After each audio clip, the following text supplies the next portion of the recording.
عايز تترجم راب؟ تعالى لي. ملوك السين دي انا ملخصها في سطور، بس مين يقرا؟ فاهم؟ كلام الشارع ده انا هرش كل المجال حبايبي بروز. وانا كاكازوكو مصدع ابكي نظرة لو على الحلاوة عندي كاستر والاسم عفرت يا عفرت، هتفضل معفرتها ولا ايه يا برو؟ انت مين يا هو ازاي ده دخل هنا يا جدعان؟ نكسر الدنيا الاول وبعدين نتكلم، نعيد من الاول. لا لا لا لا لا لا لا مش مسجل.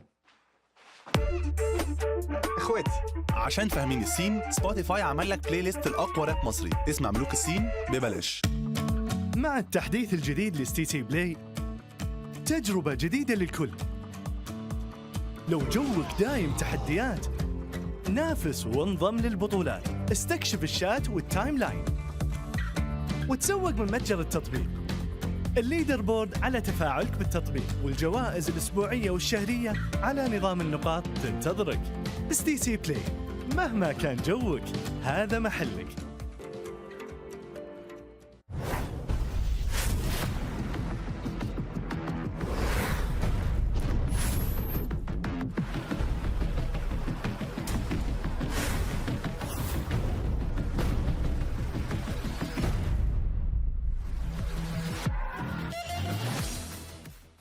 Progress is a race that has no end. After every finish line, another challenge awaits. How can we continue to push innovation in a sport at the forefront of technology? This is how.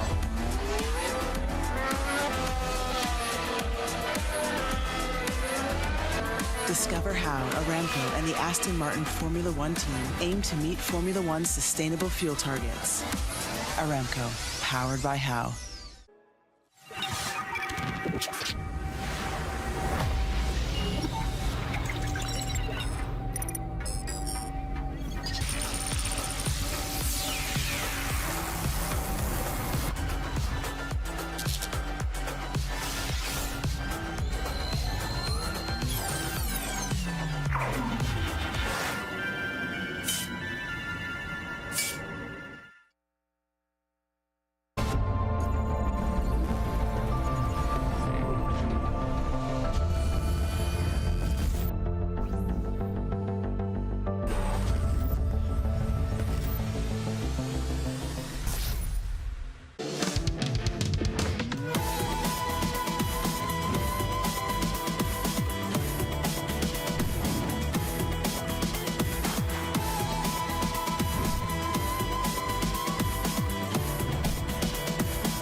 عايز تترجم راب؟ تعالى لي. ملوك السين دي انا ملخصها في سطور، بس مين يقرا؟ فاهم؟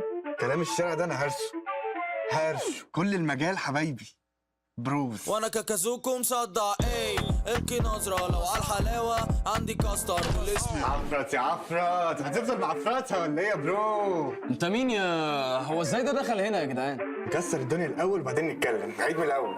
لا لا لا لا لا لا لا مش مسجل. اخواتي عشان فاهمين السين، سبوتيفاي عمل لك بلاي ليست الاقوى راب مصري، اسمع ملوك السين ببلاش. مع التحديث الجديد لستي تي بلاي، تجربة جديدة للكل. لو جوك دايم تحديات، نافس وانضم للبطولات، استكشف الشات والتايم لاين، وتسوق من متجر التطبيق. الليدر بورد على تفاعلك بالتطبيق، والجوائز الأسبوعية والشهرية على نظام النقاط تنتظرك. ستي تي بلاي، مهما كان جوك هذا محلك.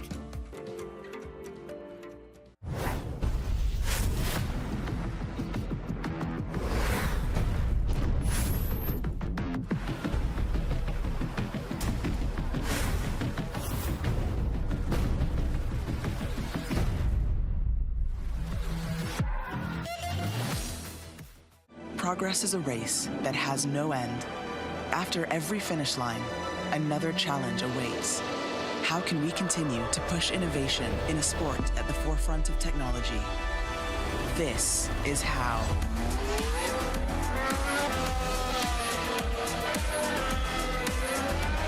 Discover how Aramco and the Aston Martin Formula One team aim to meet Formula One's sustainable fuel targets. Aramco, powered by How.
عايز تترجم راب؟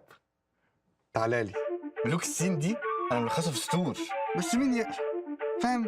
كلام الشارع ده انا هرش كل المجال حبايبي بروز. وانا كاكازوكو مصدع ايه ابكي نظرة لو على الحلاوة عندي كاستر بالاسم. عفرت يا عفرت، هتفضل معفرتها ولا ايه يا برو؟ انت مين يا هو ازاي ده دخل هنا يا جدعان؟ نكسر الدنيا الاول وبعدين نتكلم، نعيد من الاول. لا لا لا لا لا لا لا مش مسجل. اخواتي عشان فاهمين السين، سبوتيفاي عمل لك بلاي ليست الاقوى راب مصري اسمع ملوك السين ببلاش. مع التحديث الجديد لستي تي بلاي، تجربة جديدة للكل. لو جوك دايم تحديات، نافس وانضم للبطولات. استكشف الشات والتايم لاين وتسوق من متجر التطبيق. الليدر بورد على تفاعلك بالتطبيق، والجوائز الأسبوعية والشهرية على نظام النقاط تنتظرك. ستي تي بلاي، مهما كان جوك هذا محلك.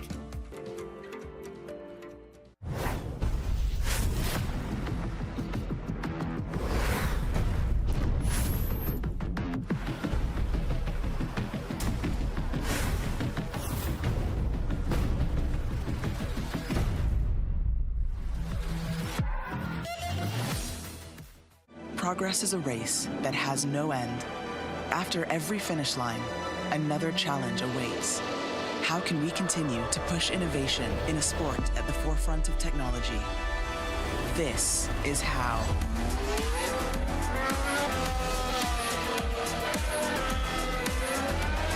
Discover how Aramco and the Aston Martin Formula One team aim to meet Formula One's sustainable fuel targets. Aramco, powered by How.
عايز تترجم راب؟ تعالالي. ملوك السين دي انا ملخصها في سطور، بس مين يقرا؟ فاهم؟ كلام الشارع ده انا هرش كل المجال حبايبي بروز. وانا كاكازوكو مصدع ايه القي نظرة لو على الحلاوة عندي كاستر والاسم عفرت يا عفرت، هتفضل معفرتها ولا ايه يا برو؟ انت مين يا هو ازاي ده دخل هنا يا جدعان؟ نكسر الدنيا الاول وبعدين نتكلم، نعيد من الاول. لا لا لا لا لا لا لا مش مسجل. اخواتي عشان فاهمين السين، سبوتيفاي عمل لك بلاي ليست الاقوى راب مصري، اسمع ملوك السين ببلاش. مع التحديث الجديد لستي تي بلاي، تجربة جديدة للكل. لو جوك دايم تحديات، نافس وانضم للبطولات، استكشف الشات والتايم لاين، وتسوق من متجر التطبيق. الليدر بورد على تفاعلك بالتطبيق، والجوائز الأسبوعية والشهرية على نظام النقاط تنتظرك. ستي تي بلاي، مهما كان جوك هذا محلك.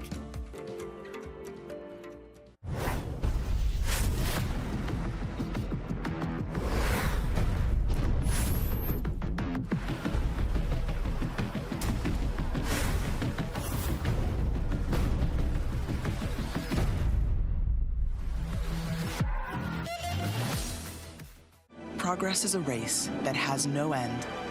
After every finish line, another challenge awaits. How can we continue to push innovation in a sport at the forefront of technology? This is how.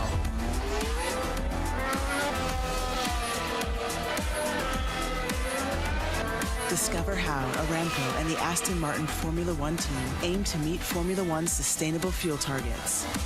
Aramco, powered by How.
عايز تترجم راب؟ تعالالي. ملوك السين دي انا ملخصها في سطور، بس مين يقرا؟ فاهم؟ كلام الشارع ده انا هرش كل المجال حبايبي بروز. وانا كاكازوكو مصدع ايه القي نظرة لو على الحلاوة عندي كاستر والاسم عفرت يا عفرت، هتفضل معفرتها ولا ايه يا برو؟ انت مين يا هو ازاي ده دخل هنا يا جدعان؟ نكسر الدنيا الاول وبعدين نتكلم، نعيد من الاول. لا لا لا لا لا لا لا مش مسجل. اخواتي عشان فاهمين السين، سبوتيفاي عمل لك بلاي ليست الاقوى راب مصري، اسمع ملوك السين ببلاش. مع التحديث الجديد لستي تي بلاي، تجربة جديدة للكل. لو جوك دايم تحديات، نافس وانضم للبطولات، استكشف الشات والتايم لاين، وتسوق من متجر التطبيق. الليدر بورد على تفاعلك بالتطبيق، والجوائز الأسبوعية والشهرية على نظام النقاط تنتظرك. ستي تي بلاي، مهما كان جوك هذا محلك.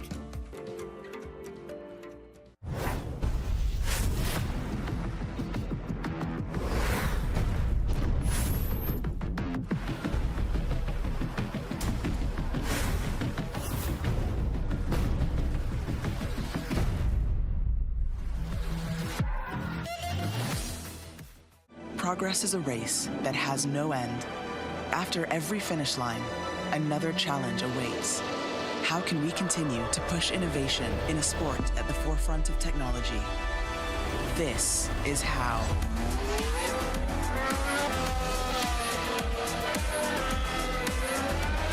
Discover how Aramco and the Aston Martin Formula One team aim to meet Formula One's sustainable fuel targets. Aramco, powered by How.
عايز تترجم راب؟ تعالى لي. ملوك السين دي انا ملخصها في سطور، بس مين يقرا؟ فاهم؟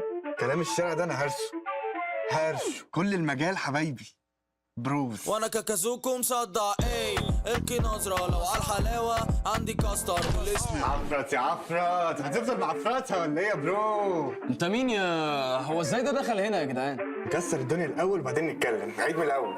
لا لا لا لا لا لا لا مش مسجل. اخواتي عشان فاهمين السين، سبوتيفاي عمل لك بلاي ليست الاقوى راب مصري، اسمع ملوك السين ببلاش.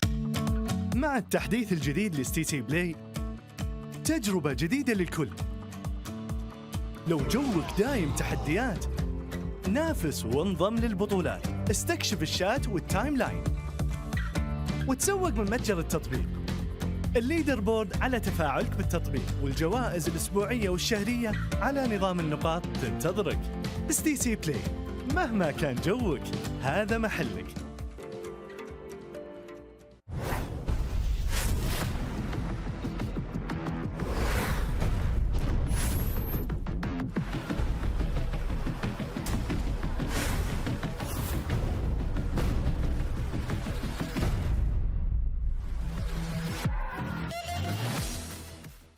Progress is a race that has no end.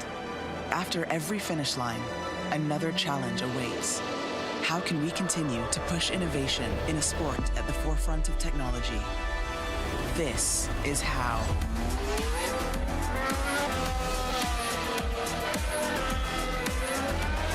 Discover how Aramco and the Aston Martin Formula One team aim to meet Formula One's sustainable fuel targets. Aramco, powered by How.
عايز تترجم راب؟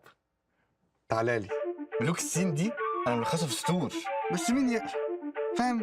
كلام الشارع ده انا هرش كل المجال حبايبي بروز. وانا كاكازوكو مصدع ايه، ابكي نظرة لو على الحلاوة عندي كاستر والاسم. عفرت يا عفرت، هتفضل معفرتها ولا ايه يا برو؟ انت مين يا هو ازاي ده دخل هنا يا جدعان؟ نكسر الدنيا الاول وبعدين نتكلم، نعيد من الاول.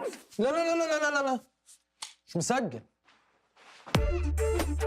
اخواتي عشان فاهمين السين، سبوتيفاي عمل لك بلاي ليست الاقوى راب مصري اسمع ملوك السين ببلاش.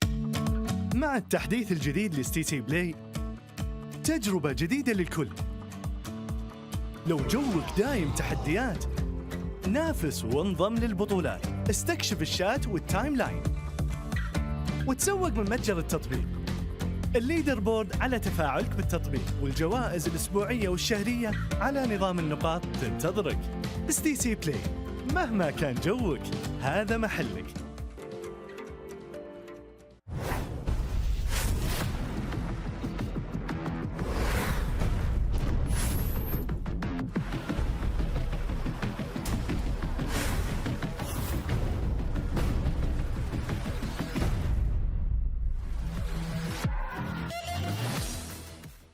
Progress is a race that has no end. After every finish line, another challenge awaits. How can we continue to push innovation in a sport at the forefront of technology? This is how.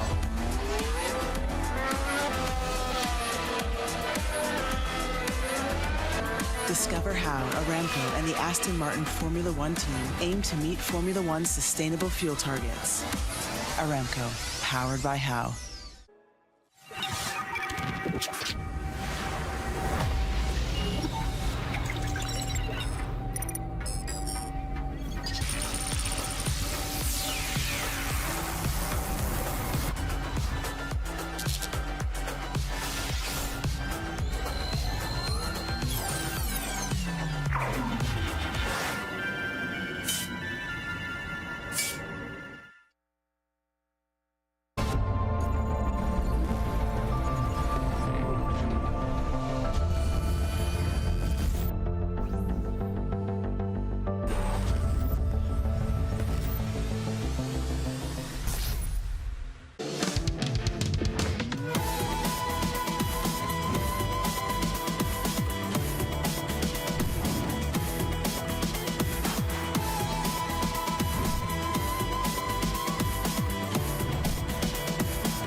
عايز تترجم راب؟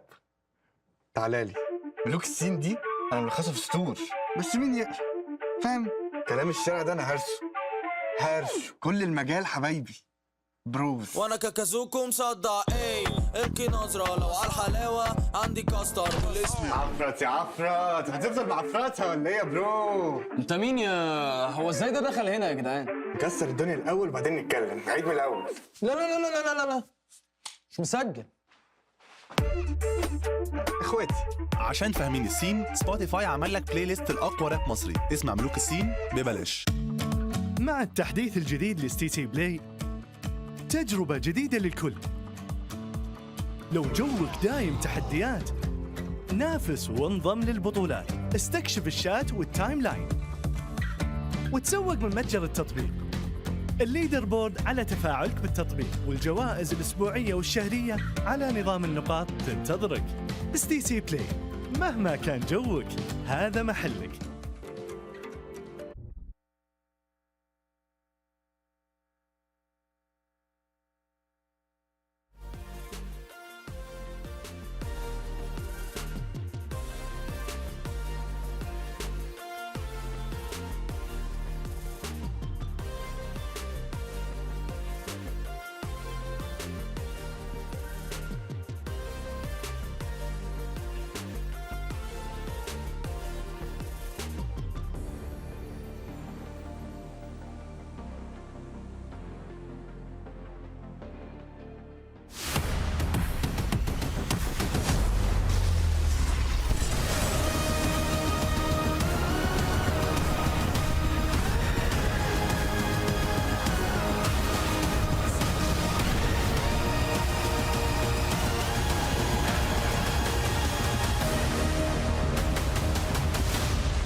Welcome to Riyadh Masters 2022. We're here with the desk. You might have missed the opening sequence. That's going to be later. We like to keep you on your toes in this tournament. For today, we're going to start with our panelists, Denog and Seek and Strike.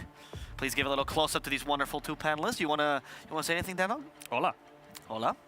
Richie? Hello.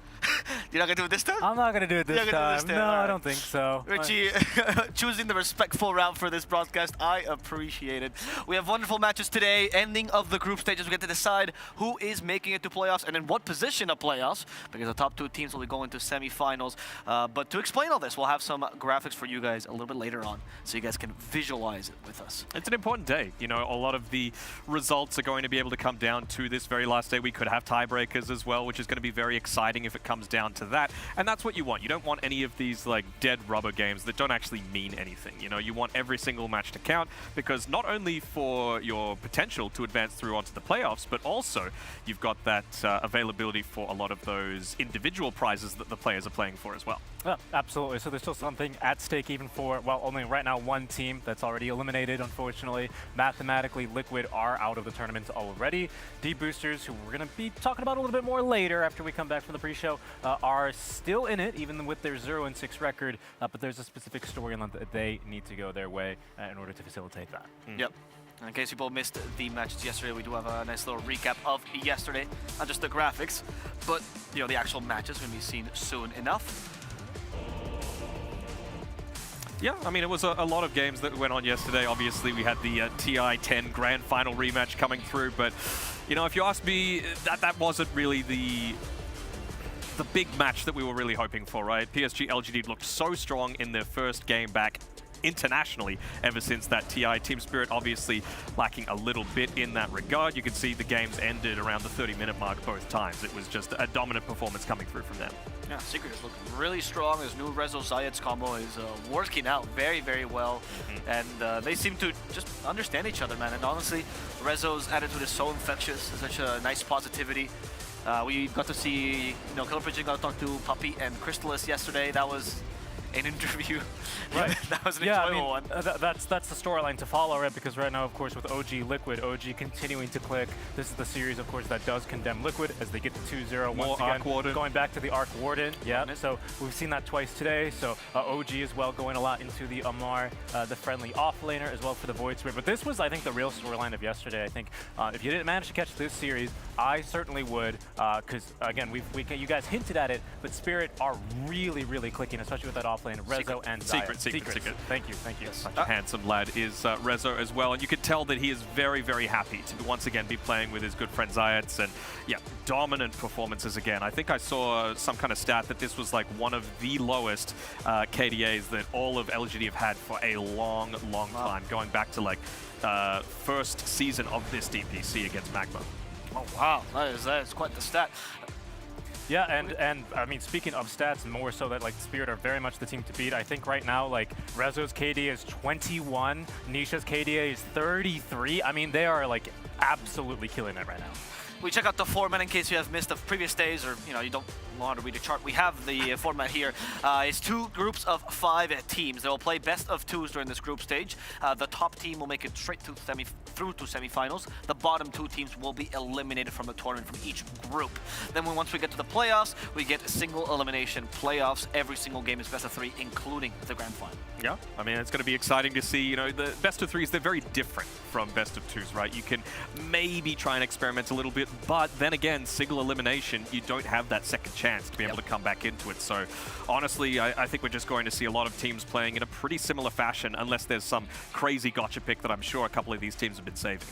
What are the teams playing for? It's, of course, this prize pool, $4 million. The first prize will be $1.5 million, and then it slowly goes down by there. Now, I do have to say, even though we mentioned before, Richie, that Team Liquid, they have been eliminated from playoff contention. If you ask me, if you said, look, if you play one series and you get a 2-0 result and you have the potential to jump from that bottom of the group to second last in the group and you get an extra $50,000, that's a lot more than some tournaments even just give you as the total prize pool, right? It's very well worth playing for, so I'm sure Team Liquid, they're going to be in there to win it again. They're not just going to be like, well, we can't make playoffs, let's let's not play really. Yeah, here are the teams earning this money specifically, and we're going to get the graphic up in a second to see what were the teams invited to this tournament to begin with. Here they are. 7 teams were invited directly. 3 teams made it through qualifiers.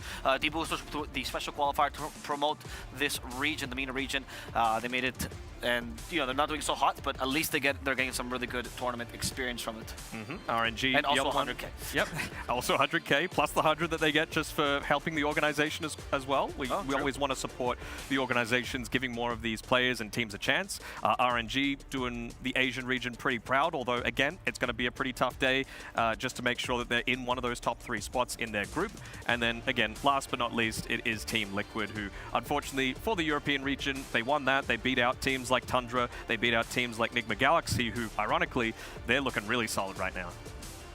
As we look at the group standings as well here, we're going to get the finals. We've been talking about these a lot, but as Danok just mentioned, Team Liquid is the only team currently to be fully eliminated due to how the groups work. TSM FTX does still have a chance if they beat OG 2-0 today to force tiebreakers. When it comes to tiebreakers, the tiebreakers will only be played if it's between these elimination spots. Yes. Right? So that 3rd and 4th place will be the ones that play tiebreakers. And as we can see in Group B, since there's so many people that are currently tied, Secret is guaranteed to pass no matter what. But PSGLGD, Team Spirit, and Tundra Esports, any of them could go down. D-Boosters actually still has a chance if they 2-0 PSGLGD in the first series of the day. Yes, they have to 2-0 at PSG LGD then have to lose 0-2 to Tundra, and I believe Tundra also have to lose 2-0 to Spirit. So there's a lot of things that, you know, have to go their way here for Group B. Again, Group B, there's a lot of ties because today is going to be the Group B play day. They only played 2 matches yesterday. They played 4 today. So there's certainly lots of storylines potentially brewing there. Now let's look at when these storylines will be brewed as we have the schedule for Stream A. The first match that we just mentioned is PSGLGD versus D-Boosters. This match might determine if D-Boosters can stay in this tournament.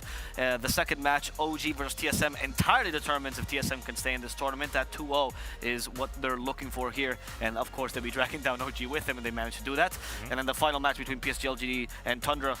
Honestly, it's kind of too early to tell what is exactly going to determine, but it's super important. It might just be for the 3rd, 4th, it might be for a 2nd, 3rd place, might be for 3rd, 4th, which is elimination. We're still not sure. On Stream B, we also do have some important matches today. The Tundra Team Spirit that Richie was just mentioning, that's going to be important for both D-Boosters and both of these teams, to be honest. RNG Liquid is going to be a match where RNG manages to avoid that elimination no matter what. They might even be able to go up to 1st place because Nigma Galaxy, I believe they've played all their games already, Exactly, so they would be able to leapfrog them with 6 wins if they end up 2-0ing Liquid. And then finally, the Team Spirit versus Secret match where once again Team Spirit is trying to get those points, and Team Secret will be looking to secure that 1st place no matter what, making it directly to semifinals. Pretty high. But I think particularly for Stream B, that first match is going to be really important because not only those 2 teams that are playing, Tundra and Team Spirit, you've also got LGD that are waiting on the results of that to see how their next series are going to be able to influence that. Like, are they going to be able to play a little bit safer? You know, I think no one's probably going to topple Secret from that #1 spot, but how's the seeding going to work for 2nd or 3rd place? Of course, in our Stream A is also important because the Boosters, one last chance, you know. I know people are not giving them credit. They are certainly the dark horse, the underdog, those are the words we're using today of this tournament. But maybe LGD, they got defeated by Secret. They thought this D-Boosters team, they haven't studied them properly. They underestimate them. D-Boosters gets the 2-0. Who knows? Anything can happen in Dota. If Power Rangers could beat Navi in 2014, then the D-Booster certainly can beat PSGLGD. And that's what they're playing for. They're playing for the trophy. Just standing over there, very real, over to the side. Oh God, it's gone away. Well, you said it was real.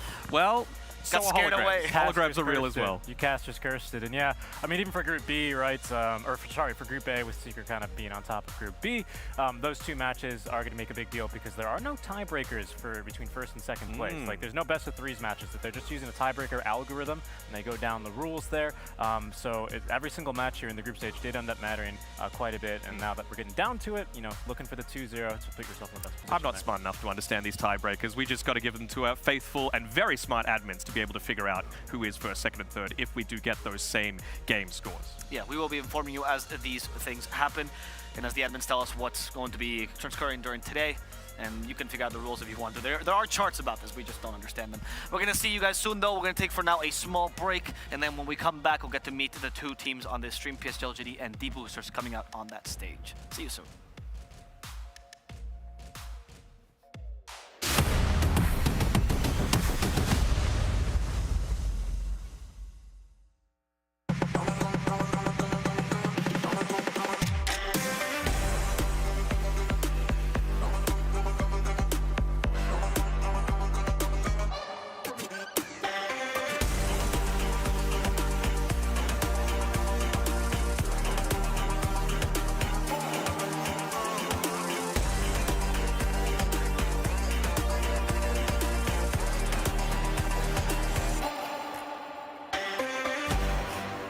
Progress is a race that has no end. After every finish line, another challenge awaits. How can we continue to push innovation in a sport at the forefront of technology? This is how.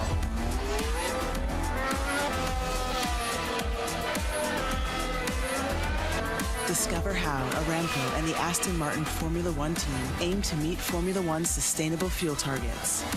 Aramco, powered by How.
Hello and welcome back. What a nice break. Always nice to get prepared for these matches, and oh, look at that camera zooming in over us, realizing that is not my good side. Hello, guys. Welcome to the first match of the day. PSG LGD versus D Boosters are going to be playing together very soon, and unfortunately, we won't get to see them walking out on stage. We decided that it's one too many spotlights missed, guys. So you know, we're taking that right away from them. You get more time to hear us banter and talk, which is always fantastic. What do we think with these two teams? I mean, obviously LGD, what a star-studded team. You know, they were humbled a little bit by Team Secret for sure, but it's really just about making sure that they're replanting their flag. I would say if there was any favorite for being in that second position after today is done, it'd have to be them. Yeah, I mean, they're going to be certainly looking for a win here, right? I think should they take a loss, this one would be truly shocking. Right now, I think Secrets, that is, of course, kind of being the surprise team of the tournament. If you want to paint that storyline, perhaps Nigma over in Group A as well might be able to take that as well into the playoffs. But LGD, you know, as a result of falling to Secrets, are certainly going to be, you know, catching a bit of flack for that one, and we'll be hoping to recover their footing here with the 2-0 over D Boosters. Yeah, it feels to me like Secret are locked in, number one. Like, they are just playing way too clean. No one's going to be able to topple them, and it's really up to the other teams maybe to try and use this day to figure out a few strats that works against that similar style of Dota. Also because Secret is playing a little bit anti-meta, and I don't mean anti-meta as in like away from the meta, but like literally a strategy that counters the meta. We've talked about this a lot on the panel, but Tricore has been the meta for the past like DPC and towards the end of the major, right? Popularized by OG. With Secret's fast style, technically, that it should be the best style against this Tricore. That's why Puppy was talking about all the time. I thought our idea should work. I don't know why they didn't work, but they should have worked. And now they're working. I think a big part of it is the Zayat's addition. You know, like we talk all about a bit about Rezo, but Puppy is a position 5 that needs to be enabled. He's a little greedier than most of the position 5s, and I think Yapsaw, in addition to that, was just too much greed. You know, it meant the cores didn't get enough. You weren't able to influence it with that tri-core strat that we keep talking about. Zayat's, he's a little bit more complementary to someone like Rezo, making sure that he has a very good start to the game, and we're really just making sure that we've also got the potential for Puppey to play that little bit more aggressive role, let's say. But, I mean, Chrysalis, he's definitely someone that's impressed me a lot. He picked up a PA yesterday going against an Enigma. It's not the easiest lane, and he made it work. He didn't die a single time that game. Yeah, I mean, like looking over and focusing back onto LGD, right, their first series of the tournament, as big as a stomp as Secret stomped up, right? So if you only caught one game or the other, to give you a bit of context, I think both of us mouthed the gape either at one of those. I don't think I was quite expecting such an outclass between LGD and Spirit, and I certainly myself wasn't expecting Especially that between game Secret one. and LGD, especially game one. So yeah, that is going to be something to keep our eyes out for. We also saw Arme bust out the Lone Druid, which seems to be like a little bit of the hero of the tournament, you know, one that wasn't really quite as expected. Obviously, there are heroes that are being picked up a little bit more commonly, but Lone Druid for sure. I mean, the last time he had played it prior to this tournament was 2 years ago. And so just to have that flexibility of being able to adapt to what they feel is going to be effective against another region's meta, it really serves them in good stead moving forward into, you know, the Arlington Major and beyond. Yep. He was practicing it the morning before he played it, showcased that they did have that strategy somewhat in their minds, right? Yep. And some people are already innovating with that in TPC. I always mention him because I am a big fan of his builds. Gunner hasn't played the Lone Druid for a while, actually his team in general, because Kostami also plays it, and they've been really trying to make that hero work. And I think they've had pretty good results. There's a reason why Nouns look so good this season. Agreed, and even like other teams at this tournament are starting to pick up the Lone Druid. I believe OG used it game 1 versus Nigma to take a victory. Nigma kind of over-concentrating on countering the Timbersaw, and the Lesh carry just didn't have the core-to-core late game, allowing OG to take that pretty hard-fought but exciting game number 1. Yep. For LGD, if we talk about, you know, the strats that they've been coming into the tournament with, on the new ones, that Razor that you love talking about in the Chinese region, not only them, but also RNG have been favoring that offlane Razor. And you were saying how that is probably the strongest lane if you combine it with a Marcy. Combine it with a Marcy, I mean, there are also potentials to just chuck it pos 1, you know, combine it together with a Warlock, which they also have a huge affinity for, the Chinese guys. So this is... It just feels like so flexible, and you get a lot of like free damage in a lot of these team fights. You just pop the Eye of the Storm, it's a lot more damage than a lot of people come to expect, and it's not only, of course, enabling yourself, but it's enabling everyone else in the team with a lot of that minus armor coming through. So you can really make a lot of drafts work. I think that's where PSG LGD set themselves apart from a lot of their opponents, is the synergy that comes through with their draft. Not only they're individually skilled, not only their map movement and their farming patterns, but the drafts always seem to make sense. And this is the most important shot of the tournament. You can see how players go into their car, and that determines essentially the psychology for the rest of the day. So Richie, what can you tell me about today, about this walk-in? About the walk-in, it's hard to tell, right? They certainly weren't fatal bonds. They looked pretty good for them. I was hoping you'd give me a cue to talk about the Warlock that has been pretty crucial and instrumental. You feel like they were upheavaled there? A little slow. A little slow? No, if anything, I think they were pretty excited to get to the arena in place. I would say that they had the Shard. They had the Shadow Word Shard. Which is a very popular build. It does synergize nicely at the additional move speed. I think it's on 10%. Yep. Only 10% is still quite a bit when you consider move speed, especially like with a Razor, with heroes that can actually take advantage of it. I think the one way that Secret really dismantled LGD was by focusing down and even sometimes dooming the Warlock, or simply banning it against them. It was kind of like a first phase, right? LGD, that Razor, that Warlock. It's just a common opening for them that they can execute on. You just got to get on the back lines, man. You can't let Y have a free game like he has a lot of the time, because his positioning is so good. So I think a lot of the ways that someone like D-Boosters, for example, are going to be able to punish that, pick heroes that give you free vision. Pick heroes like the Beastmaster, for example, because not only does it do that, it also gives you that earlier push that you're going to need to... You're not going to be more efficient than LGD. It's just not going to happen. They are way too good at Dota, so you got to try and catch them off guard and get a free win or two. Right. We already know one of the teams pretty well, PSG LGD, internationally and, you know, nationally, of course, as well. But the other team, maybe not as well known to our international audience, D-Boosters. That's why we made a video for you to get to know them a little bit better.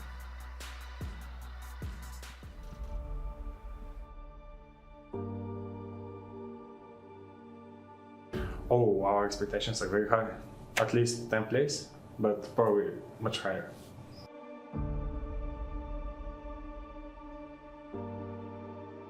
I think we can beat most teams, honestly every team. Our group is pretty easy. I don't see any real plans there. So we can beat anybody. So I would describe this region as talented, but it needs to be worked on. I would like to play everybody, but I would prefer if we could have played OG or Nigma, just because maybe we can meet my Bulgarian countrymen and beat them, but I'm sure we're gonna get to that in the playoffs. Our playstyle is aggressive, very aggressive. Our team mentality is go, go, go. Let's go, we can win this game. And if we are losing, we still play until the enemy is over, or like the game is over, the turn is dead.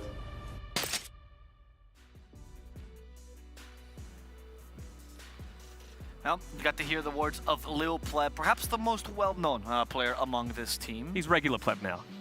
Oh, right. He's just, he's just Pleb. All right. He's dropped a Have little. they grown? He had the Bow Wow timeline. You know, he was Lil Bow Wow, now he's just Bow Wow. He might be Big Bow Wow now. Who's Bow? He's a rapper. Okay. Right. Sure, yeah, I agree with you. I didn't know he grew. Richie constantly reminds me of the fact that I am not tall, and I wish I could grow like a little Pleb. Yeah, am I a little lava for you? And yes, you are. And I believe that this is the first time we've seen D-Boosters on the A stream, if I'm not mistaken. Yes. So it's worth just bringing up that, yes, they did qualify through those Saudi Arabia regional qualifiers, but they beat some pretty decent teams. I spoke about Fishman quite a bit, and as well as Stormstormer, right? They were Fishman's actually so good that he's creep wave, essentially. Well, yeah, but he was actually on the team that they beat and actually kind of destroyed them, I believe, in those grand finals to get here, as we can see them now leaving the hotel. The thing was, though, and it's the unfortunate aspect, a big part of a lot of those wins was that they had Funnick there. Funnick was like the veteran, the one that was going to be giving them the strats, and honestly, he was just outplaying people so much. Like, he was playing his Beastmaster, I think I saw an Axe, he was playing the Timber Sword to a really high level, and honestly, Funnick was a big reason why D-Boosters are here, so it's so unfortunate that he didn't get a chance to come to another LAN, because how great would that have been to have Funnick on LAN again? That's true. They had to swap him out with Malik as their current offlaner right now. We've seen him previously, or I think he still is, obviously, on Puck Champ. He's being borrowed right now. And we got to cast a lot of Malik back when we were doing the EU stream. He was a replacement for the previous offlaner, which I'm now blanking out on. It wasn't Supernova, was it? Or No. I know exactly what he looks like, but I can't think of his name. The point I was trying to make is that Malik, it was a swap of the role, right? Because the previous offlaner was kind of carrying them in games, as a lot of Eastern European offlaners do, and Malik was more of the supporting offlaner. He made sure that the carry in the mid worked out better, which might be good for low pleb, but takes away that chance, and definitely a very different playstyle to what Funnick is used to. It was Malice, the Pango. Malice, thank you very the much. Pango spammer. Yes. Yeah, so kind of like the Zai style, I suppose, was the supportive role that he's tried to play. Yes, exactly. Yeah. And that, of course, was a deep boost for D-boosters, right? Because they had to get used to a whole new style of play. Yeah, absolutely. And obviously, people from different regions means that you're not going to have as many opportunities to be able to boot camp, for example. Obviously, players literally situated in different places.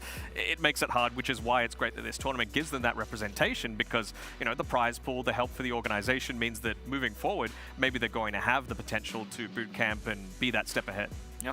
And of course, getting the players from this region that we don't get to see often in the DPC, Mad Frog and P1, both from Saudi Arabia. Like, one of them actually is a carry player, and he changed over to a 4 position just so he can, well, represent his region here, which is very commendable. I agree, and I always think that's actually a pretty big deal, like when players can kind of actually be flexible and take their experiences from different lanes and actually use that to play different roles, right? Seb was commending Rezo especially on how he's played all 3 lanes very effectively. All 3 cores, yes, but also 3 lanes, right? And he's able to kind of draw on all that experience and know when he's going to be able to play aggressive. He's got like the out-skill mindset as well, of the mid lane and the off lane, and of course that initiation aspect of the off laners as well. Yeah, but it's also position 4 would by far have to be the one that a lot of these core players like to go to whenever it's in a pub. You know, you're queuing up people, there's 3 people higher MMR than you, you go position 4, you pick something greedy. So if there was any role to transition to, I would say either position 3 or position 4 is the best one for a carry to go to. Really? You'd rather have the mid right now? Yeah, I mean, you're playing carry, right? So you know what the good matchups are. You're constantly facing up against an offlaner, right? Like, man, I hate playing against this Beastmaster hero. So you just pick that. You know what you need to do to be able to beat it out. So it makes it more comfortable if you want that core role. If you're forced to support, it's not worrying about the lane at all. It's worrying about, let me get my fun, let me go jungle, let me be Rubik and snipe the creep waves and try and influence and carry the game from that supporting role. Sure, that makes sense. We've had a lot of history of core players going down to a support role. Usually that's the case. They're like, they depreciate over time for some reason. There's few core players that actually made it back up. Fear is one of them. Went 4, then back to 1. Was actually the best carry and 4 in the world for a while. Yep. Then we had Jabs recently, actually making it back 3. He actually went really down because he went to 4, then he's done every role. 5. He's done every role. Yep. So it's when was really Jabs carry? back on like Faceless, I think, maybe.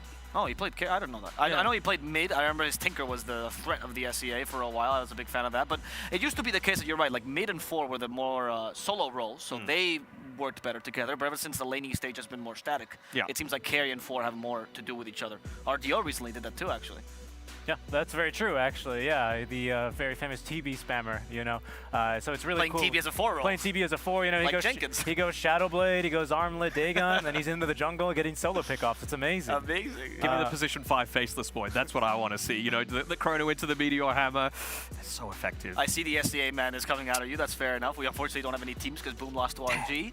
0-3. Just let that sink in for a second. We got some RNG. They got some representation there. We got Ghost. We got X-Nova there. So there's some Malaysian pride coming through. SEA, rise up. I see you're actually becoming real SEA where you just claim whatever you can. Oh, absolutely. No, that's the Australian way. We claim everything. That's also true. But yeah, we have to see D-boosters a little bit. I think Low Pleb is probably the quote-unquote star of this team. The man who has had a lot of experience, particularly in Western Europe. Can you tell me a little bit more about his history, Richie? For Pleb, well, he was on, I believe, Namiga, wasn't he, for a while? Was it Namiga that he was playing in? I think so, yeah, when I was doing my research earlier. Siberian, pardon me, and Chicken Fighters, even the Spider Pig. Yeah, that's what I remember, Spider Pigs and Chicken Fighters. He replaced RDO, actually. Yeah, that's right, yeah, because the RDO, the bait, and then that roster changed, and then RDO couldn't get a visa. Yeah, and then they qualified, and that was pretty brutal, especially.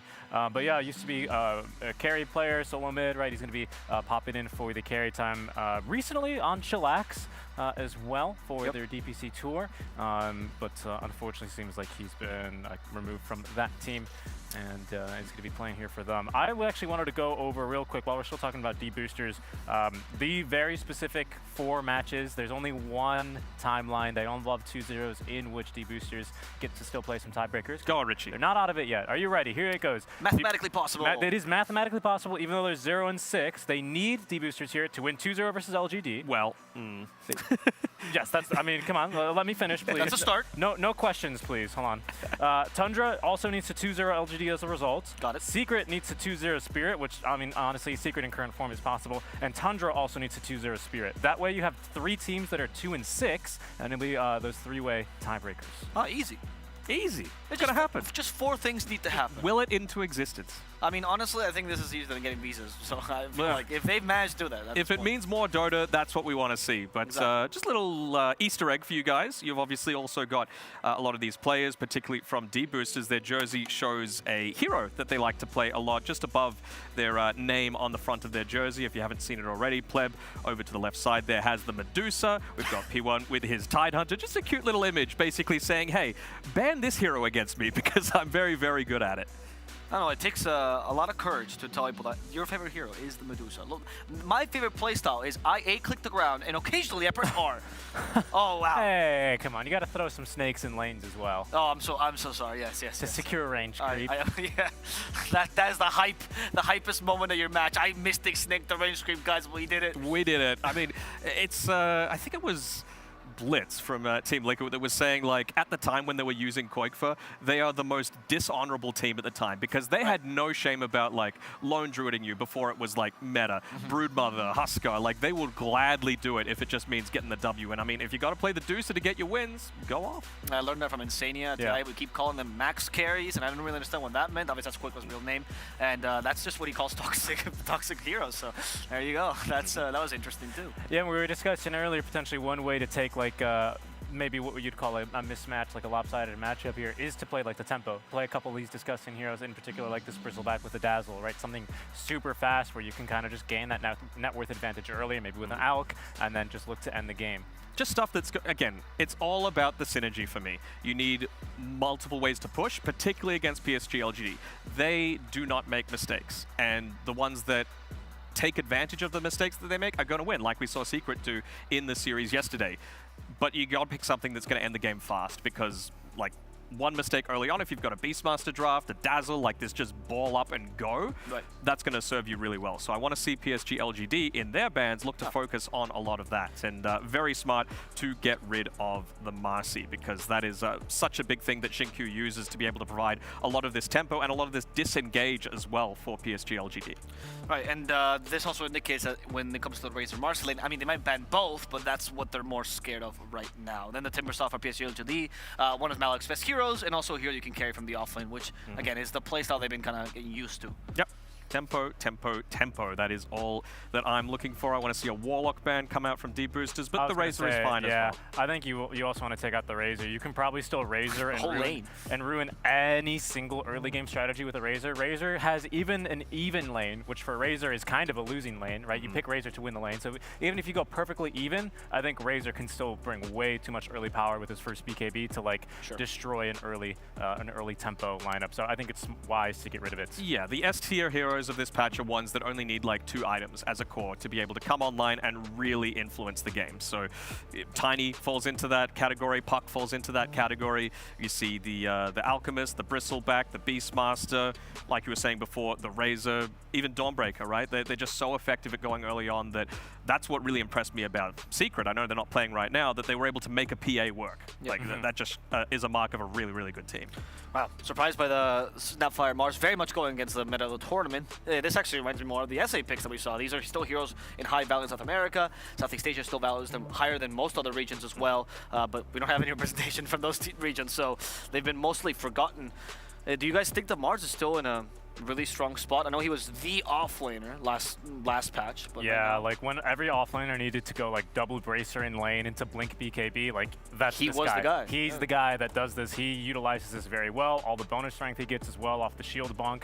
Yeah, I mean he was that hero. I think the reason he sort of fell off is because there was a kind of a different demand in offlaners. Offlaners that would win their lane a bit harder. You would kind of need to pair a lot of the times a Mars like with a Wisp to really just enable his start, and then also in your draft it made it a bit difficult because then you needed someone else for the Wisp to tether to, right? So I felt like he needed a lot towards the end of the patch to really pop off. A lot of heroes, you know. The nerfs were important for him. The nerfs were important, you know. The Visage ended up really becoming the star hero as well. The Aura carriers, I just don't think he really wants to carry a Vlad's, you know, as well.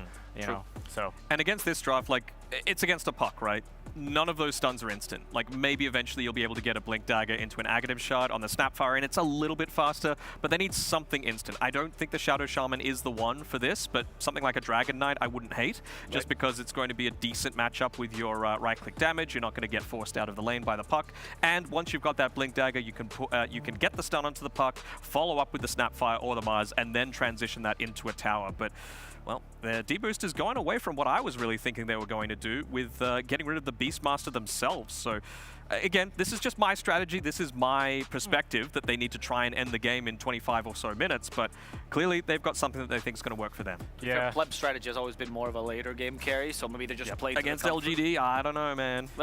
It's risky, but I think like when you do draft yourself very strong team fight, I mean, even if the Mars, you know, there's more efficient heroes, there's better items to be built that the Mars doesn't want to build.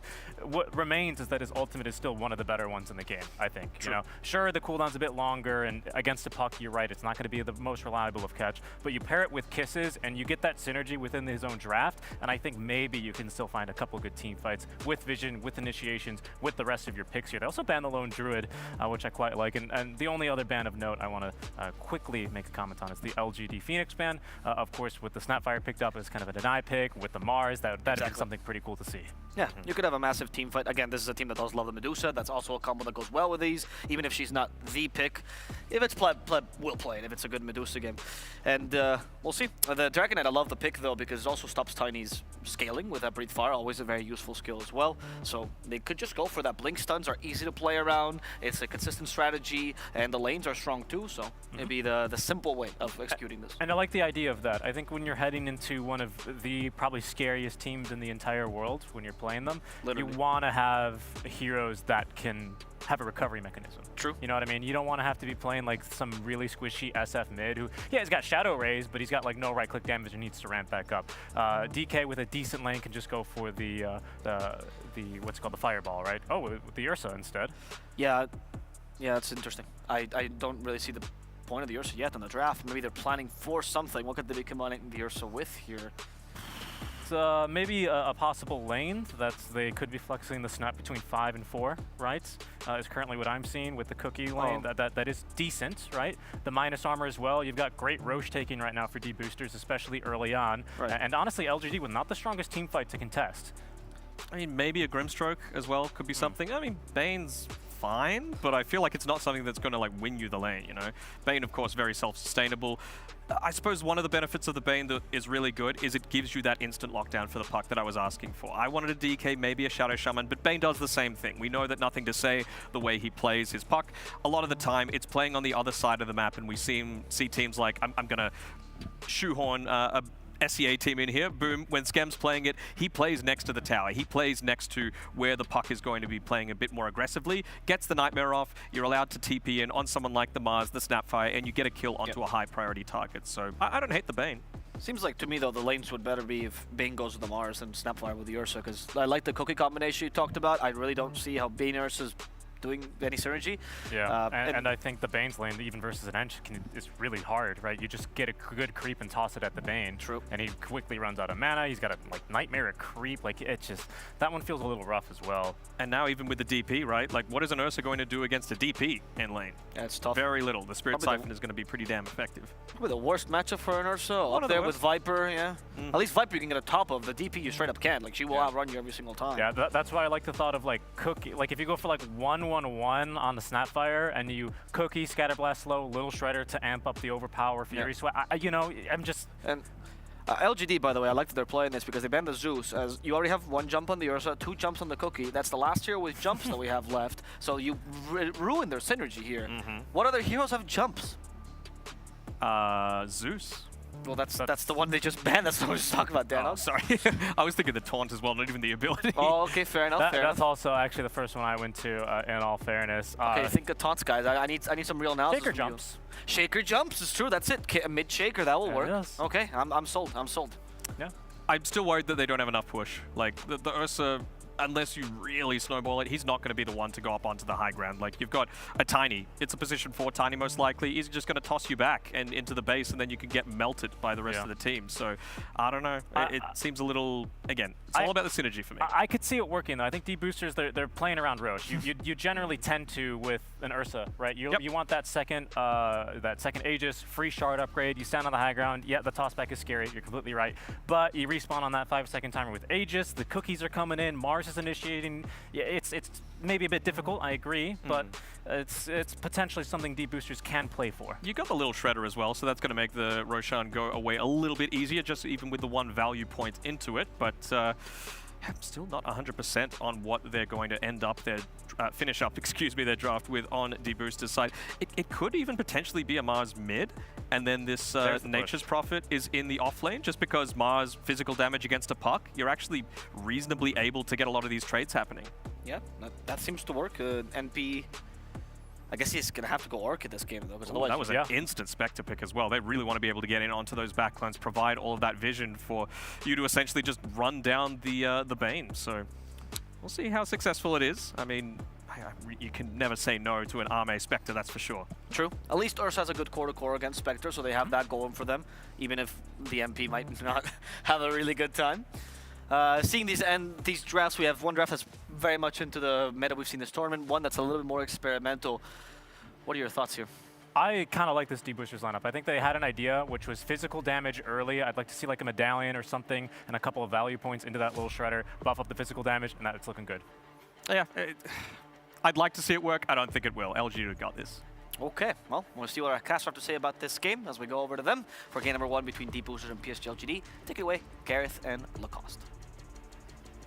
Thank you, Arvo. Yeah, here we are. Still all to play for the D-boosters. They've got to get past some serious brick walls, though, right? This LGD draft looking pretty solid.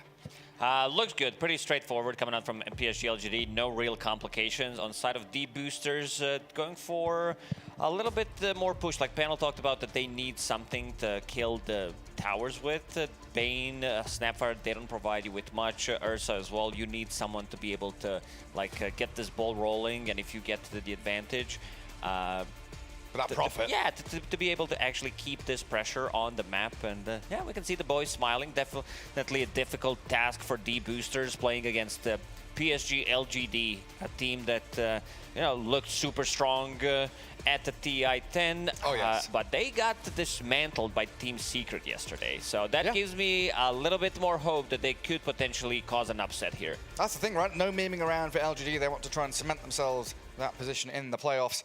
And every victory matters. Looking at this though, like you say, right, D-boosters, they've got to get that tempo up. Oh, looking at the items. This is a level 1 Roche attempt, I'd say. Yeah. Gloves of Haste on Ursa and Blightstone. Let's see if PSG LGD gets a good read on it. Well, they saw the Mars. Evo and P1, they're lurking out towards the mid lane, and there's no one from LGD near the Roshan pit. It's been a while since I've seen one of these. It's been forever, because you just don't get enough XP. There is a Vord that I believe it scouted out Treant coming in. Ooh, could they know? LGD yeah, not moving just yet. gotta keep them busy, spam something, do whatever. Malik using healing salve on himself while Treant is tanking. Nice it's micro. 26 Fury swipes, so extra 25th. 250 damage, up to 300 right now. Blightstone. They're doing it. They are doing it. Jin Q. They are not aware. That was so close. Like that Treant coming in, it was on the edge. Yeah, I mean, there's one way to unsettle LGD. It's getting level 1 Roshan. D-boosters. I share it across 3 heroes. They are halfway through level 1. They've got the Aegis up on Malik's Ursa Warrior. And that's put them in a really sick spot now to come out this laning stage. Absolutely, and look at the items that they're bringing. Quelling Blade, 6 Tangos, and Ironwood Branch, and also Ursa does have Gloves of Haste. It's a lot of commitment. Like, you need to start with a different item build, but they've done it. Well, it's a good way to, like, just to boost yourself a little bit, you know, even though they are called D-boosters, boost the morale of the team. I like the name D-boosters. That's what I do when I play my pubs. I D-boost my own account. Just keep D-boosting. It's a great, victory for your morale, and all these little victories matter. Up against LGD, you've got to take every W you can. A few little things here that's kind of interesting, right? Ursa and the Snapfire are up top. And LGD have also done a bit of a lane swap where they've put Arme, that position 1 Spectre, down bottom. What kind of matchup are they trying to look for or avoid? They did not want to play into Ursa. That's all, because Ursa would put a lot of pressure. This is something we don't see. Like, they needed to adjust the lanes on side of D-boosters, because like, you have this Ursa, usually you would think it's the safe lane hero, but Pleb on the Nature's Prophet. Pleb has been amazing. He was playing for Chillax this and the previous tour, now known as DGG, and he's a super solid carry. Like, this guy can carry the games. Yeah, he absolutely can, and on a Nature's Prophet, he's going to be bringing that early tower push tempo and, of course, scaling with the Furion. Really nice stat gain and ability to build those right-click items, and not just rely on the Ursa to do that physical damage. It's honestly a really well-rounded draft. They've got team fight, catch, kill, physical, magical. Everything seems very, very nicely set up for them. They even have a decent lockdown for Puck. We're talking about the Grip. We're talking about the Nightmare into Spear potentially coming out from Mars. Want to see what Pleb is going to get this game. I wouldn't mind seeing straight-up Orchid, even though the other build was a bit more popular lately, where you just get Gleipnir straight away. So far, keeping tabs on Arme. His CS isn't bad. Still doing a great job. Evo, all right in that mid lane against the Puck. Mars always has incredible matchups, no matter who he's against. Just the raw right-click power, his attack animation, everything's pretty nice. Along with the double wave-clearing spells he's got with God's Rebuke and the Spear.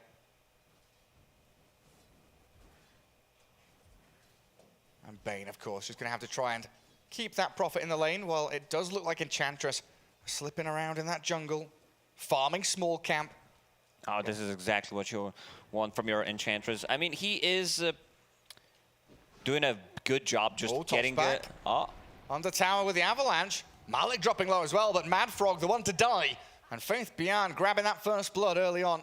Malik wants to die. He wants to be able to deal as much damage as he can. This is not Aegis, you know, because it's level 1 Roche, so it's mostly about getting that trade, going back to full HP, full mana. Yeah, and the thing with taking level 1 Roshan, of course, you're going to have that second Roshan come up so much faster than really you expect, and it offsets your expectations in the game. You know, LGD, you just get used to this kind of rhythm of, okay, you know, 20 minutes in, they'll try Roche, then 10 minutes later, there'll be another Roshan. But you know what, Gary? It's completely different to what it was before, because second Roshan now gives you a Shard. So potentially, we could have like 8-minute Roche, 10-minute Roche, and someone picks it up. Let's see who would be benefiting a lot. Ursa's Shard is great. I think it's probably one of the best ones in this game. You know, Mars is all right.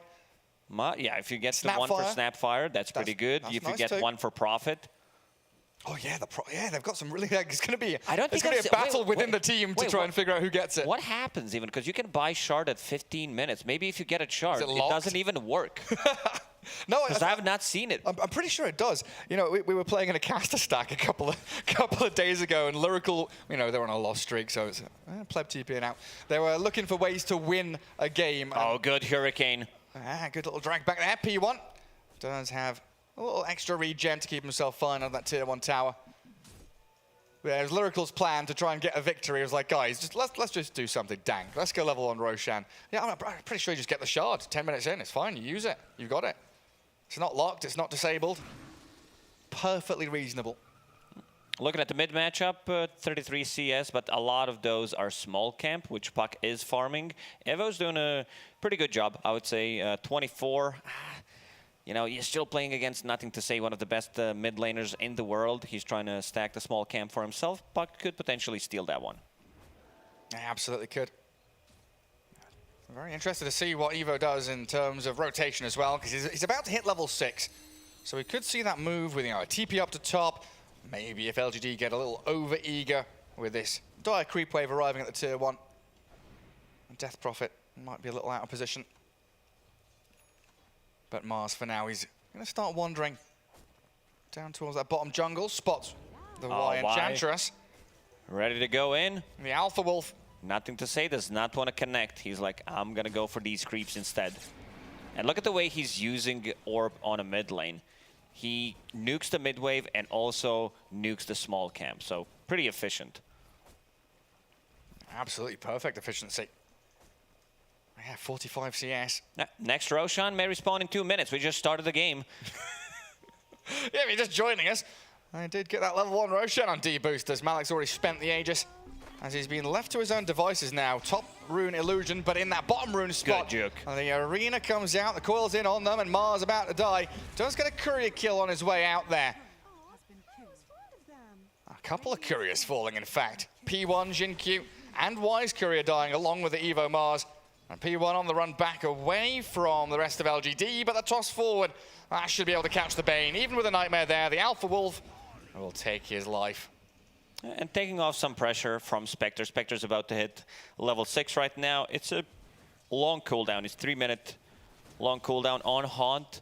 And it's also mana consuming. 150. Spectre just doesn't have enough mana. One of the reasons why Ame is going for Ring of Pass. Yeah, I see that more often on the carries or even just the casual Sage Mask to be able to get some mana, not so you don't get the clarities. It's all about being efficient. Carry players, they don't like consumables, Gary. They don't. They don't. And they don't like spending more money than they need to.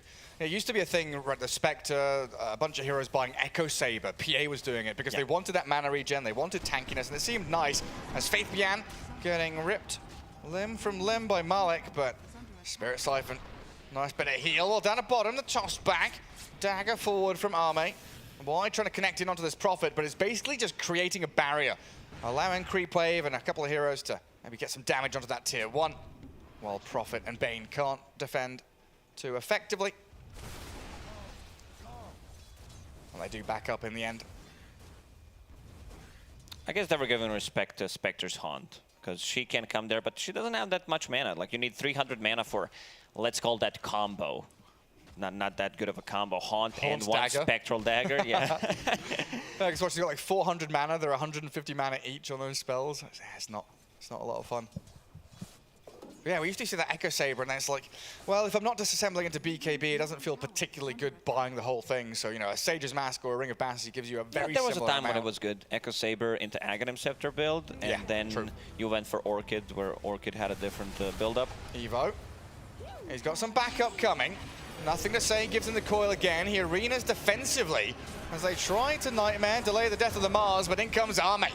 Straight up Haunt, back into action, in towards Pleb now. Prophet gets the Sprout out, but nothing to say, just on top of them with a Waning Rift. And his Ghost flying out will find yet another kill for LGD. And nothing to say, he's not done. He wants another one, potentially. He can't kill off P1, but he'll orb towards the Ursa. He's level 7 on Malik, but it's just an onslaught of LGD aggression. coming in towards top tower, an orb forward should be able to get the distance closed in, and a double kill for Puck, turn into a triple maybe here, but it's Faith Beyond to grab up that additional kill. 8-0 so far, LGD storming towards victory. PSG LGD that we are used to see, like Clean. one move, yeah, exactly, clean execution, especially from Fate Beyond. He goes in with the ghosts, multiple spirit siphons running, and he's ready to dive. Oh, P1 looking to try and deboard. Not going to find anything nearby though. He's done a good job so far. He got the ward in behind that bottom tier 1 tower. And put himself in good positions to protect his Prophet and his Mars.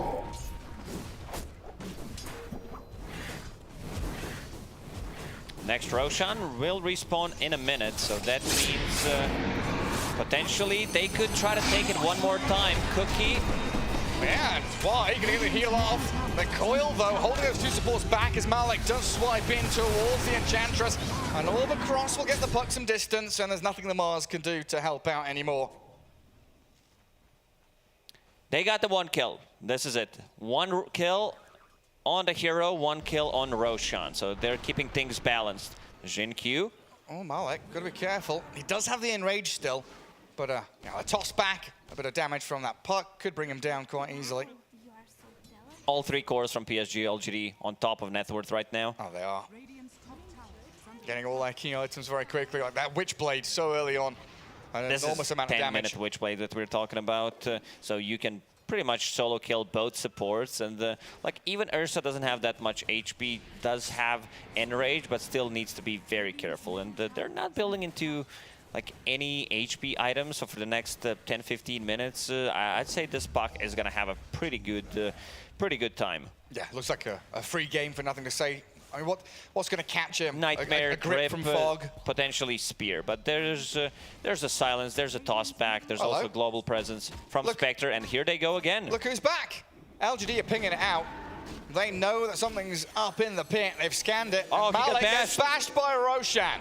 That's not looking good. Arena comes, the kisses land in. That's good damage out from the D-boosters. In towards nothing to say, but he's got the coil and the orb over the top of them. A toss across will help them kill off Malik, but they get the takedown on the Puck. That's a huge kill for them. Faith Bian and Y, though, pairing up to chase back Evo towards his triangle and away from the pit.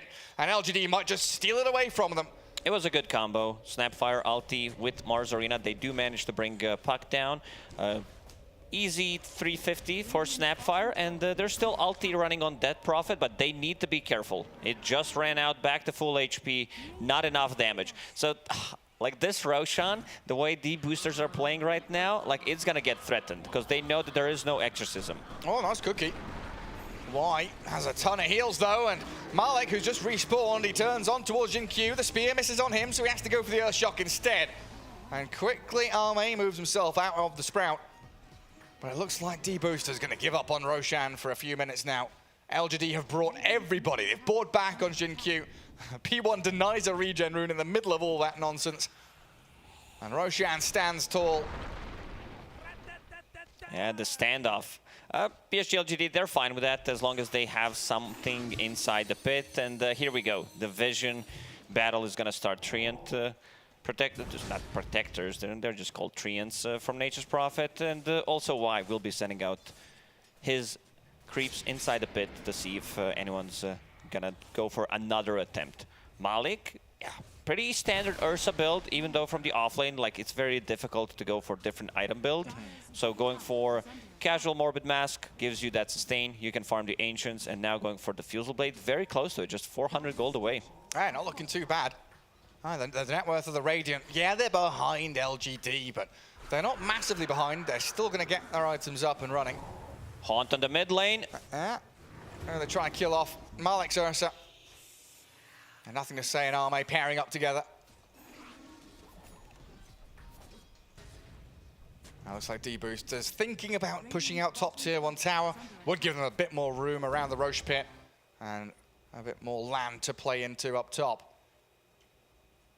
They're currently very passive and setting up with P1 bottom. He's got Nightmare Grip, so plenty of time to set up for TP reactions. Oh, Jin Q is going to be dead for a very long time. He did buyback in the previous fight, so 40 seconds. 53. All right. 53 seconds. There is a trade, though. Nothing to say. He was able to arrive in time. A little unfortunate that D-Boosters weren't able to use this distraction as a Roshan taking tool. That's one of those things, you know, if you're absolutely all on the same page, you're like, okay, we're going to gank bottom. 2 heroes will be expended down there. We can maybe go Rosh with the remaining 3. A spear into the pit, though, catches White. Kisses, some good damage from Mad Frog. Should be able to find the Enchantress, even though it takes a while. So we'll be there to add the finishing touches. Let's see if they go for another attempt. It feels like they've got to. It feels like one of those things where if they... Oh, Arme, careful, buddy. Those Ancients pack a punch. But if you don't get a second Roshan, then it feels like you're kind of resigning yourself to losing the game anyway. So all in, get into the pit. Faith Bian, and nothing to say, straight onto this. Mars, who is silenced, gets the arena out just before he dies, but Ursa, he gets the Aegis. That's what they came for. Now try and fight into Faith Bian. He's still stuck in the arena, but look at Jin Q, just bursting through Pleb. Prophet gone, Ursa loses Aegis now, and LGD, 5 alive, all surrounding this poor teddy bear. It's no picnic for him, he's dead.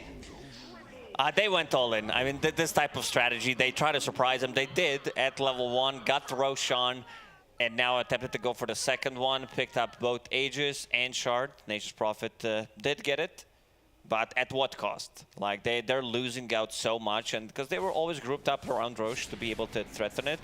Meanwhile, Ame, with global presence, like, you know that he's going to be joining fights, but he also wants to farm his Aghanim Scepter to have even more global presence. Yeah, and I'm thinking back to that draft, we were thinking what heroes could Ame pick.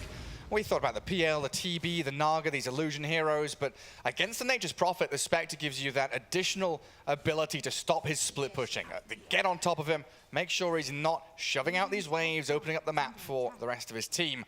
Because that is one of the ways to kind of come back from a scenario like this, is controlling the map and finding space where otherwise you wouldn't have that additional farm. 8k lead now for LGD though, as D-Boosters are smoked. Expecting someone to come down bottom to try and shove out this wave. Nobody from LGD anywhere nearby though. They have 2 big items coming up, one on Spectre, the Aghanim Scepter that we talked about, and also Puck with Boots of Travel. So even more that global presence. Jin Q did pick up his Blink Dagger, even though he was off to a really bad start. Did need to buy back in the previous fight. Also, Holy Locket Y just wants to be like this healing Enchantress. Holy Locket done, going into Shard. The mobile fountain. The heal bot 2000. Malek running away from top. Looks like he kind of wants to go triangle. But they've moved in towards bottom. They've caught out Arme. He's not going to survive though.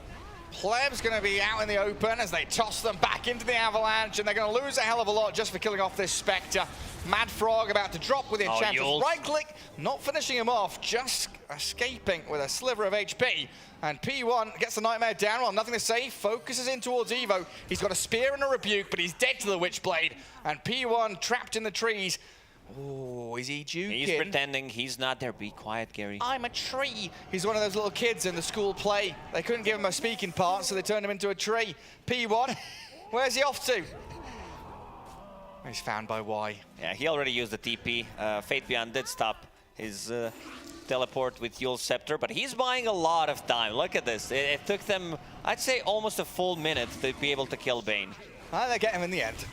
They go up top. Nothing to say in Arme. Respawn with a Spectre, Haunt onto Malek. And Mad Frog being eyed up by Jin Q. He gets a high ground ward, but of course already used his blink. Well, that's a beautiful courier he's got as well. It's like snow particles coming out of Jin Q's courier. Oh yeah, China definitely has best couriers, like all the particles, all the effects. If there's something in the game, look at that one as well. This looks expensive. It's a little fishy. What's that? What is it? Is it Saturn with the rings, isn't it? Orbital Decay. Sounds very fancy. Beautiful stuff. But yeah, they are the cosmetic kings. Wine Faith behind down bot. Looking to get in onto this tier 2 tower, unlock the outpost for themselves. And Jinkyu waiting in the fog, ready to strike. And D-Boosters, very wise decision to not defend this. One of the most difficult objectives on the map to try and defend. Game is very difficult for D-Boosters, even though like they're scaling. Oh, yeah, this look is at the power. Having Boots of Travel on puck and also Spectre with the Aghanim Scepter. So out of nowhere, you show 3 heroes. All you need is 1 to set things up, and most of the time, that's going to be Jinkyu. It's just immediate as well, isn't it? Snap their fingers and suddenly 2 heroes die. No pun intended. Killing Snapfires, snap their fingers. No, I didn't think about that, but yeah, good shout.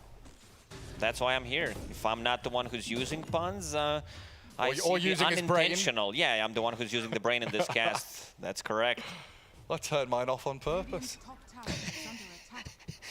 So yeah, Mars does have a BKB, so at least he's gonna be having something against Puck, so he will be able to get better arenas. Still, a lot of physical damage from both Spectre and Exorcism. Fate Beyond, super high level, level 15.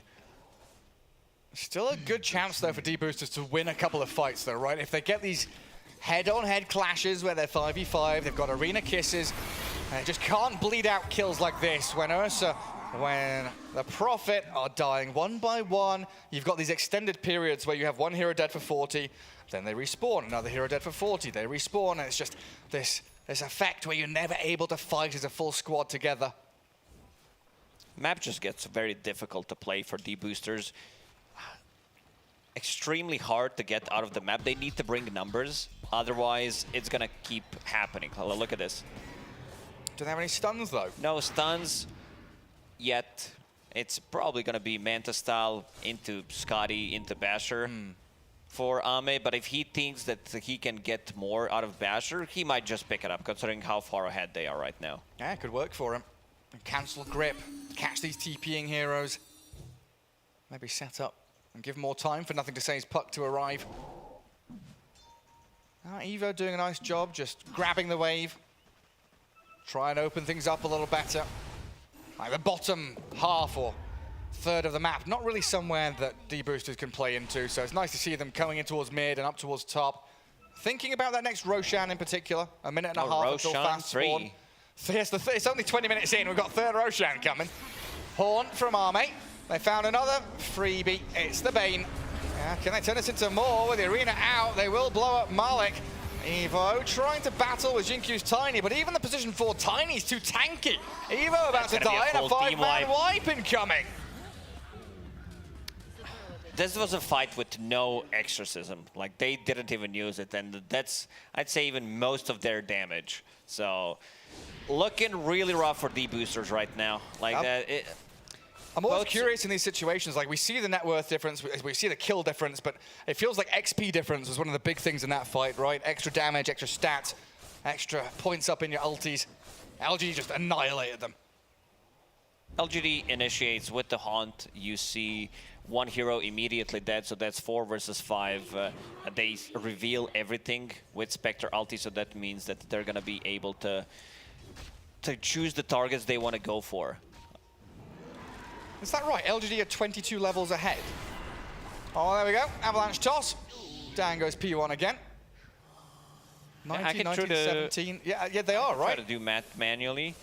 Yeah, I took a peek at the graph, and it's got the 6,500 XP plus 21 levels. Yeah, that sounds about right. That's pretty ridiculous in a 22-minute game. That's a level a minute. And someone could get Aghanim Scepter for free from next Roshan. Oh, who is it? On side of PSG LGD, Ame already has one. Dead Prophet building one. I don't think you want to give one to Tiny. Enchant. They could meme it up a little bit, get the Sproink going. Oh, yeah. Yeah, bounce around a bit. Oh, Nothing to Say has been all over this map. His maneuverability, an understanding of where he needs to be to snipe out these heroes has been spot on. And Pleb on the flip side has been sitting in tree lines the majority of the game. Creating tree and sprouting and just trying to split push. Make a bit of room for the rest of his team. Right, now they're playing on a dire vision though. Not sure if LGD saw that smoke. They've probably got a pretty good idea of what's coming through this Radiant Triangle right now. Look at this little fella. Oh, he just died. Never mind. Inside the Roche pit, there was a Kobold scouting things out. Prospecting Aura is the name of the spell, giving 20 gold per minute. Best aura in the game. Kisses launched in towards some illusions. P1 still dead to it, and Arme doesn't even bloody bother to show up. He jumps in, mantas, and jumps out again. A toss back finds Mad Frog, and it is a dismantling. As LGD handle D-boosters and walk straight into the Roche pit. Arme's like, cool guys don't look at the explosions. So he goes back, continues farming up. Let's see what's on Roche. It's gonna be Refresher, so I assume that one goes to that profit. D-boosters not in position to be able to contest it. Bottom is being pinged out. PSG LGD, they still want to defend this one. Yeah, don't give away these objectives for free. Look at all that money flowing into the pockets of Nothing to Say. Kaya Sands, Witchblade, going into Lincoln's next with tons of money saved up. They do get on top of Malik. Good two-man avalanche from Jinkyu. The arena just defensive again, and Arme toying with his food. Jumping from Haunt Illusion to Haunt Illusion. Jaunt in and a three-man coil. Nothing to say. He's lashed onto the wall. Nightmare there to try and save and delay. Ash, but can he get it? I don't know if he can. The damage isn't quite enough, but they'll find the Mars instead. Grip is there onto the puck, but it's not going to do much. Evo will try TP Good home. TP from him. Oh, there's no stuns. You're right. That's a smart move. Gets out of there. So they only lose 3, but when the positives you're looking for at the end of a team fight are how many did we lose? Not great. It's a lot. Yeah, we talked about Ame's items, whether he wants to go for Scotty or if he wants to be able to get the bashers done. And yeah, one of the fastest Aghanim Scepters on Dead Prophet. Not a really popular item because Dead Prophet, like her popularity has been on the rise, I would say, in the last couple of weeks, but not that like first phase material, at least not from what I've seen. I'll tell you now, it's popular in ability draft. Why is that, Gary? Well, so you can pick damage over time spells, and every time you do damage with a damage over time spell, a ghost comes out and hits them. So you just get a million ghosts flying around and just destroying people. I'm not ability draft gamer. You should join us sometime. It's fun. I'm good for now. Yeah, you don't like fun, do you? I mean, Dota's fun. I mean, I can get behind it, but I feel like... You'd much rather a normal game. That's what you used to. Other players would be so ahead of me that I would be kind of mad about it. I know that feeling all too well. You learn to start on time. You learn a couple of combos. There we go, Arme. Straight back into it. Jinkyu tags them with the avalanche, tosses an illusion forward. Nice little nightmare there to dodge the damage from it, but nothing to say. Straight back into play on top of D-boosters. Two-man coil, Ursa Snap caught up in it. Arena from Evo. It's on the Enchantress, but look at how tanky Y is. He doesn't give a damn about it. He's taking literally no damage. They can't touch her. The Bambi's invulnerable. LGD diving into that base now. They've glyphed up to try a bit more damage back onto them, but nothing to say. Diving towards Fountain.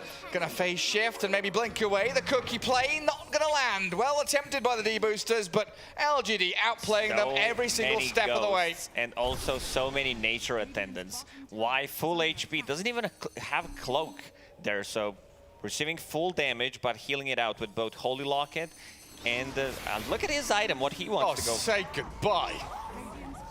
This is the old school Enchantress build. Going for Armlet. Oh, very Armlet nice. was holding on to Refresher for a very long time, and now he's like, Fate Beyond, you want to end the game? Hands him over the Refresher, another Exorcism. PSG LGD, they want to close this one out. Yeah, and a dieback from Pleb. Gets himself picked off up in that top lane. Arme just cruising now. But we saw the faces of the D-boosters a few seconds ago, and you know, there's a few little smiles there, wry smiles, just trying to hold on to what they've got, defend their base against some of the gods of Dota 2. Malik will kill Jinkyu, and he's absolutely going to be grinning at that one, I'm sure about it. Even if he dies immediately after. Evo caught in the coil as well, but nothing to say. Beyond godlike along with Arme. And right now, you're just going to shrug your shoulders and go, well, what can you do? LGD 48-7. Specifically bought Moon Shard just to be able to stop the TPs, because it felt like he got annoyed. Yeah, more attack speed means more chances to bash. Look at that, the nod of the head. Yeah, this one's over, isn't it? Let the throne fall. All 5 are dead. And LGD gonna close this one out. Go on there, Mad Frog. Get yourself into action. No dive, says Pleb. He's baiting them, goading LGD into the fountain, but they don't fall for those kind of nonsense tricks. They tried something different. I mean, they did surprise PSG LGD with level 1 Roshan. Tried to go for the second one, but PSG LGD, they were ready for it. They absolutely were. Even if they didn't scout them out. Now look at the fans going wild over the level 1 Roshan. They loved it. They also want to see PSG LGD performing on LAN against the local team. Got to give them some, good memories, good experience for them, and PSG LGD all but smile. Everything, including the smiles, big smiles, especially on Jin-Q. This man, I don't know, like something about him. Like I think he has this positive aura for his team. It's just innately cheerful. Absolutely. Positive attitude for them. There we go. LGD taking game 1 in this best of 2 up against the D Boosters, and it was pretty solid, straightforward stuff from them. Nothing too out of the ordinary as they systematically handled them. Yeah, I want to see what they have prepared for game number 2, because they need to try something different. Defeating PSG LGD in a fair fight might be a bit too difficult with all the experience that they got, but yeah, look at this. We got Roshan. Let's go. Yeah, we've seen that Roshan animation a fair few times, but never so quick into the game. But Lacoste, what kind of strats are there in Dota 2? We've had level 1 Roshan. Is there anything else sneaky they could try? Pudge is not that sneaky anymore, but I could expect them go for something like that in game number 2. Yeah, potentially. I think they need to cheese it out. Well, we'll find out. Game 2 coming up shortly, but for now, we'll hand it back to the panel. Well, thank you, Gareth. And we're here on the panel watching these highlights brought to you by Aramco. I don't know if you guys were seeing the shots of the audience, but I really concentrated on this. There was one audience member, so he was like maybe a 7-year-old kid who could not believe the Boosters lost after level 1 Roshan. You could tell him. He was perplexed by the screen. He was just like, what just happened? How did they lose? They took level 1 Rosh. When I was 2, that was the strategy to beat. But unfortunately, much like him, I am incredibly confused by that. A confused 7-year-old? That sounds like my pops. It's crazy. But Dota has such a wide range, right? You're able to be representative of a larger region. I think I might have just gone live here. So what I was saying was, it's great that we've got so many fans coming out and being able to watch this great Dota action, but LGD just too strong at the end. Gotta give them credit though. I mean, D Boosters, they're one of the teams, they know, as we see this final score screen provided to you by STC, they were just having fun, right? They did level 1 Roche. It's been forever since we've ever seen that, LAN or not. And it's nice to see that the team, even at this moment where they might be eliminated, they're having fun with LGD. You know what I think D Boosters were going for? I think they were just wanting to have that bragging rights, to be able to say to their friends, we level 1 Roche PSG LGD, like one of the best teams in the world, or I killed Arme. He only died the once. Faith Beyond made sure to say, well, I'm not going to let that happen to me, but everyone else died to D Boosters, and so I think that's something they're going to be able to hang their hat on. You're right. They never killed a TI winning core. That's unfortunate, but they did manage to give us a good showing here for D Boosters, and you can put that on your resume later. So at least they're doing well. However, this means they're eliminated. There's no chance of them coming back, right? No, right. They regardless of the Tundra series, which is ongoing now that they're playing versus Spirit. With a position 1 Abaddon, by the way. Yeah, it wasn't looking too hot when we left the room. I'm not sure how that one is faring currently, but I thought Tundra likes it cold though, so maybe. That could be cold. That could be true. That could be true. But yeah, I really like the D Booster start. I think if you're gonna take a series against LGD, you needed to make a statement out of the gate and put them immediately out of the comfort zone. I mean, that wasn't even something. To be fair, that's not on any of our radar. It wasn't even on our radar when we launched into the lobby, and then immediately we see the game and they're already in the Roche Pit level 1, and yeah, you can't blame them for not scouting. The most that you do in the Roche Pit is really just hide in there and contest the rune if you're being a little bit cheeky, right? That's it. Level 1 Roche is so far off the radar. Yeah, I mean, what you could do now, we're talking about sneaky plays, right? Now, you did the level 1 Roche, I was like, well, TI2 strat or whatever. Then you go over to TI3 and you do the Alliance bait Roche, where you let someone die in the pit, come back in, they already picked the MP. It could be happening that someone's going to scout this time, for sure. I don't think so. I think LGD will let them do it out of sportsmanship. If the enemy team is willing to do this, you gotta let them. It's just a sign of goodwill. I don't know. I agree with the cost. I think we might see that Meepo start to come out, or these other unorthodox heroes that just aren't in the meta right now. Yeah. Oh, okay. Yeah, agreed. It's got to be something a little bit. I mean, you're a cheese guy yourself. Maybe something a little bit like of an aged, a bluer cheese. Help me out here. I don't know any other cheeses that are aged other than blue. Brie? Any cheese could be Well, aged, just leave it out. Most cheeses are aged. Yeah, well, they were all aged when you left them in the fridge for like 6 weeks, but I don't know exactly. That makes them tastier because you want them to have the stronger flavor. This is a genuine thing. Stop laughing at this. Don't put the camera on me, please.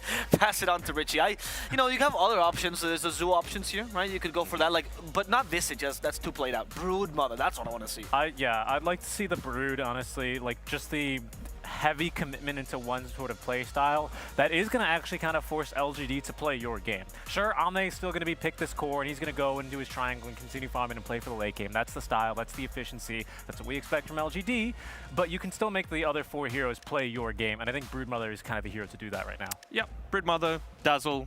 Give me the push. Give me the full on. Yeah, that's lawful. I'm done with the 2. TI2, TI3, TI4, Death Ball. I think that's what they need to be going for. Right, so what were the heroes? It was definitely the MP was a big one. Centaur. Brewmaster was huge back then as well. Centaur was big. Yeah, okay. Brewmaster mid, Centaur offlane, MP carry. I like that. Leshrac, I think, also came through a lot. I mean, we're running, I guess that's a support then 4 slash. We need a 5. I mean, if you really want to throw back to the TI meta, right, we can go like Quas Exhort Invoker, Alacrity, Marcy, Sidekick, onto the Earth, Panda, Bruling. That's true. Sure. Use Faith, because Faith Beyond came up with that when he was with Wings. So use that strategy against them. Yep. Show him what's what. I mean, you have to destroy him with the mental game, I think, right? Level 1 Roche, and then you use their strats against them. Right. Well, we've come up with a lot of strategies. We're probably not going to use any of them, because that's why we're on the panel not playing. But we at least give him some options. For now, we are really, really excited to wait for that game number 2, and that's why we're going to be throwing to a quick break and coming back as soon as possible to watch LGD versus D-Boosters once again.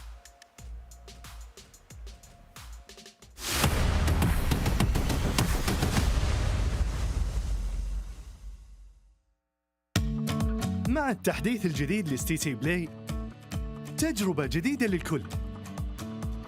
لو جوك دايم تحديات نافس وانضم للبطولات، استكشف الشات والتايم لاين وتسوق من متجر التطبيق. الليدر بورد على تفاعلك بالتطبيق، والجوائز الأسبوعية والشهرية على نظام النقاط تنتظرك. ستي تي بلاي، مهما كان جوك هذا محلك. عايز تترجم راب؟ تعالالي. ملوك السين دي انا ملخصها في سطور، بس مين يقرا؟ فاهم؟ كلام الشارع ده انا هرشه كل المجال حبايبي. بروز. وانا كاكازوكو مصدع ابكي نظرة لو على الحلاوة عندي كاستر والاسم. عفرت يا عفرت، هتفضل معفرتها ولا ايه يا برو؟ انت مين هو ازاي ده دخل هنا يا جدعان؟ نكسر الدنيا الاول وبعدين نتكلم، نعيد من الاول. لا لا لا لا لا لا مش مسجل. اخواتي عشان فاهمين السين، سبوتيفاي عمل لك بلاي ليست الاقوى راب مصري، اسمع ملوك السين ببلاش.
Game 2 is upon us, and we are anxious to see what is happening to you, Richie? The crane. We're anxious So to fast see today, I love it. what Deep Boosters brings for this game number 2. After level 1 Roche, there are high expectations. They might have lost, but it's not always about winning or losing in Dota. Sometimes it's just about having fun and showing some creative strategies. Yeah, I mean, now, especially for this game, too, that's pretty much all the D-boosters are going to have, right?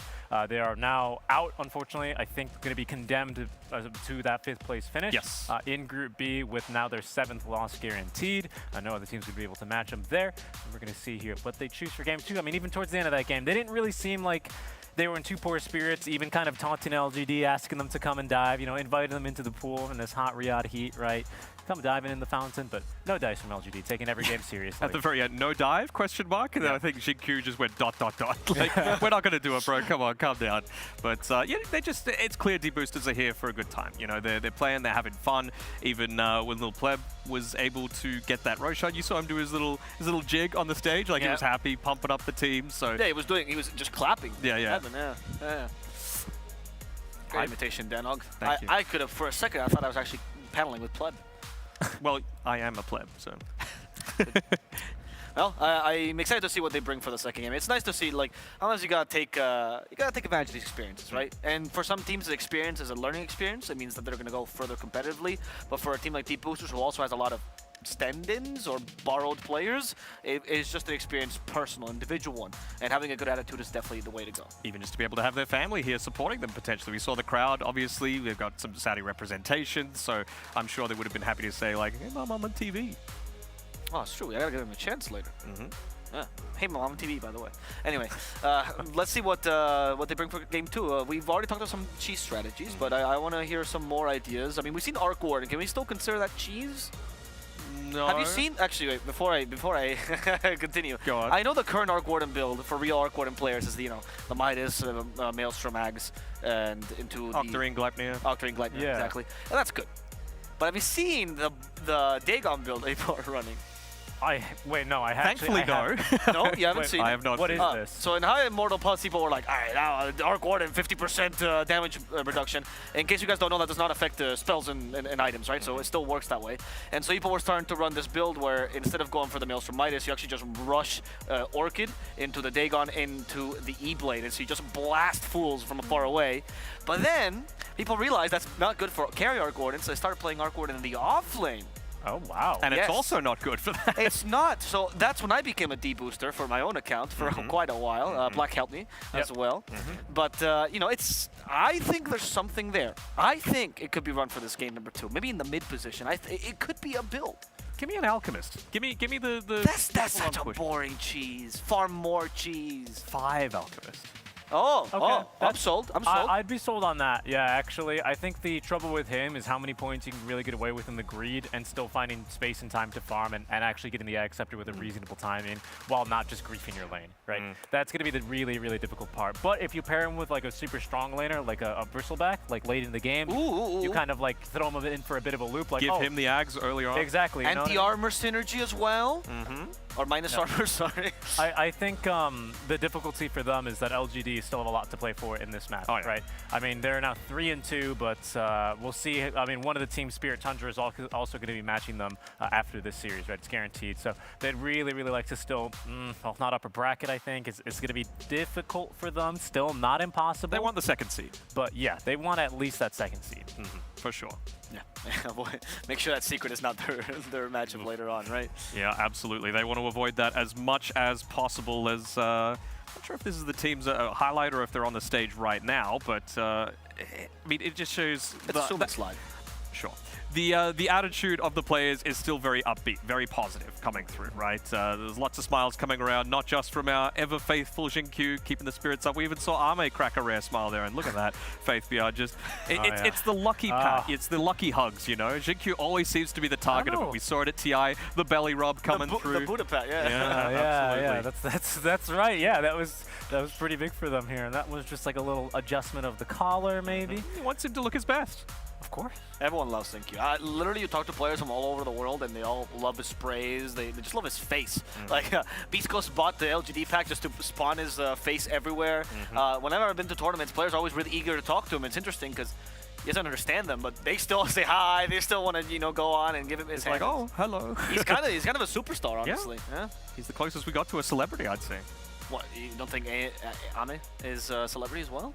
I think the LGDs are a team of celebrities. True, true. I mean, Xiaoba, he found his way. Yeah, he was on a reality TV show. That's absolutely right. And I think so was Sinkyu, actually. I was about to say, didn't he get picked up on that, right? You brought up that story, I believe, the other time we were paneling about how that's how he was kind of discovered, right, on one of these shows. Wild. Yeah. And even Nothing to Say now looks like a K-pop star as well with his haircut, you know, the wild colors. So, yeah. I mean, like the Dota 2 scene in China, right? The culture around it just like the fact that you can have these things that, you know, oh, we're having like an influencer dating show. Who are we bringing on? A Dota 2 coach. Like that is unbelievable if it were happening like over here in like the Western cultures. But over in China, the fact that it's not only, you know, happened once, but they keep bringing people on. Like that's they did amazing. a whole Dota 2 reality show. I mean, now it's buried, but it was the thing they tried to do. So I agree with you. It's very, very cool. And what's also very cool is this draft. Ooh. We're getting to see it now. PSG will be the ones to ban the Marcy, which gives some more options to D-boosters here. They get to ban something different as opposed to that. They're going to get rid of the Beastmaster, much like in the the first game. They do not want LGD to play fast. We'll see what they come up with, though. Last time we didn't really see the Roche level 1 because who would?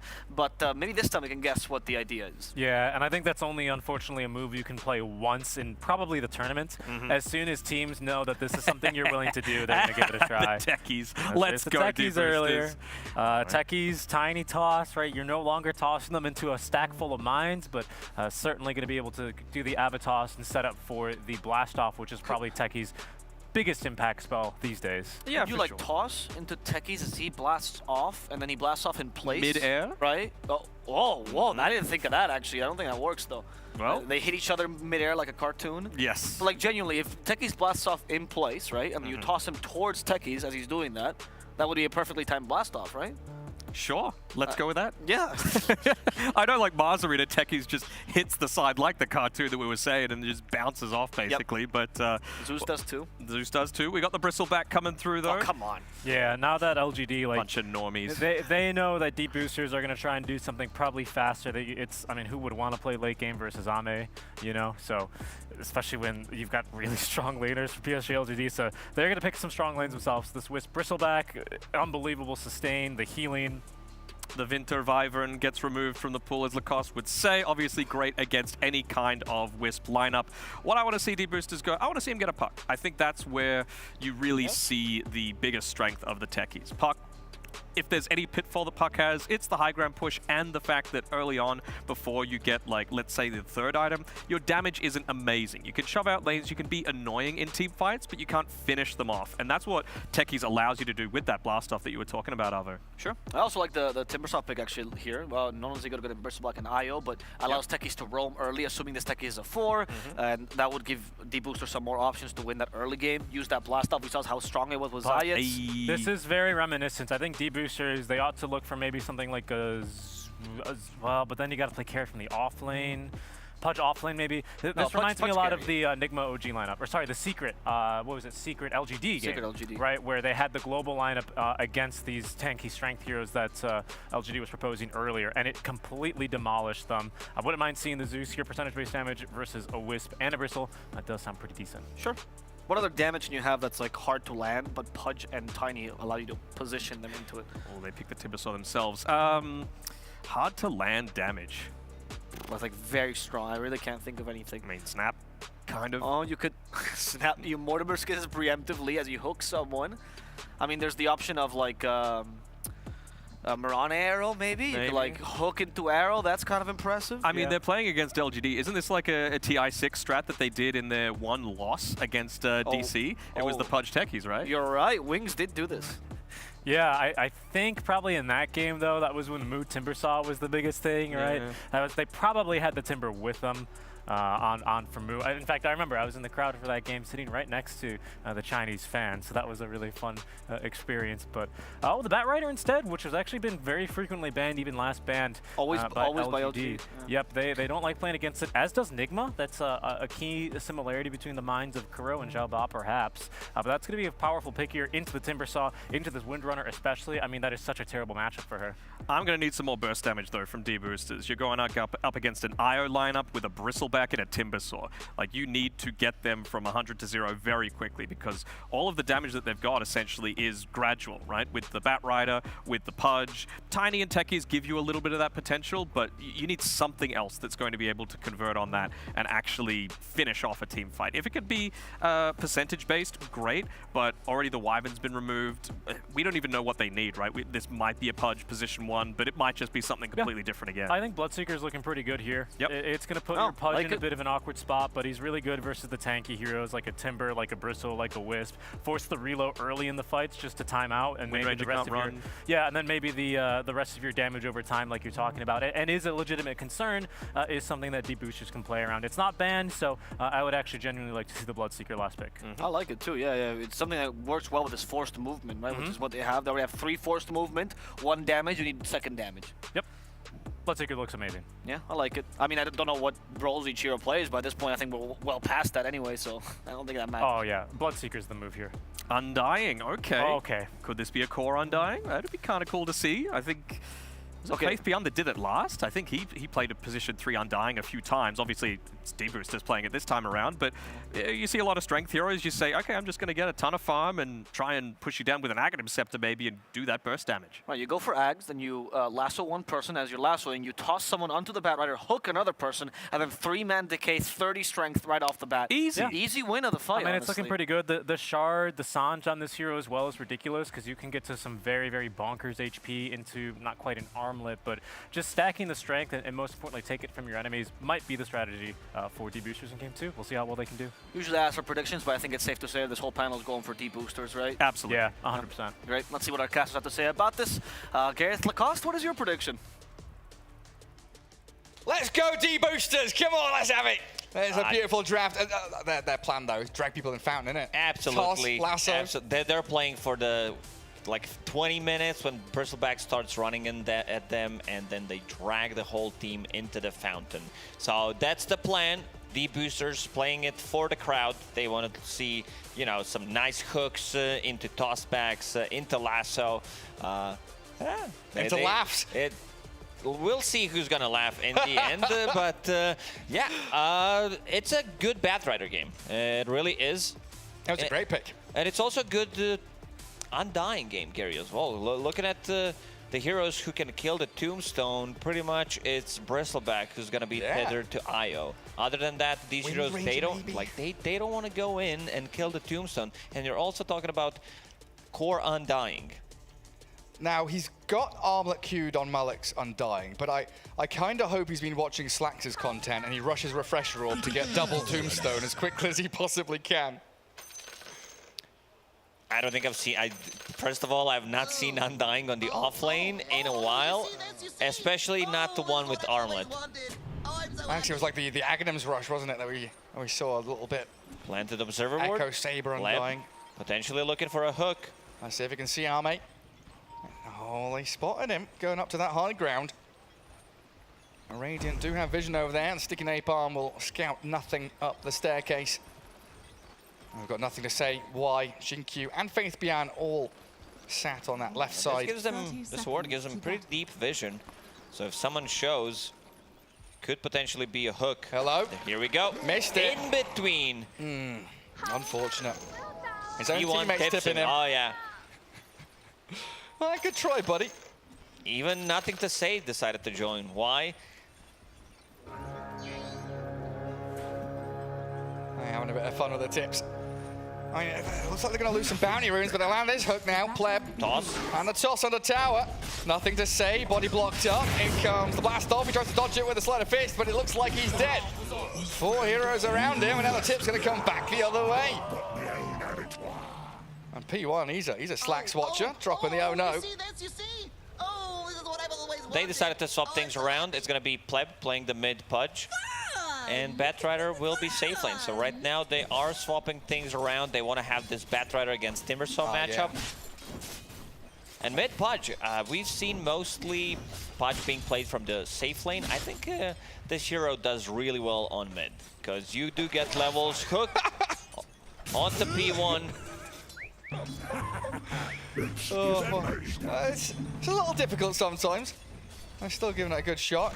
And again, they're going for these plays where they are displacing the opponents. What was it? Avo's calling it the forced movement, giving their enemies no chance to react when you're putting them under towers like that. Nothing to say, gonna go. Let's try and flame guard through this Pudge's early damage. He was thinking about getting bottle, hook underneath the tower. Can he kill Here him we off? go, one more hit. A solo kill against nothing to say. What a dream! Ah, this is big, and now he's collecting the tips. Nothing to say. Grins. Nothing but grins for the boosters. Wonderful stuff. He got the soul ring, does have a fairy fire. Didn't want to go for bottle immediately. A bit strange considering that he got the first blood, so you want to get bottle out as soon as you can. Go for that 2-minute water rune, have it secured. Down bottom, Mad Frog and Malik. Oh, hello, toss under tower. Jinkyu gonna try win run. Does have the move speed to get out of the grasp, but the Did I blast see off that bottom. correctly? Pleb just TP'd from mid lane top. Well, Malik's gonna land the hook. Has he got him? He got him. If he misses that hook. Pudge roaming. They just rotated in. Mad Frog dies down bottom to Y in a really scrappy battle down there where Malik nearly died as well. But IO keeping that bristleback topped up, and yeah, chaos all around. Both side lanes going mad. Another hook off the mark this time. But Lacoste, who's your mid laner now? What's happening? It's gonna be Timbersaw, and we see Batrider going to the mid lane. Evo is bringing something on the courier. It's a bottle. I like that a lot because this does allow him to swap the lanes, especially if he needs to play the mid lane. Then you kind of need a bottle with the Batrider. Yeah, utilize those water runes. And they're both level 3, right? So there's no level difference between them because they both started in the same lane. Let's see what Faith Bian can get done against the Batrider, which is a very advantageous matchup for the Bat. Yeah, one of the big stories, though, is going to be Ame's Bristleback, like untouched in the bottom lane, 19 CS, top spot on that board. He's the one who does not need to move from his lane. He feels very comfortable here, has a Ring of Health already, going into Vitality Booster next, so we're going to be seeing Vanguard. Yeah, and he got that early stick against Undying. Get some regen against the Decay spam. And he's even content just spamming Quill Spray under the enemy tier 1. D-boosters, they're going to bring 3 heroes top again. There's a rotation from the Batrider, so mid lane yet again abandoned. For a second, I thought Fleb is going to hook Tiny one more time. Oh, he might have. Avalanche should get the toss back here as well into the rock. The stick and A-bombs coming. Nice flame break to push back Jinkyu. And Windranger is kind of blocked in here up against the tree line, going to get brought down by Evo. Pleb suffering against the Timbersaw's damage, but does have the salve, the Timber Chain across. They might be able to kill Faith Bian here now. Firefly is starting to wear out, so they'll need all the damage they've got. The toss across, the Batrider's in. Need a hook from Pleb to line up, but a sidestep. Faith Bian pirouettes on the spot, dances around it. He's got plenty of napalm on him, but now he's under tower. Fate Beyond going for a different build. He understands that reactive armor is not going to save him there, so he wants to be able to surprise people, get the damage done, and also wants to have more points in the Timber Chain. He knows that this Batrider matchup is not good for him, so wants to be able to blow him up, especially if Batrider decides to go underneath the tower. Now Pleb back to the mid lane. Yeah, lane swaps galore. Bat, Pudge, Ember, Timber, all trying to get themselves a little bit of a nicer time in this early laning stage. Has this hurt anyone, do you think? You know, LGD feels like it's not been great for them, but they've not lost out too much, have they? No, definitely not. Bristleback on top of net worth. Ember Spirit 28 CS, and we can see Pudge and Batrider pretty much having the same CS. Timbersaw in the middle of the pack. Oh, is he stacking Ancients and farming with Tombstone, it looks like, Malik? Trying to get himself an extra boost of net worth, get that income. And Techies has the lane for himself. They can't play this lane, especially after the Vanguard pickup on Ame. There's no way he's dying. Just the one stack from Techies. I could build that up a little more. Pleb misses out another hook in the mid lane, and now Windranger with the IO and Ember tethered up together. Chains on the Pudge, no one coming to save him. So Pleb dead, even with that Fairy Fire popped. Will do nothing but delay the inevitable. And a jump in. Aiming for this Ame Bristleback. Malik with a tombstone should be able to find this. Another little bomb from the techies comes, and Arme getting decayed and hit down by the zombies. Go on, give me the high five. Io tries to keep him alive, but I just love that. They're laughing, they're having fun, aren't they? Yeah, this That's is what why Dota they 2 is pick all these about. heroes, pretty much to have fun. Pleb, deeping mid, level 5 only. Avalanche toss back into tower. Go ahead, Jin-Q. Get back over here. And the hook off the mark, unfortunately for Pleb. Can't find the grab, and now he's 3 in remnants trouble. available or nothing to say. Doesn't even use one. B1 has toss available in a second. Though. He tosses Ember Spirit, but the power shot from Jin-Q and the late reaction's coming. Maybe techies can find a takedown on the Wind Ranger with a blast off to get it. And a rotation in from the back as well, but nothing to say, like you said. Has the remnants to jump away, dodging the flame break beautifully, and why with a tether? He slips out with the grasps of D-boosters. 2 remnants out to be able to provide him tether target, and like, yeah, Io holding up a bottle for now, healing up. Oh, is that Io's bottle? I think it is. It is. Yeah, so nothing to say, he skipped out on it, right? Yeah, because he was, he knew that he was going to be playing against the Batrider eventually with the older lane swap, so decided to go for Magic 1 instead. Jin-Q shackling up P1. Avalanche stops the Timber Chain, so that's given him enough room to get away from that top lane. I mean, maybe Jin-Q can try and power shot, but I think he's out of range by now. Definitely out of vision. D-Booster's doing much better than in the previous game. Like, they're making the moves, they are getting some kills, even though it's a 2k gold lead for PSG LGD. And now the lasso. And dragging his Ember Spirit under tower. Dismember there, the permanent disable, but did they have the damage to follow through on? Slight of Fist comes out, Evo's still alive. They will bring down, nothing to say, as the Io follows him into the grave, while Arme was fighting with Malik around the tombstone. He doesn't have Soul Rip leveled up, so he can't heal it. Just trying to spam. There's decay onto Arme. He's got his ulti going, so he's got that damage increase, but that facing off against close. the Bristleback, not an ideal situation. Malik tried, he tried really hard, but fighting against the 200 damage Bristleback and having like 4 stacks of Quell Spray, pretty difficult. Ame also got the extra gold from the Tombstone. 2 seconds faster than this patch fastest, so Ame breaking some records. Faster is faster, Lacoste. He is a speedy guy. I mean, what is Flesh Golem? 25% damage amp, maybe he was overestimating that, but now with a Dismember onto the Bristleback bottom, they should be able to bring him down in a 3v1. That hook secures it in the end. Well, LGD trying to secure themselves a tier 1 mid lane. They spot P1. Another good Avalanche though, and he's out of there.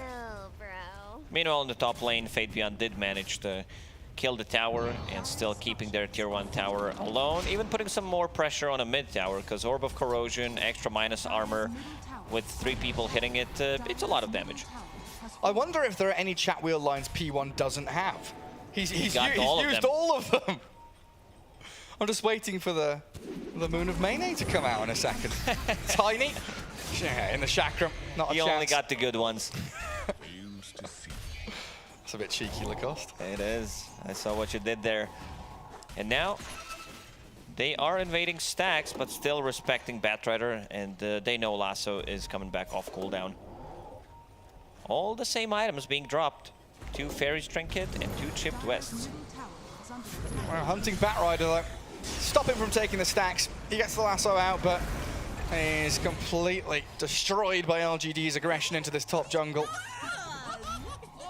D-Boost is not able to really react to that. You know, their tier 1 top has already fallen, so this part of the map. Oh, Ame is also invading enemy triangle. He got the kill on board. So all of these, I'm gonna call it small things, but they do add up, because Bristleback did kill Vord, did kill Tombstone twice, I believe, and now inside the enemy triangle.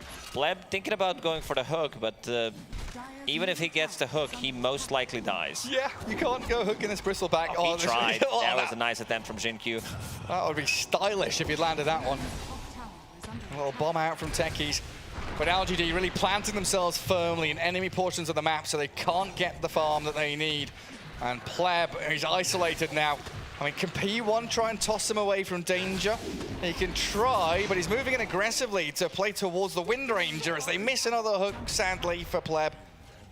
They need some kind of stun. They need some kind of setup for these hooks. P1 thinking about going in, toss back into dismember. They've got him. Into silence. They finish him off. Beautifully executed from the D boosters. Chasing Jin-Q now. But I think the Wind Ranger should be all right. Nothing to say, saying that this is imbalanced. Displacement abilities, they have many. Yeah, what can I do to counteract this? Yeah, I guess he's got remnants, but he's got to be on point with his placement of them. And we saw what happened yesterday with the Zayat's techies, right, against the Ember Spirit. The mines placed on a remnant. He jumped straight into a trap. Hello. Pleb finds the IO. Arme now doesn't have that defensive support backing him up, but it's still a tanky bristleback, so D-Booster's going to look towards this tier 1 instead. PSG LGD is playing the boosters game. They are falling for these like hooks that they're going for. They are grouping up, which means that if PSG LGD goes and takes the farm on map instead of trying to farm, Timbersaw just TP'd, but he has 0 mana. Does have a Soul Ring available in a second. Another extra goal coming up from Tombstone. I mean, Malik is still there, just hitting at the Faith Beyond, but the Shackle shot, the jump in from the techies. Nice chakram across 3 of them. They're still standing D-boosters, tanking through the LGD damage. Finding one, Arme's down, and they'll lose with the Faith arm Beyond as well. Malik just standing his ground, finally taken out by the power shot. There's nothing to say in Jin-Q, turning towards P1. They want more off the back of this. Low HP D-boosters heroes, but Pleb is TP'd home. P1 making his escape, but the power shot misses on Mad Frog until nothing to say finds the finishing touch with his slight fist. Nothing to say. Once Tiny, he saw him not having mana. 10 stick charges available. Jin-Q gonna snipe him. I mean, these type of skirmishes do benefit D-boosters quite a lot because their heroes are not that really good at farming. If we talk about like Tiny, if you think about Undying techies, they want to keep fighting, and they're getting some flesh heap charges. So right now, Pleb's sitting at 10 already. Yeah, you really can't underestimate this decay with the damage amp from the Flesh Golem. A hook from Pleb will find Jin-Q's Wind Ranger. He'll try Shackle Shot and move out, but it's a lot of damage from this Pudge at this point. Damage amplification from Flesh Golem. Couple of DK stolen and also Armlet. And now look at his damage. Yeah, it's like 180. Straight in towards nothing to say. He does have a couple of remnants and 6-1 charges. Trying to bait for the rest of his team to arrive with the TPs. And Malik way too deep now. Surely with the Timbersaw arriving, he'll have to pay the price. P1, what have you done? He's walked in, he wanted to continue fighting. The Avalanche tosses the IO into the Pudge. There's still Tombstone, good silence. They do have the zombies flowing, and they get a couple of kills. The hook off the mark. Nothing to say, sidesteps that one. And P1 gets whirled to death by the Timbersaw, while Pleb attempts the TP home, and there's nothing to stop him. I think Ame said, I don't want to be here. Guys, let me farm my Aghanim Scepter, and then I'll join you. He's 1,000 gold away from it, so gonna take another 2 minutes, I would say, and then he will be ready to fight. This is when you're going to see PSG LGD going for Roshan and try to take a fight, transition that into a kill on Rosh. 12 assists, 14 minutes in. And the game has got 29 kills. It has been a bloodbath. D-Boosters not shy about playing aggressively. And breaking some records. I think the highest amount of hero damage of any hero this event was Taiga on Phoenix, because he had like 1k damage per minute on Phoenix. So yeah, breaking some records. I mean, because you know they're grouping up, you do have Orb of Corrosion, your Sleight of Fist is maxed out, so that makes sense. I believe that's a full Deso. Deso and Orb of Corrosion. With a Bristleback, it makes sense though, right? Yeah. Also, their heroes don't have that much armor. We're talking about Tiny having 1 armor at the moment. Pudge sitting at 5. Nice slight change though. Jin-Q being rotted down, and the relocate in will bring Arme to the fray. Pleb and P1 didn't stand a chance, and a lot of money there with that streak from Pleb handed over to Arme. It's going to make that Aghanim Scepter that also, much you faster. Have 2 Deso charges 15 minutes in. You just finished it and got 4 out of it. Bat Rider. Feels like Evo's had a bit of a quiet one, right? He's meant to be the hero that matches up against Timber and Bristle, isn't he? Definitely, but in these fights, he still needs to be careful how he approaches. Does have Boots of Travel. Going into BKB next. Malik. Here comes Arme. IO tether to him. Toss back in towards Techies. Arme gonna walk it back. Power shot across towards Evo, though. Like you said, got to be careful, but a great hook from Pleb. Drags them into the mines. Nothing to say. Dead again in the same damn place. Deja vu as he falls under tier 2. And now Arme always got that heal up. Io keeping him alive ever so barely. And Pleb stuck in the chakram, just being shredded by Faith Beyond's Timbersaw. It looked good for D-Boosters. That hook landing on nothing to say. Oh, underneath the tower one more time. Oh, they get it with the mines.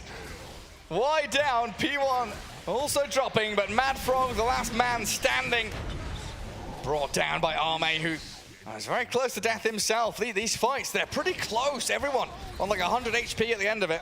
Io coming in clutch with a couple of Magic Wand charges to be able to save Ame. Also, I want to see if Ame decides to pick up Casual Cloak on Bristleback. There's a ton of magical damage if we talk about Batrider, Undying. Techies deals quite a lot.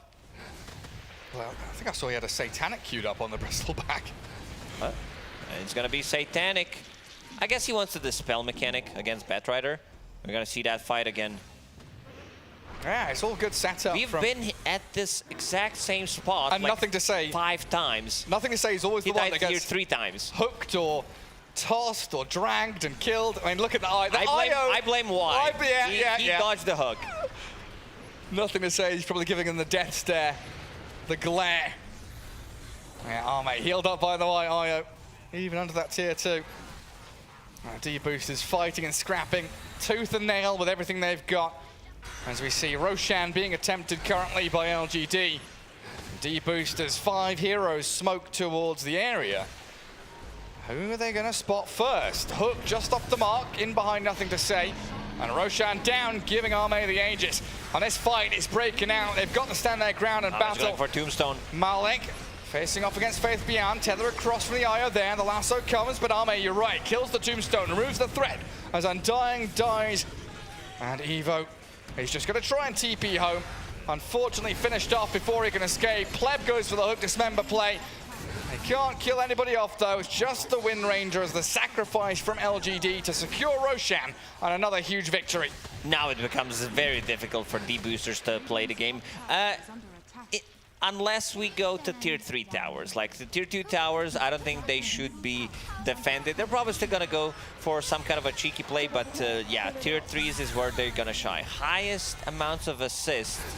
So 18 assists, 17 assists, 18 minutes in. I mean, we had this for the Tiny like 3 minutes ago. It's just non-stop fighting.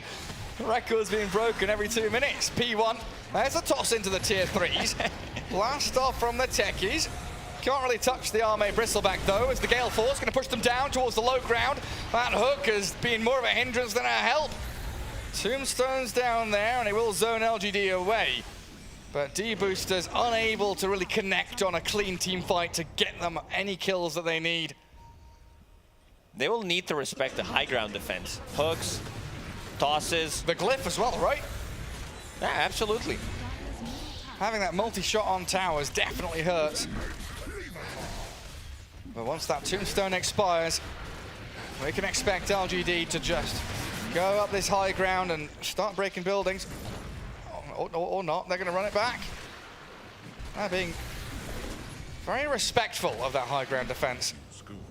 This is the only way they die. They're so far ahead right now that any kill that D-Boosters can get is going to give them a ton of gold. Oh. Uncharacteristic from him. Nothing to say, Ember. Missed out on his chains. We'll try to go for it one more time. Ooh. It was close. P1 and Jinkyu having a warding battle. There's the Avalanche toss combo. Pleb with a dismember.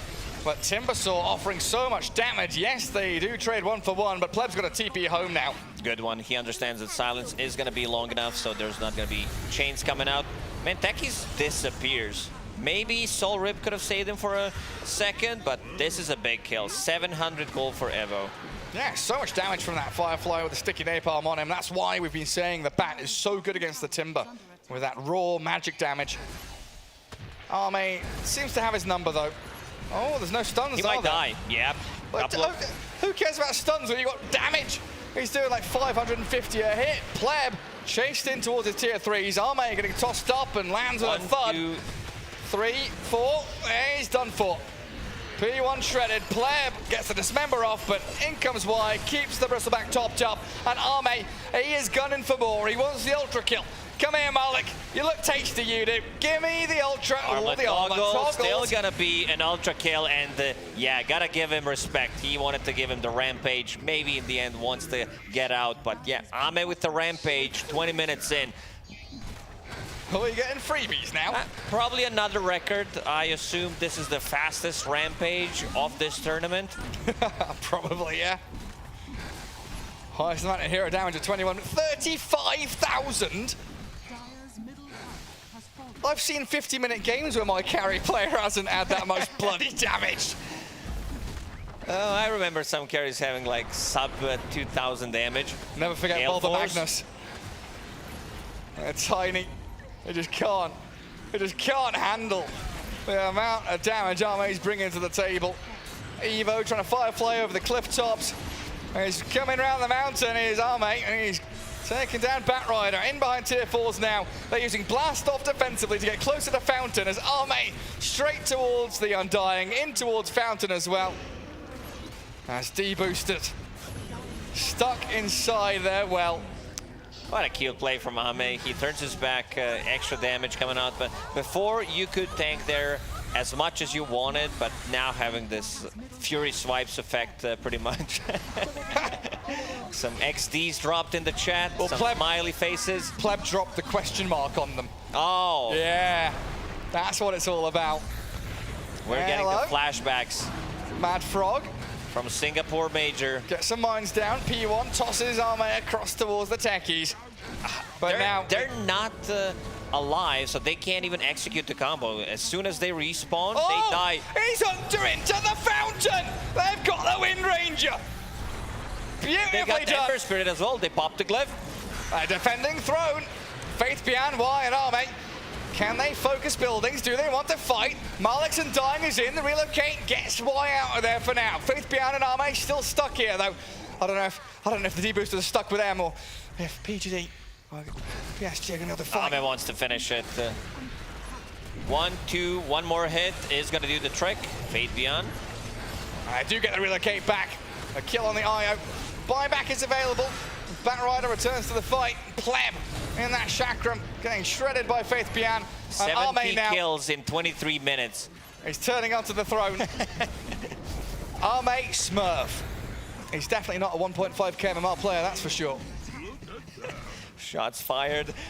Still alive, still has that Satanic available. Maybe it's time to go in and close the game. But seems like PSG LG that they're also having a lot of fun. Hey! He's got another one. Instant Lotus Orb from Faith. And then, oh my god, the bristleback damage! He doesn't finish off, he does. He does with a cool spray. Oh, now the throne. So open and exposed. Beyond godlike streak, Arme is just cruising. GG call, D-boosters tap out. There's nothing left to see here as LGD have a very simple 2-0 victory. Expected result. I think everyone kind of expected that PSG LGD, what they're going to do here, but we got to give credit to D-boosters. You know, they... Entertaining. Absolutely. Entertaining for the crowd, for style points. Some good hooks from Pleb. A lot of missed ones as well, but yeah, they try to go for something different. First game going for level 1 Roshan, trying to play off of that, and the second game going for displacement abilities. And yeah, they came here to entertain, and they did. I sure did. That's going to be a nice little morale boost after getting destroyed by Secret last night for LGD. And of course, now we have our second team eliminated, right? Liquid and D-boosters. No longer a chance to head towards the playoffs as LGD pack up their stuff after a pretty swift series there. I mean, what was it? It was 20, 30 minutes per game total for a series. Yeah, a lot of records broken in this game. Highest number of assists, highest number of damage. I think it was done on Bristleback. It's like 35,000. Yeah, probably fastest rampage probably on top of that. And we can see some of the highlights. So they're so serious when they're getting ready and drafting, preparing for the game. Then they realize this is what they're up against. They're up against people tossing you into tier 1s before runes have even spawned. Well, there we go. LGD 2-0 victory, and you can see the joy in the D-Boosters' faces getting to play up against one of the top teams in the world as we head back to Alvo and the panel. Thank you very much, Karen. We're here on the panel, always ready, watching these Aramco highlights, or these highlights brought to you by Aramco. You know, one of those series that is just for fun for one of the teams, and you could tell they were laughing the whole time. I actually think that the D-Boosters were having more fun than LGD in that series. Well, I mean, we saw LGD actually kind of crack some smiles, throw some all chat back. You know, they actually dove the fountain. It was like the short film contest this year with the Bristleback.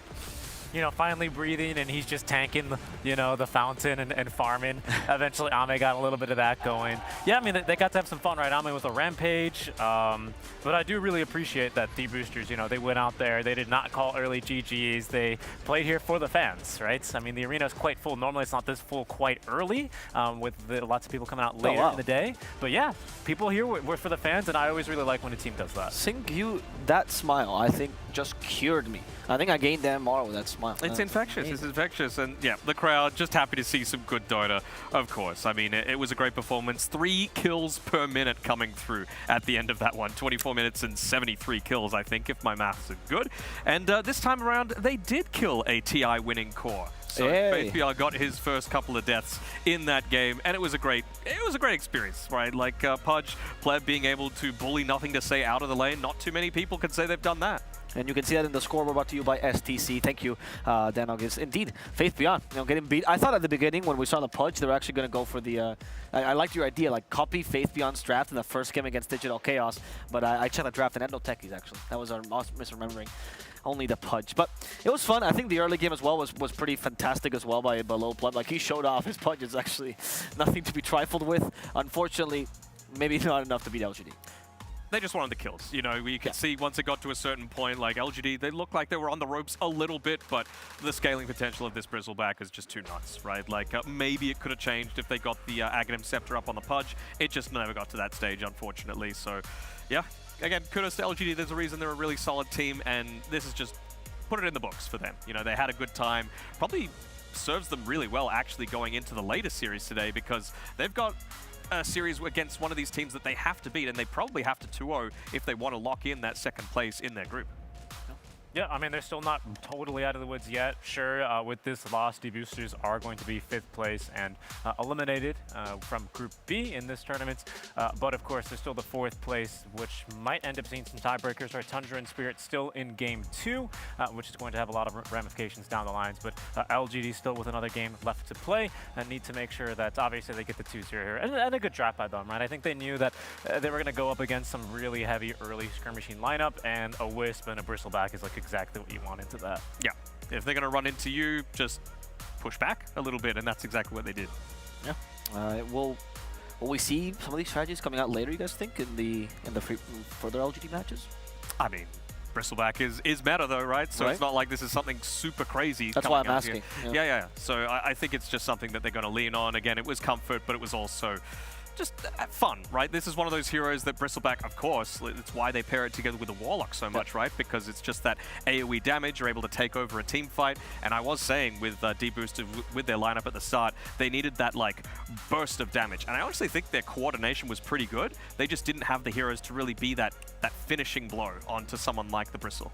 Something interesting from LGD is the storyline of Ame. I mean, obviously this guy's God, but at the same time, like, he is a player that we've always talked about being, you know, the Spectre player, the hard carry per se, the traditional hard carry, and he's been, at least in this tournament, leaning to more of these tempo carries. It's just fascinating to see him just slide into them so easily. He's not having any issues with Bristleback or with the Lone Druid at all. Any other heroes we might see, do you think maybe the meta fulfills or is better for these tempo carries? It really does feel like Army's just going to do whatever he wants on the day, right? Like, really? There's a reason that people... like he's Pudge carry before, so... Multiple people, pro players, just watch Army. They watch his pubs and say, what's he doing? Where's he moving? How is he building? And they adapt their gameplay because they just respect him as the best carry in the world. So maybe we'll see something a little bit more unique come out. You know, we've obviously seen OG make the Arc Warden work so far, but I don't know. Vengeful Spirit 1 maybe could work. I don't know. That's hype. I would like that, though that is quite slow. It is quite That is very slow. Yeah, and it's never a bad move, right? When one of these cores that is known for this traditional playstyle, especially a safe playstyle that you can always fall back on,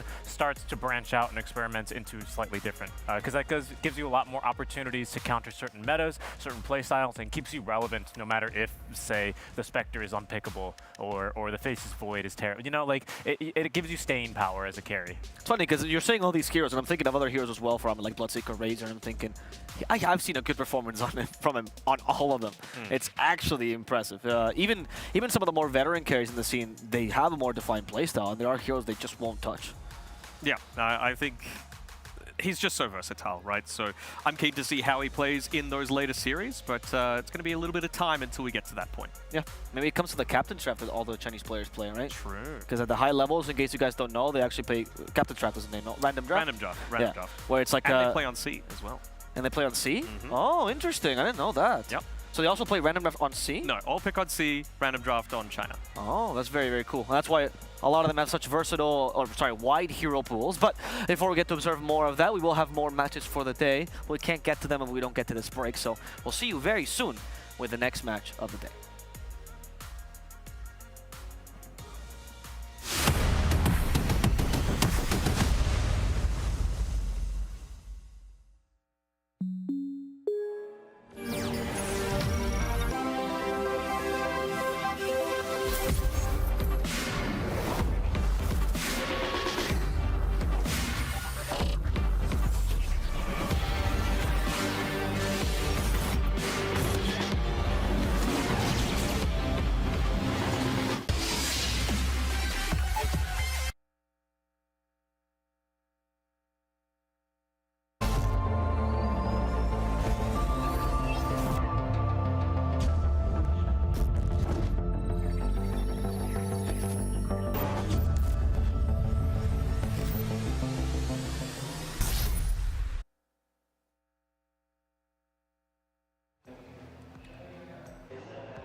Hello guys, and welcome back to the panel. You might not recognize my panelists today because we've done something very, very special. Since we have a little bit of time to fill, we thought, why not change it up? Why not get some people from the Arabic side of things? We have one of the Arabic analysts, Heyman. Yes. Heyman95. Heyman95. Nice to see you, Heyman. Nice to see you. And we also have two players who come from D Boosters over here, and they're Matt Frog and Evo. Evo? Hello there. I love your name. Thank you. Matt Frog? Hello. Yeah, are you guys excited to be here? Yeah, of course. Yeah. I'm gonna start with you guys because you're the hype. You know, you guys did a level 1 Roche. I never thought I could see that again in a LAN. Who had the idea to the level 1 Roche, guys? It's actually Malik. It was Malik. Yeah, it was Malik. He brought this idea and we thought, yeah, why not? We can try it actually. And it worked out because it's a did thing, you know? Yeah. Long time it didn't happen, so We thought we should bring it back actually. And we wanted like to do it in the last game, so it's be like in the stage and hype, and everyone watch this. Right. I mean, there was good timing. There were so many audience members cheering for you guys. I was particularly interested because you guys did it against LGD, like one of the best teams that we have here. There's a sense of pride, right, to level 1 Roche, sneak one from LGD. Yeah, of course. We were always scared that they might just lucky check, you know. It was scary actually, but it turned out great actually. Yeah, you think it worked in your favor that nobody's done it in a while? Yeah. I was baiting with P1 high-fiving in mid and doing some stuff, you know, just to cover it up. Man, that's some nice mind games. So this level 1 Roche strat, I'll be honest, I've tried this thing in my pubs. It actually feels terrible because you get nothing from Roche these days. What do you guys think about that? I mean, it's always great to start at get a half level, you know, and free gold. And we got almost 2 bounties or what? We got great XP also. Yeah. Also, like we can like take the another Roche with the shard, like 8 minutes or 11 minutes with the shard. It's insane. That was the plan, right? Yeah, that was the plan, but they have DB ulti and things went a bit wrong. Yeah, but you took the second Roche anyway. You managed to. Yeah, we managed it. Yeah, somehow. That was. Did you feel nice that LGD was now considering your strategy? Yeah, they were trying to counter your first level Roche strategy. Yeah, of course. I mean, first Roche was great, yeah, but the second Roche is the main objective, you know, getting the shard and pushing them more. But unlucky that Roche respawned after 11 minutes. That was unfortunate, actually. Right. Yeah, fair enough. I'm curious now about your careers in general. I was looking you up a little bit, right? And this is one of your first. I think this is your biggest tournament for both of you. Yes. Yeah. What is your history like? I'm gonna start with you, Evo. What's Evo? Sorry. What's your team history like? Like, how did you get into esports in general? How did you get to be a pro player? I mean, I used to play Dota a lot, and the esports in Saudi got bigger at some point. We participated in many local tournaments, and we won many of them. And then this tournament happened, and thankfully we managed to, and we're proud that we made it to the stage. Yeah. And yeah, it was great. Yeah, you guys made it through qualifiers. What about you, Matt? How did you get into Dota esports in general? It was started like from my brother. Brother teach me Dota. So like a long time ago. Then I started to play like a lot, insanely a lot. Then eventually like we and Evo like meet each other somehow. Like and we started a team with Heyman as well. He was with us as well. And I'm gonna ask you, Heyman. Yeah. How'd you get into Dota? How'd you become an analyst? Well, before I became an analyst, actually, I started playing Dota when I was like, I don't know, 11 years old. Wow. Yeah, I was so small when I started. And then I didn't really want to like play professionally at any point. I just wanted to play Dota because it's fun. The way we got into the scene actually is when the government kind of started taking interest into like Dota and making like tournaments for us, which kind of began in like 2020, the Saudi leagues, which is like the first tournament we actually played together. It was quite fun, and we actually won that tournament, like the three of us. Okay, so there's some history there. How'd that feel when they started supporting you and your career? Did it feel like you could actually make something out of it? I mean, yeah, it's awesome. It's insane. I didn't even believe it when it started, because it was like huge for us. Like, oh, there is a tournament, local tournaments. Let's go. Let's play a lot of them. Yeah. Evo, do you feel that too? Do you feel like it boosted your career a lot by being able to participate locally? Yeah, of course. I have never imagined that such big tournaments that being conducted in Saudi Arabia, you know, and it's cool actually. When you won your first prize money, right? Yeah. I know there's a very common thing. I always ask, what do your parents think about that? What do they say to you when you're like, I want money playing video games? I mean, at some point, like. My family and friends were not that supportive, you know. But when you get the prize money, they become supportive at some point. You know? Mad Frog, how's your story with that? Well, only my brothers were supporting me because they play the game. Right. They were happy that they were local, but when as well got the money, family will all support me and watch this. Probably my family watch this now. That's nice. You wanna say hi to them? Hi. We joked about how you would do this on panel, so we did it. We got it. Yeah. I'm curious about your brother as well. That he got you into Dota. Does he brag about you now that you're like a pro player? I don't think so. I'm not sure. I bet he does, man. He does, of course. I'm pretty sure he's proud. But he doesn't shout me to me, probably. What do you guys feel like about like how like the Malik replacement for Funnick in your team? How did it play out? Do you guys think it's affected like how you guys would have been like if the team was fully prepared, like because you were like practicing with Malik, not as much as you did with Funnick? Like how does that affect your team? Yeah, of course, the synergy with Funnick, because in fact we played with him a few tournaments, so the synergy between us was great and we got used to it. And then few things happened, came in the way, and we couldn't bring him, so we brought Malik, which turned out great actually, but we didn't have time to like prepare as much, you know. How did you guys get to meet Funnick and then Malik afterwards?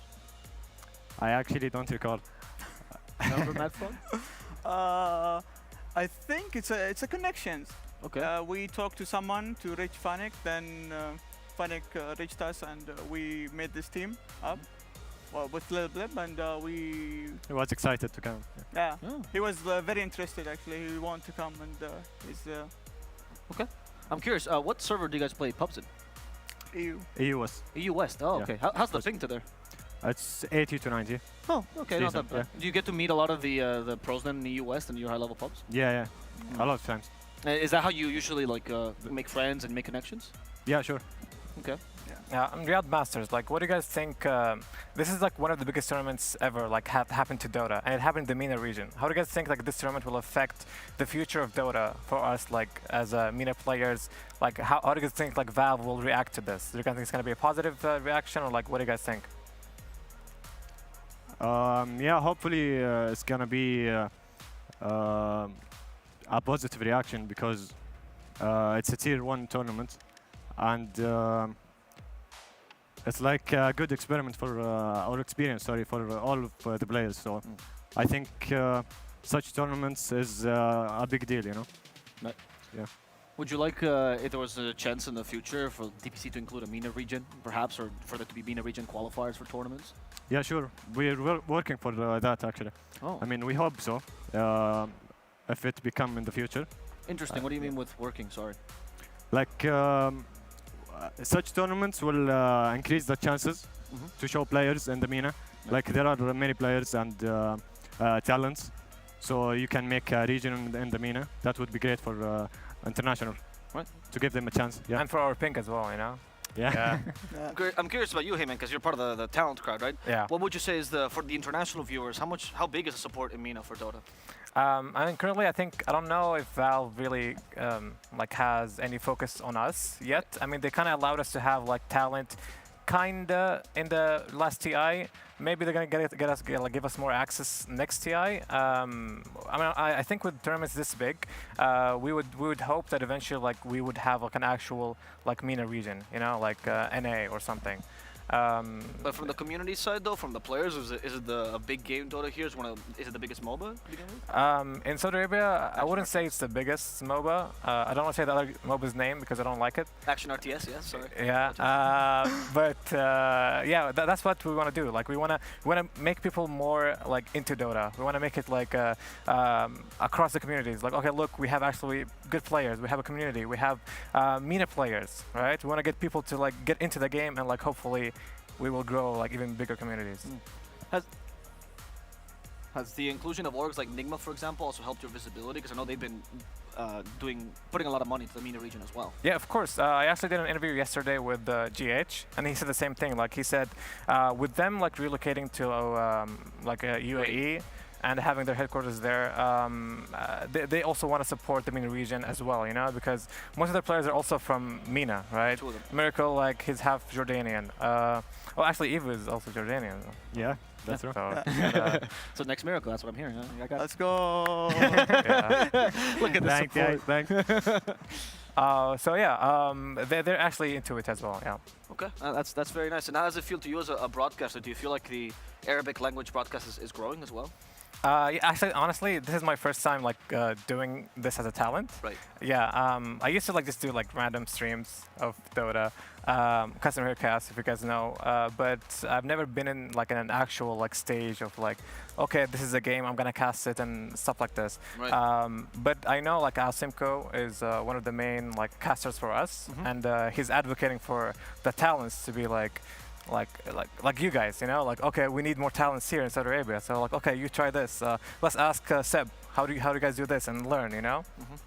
Yeah, it's true, actually. They've been asking a lot of questions behind the scenes. They've been very cool talents. I can vouch for the Arabic talents as well. Thanks. How does it feel to you guys when, like, obviously you guys both speak English, right? Your English is fantastic, but is it feel nice to hear the cast in your home tongue as well, especially in a stadium? Yeah, of course. We always support that, actually. Yeah. We watch both streams, obviously, but we always want to support like our mother language. Yeah.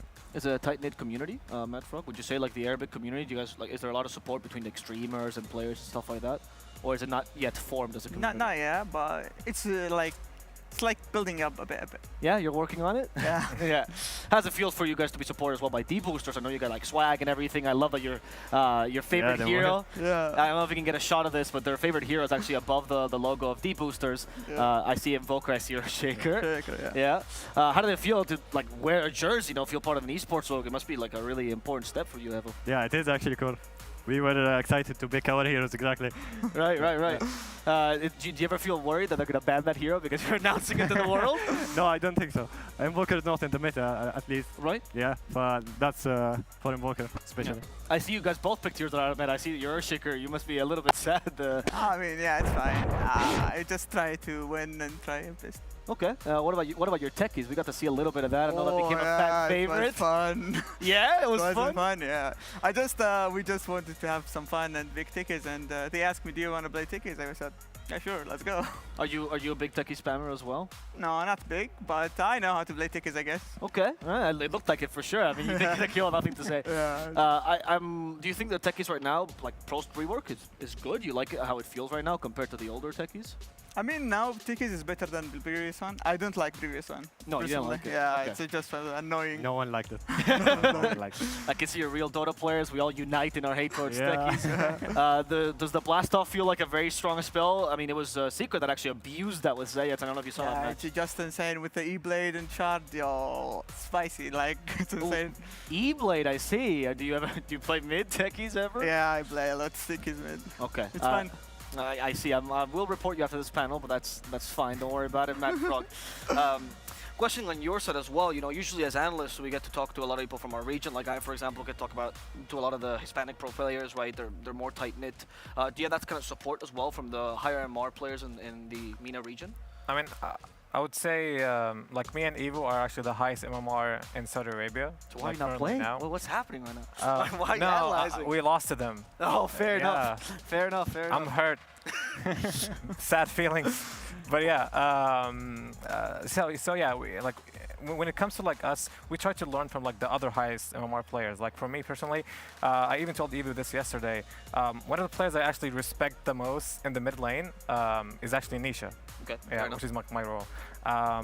Because he just plays so well, Nothing to say is also like good as well. I always watch these guys' replays, try to analyze like how they play, and hopefully like include it in like my gameplay. And also when I cast these games, I can also understand, okay, look, I actually did this to make this happen, and then you snowball out of it, So it's like we don't look at for like the MENA players specifically, but for anybody who's like above us, Do you feel like these tournaments help like internationalize your region as well and help you get that kind of interaction that you're looking for? I mean, we already have like look at this. Yesterday we saw like Puppy, and then I saw Nothing to Say, and then we saw GH and Miracle. It's just a really fun and cool experience that we have here in Riyadh. Yeah. And how valuable is it for you guys to have this experience as players, right, to play against these big name teams? Apart from obviously the learning, right? Is it meaningful to you as a pro player? Does it mean something? Is like you've reached a certain level of pro when you get to play against them? Yeah, of course. I mean, we learn every day playing against them in pubs and even in tournaments. Like we watch our games and replays, we learn from them. Right. We're not ashamed that we lost because. Or the best of course, they're experienced. We are relatively a new team, so we learn from them, of course. We look to them. Yeah, Manfred, how about yourself? Yeah, so we kept watching the games and the replays, but I'm so sad we did not play against Enigma. I Right. want the new miracle against the brief. Did any of these teams scrim you? Did you get any chance to ask for scrims for them? at Maybe least we can, once? maybe Yeah? probably. How does this differ from, because you play against them in pubs, right? How does this differ from the experience, from the pub experience to you? Of course, teams different a lot. A team is different a lot, actually. Like in pubs, you're allowed to make mistakes, kinda. But these teams punish you, and they don't allow you to make even small mistakes. Right. So it's different.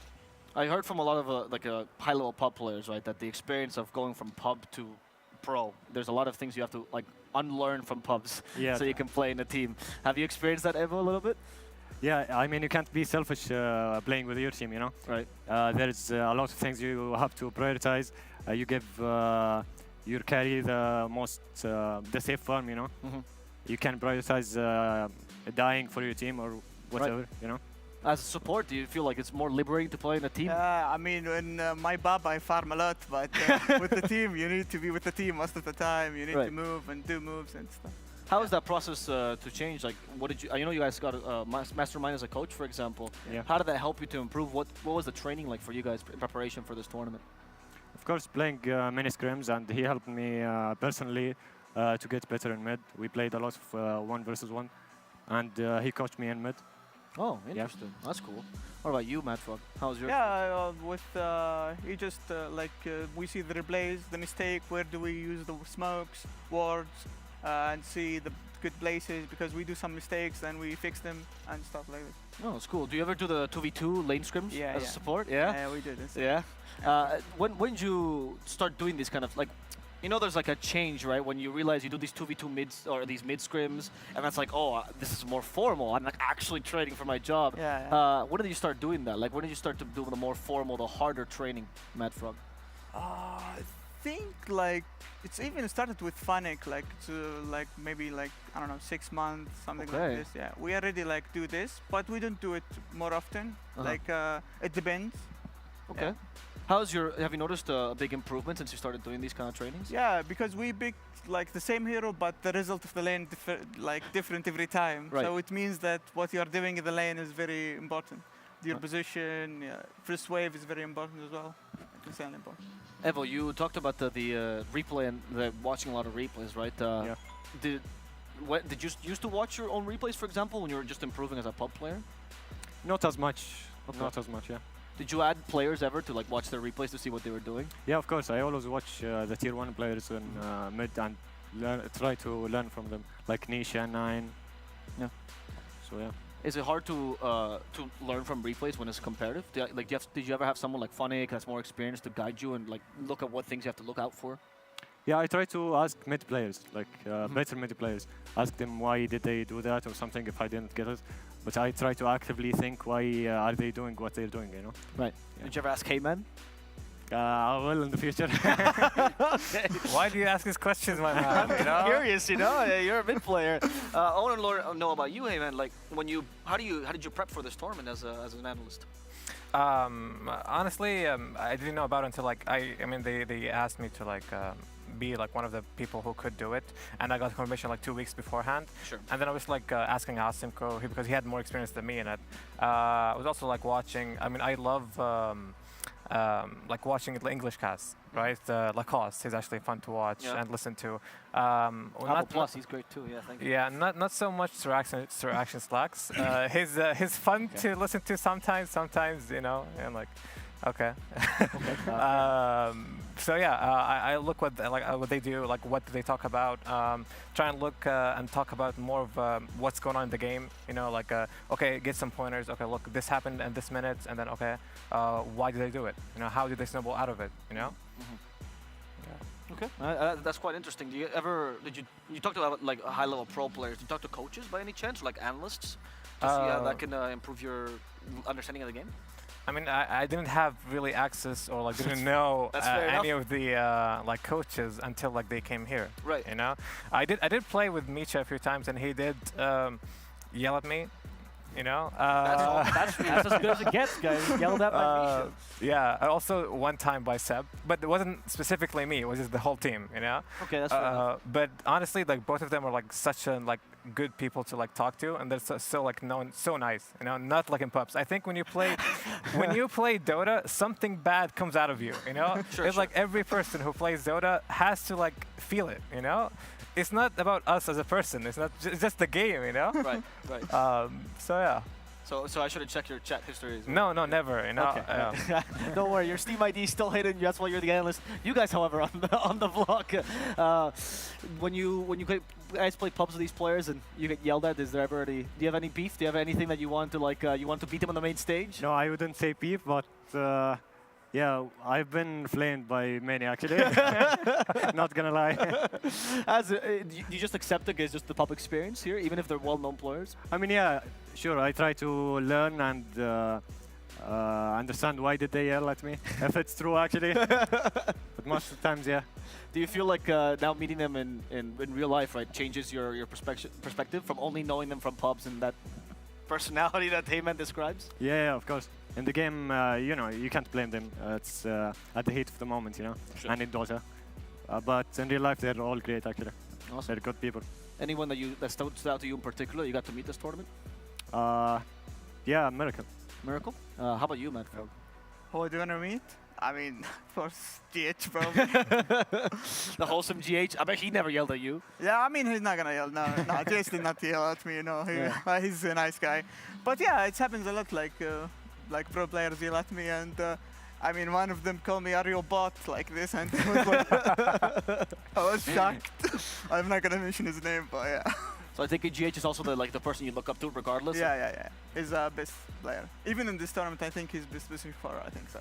And what about you? Is it Miracle for you? Of course. Okay. So I'm curious. Both of these guys are also from the MENA region as well, right? So when they start to reach bigger heights, you know, when you start to see them like do really well in tournaments. Did that help you? That representation boost you and boost your morale into competing further? Yeah, of course. It's actually pushed me. If this guy can do it, I can do it too. You know. Would you feel kind of improved me? Yeah. Yeah, I mean, I wish I have this personality of GH who's chill and don't mad. You know, I want to have this. It's really great because if you have some good mental, strong mental, you'll be okay in games. You're not gonna get mad and you know. Break items and stuff. Okay, you don't need to say that on stream. It's fine, man. He's never broken item before. Is that why your name is Mad Frog, though? Maybe. Who knows? And what does Evo come from? I'm curious. I just came up with a name. No, just 3 random letters on the keyboard? Yeah. Okay. Totally. I just pressed 3 buttons. Okay, well, that's a fantastic story. You know, Quakeful actually has the same story. Oh, really? Yeah, so maybe you're just like him. We have something in common, yeah. Okay, well, we'll see if you guys get to see more things in common, you know, as we get to see you more in the tournament. Thank you so much, Evo. Thank you so much, Mad Frog. We really appreciate you guys being here. Thank you so much, Heyman, for giving us some insight into the broadcast. We're going to go on a rather large break as we wait for the next series to begin. So stay tuned, and we'll see you soon.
Progress is a race that has no end.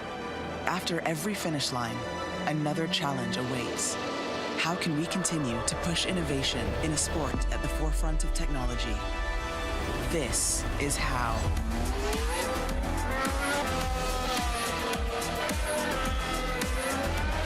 Discover how Aramco and the Aston Martin Formula One team aim to meet Formula One's sustainable fuel targets. Aramco, powered by How.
Hello guys and welcome back. We're here. It's not a match yet. I'm sorry to bamboozle you, but the camera's so excited because we have an exclusive interview here on the panel.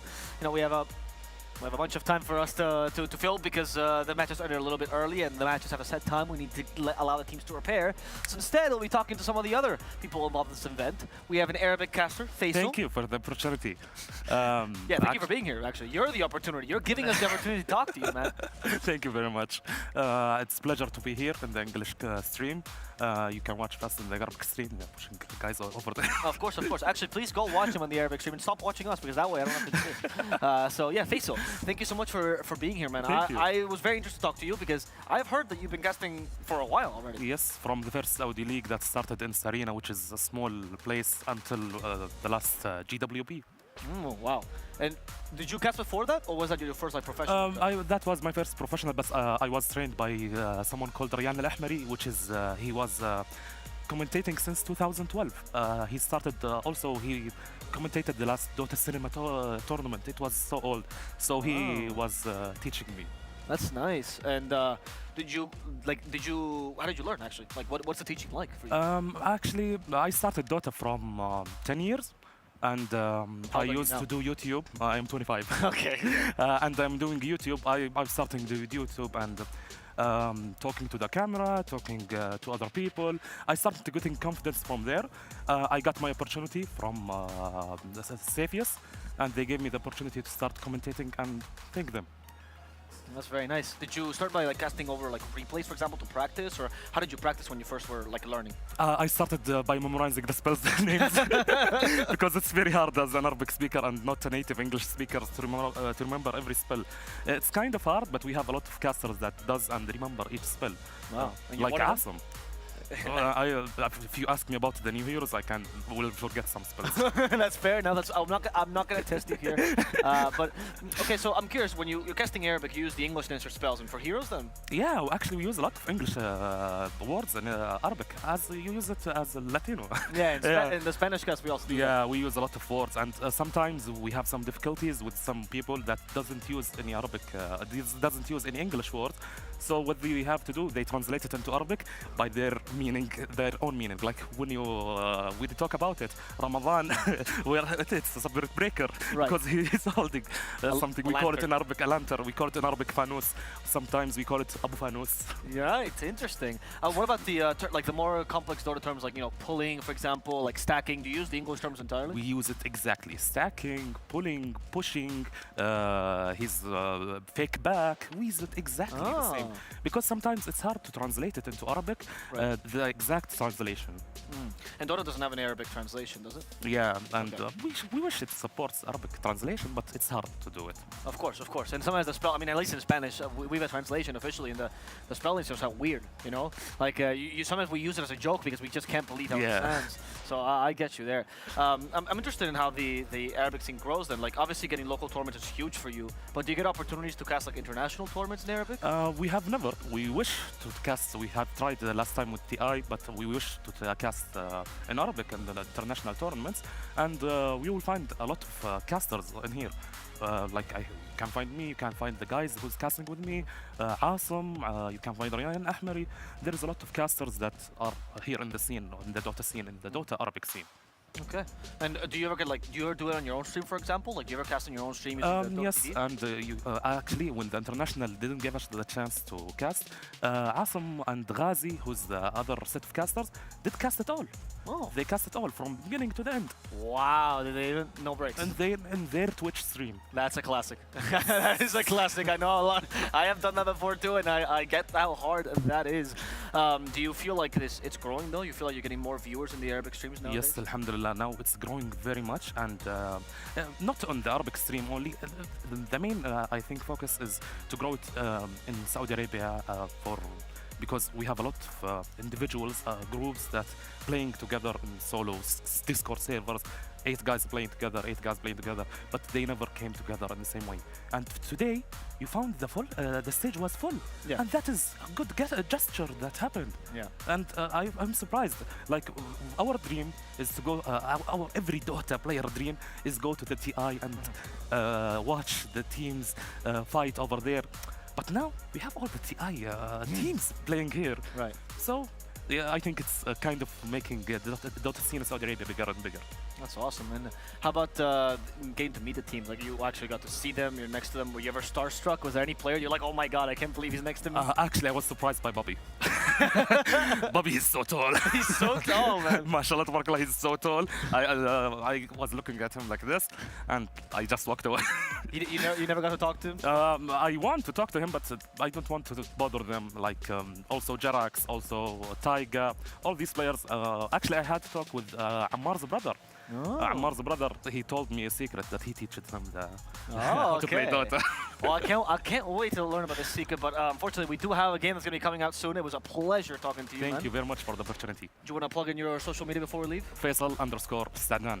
Okay, thank you so much for being here. Thank you. And thank you so much for helping us fill this long period of time. We will be back, though, with a real panel, and that's going to be analyzing the next series of the day. So please, if you want to watch OG versus TSM, stay on this stream. That will determine who from Group A will be making it through, because there's a chance for tiebreakers. Hope we see you soon. Thank you. Wait.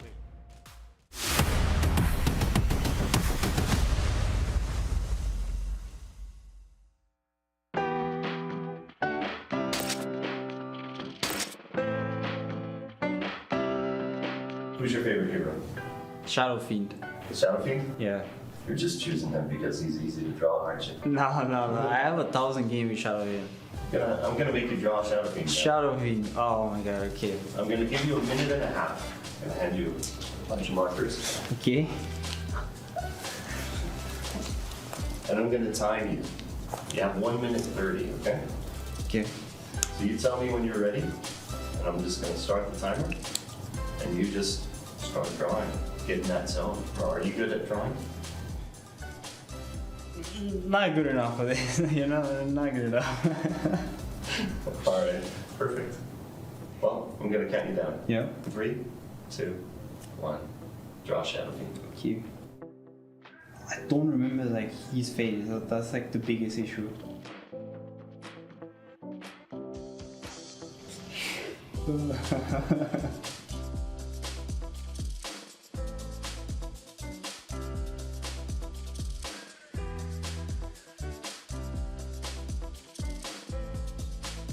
Stop.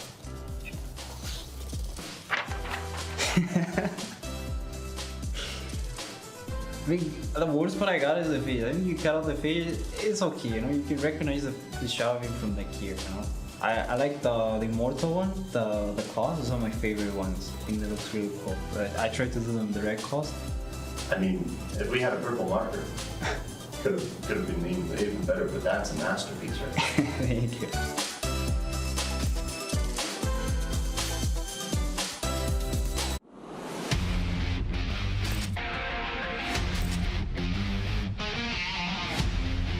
Communication rating. I say 60-ish, because he talks, but not so much. He talks about the important stuff, but misses some details, I guess. His aggression is out of 99? 98 for sure. He's less aggressive as it gets.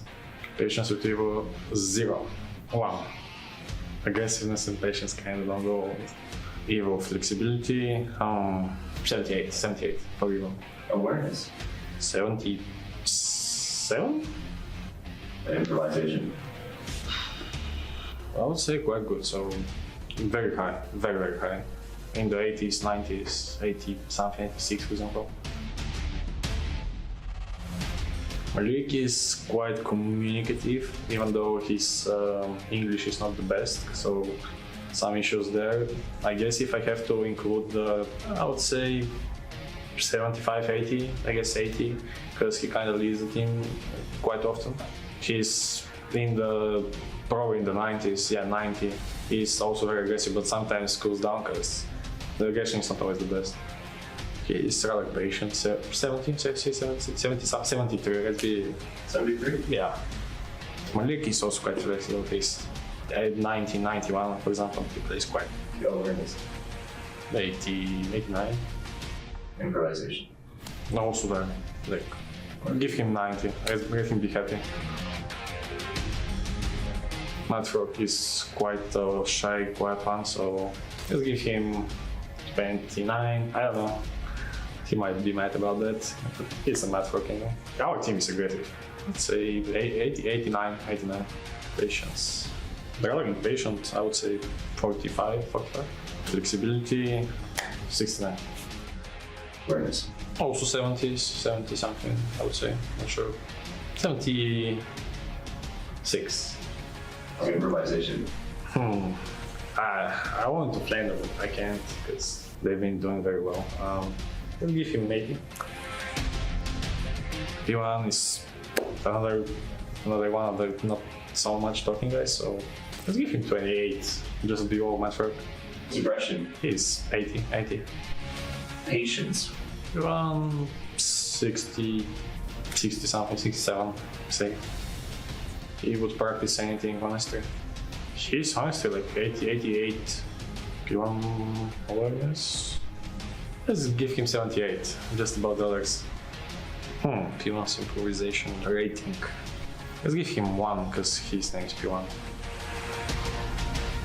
I would say I'm quite communicative, so give me like 99.9, I'm kidding. Give me like 90.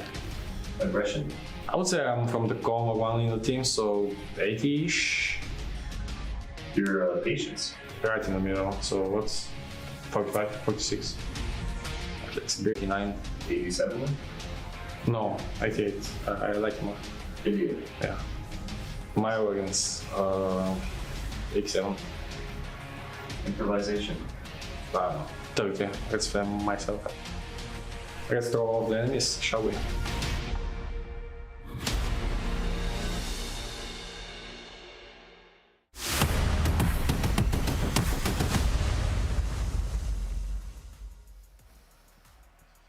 Hello guys, and welcome back to the second match of the day. This time the crane shot is not as excited, but we're still excited.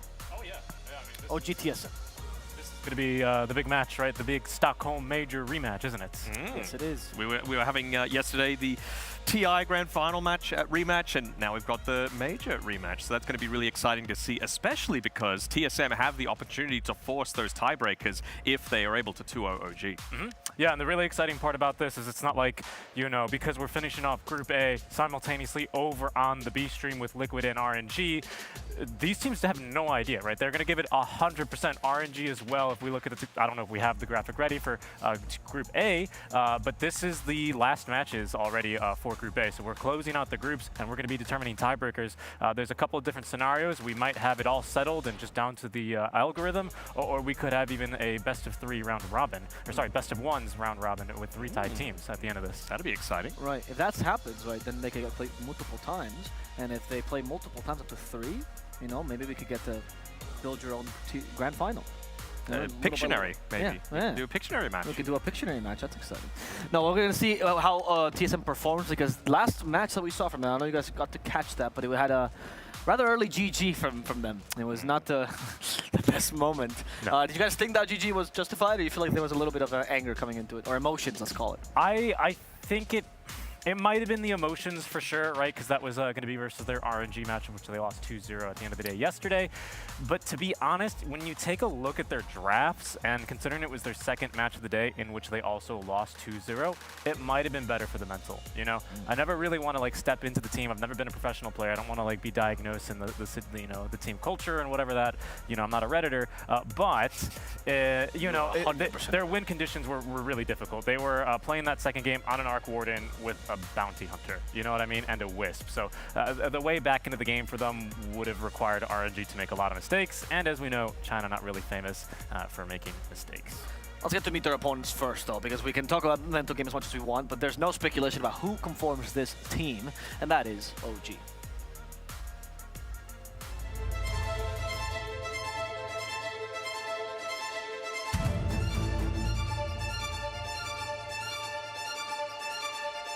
I think our performance this year has been splendidly, like, amazing. I think we exceeded all the expectations. We already qualified the TI, we already won a major. We have exceeded all the expectations made for us, especially with the new players in our team that had no experience from before. So even if we start losing or whatever, it's like, we all can be happy with what we achieved, and hopefully we keep improving. We did not get the opportunity to play a lot against the other regions yet. I think the only region we haven't played against is China. I think China is going to be in this tournament too, so it's going to be nice to play against the Chinese teams. I think they have a lot that we can learn from. It will be interesting to see how they play.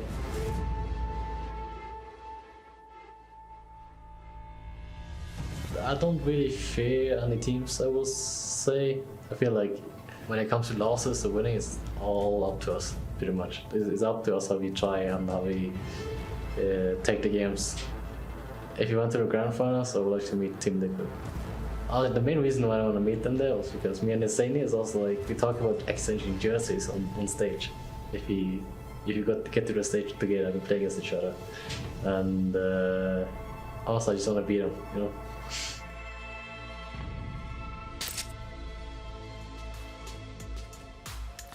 Got to hear Taiga's thoughts a little bit before this match. No mention of TSM, unfortunately, which would have been really hyped, but we don't record these right before the matches because the players are definitely training right now. Here we see the full roster. Now the real roster of OG. So this is not even a rematch, it's actually a new match for OG versus TSM. Yeah, I suppose so. And of course we see the flowing locks of Misha there in the background, and we were highlighting it yesterday when they were in that really difficult matchup against Team Liquid. It was oftentimes Misha's play. We gave him the MVP for that series because his Bane was on point, chef's kiss. Yeah, and I think it's important that you mentioned that this is, yes, a rematch, but it's also kind of a remake, slightly different team, right? Not only is Seb going to make a big difference, obviously not playing the position 5 Windrunner or whatever he had played, all in the grand finals and for them throughout the Stockholm Major, but quite importantly, Chuvash is also here on site. Yes. And having the coach with you physically, I do think makes a very big difference for this team. For sure. Last time we know that they were communicating through Discord. No Till will actually come by, have the phone, be like, Chuvash is saying this, guys.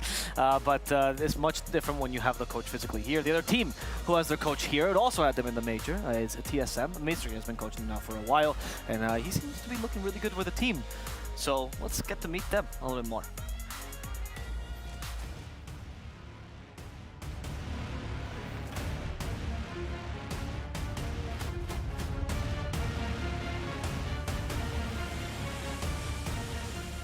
How does it feel to be here? It feels good. I've enjoyed my stay so far. I never imagined myself coming to the Middle East to play video games, and I guess it happens now. So it's cool to see how games have progressed, and now you get to see all over the world. Well, it's really hot. I think that's an obvious one, but it's still pretty shocking. Every time I go outside, it's really hot. Hospitality is nice. I like my room. I like the hotel. People have been very nice. My flights were really nice too. That's something very important because as a player, when the flights are bad, it tends to affect you a lot, especially the first days. So having a nice flight was really good.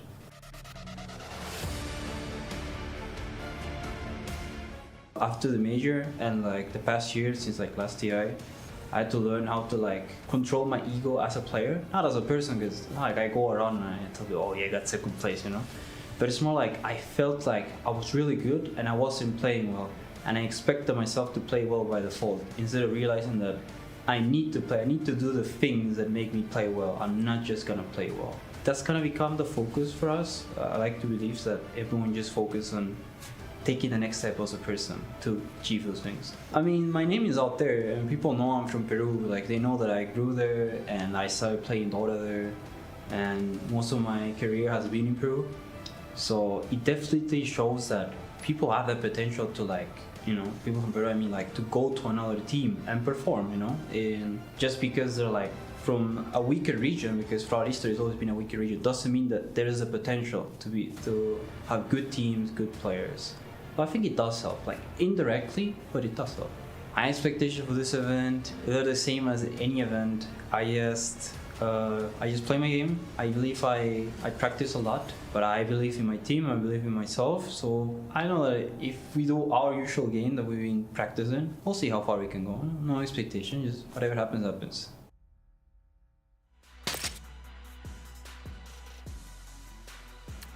Estimado Orgullo Peruano, as we always say, one of the men that made it out of the South American scene into play in NA, where he actually also had half his career at this point. What do you think this representation means in general for South Americans? It's a pretty big deal, right, Dan? Oh, absolutely. You know, you see other people like Lelis, for example, making waves, and yeah, I'm really impressed with how far Timado has been able to come. Richie, does Timado ever encourage you to want to learn Spanish?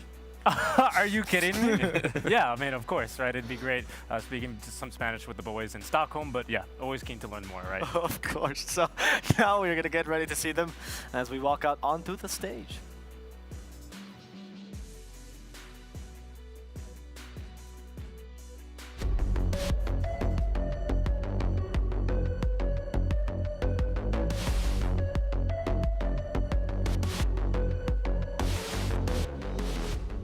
أعزائنا المشاهدين والحضور، رجعنا لكم مرة ثانية في المسرح نقدم لكم المباراة الأخيرة من جروب A اللي زي ما احنا عارفين هي جدا جدا متقاربة النقاط حقتهم، وممكن ينتج من المباراة هذه تاي بريكر جدا مهم ما بين فريقين جدا أقوياء، فخلونا نشوف ايش اللي بيطلع معهم في النتيجة. لكن الفريق الأول اللي بيكون معنا هو فريق في المركز الثاني حاليا في جروب A، وعنده فرصة انه يتصدر القائمة، يكون في المركز الأول، يتأهل كفيرست سيد من جروب A. فخلونا نرحب فيهم. أول فريق راح يكون معنا إن شاء الله على المسرح اللي هو فريق OG.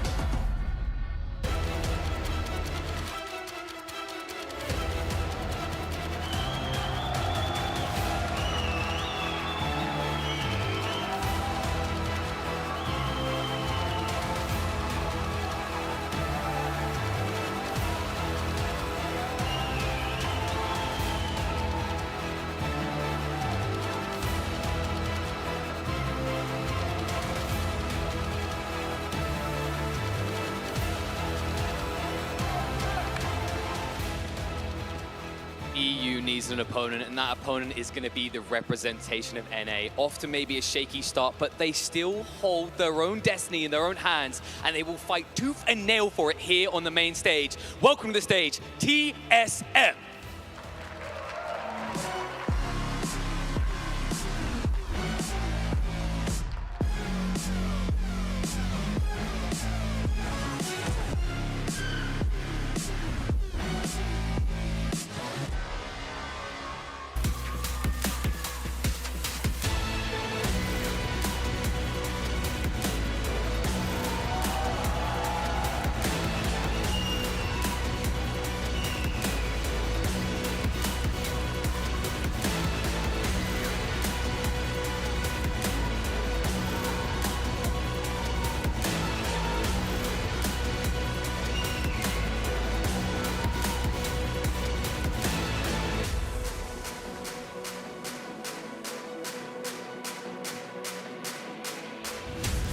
stage is set for an impressive match. On one side, you have a team fighting for their survival in this tournament. Anything less than an emphatic victory for TSM will lead to their elimination.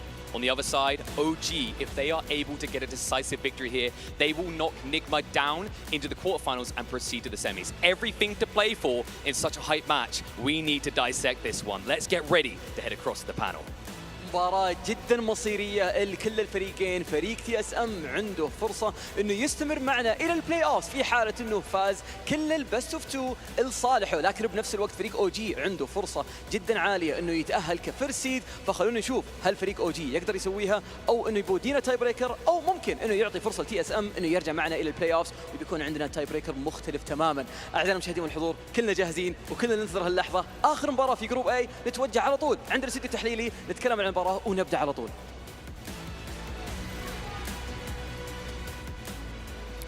Thank you, guys. I think KP said it best, right? They're not the representatives of NA, they're the representation of NA. Moonmeander, the embodiment of that NA spirit, a man who keeps on trying no matter the odds. Well, I mean, maybe not yesterday, but in general, a man who has endured probably some of the hardest situations, a lot of difficulties, many teams, many regions actually for him, and his speeches always come out on top. Oh, by far. I mean, as someone that was a fan of him back in the Hon days, you just got to get on his level because he is that steadying voice. You know, he's the veteran of this team. So let's see if he's able to drag his team across the line in what is a very important, as Killer Pigeon was saying, matchup for both teams. You know, both have so much to play for. OG want that straight path to be able to play for that top 4 spot, guaranteed. TSM, they need to try and force tiebreakers with a 2-0. Richie, what are your expectations for this match? You think TSM can do it? Because their form has not been as good as OG's this tournament. No, it hasn't, right?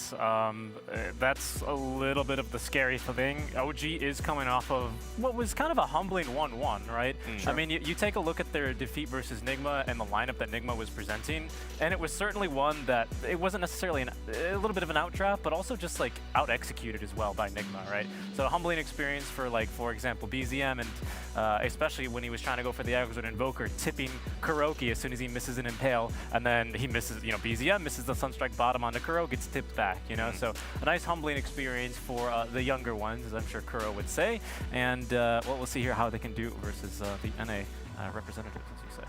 I'm excited. Excited to see how it pans out. I mean, the drafts are going to be interesting for sure. We've seen some Arc Wardens come out. We saw in the previous series on the B stream, I know you were flaming me for hating on it a lot, but that POS 1 Abaddon didn't work. That POS 1 Bounty Hunter didn't work. It didn't work. Stop. They lost both games, Tundra. I did not say anything about POS 1 Bounty Hunter, okay? I'll maybe give you that, but the POS 1 Abaddon has worked in the past, is all I'm saying. Okay. I'm not entirely unsold on it. Yep. TSM are on a bit of a drive streak, so it would kind of explain why they're experimenting a little bit with their drafts recently. The Arc Warden, Naga Siren, Storm Spirit, like all in their last 2 games, right? Not really the most popular of heroes we've seen in this meta. Yes, they are pushing it. Yes, they've already qualified for TI, you know, so one could say, well, what do they have to lose? They're just kind of maybe playing around with things, seeing how they feel in the current meta, trying to learn, but you know, we'll see here what they can present and as they look to try and force the tiebreakers. Yeah, I mean, we see a lot of the popular heroes, obviously Tiny still at the very peak. It's the one that's been picked most so far this tournament, but not really at all as a position 1 and kind of rarely as a position 2. I mean, it's seeing a lot more players that POS 4, but where I'm seeing the meta be for this patch is that a lot of the POS 5s are just getting away with free games. You know, they don't actually have that jump to be able to catch them on the backlines. The positioning is getting a lot better. It's a lot more adaptable. So someone like a Warlock, for example, that is very immobile, oftentimes has the freedom to be able to have a free team fight. So I want to see if either of these teams are able to counter that, perhaps with going for that extra dive. You mentioned the Storm Spirit previously, Richie. Right. I want to see a bit more of that. Well, I mean, TSM is the team that has liked to cancel that, right? I mean, this is Saberlight, Undying, Nightstalker are probably his maybe 2 favorite heroes alongside the Mars. He loves to run down supports, right?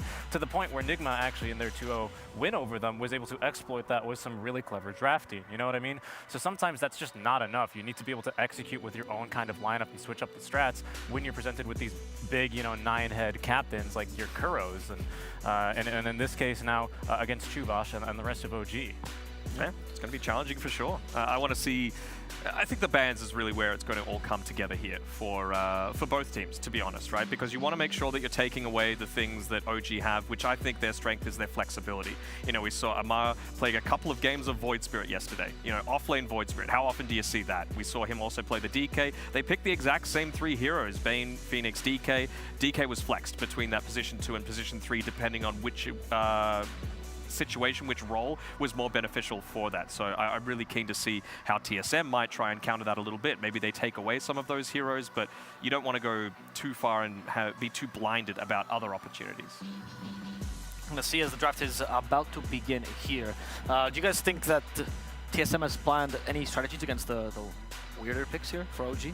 I don't know about the weirder picks because I don't know how much you can really prepare for that, right? We saw that like when LGD just, you know, not first picked the Razor necessarily, but last picked the Lone Druid both games, right, in their opening series. I don't know if you can really prepare for that so much as you can prepare for like the Timbersaw first phase. What are you going to do with this, right? We saw Enigma completely ignore it game 1.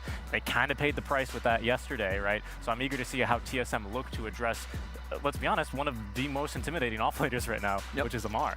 And TSM were one of those teams that was actually picking a hero like the Chen before this tournament. You know, Dubu was doing it a reasonable amount in the NADPC, and Puppey has been pretty much flawless on it so far this tournament on Secret. I mean, if there's any player that's synonymous with the Chen, it's Puppey. You know, going all the way back towards the very start of Dota 2. So I wonder if they've used their time wisely. Of course, they've got Misery the coach. They've got the time to be able to look over some of these replays and see, okay, well, how are they actually looking to try and exploit this? Because I feel like it's such a strong hero right now. Okay, so where do you think the strength of the hero lies on? It's like the Hand of God isn't that effective, to be perfectly honest, but again, it's these heroes that don't dive the backlines really effectively, being a bit further out of the meta. So you see, I'm pretty sure Puppey in all of his games yesterday, he didn't die a single time when he played the Chen. So it's just a lot easier to survive. You build the mech, you're able to provide that extra layer of survivability for not only yourself, but the rest of the team. Okay. There it is. The Timbersaw ban first phase from TSM as we do start off the draft. Razor, do you think it's going to get banned too? I would say so. I think it's just really versatile hero. We've seen it played in the mid lane as well by BZM, I believe, in a previous series. Actually, no, it was Sumail that played it with a really high level of effectiveness. He absolutely stomped his opponent on it. So I want to see if they're able to switch that up a little bit. And I think you just got to get rid of these heroes that you're not giving anything away in the draft. As long as you're picking, banning out something like a Bloodseeker, you're fine. They will. This is now the 5th time in a row that TSM play versus OG and ban the Razor first phase. They did it all 4 games in the Stockholm Major Grand Finals. Oh, they were prepared for this though. The instant Viper comes out and then the Marcy Tiny combination. Tiny obviously not so much for the lane itself, but Marcy so good at being able to gap close and then just put Viper in this really vulnerable position. Terrible movement speed, not great armor and movement speed to be able to begin with, and HP as well. So yeah, you're a sitting duck if you just draft a aggressive lane here on TSM. And if I can just bring up one more stat as well, because this is a good adjustment by OG. Yes, they did win over in Stockholm, but the next ban by TSM, again, in all 4 games of the Grand Finals, was always the Viper. So it's another hero that TSM have not wanted OG to play, hence the snap pick immediately there. So I thought that was a pretty cool development in the drafting meta between these 2 teams. It's nice, as we mentioned, that they've prepared something for it. Tiny also repositioned, so in the off chance that the Viper wants to go into some sort of core role, Tiny also has the option to cancel that pretty hard. And as Marcy can go either 4 or 5, no matter what lane Viper goes to, either has 5 or has 3, you can punish that. We're leaving some flexibility open. Obviously, you see the Viper, you think Amar's going to play it, right? Like, he is such a good player on this hero. But, like I mentioned before, he was playing the DK yesterday. He was playing the DK at the Stockholm Major, and he was looking pretty damn good on it. It doesn't matter if he needs to be aggressive. He bought, like, Aether Lens and stuff at Stockholm Major because Seb was taking all of his farm. Like, he has that ability to change up his playstyle, his itemization. So, maybe they're just thinking, all right, let's leave our options open. You want to try and snap pick this Marcy in response to the Viper and just dumpster me in lane? You can't really do that quite as easily with a DK. Yeah. I'm curious, because you talked about Tiny being mostly played as a 4 this tournament. Do you feel like the part of the reason why that's the case is because you pick it early and then it gets countered by these kind of picks, like, for example, the DK with the Breathe Fire? You know, we've seen a lot of Banes, for example, with the Enfeeble. Or do you feel like it is just better as a 4 right now? I think it's really solid as a mid still. I mean, obviously the biggest matchup that you pick at 4 is the Puck, but Puck's just being banned out by almost everyone. Like, it is the highest banned hero of this tournament so far, so the level of effectiveness that you get out of the Tiny isn't anywhere near as strong. Okay, fair enough. So mainly it's the Puck reasoning you think is why the mid Tiny works so well. Yeah, I mean, it's the change for the Avalanche stun intervals from 0.2 to 0.3 means that it just stuns for that little bit longer and you aren't able to phase shift out of it. I think there's like a tiny window at the top of the toss where you might be able to get off like a BKB or something, but it's really difficult to be able to pull off. So yeah, I feel like that's why it's been fallen out of the meta a little bit. But again, like we saw yesterday with the OG draft that had the DK and the Bane, which it still hasn't been banned out quite yet, you've got that damage reduction component as well. Obviously, it stacks additively. Level 10 on the DK, 55% damage reduction with your Breathe Fire. Then just 1 point in Enfeeble gives you another 45. That's 100% damage reduction, and then you really don't feel good about playing this Tiny as a core. Richie, you talked about how it's hard to prepare for these last picks, the Arc Warrens, the Lone Druids. So is it possible to just ban them all? Would that be the strategy for TSM here? I don't think it's possible to ban them all, right? Because, I mean, now you can see they're setting up with something here with this Winter Wyvern pick, or ban, pardon, right? It's just a hero that's got, I think you said earlier, like a 66% win rate. Pretty good. Because it's just this huge position 5 teamfight reset that counters so many different heroes, and especially is punishing against Saberlight's kind of run-in style. You can see a couple of bans now for OG focusing into the off lane alongside the Enchantress. Right. Not just the off lane, it's like this is push. They are building for the late game on OG right now, or just heroes like, for example, the Arc Warden that doesn't want to get run over. That's the hero's big weakness. You need to make sure you're hitting your timings and then abusing the pushing power that you've got on the map. So I really feel like OG are going to think, let's play for the late game. Like Viper, the way that we play it, if it is indeed a position 3 Viper, has that potential to be able to scale just because of how, not greedy, but farm intensive Amar likes to play it. Yep, and there's the Phoenix pick, which is going to give some credence, or the logic for the Snapfire ban, making sure that you don't give just a pretty easy pickup for OG, who now have to seriously consider something. One of these heroes in the last 3 to actually, either jump and kill the egg or the Phoenix every single time. DK, maybe not the most reliable at reaching all the way back with the Icarus dive range, and of course the Viper, who's not really got the attack speed to deal with it solo. So I like the Phoenix pick quite a bit. Much needed team fight for the side of TSM as well. Weak lane though. That you do set up for, especially into a DK. I've seen Dubo solo carry so many games on his Phoenix. Like, he is a incredible Phoenix player. Moon can play it as well, so it's not guaranteed how their lanes are going to go right now. I'm just trying to theory craft what OG are going to go to be able to combat this, because Clockwork, while it's a really good hero, it doesn't feel great into, a Marcy that's just able to jump away or dispose a teammate out, or you can toss someone out of the cogs. Like, who do you actually go for? It's basically only for the Phoenix, and then I feel like you're a little too close-minded with your draft. Another hero that is somewhat capable of dealing with the Phoenix is something like a Mirana, which we haven't seen a lot of, but again, you're playing it into a Marcy. So if you just look to get that arrow follow-up to the DK stun, then a Dispose could sometimes just disrupt that combination pretty heavily. They go for the teamfight themselves instead, picking the Warlock, so that gives them some options as well, but nothing still to hit the egg, and nothing to disengage, which was the other option that used to exist against the egg. Just run away, right? With either Silencers or Centaurs, for example. What does this indicate to you from OG's draft? I wonder if it's going to be a Juggernaut that they lane it with. Like, it's a pretty decent lane. Obviously, you get the Fatal Bonds off in the lane, you spin, it's a ton of damage, and it's a pretty good egg hitter. If the Tiny, well, it looks like Tiny is going to be played as a core role regardless of this DK pickup, it's decent enough, right? You're able to do some magic damage as long as you go into that Aghanim Shard with the Maelstrom at a decent timing, so I wouldn't hate seeing something like the Jug that's capable of dealing it. Even, honestly, a Lifestealer, not horrible this game. Yeah, I'd like the Lifestealer just a little bit better, because like you're saying, with the Phoenix pick, it is going to be a Tiny in some sort of core capacity. There's an egg hitter. Yeah, that is certainly an egg hitter. The Overpower, and of course a Fury Swipe. It's not quite the level 1 Roche we just saw on the main stage before, but certainly also does give you some Roche threat early on, and some pretty darn good Shard carriers this game. I would imagine the DK in any position is going to have his by the time second Roche is up, but certainly maybe the Warlock or even the Ursa, of course, is probably going to take his there. Okay. The Enrage, of course, also dealing with those spirits pretty decently. Also gives you a really strong lane in Ursa Warlock. Hard to kind of just bully this lane out, but not the highest synergy? I mean, there's not really much synergy, honestly, between the two heroes. No, not a ton. I mean, I think you just want to be able to trade really effectively in lane, and I think you're going to be able to do that.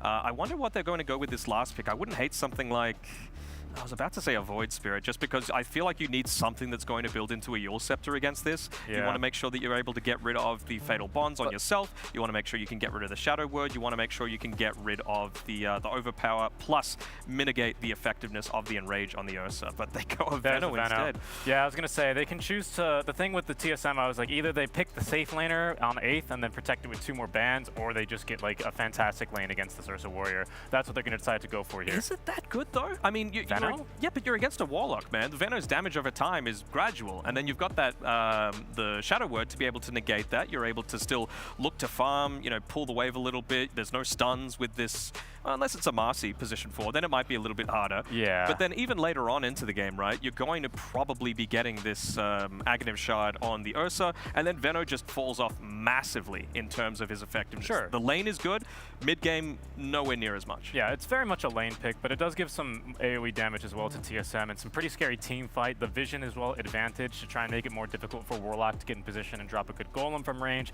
The DK stun as well is going to be a lot harder to connect onto this Tiny or Phoenix.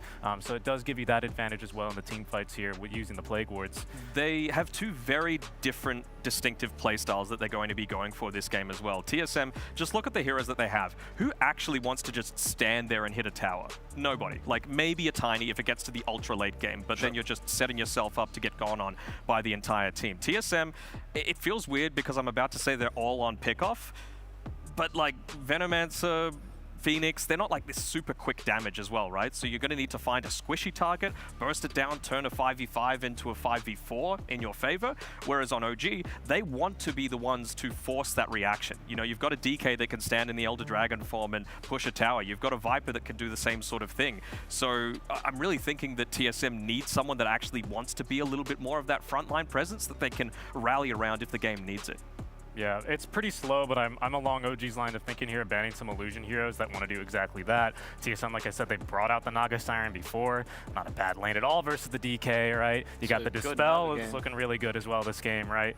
So I might see OG consider a ban for that. Even the TB, I mean, we've seen how effective Tomato on his TB can be. I mean, they don't really have a ton of great ways to be able to deal with the TB illusions right now, and you know, as long as he can just stand there, you are a little bit more survivable, I suppose, because of your high armor against a lot of these right-clicking style of heroes.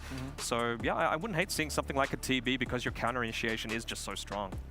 Yeah, I think they might go for something with a Dispel in lane, right? That's why they banned the Jug as well. But the CK lane is just really strong, honestly, with a Marcy potentially, that you can just get kill after kill, even if you put the Viper there. It's too scary, right?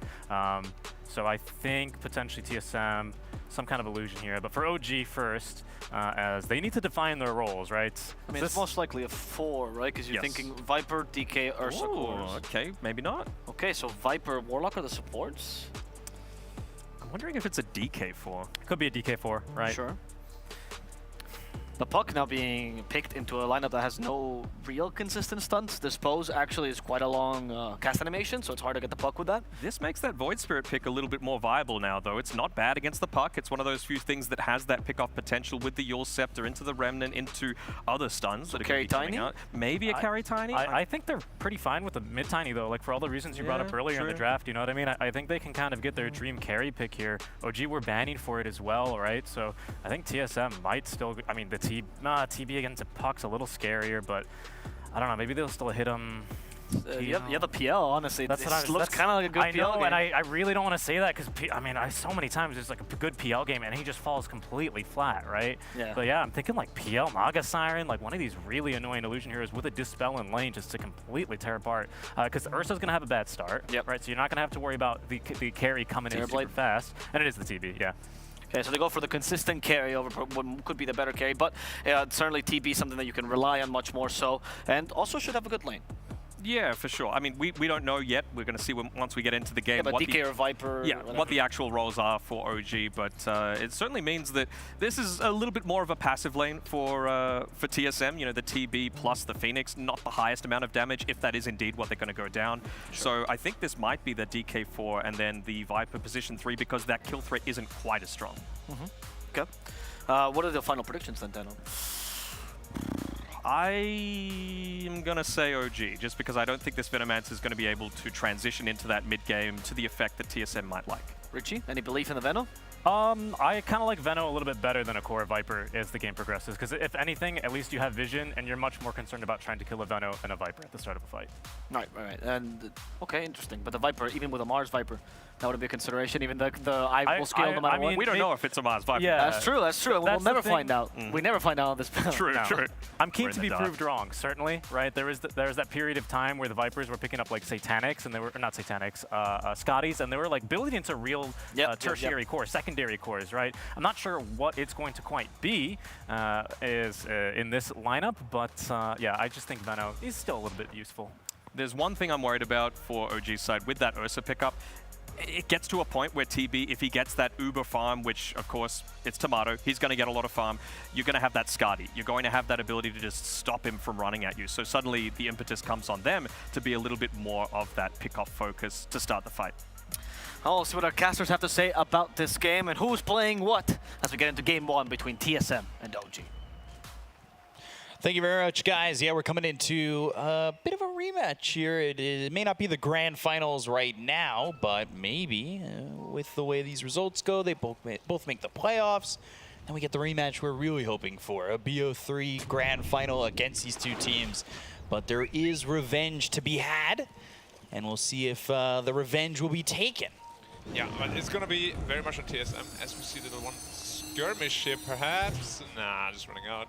Yeah, not jaunting to the illusory orb, but OG putting some pressure on, and maybe they go for this. There's the rebound, obviously just level 1, so there's no disposed to follow that up. The Dragon Tail, that comes through on a Saberlight. He's on the run. The Fatal Bonds connect them all. The illusory orb is there, and Amar is going to get that first blood.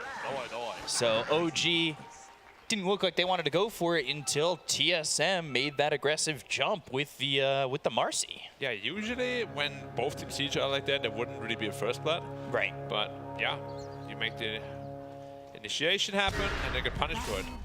Moomiander also, he has a jump target on Ubu. Well, he's got it. He jumped back. Oh dear, Moomiander. That's well, that's going to be another death, I suppose. But he does have the Fairy Fire, and they give up on it. I thought it would be another one. He put himself in between 3 heroes. That looked like certain death. Some of the OG heroes actually gave up hitting him, though, because they thought he was going to jump out. So they're like, whoa, he's back in. But now he's extremely low in the lane, so he won't really be able to support the TB too well. But just regarding this match in general, though, if TSM lose just a single map, they're out. So they have to 2-0 OG to force a tiebreaker against them. Pressure's on. Pressure is on indeed. So one thing we saw in the draft is they banned the Timber, they banned the Razor on TSM, but you still pick the Viper. Yeah. And like, if you've been on a lot of pro teams, you've had a lot of experience with this.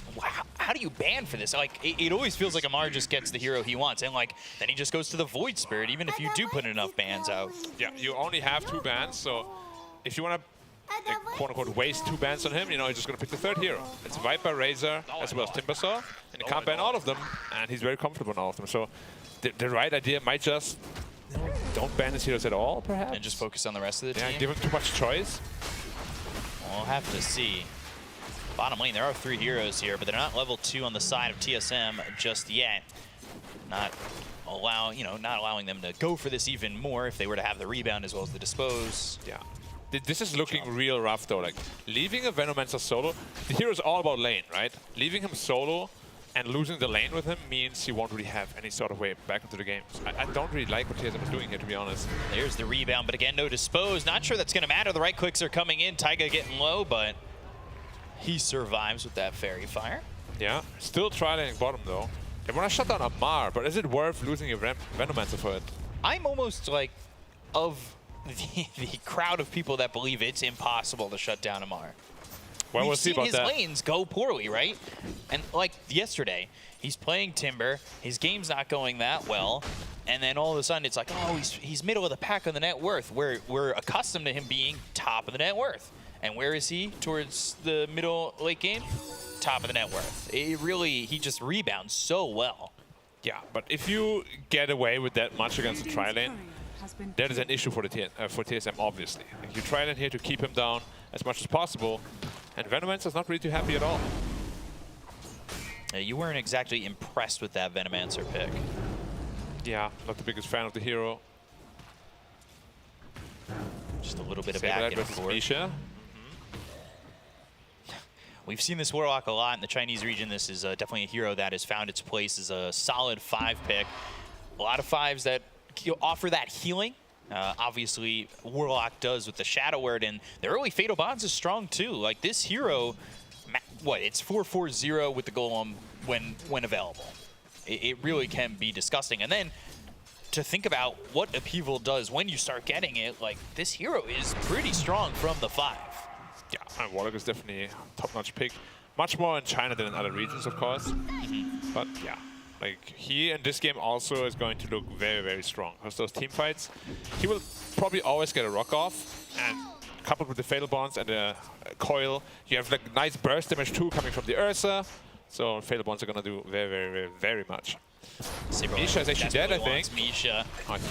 They'll go for the TP out, but while that's happening, they do get themselves the kill on the Dragonite. Yeah. So the tri-lane finally paying off with a kill. So the good thing is obviously Terrorblade is completely free farming. That's what you want. He counters Ursa fairly nice. Right, once you get up your Skadi, your BKB, they don't really have anything to deal with you. But until then, there's going to be a lot of pressure on him.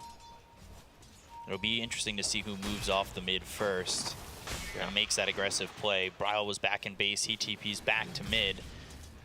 We obviously Puck, a very valuable hero when it comes to anywhere past 6, right? Yeah. You've got that Dream Coil, you have a lot of mobility, you can really make team fights happen early on. So it'll be interesting to see how BZM approaches this, especially once he gets there. And against this tri-lane where I feel like you might even have some success picking off these supports if they're not too careful. I'm really surprised. And just the toss, okay. Yeah, there shouldn't be any. Mid lane should never be any kills. Like if a kill happens, it's just a misplay on either side. Or support comes over. Or support comes over, exactly. A solo kill is very rare in Dota nowadays because everyone is so good at the game. I'm actually really surprised that Saberlight is having such a good game. He's level 5. 1v2. They're going to go in. They've got the Icarus dive. There's the dispose. Dragon Tail comes out from Taiga. Amar dropping low, probably going to burn out and will fall to Dubu.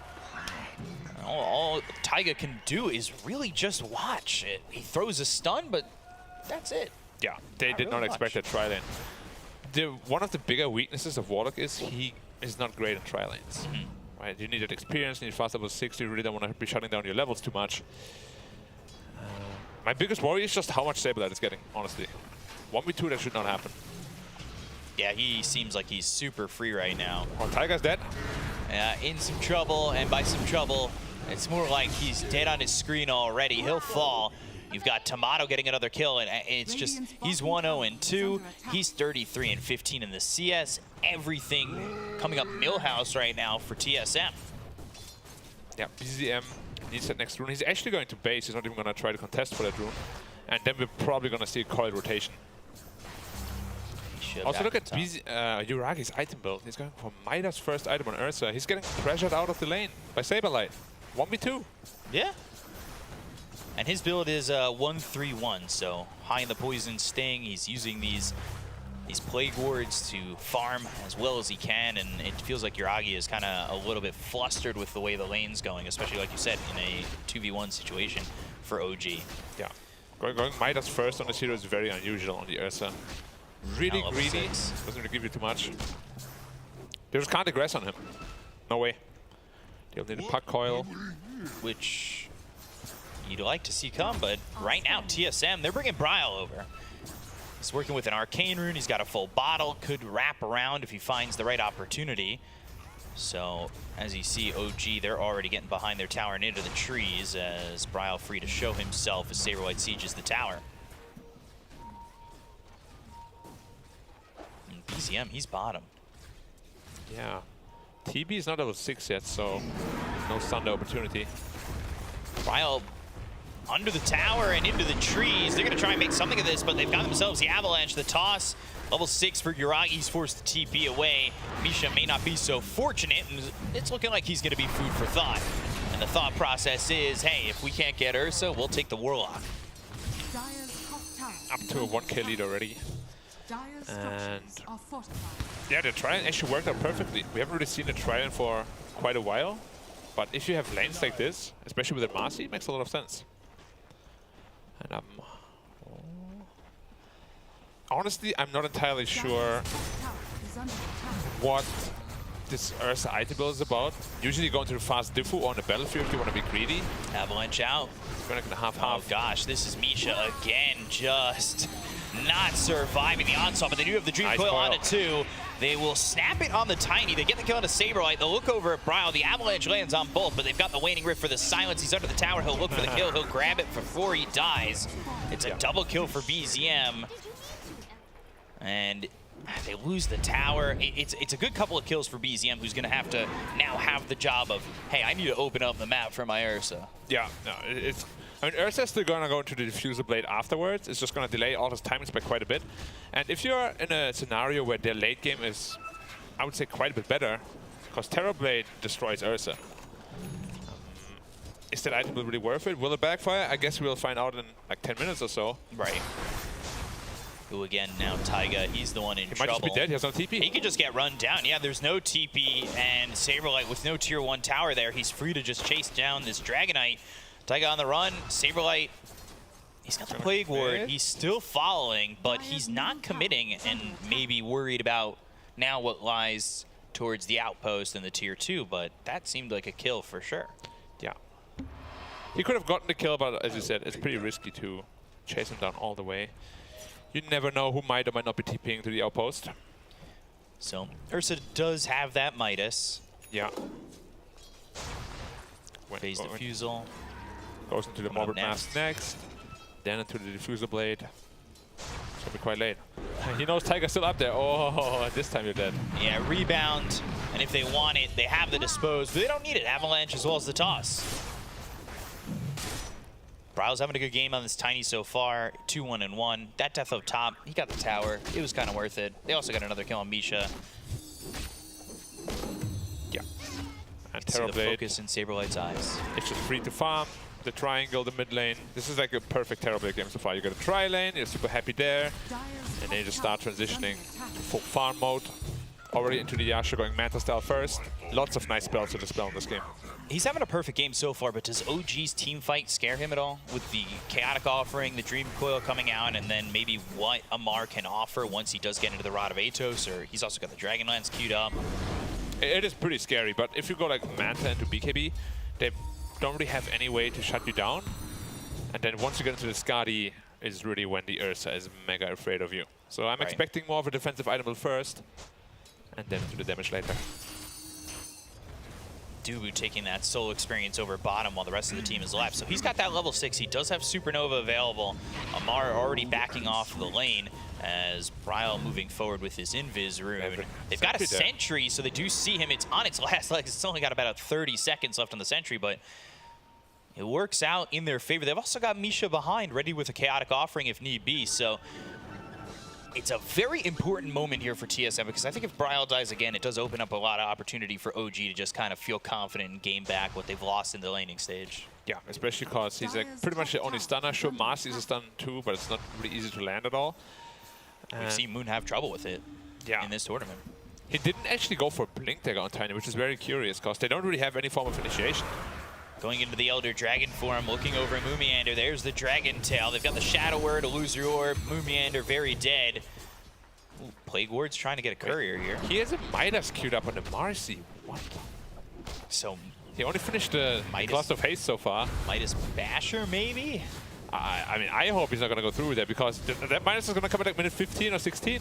Like, usually you want to go for a Blink Dagger or some sort of or even initiation. We've seen the Aether Lens in China. That is so greedy. Like, that is beyond greedy.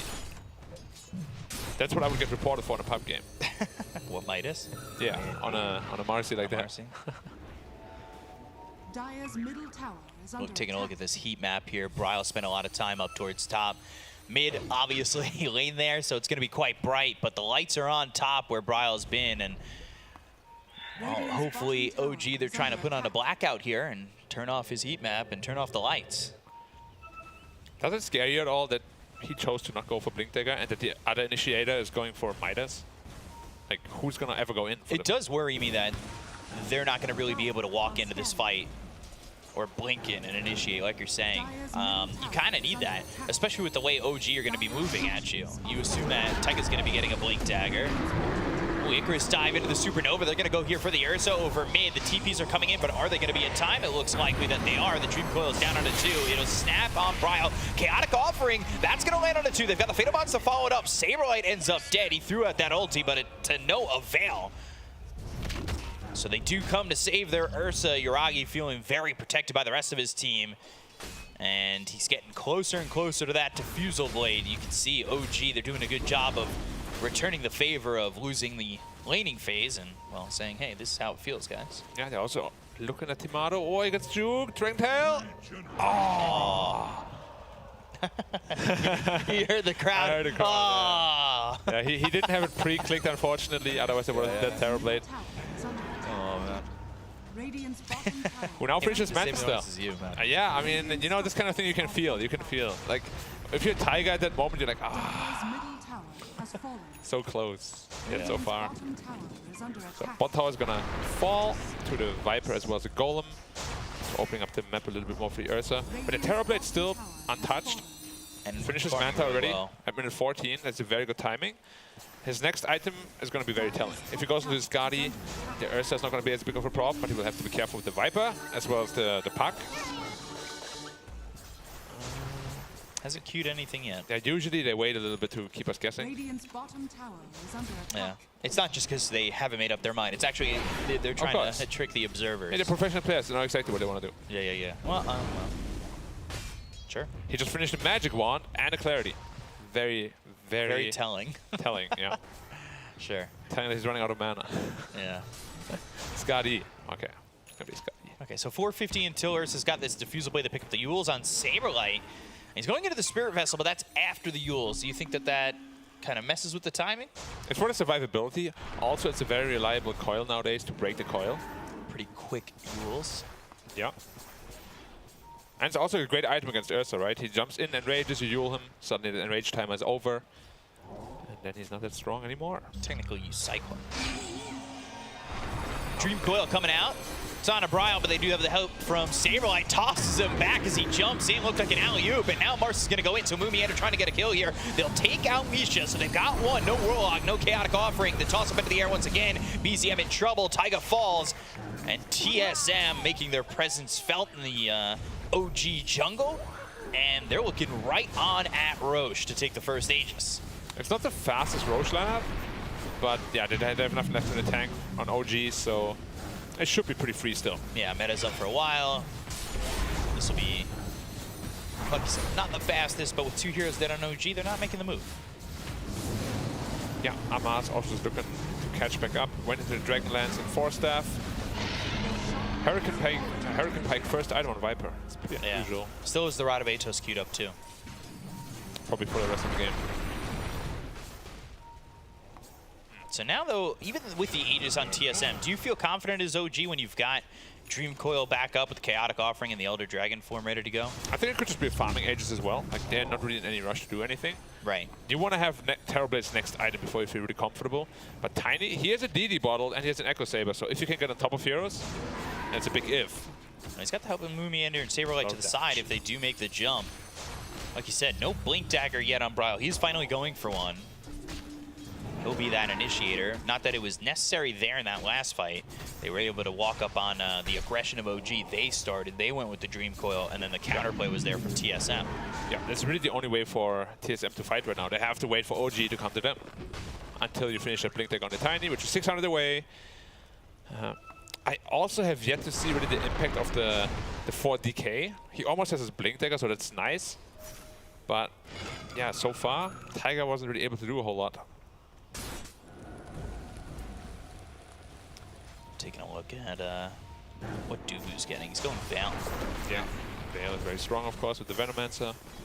Amplifying all that nice, juicy damage. So uncharacteristic of OG. They just, maybe not allowing. Obviously, TSM, they feel like they found their stride, but they are inside the OG jungle constantly.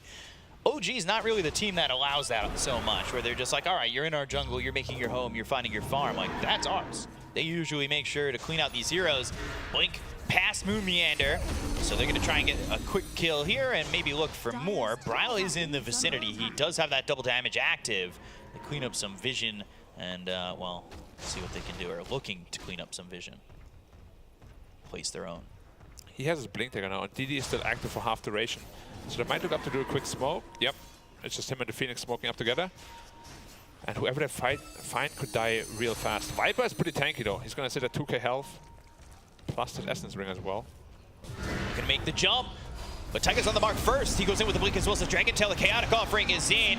Avalanche was thrown out, so stops OG for a moment. They go with that ulti from the Venomancer, and they've got the kill and a Saberlight to start. The Supernova is well too far back. That is forcing OG to retreat, though. And now they look over at Moomiander. They've got themselves killing spree on BZN. They get the kill into the Marcy. They look over at Saberlight once again. See if they can make a move and try and find it going the other way. Bryle with the Avalanche as well as the toss. The BZM quite low. Bryle sticking with him. Tomato gets the kill, takes away the killing spree, and it ends up being a 2-for-1. But getting BZM is a big target and a streak going into their hands. Yeah, they're very, very strong in the team fight right now with the Veno ult as well as the Supernova. Also a little bit unfortunate for Moomiander that he's the one dying first, because he's still going for that Midas. He's going to have it at minute 20. Oh, okay. One day, he might... I can't believe that we're seeing two Midases in one game. He might go to the blink, right? He's got it queued up. I hope so. That would be very He's not late going to go to the Midas. Midas and then at Why do you have a glove of haste, though, on a Marcy? Well, you can give up on the Midas. No, it feels real bad, trust me. I know it feels bad, but, like, Blink's going to feel better. Yeah, yeah. I mean, I don't disagree. I don't disagree. I guess we'll see what he does. But Marcy's not really a flash farmer, so it's going to take a while until we really will be able to witness what it's going to go for. We'll find out in 17. Oh, he's... Okay. He bought the recipe. Yep. Nice. Real well, if the game Midas goes 60 minutes, he is going to be a core. Yeah, he'll have Blink. Well, core might be ambitious. Ah, Midas helps you farm, right? Yeah, it does. How many uses does it take to... It gives 160, right? So 10, 14 uses-ish? Yeah, to get that that gold back. It's not that long. Just like experience is the nice. Just 20 minutes. Remember the Midas patch? Everybody was buying Midas. Oh yeah, I love that one. Very fun. Oh, Blink Dragon Tail coming through after the Icarus dive. So Dubu in trouble. Sunray off the map. But well, he doesn't have a TP, how does he get so there? He's back. He's still dead. Yeah, but how did he get there? And there it is. It's the gravitational pull from the edge of the map that pulls you back. It's actually, that one spot is known as the gravity bind area. I'm sure every spot off the map has that. That one spot is no different B-Cup, sorry. That's not how physics work in Dota. There's physics. You know, everything you ever learned about physics at school makes no sense in Dota. It's like its own world. Yeah, it could have its own physics. Yeah. Aegis expires, so now we'll see if TSM, if they want to still fight or farm. Because Terrorblade feeling like he's in a great spot. He's got the Scotties going into the Satanic. So no BKB at all. Okay, that's a little bit risky. Not but yet. we've seen it in the past, right? Maybe you lose a fight and all of a sudden it's like, well, I need BKB. This puck is pretty annoying. It doesn't happen in pubs though. Usually it takes like 5 or 6 deaths before that person's like, okay, I need BKB. But yeah, but you can't tell him. Because if you tell him, he's going to buy back. I'll buy whatever I want. Don't tell me how to play my game. Taiga in some trouble. Avalanche toss comes in for the blink from Bryle with the right clicks coming out from Tomato. What's the meta used though? Popped that meta, yeah. I was going to say, that is a quick pop on that. Quick fingers on the Metamorphosis, and it would almost dictate that they go tower. Yeah, go for the tower. I mean, we're going to do it regardless, but yeah, now the meta's going to be on cooldown. And I would hope that OG is going to try to fight them, really. Like, this Midas Ursa hasn't really paid off yet because you basically allowed Terrorblade to have an entirely free game, and you're already countered by him. So now he has his BKB. I really want him to put under pressure now. The later this goes, the harder it gets. True. And they smoke up straight away. They're looking for some Stranglers. Can they find any? They've got one in Moomiander. He doesn't have rebound, even if he wasn't silenced, but he goes into the Unleash, and they'll unleash his life and take him to the grave. So Amar on a killing spree. He's quietly finding himself a lot of farm. He's third on the net worth. Like I said, you know, you may shut down his lane, but he knows where to go. He knows where to farm, and he knows where to pick it back up. But he's also a Viper against the Terrorblade. True. Like, it doesn't matter who you are. If the matchup is just terrible, you will die. Does he have a shard in a Viper? No. The Amar's not the kind of guy that would buy a shard on Viper. Is that, by the way, is that terrible spelled T-E-R-R-O-R-B-L-E? Terrible? Yeah. Cool. How else would you spell it? Just want to make sure. No, just asking. Right. Finally, the mid-tower is taken out, minute 23. Super late.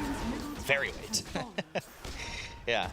You only see this if the games are completely one-sided. Generally, the tower is still up, but it's not that one-sided. Until we haven't really felt TB's presence, right? Yeah. He's been involved a little bit. He had that metamorphosis over in the jungle. They used it, of course, not that one, just prior, the one before that, when it got in the Aegis. look at his quick by the way. He went for the BKB. Yeah, he's listening. Before dying, even. So he recognized Yeah, it. very mature. That's very mature. I know they were giving out stats on the stream, like they had other players evaluating other players. That's adaptability 99. I don't know if that was a stat on there, but... Yeah, I think so. Adaptation or something. Yeah, 99. Knowing before you die to get that BKB. Yeah. You never want to give away the advantage, especially if you're 16k net. You're 3k net ahead of the Ursa. Like, it's a lot. It's gonna get really tough to fight. Like, Ursa needs to stick on top of Terrorblade for like a good 10 seconds. Probably needs to get like 2 overpowers off and a couple more auto attacks to really be able to threaten him. And how do you do that? Because he turns around, he hits you once, and you can't move anymore. Yeah. And if you can't move, you can't hit.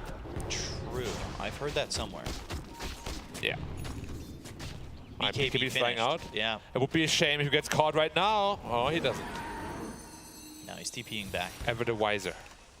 We'll say BZM and Brow are pretty much neck and neck in terms of net worth. Oh, BKB on Tiny as well. It's a massive timing. 5-man smoke. Yeah, this should no be blink on Moomiander though. You have to use that Midas a couple more times. Yeah, he's got 1,530 gold. They're going to try and make this move. It's not going to exactly line up with Roche as it's a long respawn. They do find Amar. They've got the Avalanche as well as the toss. They're going to toss him back to Saberlight. The Chaotic Offering comes down with the BKB pop by Bryle. They look over at Yuragi. They focus their attention onto Moomiander, who's trying to heal up with the Unleash. Misha getting low, and he'll fall too to a neutral creep. Amar ends up dying to Bryle, and it ends up so far with a 2-for-1. They want more. They can't quite get it with the TP out. Yeah. But still not a bad fight for TSM. Unfortunately for them, Roche is not up yet, and by the time Roche comes up, it's going to be about 40 seconds before Meta's back up. Yeah, so team fight is going to be pretty difficult. However, TB, like with the Skadi, he's not purely solely reliant on Metamorphosis. He will still be able to hit some heroes. Right. And they can probably still just delay with Venom Wards and spam it and some reflection and whatnot, right? So shouldn't be too big of an issue.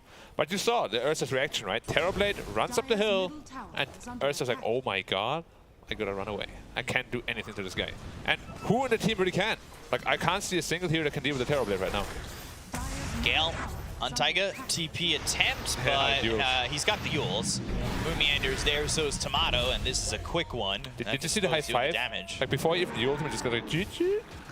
I'm gonna Yule you. Now, what costs more, B-Cup? What costs more? A TP scroll or 175 mana? What's more expensive? What do you mean? Like, gold to mana efficiency, like timing, or what exactly are you asking? What costs more? I don't know what I'm asking. I think you'd want the TP with Roche being up soon. So you could have just let yourself, try and run around the trees. That was a trick question because... Was I right? Did I get it right? Yeah, probably, because I don't even know what I was asking. What kind of professor are you? Dream Coil down, Moomiander dies, and Yuragi's got another one. That's a kill to get here that might allow them to go for Roche. Maybe not the biggest thing, but again, Tomato still without meta for 30 seconds. So how willing are TSM to go? OG know that Roche is up, and how quickly can they take it? Just keep spamming illusions in, keep spamming fire spirits. Venom Wards. It's very difficult to just take this Roche free. As I say that though, they're just starting to hit it. And they're continuing to hit it. Venomous Gale, a little bit short. And it's almost down. Towards the hill. Sunray, maybe. Can they? It's time to go in. They're going to go with the BKBs. They'll look over at Roche. Yuragi going for it, but the Aegis is snatched by Bryle. He picks it up. They're going to fight man-to-man or bear to rock. They'll try and fight it. Tomato joins in. It's going to be a 2v1. They get the kill here on Yuragi. Ooh. They'll take out the Ursa, and they'll look over at Amar. The damage is coming in with the help of the Avalanche to stun him up. They'll toss him away and take away his life. 2 heroes down on the side of OG, and they get the Aegis in their hands. Misha looking like a +1. Saberlight looking for the high 5. Misha won't give it to him, but hey, Saberlight, I got you. it's just honestly, like, we spoke about how they have like a lot of just spam into the pit, right? Ursa was sitting at like, what, 80, 75% health maybe? Right. And Terrible just runs at him, hits him a couple of times. If he gets an Aegis, maybe there's a chance, but he had to preemptively already popped that BKB. So top ranks should be pretty free. Maybe they even want to go for more. No, Metamorphosis is about to expire, so probably not. It's just impossible to fight into the Terrorblade right now. Like, they made the conscious decision to go greedy on the Ursa, not to pick up the fast diffusal and put up the pressure. And this is what they have to deal with now. They will have to kill him once or twice. Maybe then they can like ramp up the damage on the Ursa enough to really fight a proper fight. But I don't think Timaru's giving it to them. The way he's been playing has been near perfect. Taking a look back at this fight, you see the BKBs come out. There was the Waning Rift. They've got the Supernova over to the side. Just snatches the Aegis, and Ursa desperately needed that. And once he doesn't pick it up, Yuragi's pretty much dead already. Yeah. And then they look for more, and I mean, this is Amar. Yule's up into the air thanks to Saberlight. They'll lock him down, Avalanche Toss. This really was great execution from TSM. Just on the edge of knowing that Metamorphosis was going to come back up, so really well done. Meander in trouble. Meander, he got the dispose, but the rest of OG are here. They've got the help from Mishu with the upheaval. They don't even need BZM to help get that kill. I saw that it was Yuragi who picked up the shard, and he actually did use it. So he's got that Earthshock shard upgrade. Yeah. His super strong Timaru's going to get found out here.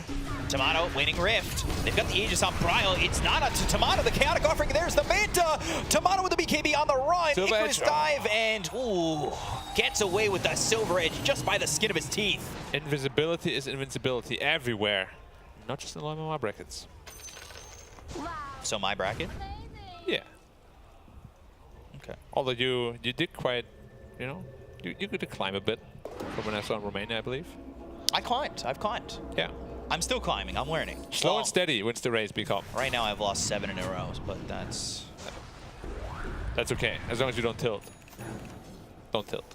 I've taken a little bit of a break. I'm going to be bumping for my next goal next when I go back on. Radiant's top tower is under attack. 4K lead for TSM. Yeah. Still 2 minutes on this Aegis. Yeah, they can use it as a farming Aegis. Still, if they want to, they still have some items to go. But they don't want to do that. Smoke up as 4 into the enemy triangle. But of course, OG also knows that they aren't showing anywhere else. This is probably the destination they're going to choose. Who's here top? I've just been looking around for OG for like some power spikes, power timings, like how do you deal with the Terrorblade? You have a Basher now on the Ursa. It's just you can't really ever jump into the Terrorblade. Like his illusion will just kill you. There's so much support for the Terrorblade. BCM level 25. Yeah, but it's still 5 levels away. I don't even know if he will reach 25 by the time the game ends. If they can turtle it, if they can hold on, maybe they do. But TSM, they look like they're in a good spot to continue the onslaught. It's not exactly like it's out of OG's hands, but like you say, you don't really see or feel that power spike just yet. Yeah, it's only a 4K lead, but you can see how scared OG is. They know this Terrorblade is just too strong. Yeah, they're just looking to farm at the moment. Yuragi, he's going into the MKV. Tycho wants a Ghost Scepter. This Warlock, he's got Arcane Boots, so full build. And then, you know, Puck. Let's see what he can do once he's got the Octarine Core. Also found the Paladin Sword, of course. Ooh. Close TP out. Amar's got this Halberd. How much is this really going to help him? Not a whole lot. That's the thing. Terrorblade doesn't really get countered by Halberd because he has so many illusions also hitting you. Like Halberd is more like, I guess it's good against Tiny. He does a lot of single target damage with his tree club, but yeah. Like, it's just there's not a whole lot Amar can do in this game. Like Terrorblade is just too strong. There's nothing you can really itemize to counter him.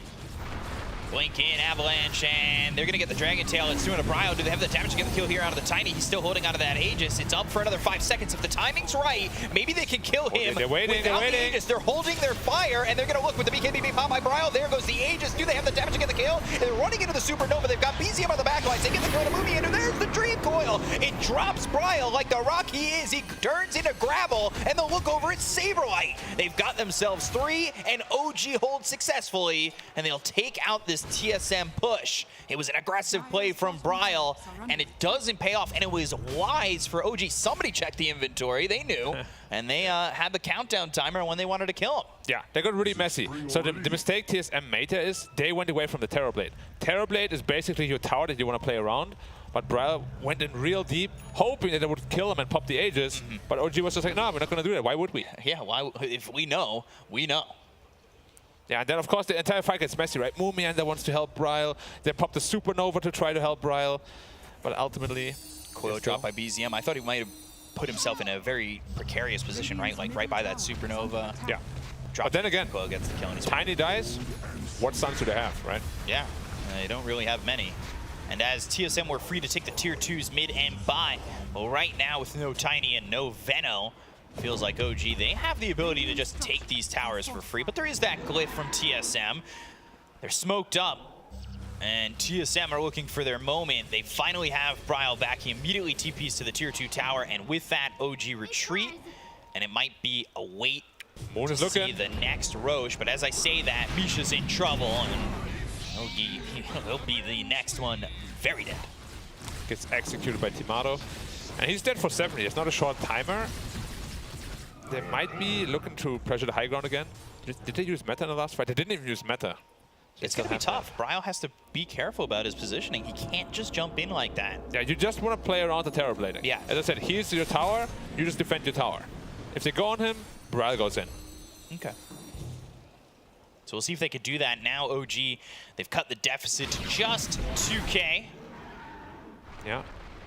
He needs, how much gold is that? 500 gold, and he will have the Abyssal Blade at the ready. What is the Ursa? Abyssal Blade on Terrorblade, not super common. Abyssal. But yeah, Abyssal Blade also on Ursa, of course. Is just yeah, he was going MKB before, so taking that check, and he does have that Abyssal They Blade. need the BKB piercing lockdown, so that makes a lot of sense. They're still lacking damage, though. So if +1 damage item comes out on him, they will have a very good chance of actually being this Terrorblade in the team fight. Taiga may be thinking about going in with that Elder Dragon form, but they don't commit to that wave push, so it's not quite what they wanted. An Elder Dragon form, it's got 3/4 the duration, so maybe they could use it at some point. Taiga's still sitting here up towards top if they were to make the move, and Yuragi kind of maybe showing himself as a little bit of bait. Look at BZM, level 23. One more team fight, you know, he's going to be level 25, and then those BKBs, they won't mean a whole lot. Yeah, so they 4-man smoke. They've got Yuragi, the one who's not smoked. BZM, his smoke gets broken. He'll jaunt over with the Illusory Orb. The Fire Spirit doesn't land. Phase Shift Blink, and then another Illusory Orb over towards the outpost. TSM, they're looking to control, they're looking to go and maybe find their opening as they'll see the vision. But here they go on the side of OG. They've got Yuragi going in with the Abyssal Blade. It's Cat buffering off to the side. That's not going to do too much, but the damage is out. They get the kill on the Taiga. That Elder Dragon form's not going to matter with Dudu going down and no Supernova out for the side of TSM. They might be in some trouble. There is no Phoenix in this fight, no Supernova to rely on and maybe fight within, as the rest of TSM need to get out of this one. The BKBs are no longer there. They've got the 4 heroes with the Waning Rift. It lands on a 3. Can they follow it up? Illusory Orb again. There's Bryle with the TP as well as Saberlight. BZM is searching, BZM is looking, and here comes Yuragi. He's going to help. You're into the forest with the big bad bear, and well, Yuragi will claim Moomiander as his token throne. The fights are becoming very, very messy. Like, Terrorblade is just not getting to hit anyone. They're always just kiting him, running away from him. And that's exactly what they have to do, right? If you can't deal with the problem, well, not always it's the best choice, but in this case, just ignore the problem. No, kill everything around him. He can't 1v5 you. There's no way. Now the third Roshan is going to go Refresher Shard. Who's that going to go to? Could be good on the Warlock, could be good on the Puck. Maybe they will just keep it on the Ursa as well. He gave it over to the Warlock. It's going to be a double Rock. Double Fatal Bonds can be very potent, because we all know they stack. It's a lot of potential damage.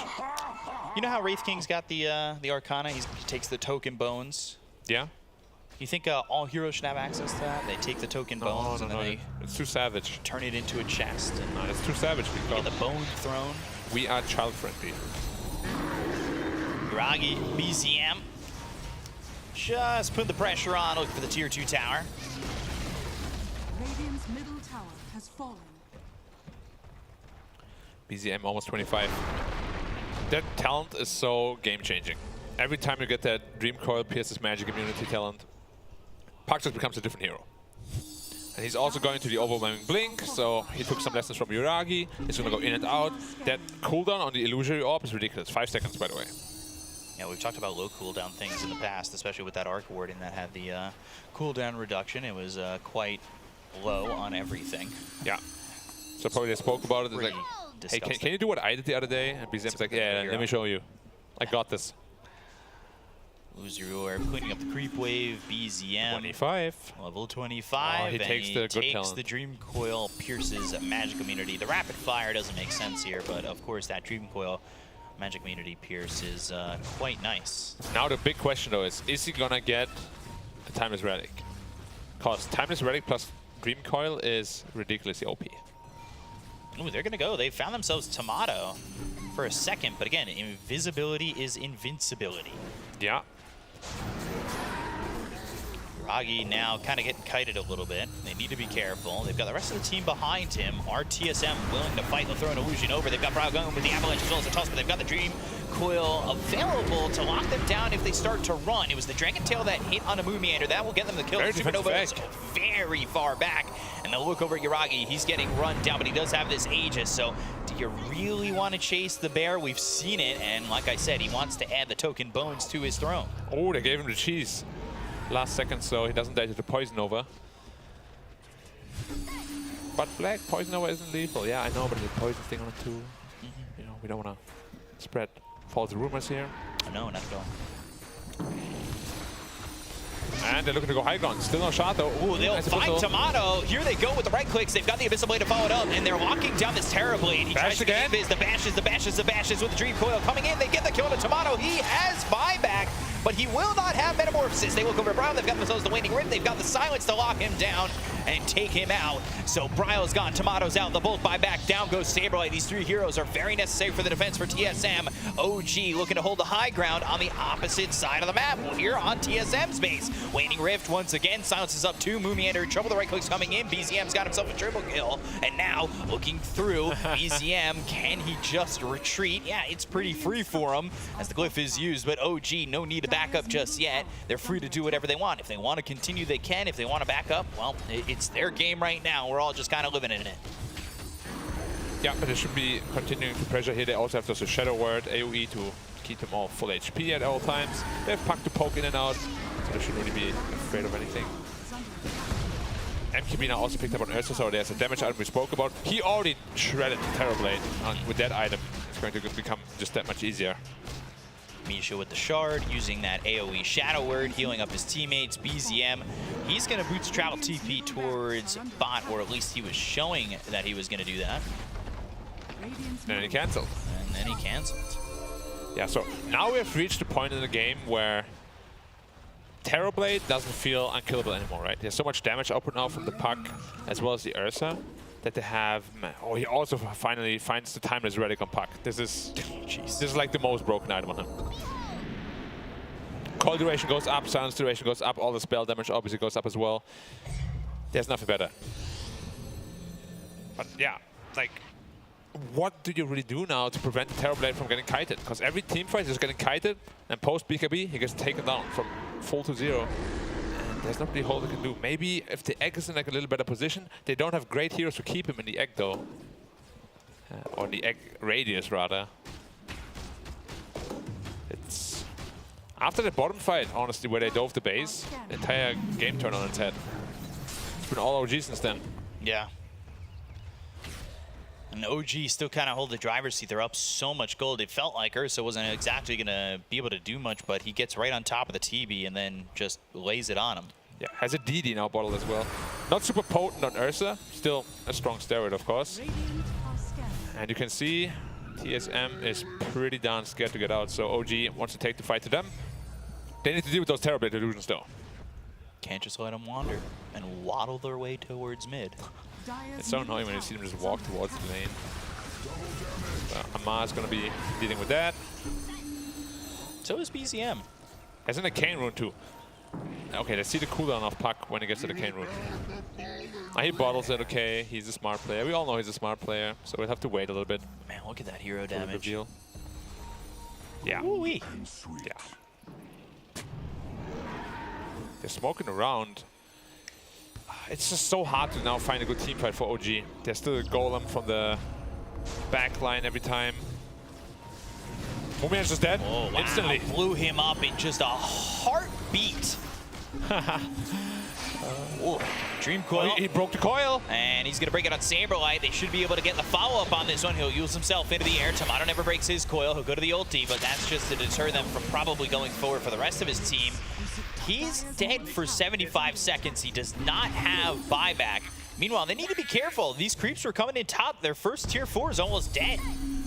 Yeah, it doesn't really matter so much, though, because they have complete map control. So I don't think... They'd sneak it. Yeah, they can't.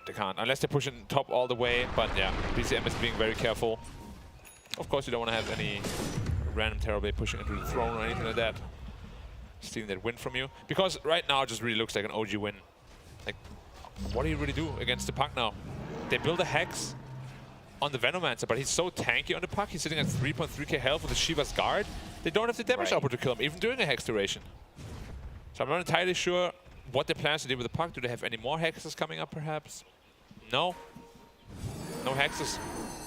If BZM plays like he has, like, he will solo carry every team fight pretty much. Feels like that's been the control that they need. He's actually going into this Revenant's Roach. Oh, very interesting. Not something we see all day. Gives you True Strike, and you can hit E-bladed targets, but they don't have an E-blade even, I believe. I mean, if you have that much gold... Why not? Why not? Ag's being built for Saberlight. We'll see if he gets into that. That's going to be a tough ask to get to that. Yeah. These heroes on OG, mega scary. Almost Swift Blink also done on Ursa. And the items are just coming and coming and coming. The only rich hero is Terrorblade still, but we already spoke about that. You can't 1v5 in this kind of game. 5 seconds till Roche. Could be big if TSM take this fight. Yeah. But that's, like I just said, tough ask. Very tough ask. So they're going to have to be very careful if you're TSM and maybe get themselves a start-off kill with the Mar, but they're not going to get it just yet. He's got the Lotus Orb. He tosses Brilo up into the air as he tossed him. Yuragi's in, but now on the run. Supernova in a decent spot. They've got the Waning Rift. It's on to 3, so that'll stop them from moving forward. Coil's down on a 4. BCM, he's got the control, but does he have the life to survive at all? They get the kill on the 2, but they'll take the Phoenix. They'll look over now at Tomato. The Sunder reflected. No, you do not get my life. I'll take yours. They'll look for Bryle. They'll look for the team wipe. TSM's in trouble, and they only lose the Warlock. My, oh my, OG obliterate and wipe the floor with TSM. It was really close for Terrorblade to be able to live there as well. You don't have the Satanic though, even after the Sunder. Ursa just shreds you to pieces. Puck lived on 50 health and gets like a double kill afterwards. So many good things were happening for TSM, but they just needed a little bit more damage. We see the fight recap here as well. They initially go on the Viper, but he's too tanky, and then look what Puck is doing. 4-man Waning Rift, 4-man Coil, and there's just way too much damage and Disable coming out from him. Buybacks. Look at Puck's health too in that replay. Ooh, 50 health. Look at the Sunder. Nope. No thanks. Lotus Orb is a great item. Oh, they're fountain diving them even. Yeah. Any mantles dropped yet? No. Oh, dispose? No. Ooh. Close. You're also dead. Moomeander will fall. BZM gets the kill, and everybody's dead on the side of TSM. They'll call GG, and OG will grab this first game. I now also believe that means TSM is eliminated from the tournament, unfortunately. And it also means that if OG wins one more game, Nigma is not first in the group anymore. Ooh. So still a lot to play for in the second game for OG. But I mean, that was a close one. I liked what TSM had, and then the gas ran out of the tank. It was really just like they played a great game all the way up to that bottom Rex dive, where the Aegis ran out, unfortunately, and then they all tried to hustle around Bryle, try to save him. They give the team fight away, suddenly Puck is unkillable. You know, Puck is one of those heroes, if you don't have the tools to deal with him, he just becomes exponentially stronger. Right. And he showed it at the end. Like, BZM just played him like a fiddle every fight, silencing multiple heroes, coiling like, what, 3-4 heroes every fight. Kind of ridiculous what he did. It was crazy what BZM was able to accomplish, especially with the fact that, you know, he was not top of the net worth. He was more middle of the pack. And eventually he feels like the strongest guy on the team for OG. And, you know, you do have Ursa frontlining. You've also, you can never discount Amar, but it really was BZM who was just pushing the envelope and controlling these fights and making sure everything was there. That last fight, 4-man Dream Coil, pretty beautiful. And, I mean, that's what led them to end up getting that victory. So they take this first game. We're going to throw it back over to the analysts to review this one and see what they have to say about it. So, guys, back to you. Thank you. We're now seeing some of the highlights brought to you by Aramco of this first game of the series. TSM unfortunately losing that chance to force the tiebreakers with this one loss, but with an impressive performance from OG. To me, especially BCM. God damn, that man is good. He is so good on the puck. He is, in my opinion, the only one that can rival Nisha playing the hero. He was just able to, look at the man, he's so beautiful, win so many team fights for his team. It's absolutely nuts, and even the Tomato Terrorblade wasn't enough to get it across the line for TSM.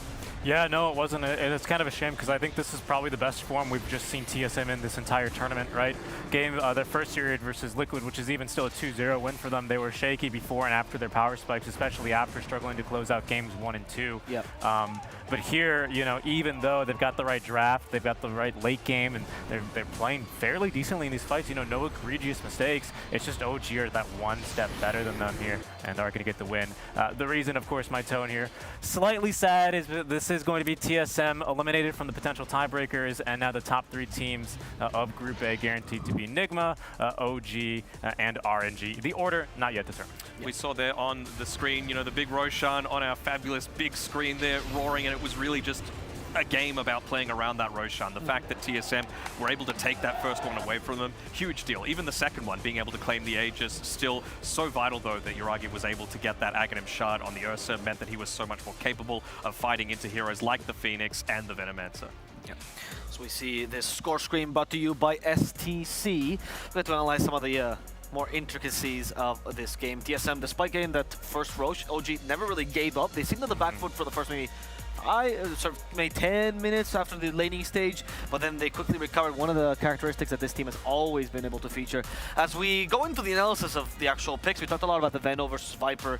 Richie, did you feel like the Veno had the impact you wanted from him in this game? I do, actually, I really do. I think that Saberlight played a pretty fantastic game. The Yule Scepter allowed him to get the ultis off when he needed. The Shard, in addition to Aether Lens, allowed him to really get the Venomous Gale off from distance, which is generally a big problem with this hero as well. Yep. Some Plague Wards around, and of course the Scythe being nice. But as much as I did like Saberlight's itemizations, the reason that this pick kind of fell a little bit flat towards the late game, I have to say, was because of how well Yuragi ended up itemizing here. It's not shown here in this final 6 items, because of course he sold it off, but he did go for the Midas early on, and that did enable him to scale very nicely from what was a pretty difficult lane. He still did well, don't get me wrong, with only the 1 death, of course. You know, not a disastrous lane versus the Venomancer, but the Midas is what really enabled him this game. To be able to keep up or close to it, of course, we've been singing Tomato's praises. Look at that scoreline as well, 9, 2, and 6. But just to be able to keep up with that farming potential as an Ursa, it's a big deal, right? You have so much fewer avenues to be able to pick up that net worth, and I thought Yuragi did a fantastic job. Okay, well, I mean, we get to talk about the numbers, but sometimes it's easier to see the things happen themselves. Wait a second. You see Danok here today, as you can see by this beautiful suit jacket. Can we get a little close-up of that? He dressed up today as a university professor for a reason. He thought that you guys could get taught some Dota, and that's exactly what we're going to do right now. All right, I'll wander over because class is in session. We have another Weatherman segment prepared, and it's a pretty hype one. In my opinion, by far the MVP of that game was BZM. Like, he was phenomenal all throughout that, and it's really centering around this team fight. Well, you'll be able to see it a bit closer once we get into it, but have a look at the net worth lead. It's in TSM's favor. Have a look at the time, and more importantly, have a look at what objective needs to be picked up on the map. It is that Roshan. So I'll be able to play it for you now. And he just does so much in this fight. He's holding the gem at the moment on BZM. He uses the illusory orb for the vision, makes sure to D-ward. TSM knows just how important it is to be able to fight around this one. Dubu instantly places it back. Now he's looking to move around. He's looking to try and snipe. Right now, the most important heroes for BZM to take care of in this team fight, you can see them here. It's Dubu as well as Saberlight. If he's able to avoid the ultimates, if they're able to really minimize that impact, they're going to have a fantastic time. So he goes into the trees. He's still hiding. I don't have TSM's personal vision for this one, but Saberlight knows that he's there. So he tosses, as Secret Strike was saying, that Aghanim Shard Venomous Gale, looking to try and interrupt that Blink Dagger, prevent a lot of this movement coming through. Bryle knows it too, so both of them know the key linchpins for this fight, and you can just see the attention being given over from both of these heroes, as you'll see once the clip starts playing again. They try and lock down BZM, they don't get it. He instead uses the Waning Rift. I believe he is inside of a phase shift right about here right now, and the important thing is, look at what he expends. The Yule Scepter needs to be used on the Venomancer, so he's already wasted a lot there. He's been able to right-click Dubu in addition to Yuragi so that the Aeon Disc gets procced, and then he just retreats. He's done his first job, that first initiation coming through. Then he comes around this left-hand side, gets in onto the Phoenix again, is able to dodge out the Poison Nova as well, and then follow through after that. BKBs are starting to expire, so he knows that he's completely free to continue chasing down the rest of the team, and he does just that. He's able to get, again, just more and more damage onto all four of these heroes, continue chasing, and I'll give you a quick pause here. Oh, never mind. Give you a quick pause here so that we can focus on this number down in the bottom left. That is the Roshan, just around to respawn. OG realizing the important factors for this game. Sure, he's not able to catch out the Tiny, he can't catch out Saberlight, but he just gets that other quick kill in Moon Meander just as Aegis is starting to become available again for this Ursa lineup. Such a key team fight, and that was just one out of many that BZM had for the game. So big props to him. We'll throw it back to the desk. The desk which you belong in, Danog. So please get back. I meant to teleport, man. And Danog, during the professor's lesson, actually, I've got an update from the other line of games, which is running concurrently, also Group A. Liquid did manage to take Game 1 off of RNG. Ooh. That was a really exciting match, honestly. Oh, it was Mickey on the Tidehunter. I thought it was an off lane. It was a Tidehunter mid with some fantastic items. I don't want to spoil the results of what he really built, but they did win the game, which means now that RNG can only have a maximum of 5 points if they win the next series and draw versus Liquid. So if OG win this next game, they are guaranteed that semifinal slot. Ooh, and I wonder what that's going to mean for who's first, who's second, who's third as well. But we will have to wait and see. Make sure you've got both streams open as well. Obviously, if you can hear us, you're talking to us here, you're listening in, just add another tab. Add the _B just so that you're catching all of the action. You can do that multi-stream, Twitch multi-stream thing? Yeah, let's go with that. I'm a boomer. I actually I have to use 2 screens to be able to watch both streams. Usually one is on a TV. You have 2 screens? Wow. Yeah. I have one of those like old analog TVs, and I like you walk up and turn the knob. I walk up and turn the knob. I put the computer next to it, but you know, we need to you get through all like the Twitch channels, and you got to scroll endlessly. Yeah, to be honest, it actually takes a really long time, and I have to go tune in on the talent room right now because my radio is broken currently. So you guys need to give me some time. I apologize. We're gonna take a small break, and then hopefully we come back with Game 2.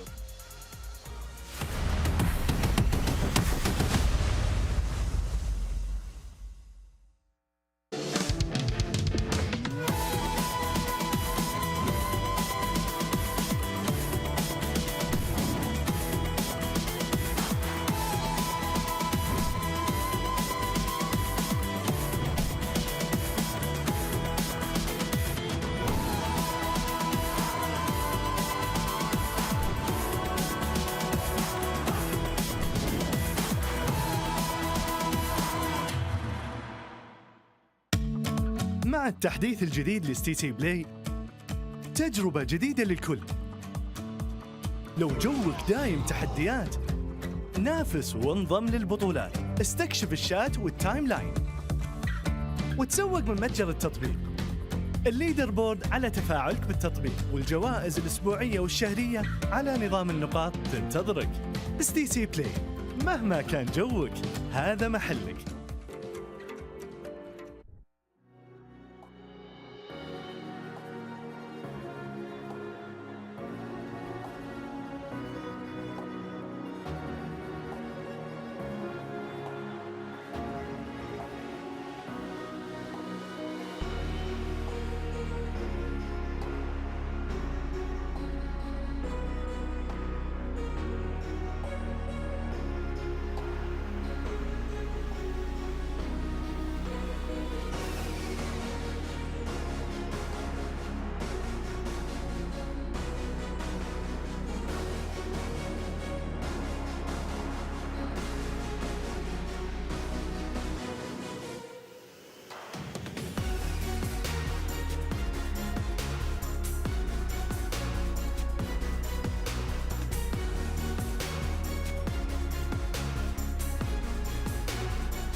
And we're live here. Hello, welcome to the panel once again. Game 2 between TSM and OG is about to occur. Richie, careful, don't get hit by that camera. Oh, yeah, there she goes. goes. That was a close one. There she goes. She's zooming along there. Yeah, much like these teams are zooming along to finish the series. Great segue. Great. Yeah, Fantastic. Yeah, big claps, big claps. But game 2, that's where it all comes down to. Of course, not so much to play for anymore for TSM. Obviously, they needed the 2-0. But OG, they still want that 2-0 because of what you were saying before, Richie, with the outcome on the other stream, with Liquid being able to take that game 1 up against RNG. Yeah, indeed. TSM, of course, already basically locked in at 4th. They cannot improve. Liquid, of course, now improved to 2 and 5. Best they can do. Well, actually, I guess say that if TSM, yeah, they would like to get that extra 50K for what is 7th to 8th place finish, right?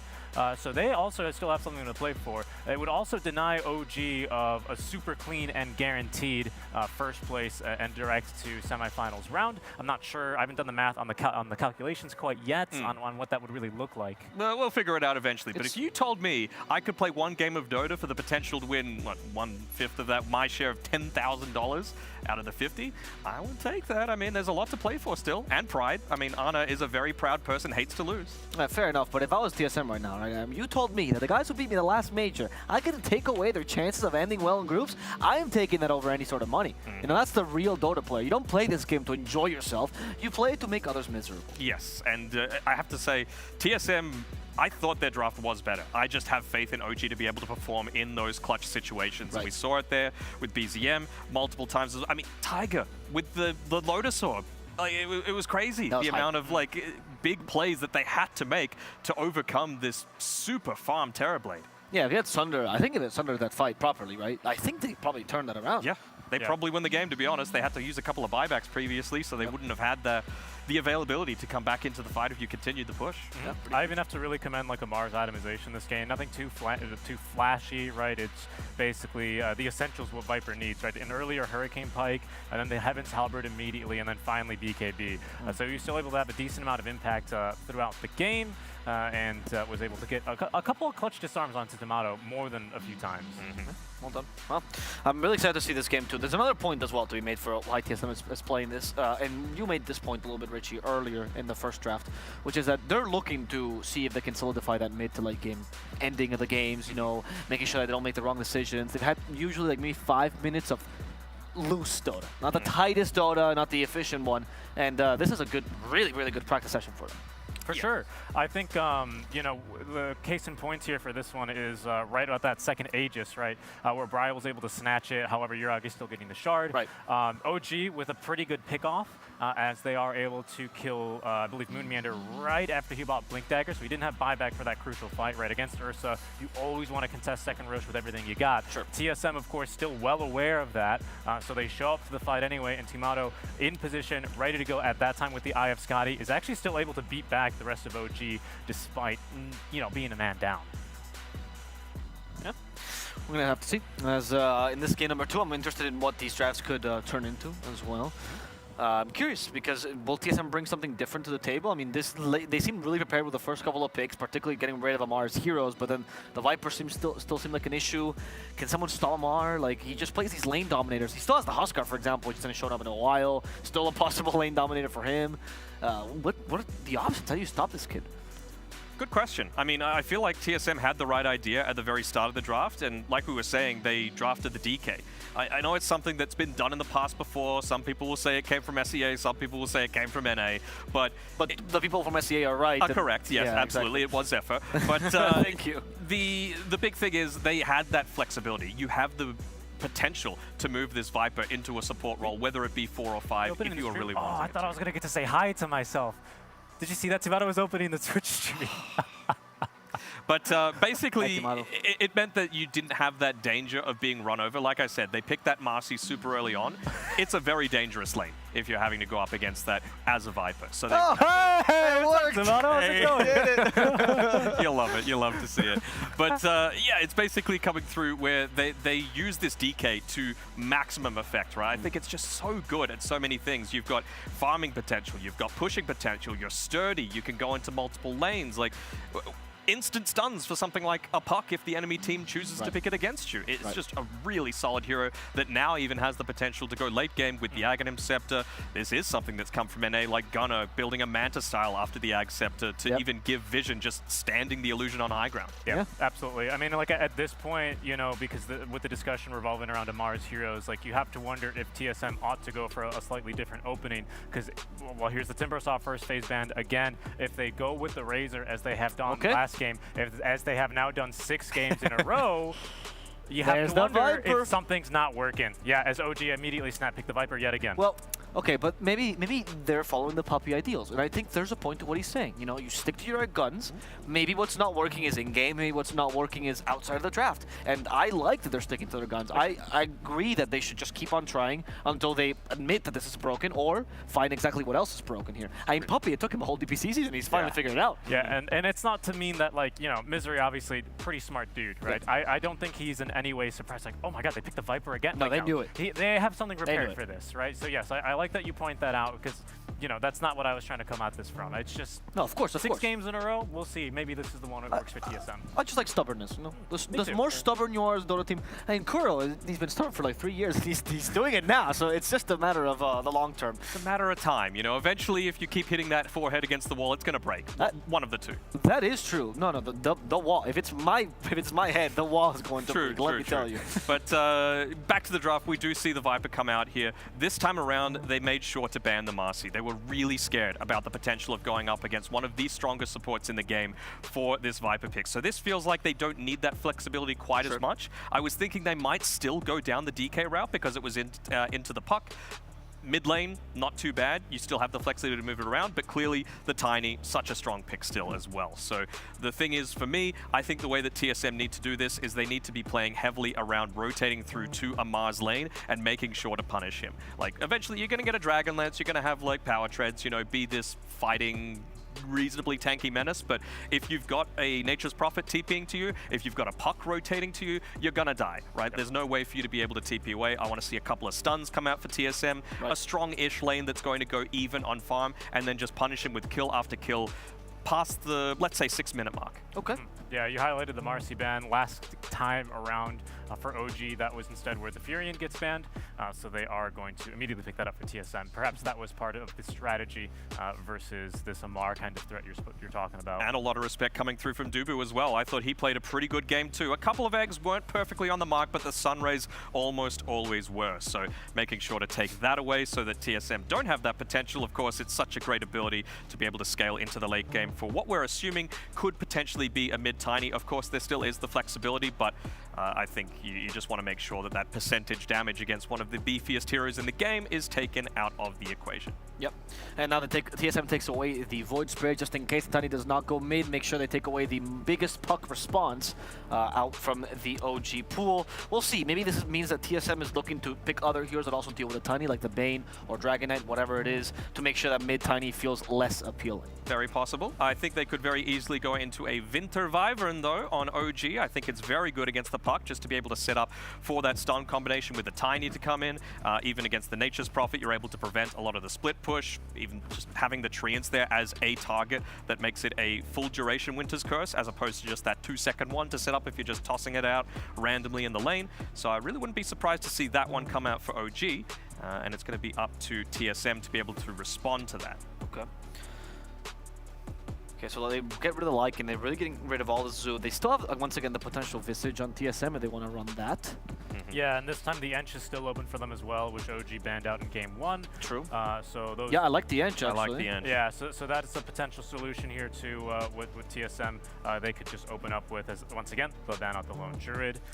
We talked earlier in our first draft how impossible it kind of feels to ban these like last pick out of nowheres, but 2 games in a row now for the Lone Druid. And can I just say very quickly before we move on to the next one, I've been really impressed with Bryle in the last game and overall throughout this tournament. I don't think that the that last game, or if you just take a look at TSM's score in isolation, really speaks for how much this guy has been doing for the team. I think he's playing at a level that is even better than he did at the Stockholm Major, to be honest. He's playing very well. I think the whole team is playing really well. And actually, what's interesting is that all the TSM matches have been really good, and their opponents seem to be elevated by how well they're playing mechanically. Like, TSM certainly does not look like a weak team, and I don't think their scoreline necessarily represents the skill level they'll bring into this major. Sorry, to this big event. Major event. Major event is what I meant to say. Apologies for that. Thinking about Stockholm.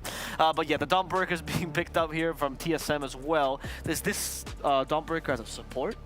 Well, previously they've paired it together with a Chaos Knight with pretty good impact, and I feel like that's a reasonable way to go about it, right? I think this could be like a position 4 Dawnbreaker paired together with a position 1 CK. Again, it gives you that potential to go about and gank the Viper as much as possible. CK, strong laner. So if I'm TSM, I'm probably looking to go into something like Ench plus whatever core Tomato wants to be playing.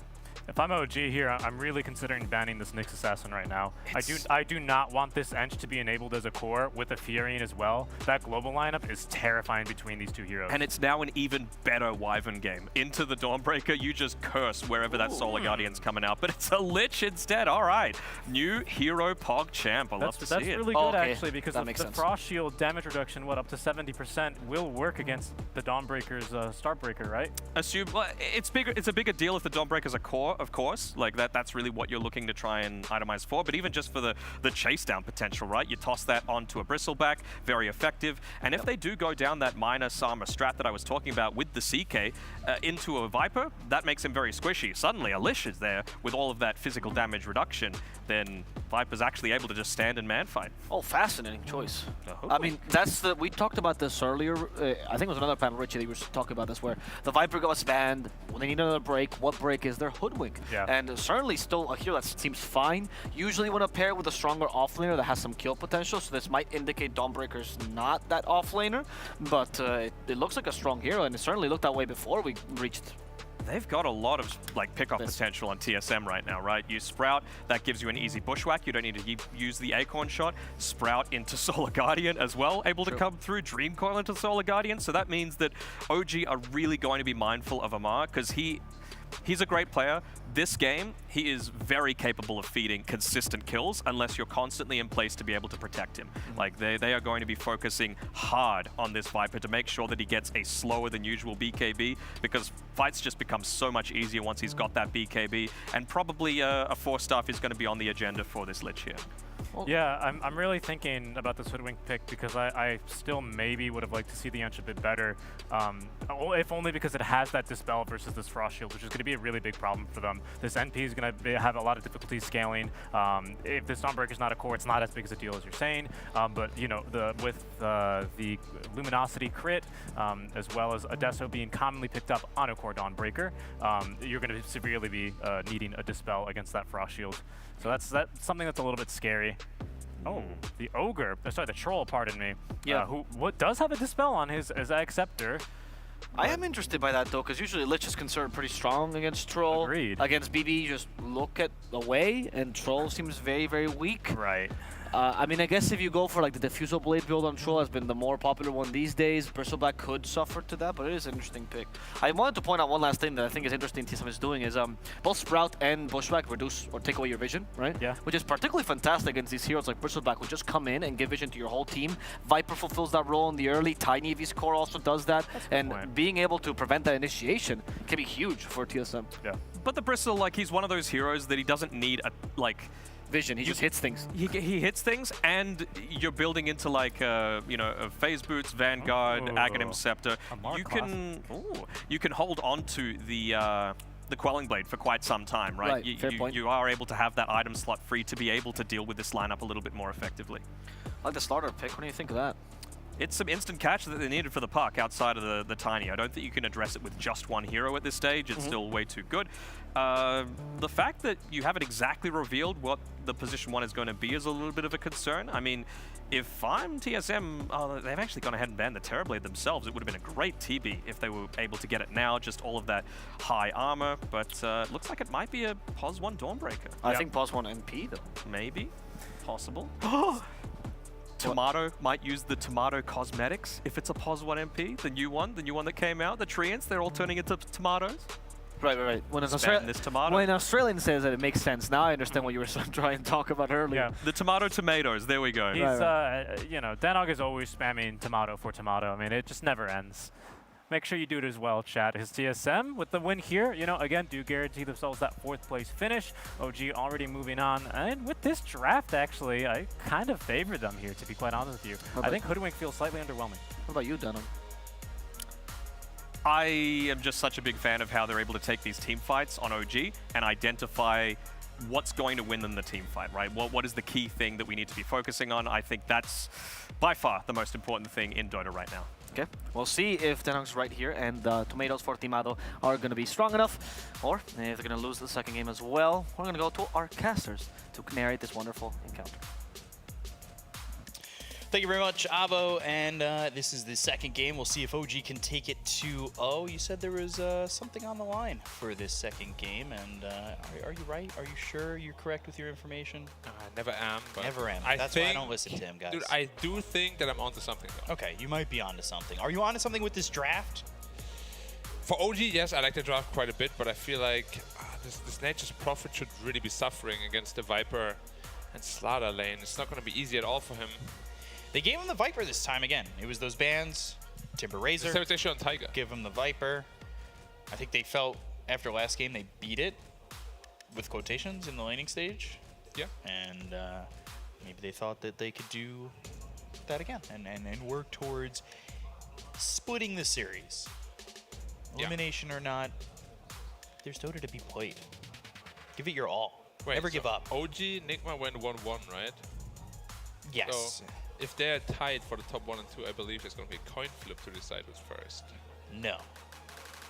I'm not going to guess. I'm going to tell you right now, I am not guessing. Yeah, check the rules. I don't want to check the rules. I don't have the rule book in front of me. It's right there. Oh, it is right in front of me. It says, this is official information. This is Wikipedia. Come on. Yeah. If there is a tie over 3rd or 4th, picks were made. Yeah. I couldn't read it all. Tiebreaker matches will be played. 2-way tie BO3, more than 2-way BO1. For ties that are not resolved via tiebreakers, the following metrics will be used. Head-to-head, number of 2-0 series, record versus the first team below the tied teams, continuing to each subsequent team below the tied teams until the tie is resolved. 4, coin flip. What does randomization mean? Randomization. RNG generator? Maybe. Like a number generator. I never get picked. I choose 1, 3, and 5. I mean, I guess you're playing them. Oh, what is this all chatting going on? Biggest stream on Twitch. Yeah. Big fan, Misha. Same. Liar. A little bit of with the cleanest room. You know, all that. Thank you. We'll see. We'll see how this game goes. Let's start breaking it down a little bit. We'll give our cooperative Nostradamus prediction. That's the right words, yeah? Sure. Cool. Well, Tomato's reconnected, but we'll continue. Laning stage, who do you think wins? How do you think each lane goes? Winner, loser? Okay, let me see. So we have 5. Alright, so bot lane should go the way of TSM. Okay. Prophet and Dawnbreaker are very strong early on, especially. And you have the free refill, which is very strong against Viper. True. And Slaughter shouldn't really be able to get on top of you. Easily, at least. Then mid lane, Tiny versus Puck. Wow, just like the last game. So it's going to be 5-5 trade farm lane again. And then we have Hoodwink and Brewmaster against... Alright, Lich and Bristleback should destroy that lane, like, real hard. We'll see how it goes. We'll see how the lanes, if you're going to predict it correctly. I'll come back to you for mid-game in just a moment, because we are going through the portal into this game number 2. Yeah. And it should be a fun one. I'm excited. The first game was fun. I thought it was very back and forth. I think TSM had their moments. They played the lineup very well. It was just unfortunate they made like 1 or 2 really grief mistakes. Yeah. That ultimately ended up costing them the game. And it was purely based because on them having a lineup that is meant to play aggressively, right? Sometimes you're a little bit over-aggressive. You get punished for it. Sometimes you're over-aggressive and you win the game. It's 50-50. It is 50-50 always in life, isn't it? But Roshan is like an absolute pushover this game. At least if OG does it. Right. Slaughter plus Bristleback, like, he's gonna die in like 5 seconds. Okay. Or 4. Or 3. 3.5. Okay, we can agree on that. That's fine. Yeah. So we've seen safe lane Bristle here. We've seen it in the past at TPC. What's your favorite build with this Bristle? And hold that thought, because I think Saberlight, he might be in a lot of trouble here. They've got the tree toss. Saberlight, he'll turn around knowing he's dead. BZM recording first blood. OG, I think, what, 2nd game in a row that they're getting first blood in this series? Yeah, it's, I don't know if you didn't expect them to be 4 there. Maybe they thought it would be 4 on the bottom row instead. But yeah, that's the first blood for the Tiny, which is going to make the mid lane quite a bit harder for the puck. And your question was what again? Sorry, I never really listened to you. Nothing. You know, now you've insulted me. Don't be like that. now I've got nothing. Amar's on the Slardar, Taiga's on the Viper. Baited them, thinking maybe Viper was Amar's hero. Yeah, they also played as 5 on Misha, so they're very flexible with that Viper pick. I'm just curious why exactly they picked the Slaughter. Obviously, it's very good against the Prophet, because usually Prophet's strong timing is that like BKB. But when you're a Slaughter, you don't really care too much about the BKB. Pretty true. Some may refute your knowledge, but then they get called out for it because you've been right. Thank you. About what, 95% of the time? Around there. I'll give you 96. Everybody's allowed some mistakes, right? Oh, of course. Yeah. Come on. Wouldn't be life without some mistakes. 7-0 for this puck over mid. We saw Bryle have a very good start in the first game.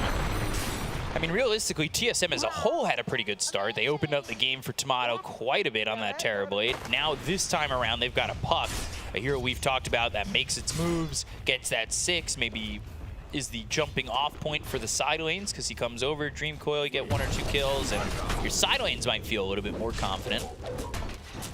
Yeah, this game is not as free of a puck game as it was last game, though. It's going to be the Slaughter as well as the Sinister Gaze of Lich. You have the Tiny Avalanche as well that you can't phase shift through. Until you get a Kaya Sancho at least. And yeah, it's not going to be easy. We have to see how strong Tomato gets early on. And Yuragi didn't skill into the goo just yet.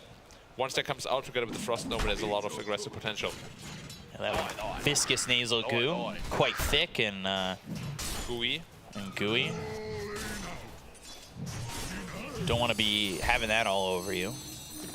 And Saberlight's on this Brewmaster. We haven't seen a lot when we've been casting Chinese Dota. We've seen it here or there, maybe in the 5, maybe in the 3. In this game, how do you think it's going to do? It really depends on how good Saberlight plays the hero. It's very much like an expert sort of hero, where we've seen, as you said, in China even, some players are amazing with it. It looks absolutely broken. Others are like, it just makes it look very average. So we'll see how Saberlight performs on this. I mean, wasn't it one of the lower teams in the division that like CDC, ratted? Yeah, CDC in Division 2, who ended up getting promoted, were basically using, what, Ag's Refresher to just use those charges to take towers and buildings. It was disgusting. Moomiander, meanwhile, he's getting low. Those quills are hitting, but they're not killing just yet. You don't want to get too many quills in you. I've seen so many pictures of people who have messed with porcupines in the past. Yeah. Even dogs. Accidentally bite the porcupine and they're just like, this is my life now. Spikes are never fun. Even the spiky fences. Yeah. Like, I don't know if you tried to climb one as a kid for fun. Miragi. Saberlight, you need to be careful. The turn is potentially there. But he, again, still hasn't gone into the Viscous Nasal Goo. He goes level 2 into the Quills. So he wants to maybe just feel a little bit more confident. He's got the Spring of Health. He can step forward, throw the Quills, add that damage, and potentially get a kill that way, especially with the Lich getting a level or 2. But I say that, Misha's been caught. He'll ask for Roche's help, but he won't abide. Moomiander gets credit for the kill over on that Lich, and Moomiander coming out of the lane for a second does allow Saberlight to get a little bit by himself. But it's not really changing much for where Yuragi's at in his game plan. You never get a bash when you want it. He really wanted the bash there to get the deny. But yeah, never happening if you want it, only if you don't want it. And level 4 for Bristol. Okay, he goes to the goo. Saberlight, Viscous Nasal Goo. They've got the Sinister Gaze, and how sinister is this gank? Not really at all. That was a low-level villain. Yeah. Still growing early game. Yeah. How do we call them? Oh, movement actually now. There's the bushwhack, of course. Yeah, but he's trying. Ooh, that was a good job there by Yuragi using that quelling blade to take away the tree potentially. Then he might have even been bushwhacked too. Yeah. Honestly, you can never really get bushwhacked in the middle of the lane, just because if you're very on top of your game, you can always quelling blade the tree that's gonna come out. And you can kind of see what he's doing. He's quelling blading. He's quelling. Don't even use the word blade. Hold on. Saberlight. He's going in. He's looking for Misha. Misha's got the help of his shield, so Saberlight, he's in some trouble. They want a high five. They'll go after Moomiander next. He needs to run, but these coils hurt. They're going to stack. Bushwhacks there. Moomiander should, with that, survive. And as I was saying, you know, Yuragi's using that quelling blade to chop down these trees to make it harder for the bushwhacks to land if they want to make that pressure move. Yeah, it's the same as when you play against a tree, right? You just want to get rid of as many trees as possible. But this is very good for Hoodwink though, because he's going to reach level 6 fast, which means you get into the sharpshooter fast, and that is the biggest problem Bristleback will have to deal with for a long time in this game. I guess the question becomes, do they have the control then follow that up and make the kills and make the plays happen? Misha in trouble again potentially. No mana on the puck. Avalanche toss coming through into Moomiander. Now he's the one in trouble and dead. BZM happy for the feed, the injection of gold. They've got the Starbreaker coming through on a Taiga on this Viper, doing some damage on a Bryle. Dream Coil committed. Phase shift. No Avalanche for a second. Does landed on the edge. Oh, Bryle's so close to dead, and he's got no boots. He's on the run. Tiny's trying to catch up. He'll pick up a tree. High five, Bryle. Oh, phase shift. No. Not tricked. BZM, he's got it. He's got the kill, and the crowd's excited about that one. Yeah, boots of speed, saving lives. Not today though. He's getting pulled back in on Moomiander. Viper's ping as well. Do they have enough slow to kill him? He has no TP. Oh, they're staying on top of him, this is and a problem. he's gone. Yeah, he is looking like he's gonna die eventually. Bottom lane too, Tomato, he's in trouble. Slithering Crush, Sprout. Ooh, one more hit. Creeps blocking him. Oh. Both. The Treants, the Creeps, they were all against Samar on that one. Yeah. I mean, both actually, and then the way I was putting it metaphorically, I guess. And we know how much Amar likes getting tipped. He's definitely gonna get tipped back on Tomato. Maybe even right now. Oh yeah. Now he's got the help from Taiga. Welcome back to the lane. This is their welcome party. Tomato wants mercy, but they ain't gonna give it to him. Yeah. And it's kind of the problem that you're running into when you're Nature's Prophet against Slaughter. Like, he's level 6 now, so the same becomes pretty much impossible. Oh gosh, Saberlight, like what? Avalanche toss? Okay. You just ran in that is not what you want. Sinister Gaze, they'll go after Bryle. He's got the Illusory Orb, so he should survive it all. Moomiander missing the Bushwhack too. That is not what you want, and especially not what you want from Saberlight. Yeah, I don't even know how he ended up there, and low enough HP to actually get burst down. Now Moomiander, dead as well. Gosh. Coil the Lich. Yeah, well, Misha, he'll not survive this. It's a trade, I guess. But this feels like more of a... Hasted Viper, you might be in trouble. Oh, Bryle on the run. High five again? Okay, well, that's not going to work out for you. Now, why does the tree toss give vision and slows and damages? What else does it need to do? And if you've got the shard, it cleaves. Well, it cleaves either way. It stays, you know what I mean? You get to keep it. Or if we're getting amplified, you never want to be amplified. He's going to slow somebody hammer. Don't. And oh boy, level 6 on the Viper. They'll run down Dubu. It is just all OG at the moment. They are 4,000 net worth. Oh my. Do you like the sound when Slaughter bashes someone? It sounds so violent, right? It's very... Yeah. Yeah, I mean, that is... Sounds like it hurts. As it should.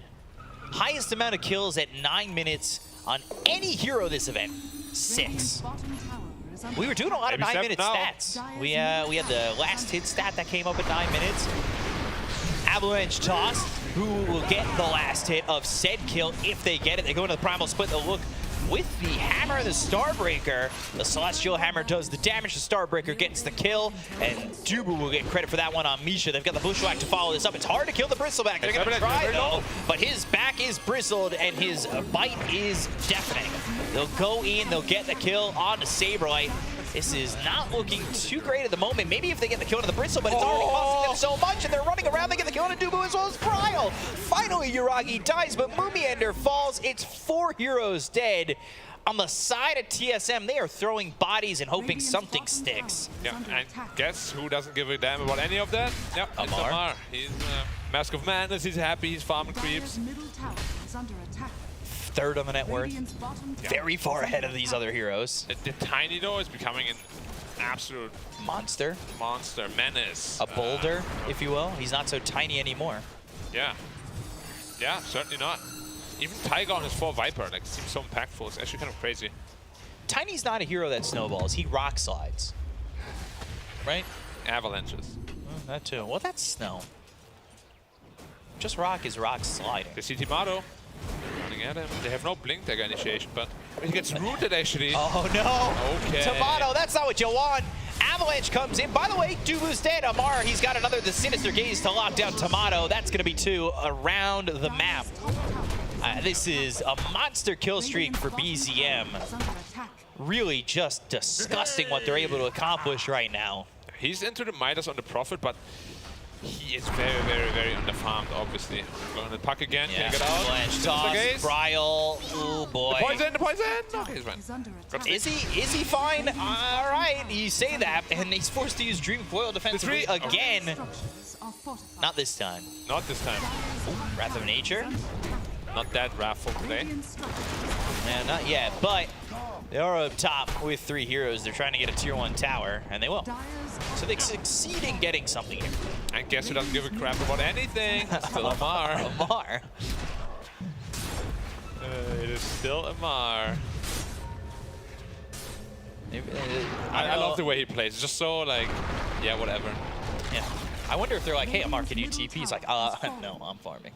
What do you think? What do you the mean? answer to that? Yeah. I'm farming heroes. I'm farming creeps. Like, what do you want from me?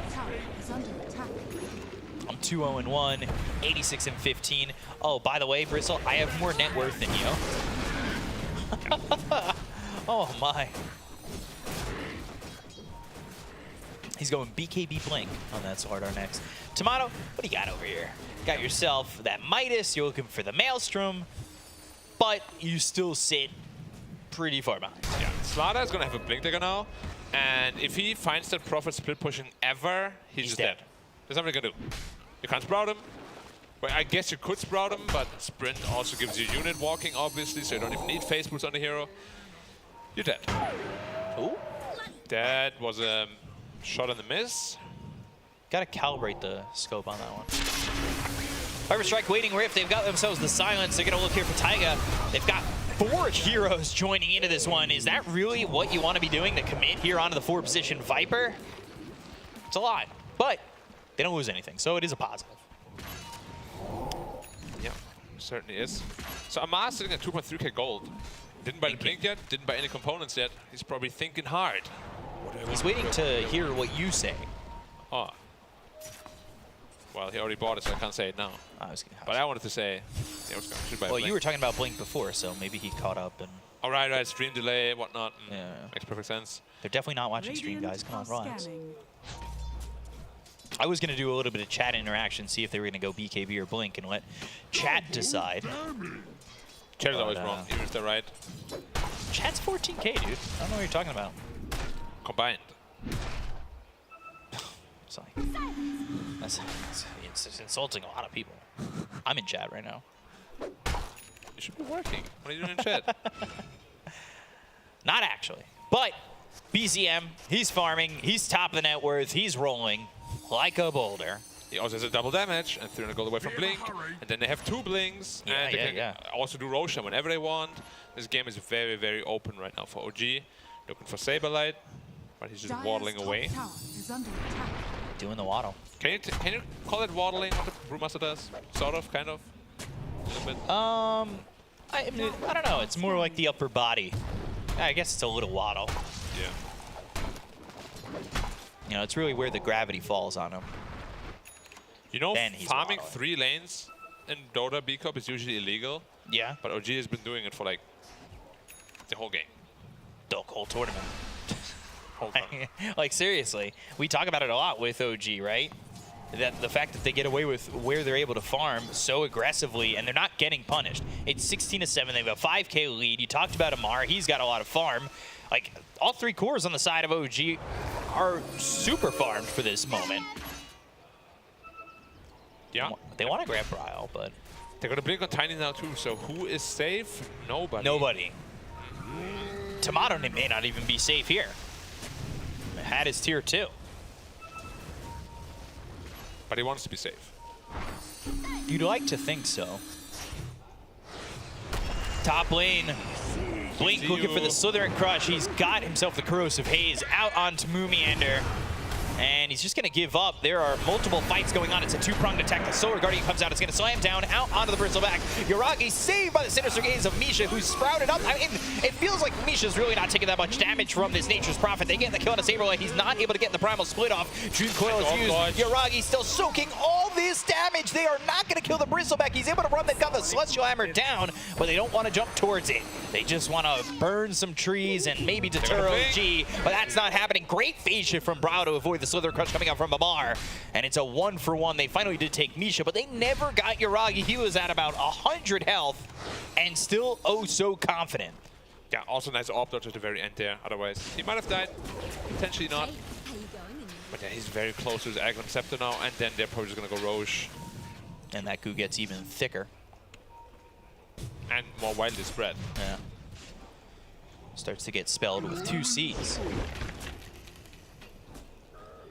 So OG, you know, they're not trading too much. They're still farming around the map. They're extending their lead. What do TSM have to do?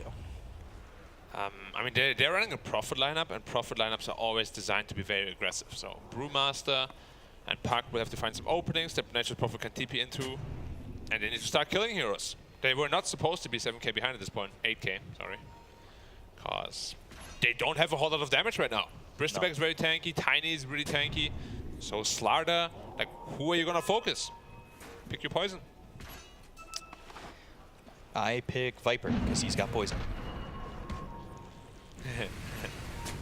Thank you. I appreciate the chuckle. You're chuckling, chat saying cringe. It's okay. There's some ha-has in chat. It's a little ha-ha. Yeah. By the way, Tiny going Axe. I'm interested in that. Tiny going Axe, okay, yeah. Makes perfect sense with Echo Saber because all the time, like, every time you get hit by a tree, you get slowed with the Echo Saber slow. And that's also basically like the quote-unquote hard carry build out of the mid nowadays. You go into that, and then Silver Edge, and just pure damage. You become like an artillery, basically. Which is very good because you already have a Bristleback at the front, you have a Slard at the front. If any hero is amped and you throw these trees at them, they're dead. Oh, okay. Anyone. Look at that TP out on the cliff, being the ward himself. It's like when SpongeBob was becoming the flower, saying photosynthesis. Otto was up there saying, I am the ward. Yeah, he must have been because he's trying to build an Aghanim Scepter on Prophet carry, which is really unusual because usually it doesn't really do a whole lot, especially against BKBs. It gives you a nice root, but nobody wants that. So might just be a placeholder, you know. Okay. Don't get too excited. But it's not that good. I am excited though. Already. You got bash to the top. Yeah, they might be able to get this kill here out on a Bryle. Oh gosh. Yeah, never in doubt. There was a lot of damage there that came through and ended up getting this puck down and out. Oh, they're gonna Roche now. Yeah, they're gonna go for Roche. They're trying to take this Aegis. First Aegis of the game. Look how quickly he dies. Where's your armor, Roche? Well, you're supposed to be this mini boss. They'll go for BZM. They've got the sharpshooter, but here come the TPs. They committed with the Solar Guardian. Now Dubu's in trouble. Celestial Hammer, BZM burning out, ends up dying to Saberlight. Now Dubu, though, he's in some trouble. They've got the Brittle up into the air thanks to the Cyclone from this final split. Last Panda, last hope, and, well, now, last life, it seems like. Saberlight goes down, Dubu drops. 3 heroes gone inside of TSM. That was with Bryo dropping top. Double kill for Amar. Comes with him all the way across the map, and they end up getting the Tiny. They get the Lich, so it's not nothing for that, but it's costly. Yeah, they actually made up 2k gold difference in that fight, despite trading like even heroes, because they killed a very, very, very rich Tiny. How is Timato looking? Still has the axe queued up. I just don't think he's gonna go through with that. Like, it makes no sense with the BKBs coming up. Sure, maybe. I'd love to know what he was thinking. I want live comms. Look at this heat map. So he's been around a while. Yeah. Well, his Nature's Prophet can be anywhere at any point in the game, right? But he does have some bright lights there on that heat map. So he's been in specific places, obviously longer, even though he's got access to everything. I mean, he likes the enemy triangle because it's the safest spot on the map right now. Acorn shot, Bushwhack trying to pick up the double damage, still commits to it, and now he wants Moomiander. Okay, my life may be low, but yours is none. And that means Taiga wins. Quite for sure. handily too. It was an unfair fight though. 2v1. Backed him up, exactly. And he's still looking for more heroes. He has a BKB now, so I don't even know who can stop him. Well, Timato's dead. Yeah, this isn't looking good. The right clicks are in, and the damage is out. It's just not looking good here for Timato. Is he still committed to that Ags? No, he's going Gleipnir. Yeah, the Ags would have made no sense. But this is a very rough time to deal with as Puck TP. Oh, Blink looking for it. There was the gas. He tried. That would have been super impressive. Yeah, was very, very close. The radar a little bit broken. Need to recalibrate that. And they're probably just going to be looking to destroy the mid tower now. What's Tiger going for? Good old Rave Pact, of course. Ooh, Tiny's got the axe. Yeah, it's going to be a lot of damage. It really will be. Like, if he catches the Puck solo now, he's just dead. At least if you're next to trees. Because, believe it or not, Beacon that axe does nothing if there's no trees around. So it could be a waste of 4,200 gold, you're telling me. If they buy 5 Quelling Blades on TSM and cut the whole map, yes. I love that the tree volley icon looks like Swords of Revealing Light. Basically what it's doing. Yeah. He's just, so you're saying BGM is basically Yugi? Maybe. Okay. I mean, I'm hard pressed to say if that's the right answer. I feel like, if anything, Yuragi's closest to Yugi. Yeah. Yeah. Would make sense. Uh-oh. I wonder if he also changed his size and whatnot. No, he gets a little bit taller. I mean, that's what I could wish for. Oh, you're fine, man. You're fine. Oh, the only one tree. The crit. Oh, yeah. I'm just kidding. He doesn't have any crit. Tomato. Fake drama. He's over here just farming where he can. He's got that Gleipnir. Oh, they know he's there? Uh-oh. Must peek. Amar, he wants it. He spots Tomato. There's the Sprout, but... Well, all right. Greater Treant. Not sure that's going to matter. Avalanche comes in. Toss up right on top. There's a bash. A couple more right clicks. And, well, Tomato's been squished into some ketchup. It is just so simple. And we already spoke about it, right? Nature's Prophet in this game really doesn't have any good matchups. They picked the Prophet really early into the draft, right? They must have. Because like, all the cores are very good against him. Quite surprising they put him as a carry. So Bridal's still pushing out the bot lane. Amar's waiting. Oh, if he gets a bash, he might be dead. Ooh. Ooh. Ah.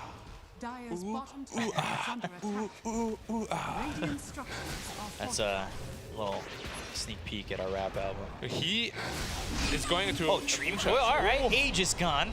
Wow, but it was about to expire. Yeah. Maybe not that. Kind of works out in their favor. They've got the Ice Spire down. Bushwhack lands on it too, so maybe they can follow this up. They've got the Sharpshooter that lands on the Misha. They get the kill there onto the Lich. They wanted that to hit onto the Bristleback though. All right, Saberlight. He's gonna Cyclone this Bristle. He needs to keep the bears alive this time. But there goes one, there goes two. Now this last one's an endangered species, and they just exterminate him. They have made his bears extinct. That damage is absolutely ridiculous. Now Puck is a little bit trapped in the top lane. 40 seconds cooldown on his TP. Amar's looking for him. Going all the way back. Uh-oh. The fish anglers are tinkling. Can he catch him? Blink and blink. But now he's got the catch-up. Not with tomato left. Ketchup, not ketchup. Oh, they're all hunting him though. Yeah, they He's got want the facials. He's going to use this really well. Spire. Wow. Chain Frost, one shot. All right, and now he's taking him on a trip. No TP for Just 10. doesn't have his rocket ship. Ow, ow, ow, ow, ow! Well, that, yeah. Okay, that's gonna hurt. I like how he voice chatted because he thought he was safe and blah. And then he's gone. Bottom lane, Starbreaker, Tomato. I mean, maybe him and Dubu want to try and make something happen, but Yuragi's pleased to take this fight. He's ready to high-five you, and with that hand, smack you down. But, well, instead, Dubu, he'll TP out, and he'll high-five Tomato back in the base. Okay. Tomato's going for Nullifier, so he's placing very high stock into dispelling that Frost Shield, of course. That could potentially be a big problem, but they just have a massive lack of damage. They can't kill the Bristol, they can't kill the Tiny, probably not even the Slaughter, who's going to a Moonshot, so he's going full like right-click damage. They have a massive lack of survivability, too.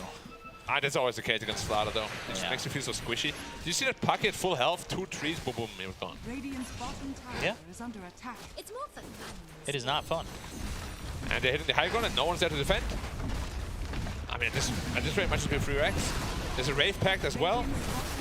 Well, you've got a lot of extra damage coming from the 10 stacks of the Warpath. Hitting for just about 600. When you've got all 10 stacks up. Yeah, that's that as well.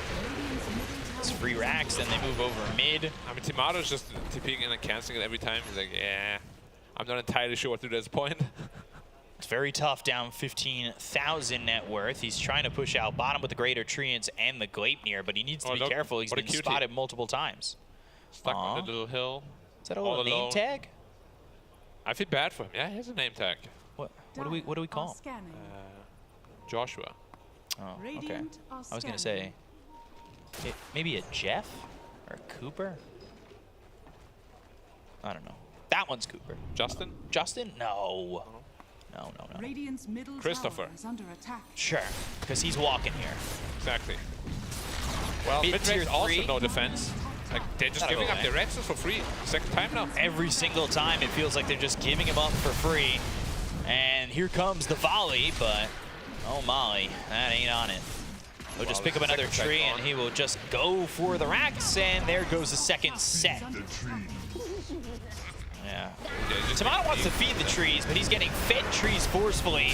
They've got the Solar Guardian coming in with the right hooks coming in from Taiga. They get the kill to Saberlight. They'll take out Dubu. 2 heroes gone to the side of TSM. And again, a tier 3 looking free to drop, as well as the racks. It's going to be mega creeps and, well, a lot of hope lost here for TSM in bringing this game back.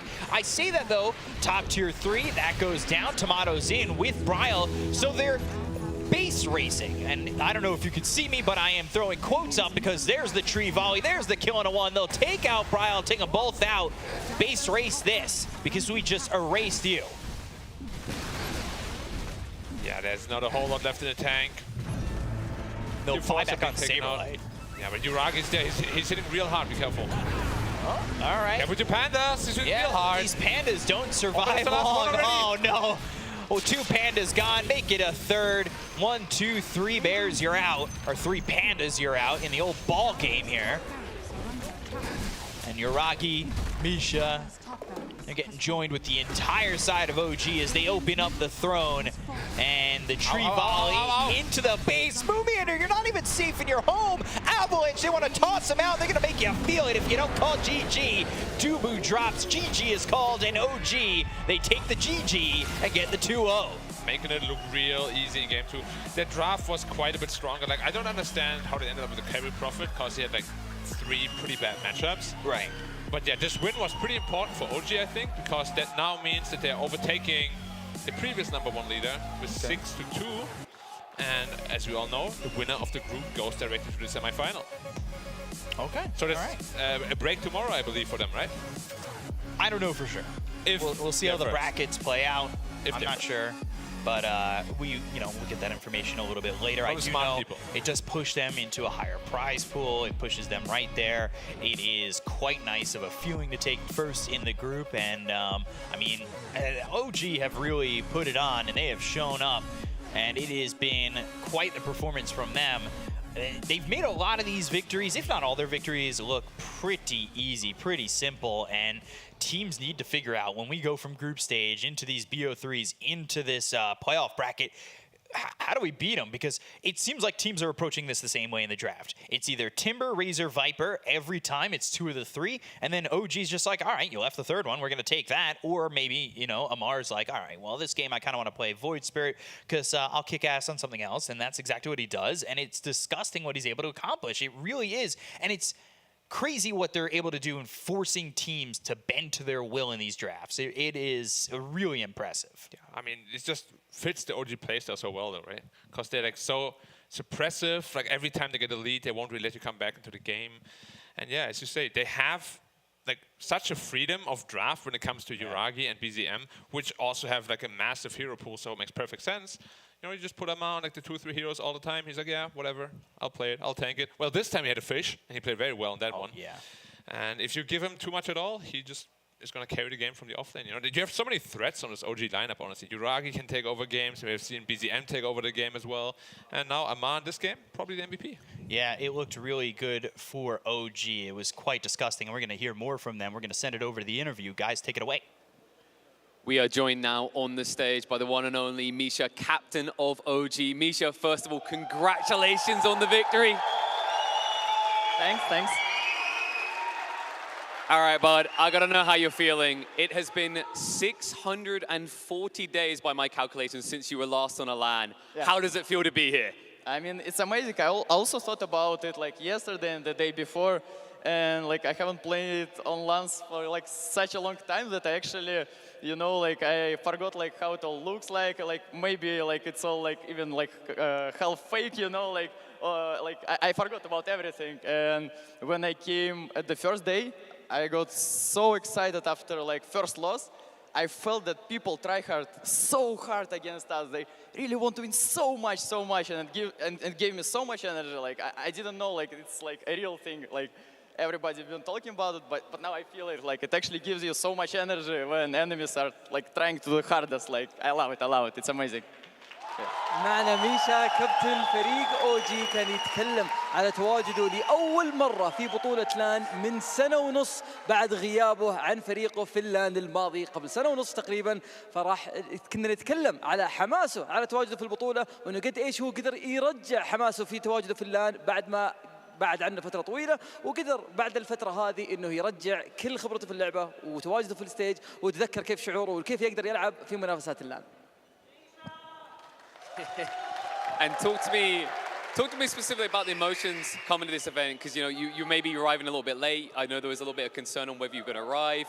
There was that kind of oh no, not again, because you know mixed feelings. Your boys, they went and won Stockholm. You couldn't be there, but now look at you guys. You know you are top of the groups. You've pipped Nigma. You're already in the semi-finals. Are we looking at another grand final topper for OG? Sep Magic is also involved a bit because when I arrived, I like slept only like 2-3 hours. We going to scrims before the officials. We played like 4 scrims and we lost like 3 out of 4 and we were in like horrible shape and we felt like we need Sep buff. We asked him to come to talk with us and he inspired us once again and helped us to find our way. And I think this is all thanks to him because like he helped us to like gather and play like real Dota, like aggressive Dota. Real OG Dota, so thanks to him. اللاعب كان في كونسيرن انه احتمال كبير ما يقدر يتواجد معنا في البطوله بما ان طيارته تاخرت وحصلت في مشاكل في تواجده معنا، لكن قدروا بالاخير حتى بعد جيته المتاخره بتواجد سب معهم احد اعضاء فريق او جي، قدر انه يساعدهم انهم يرجعون البوتنشل حقتهم ويقدرون انهم يفهمون اكثر كيف يقدرون يلعبون وكيف يقدروا انهم يسكرون حتى بعد جيته من السفر. ما نام الا 3 ساعات حرفيا وتواجد معنا على المسرح وقدروا انهم يخسرون المباراه الاولى لكن فازوا باقي المباريات.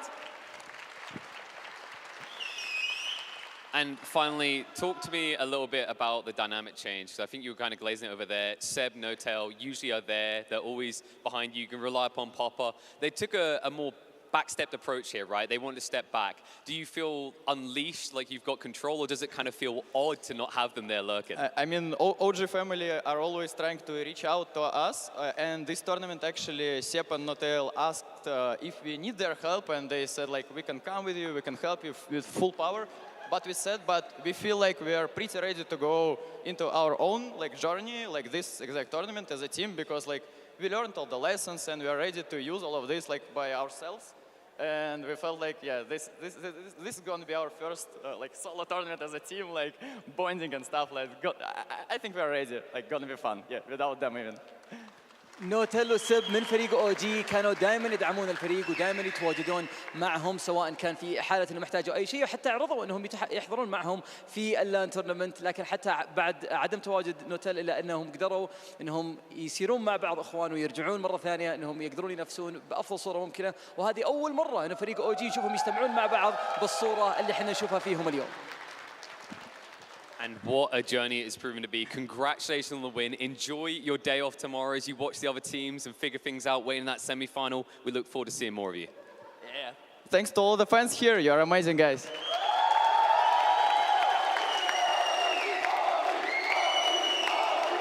Okay, guys, that's going to be all from us. Let's head across to the desk to break down this amazing series from OG. يعطيكم الف عافيه اعزائي المشاهدين والحضور. راح ناخذ الان فاصل بسيط ونبي نرجع لكم نكمل المباريات معنا زي ما احنا عارفين اليوم هو بيكون اخر يوم معنا في الجروب ستيج، فعلى طول فاصل بسيط ونرجع لكم.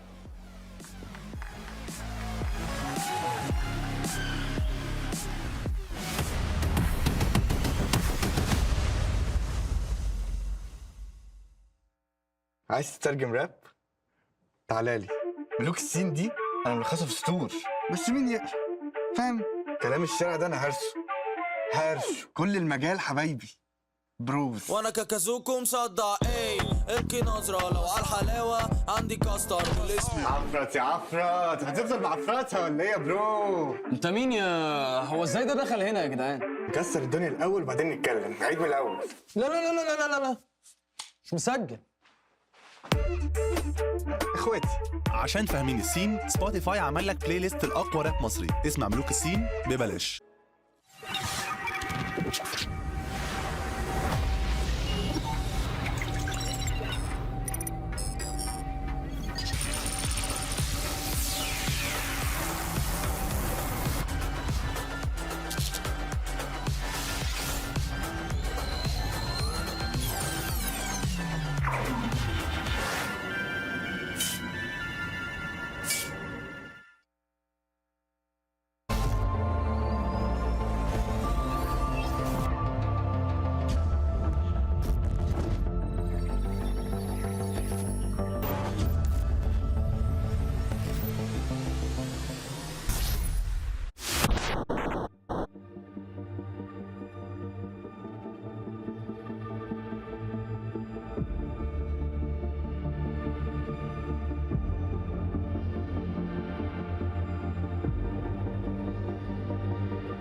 Hello guys, welcome to the panel. Some of us here decided to enjoy Misha's pose and maybe bask in his greatness. Isn't that right, Richie? Absolutely. I mean, what a series out from OG. I mean, genuinely. I thought the game 1 was by far the best game I think we've had of this tournament, at least the one I've been able to catch, because with 2 streams running, there's certainly a lot of Dota, but they looked good. To borrow a little bit of the Matumba Man action. Give me rock, paper, scissors. No, it can't be done. No. And that's because OG smashed TSM in this series. Yes, exactly. And that is indeed a fact. Thank you very much, Richie. With that, we've understood that players are but what they sign with. Players are their positions. And when you see Misha standing like that, you understand where the confidence in his team comes from. And you understand why Danok lacks it. And I mean, I love the energy there. I mean, he was actually so excited there. He was. You know, when the players are having a great time at LAN and they're really enjoying their time back and they're really feeling themselves after topping the group when, you know, the interviewer asked, what, maybe about 12 words in his question and he speaks for a full minute. I mean, I genuinely love to see it. It's true. It's great to see this team back in form. I mean, the vibes must be immaculate now that they're fully all here with their coach and all the support staff. It's good to see. Yeah, it's very nice. And, you know, Misha being, and he's the captain, right? So the soul of the team in many ways, right? And it's nice to be able to see them triumph, not just with Seb, but also with Misha, which is the whole point of this new squad, giving some time to the new generations, even with Chuvash as well here, which I'm sure would also give the same enthusiasm in his interviews. It was a fantastic game by OG once again. I feel like TSM they look good overall, but they're just not quite there. Some of the small things are missing, and when you compare it to OG tends to be, honestly, kind of immaculate some games. Yeah, to me, it's just being very, very slightly off with a lot of your timings, right? They did a great job, like I was saying in the draft, of shutting down Amar. He did not have a good start to the game. Like, he wasn't way up there on net worth in the laning phase. They were able to counter that out.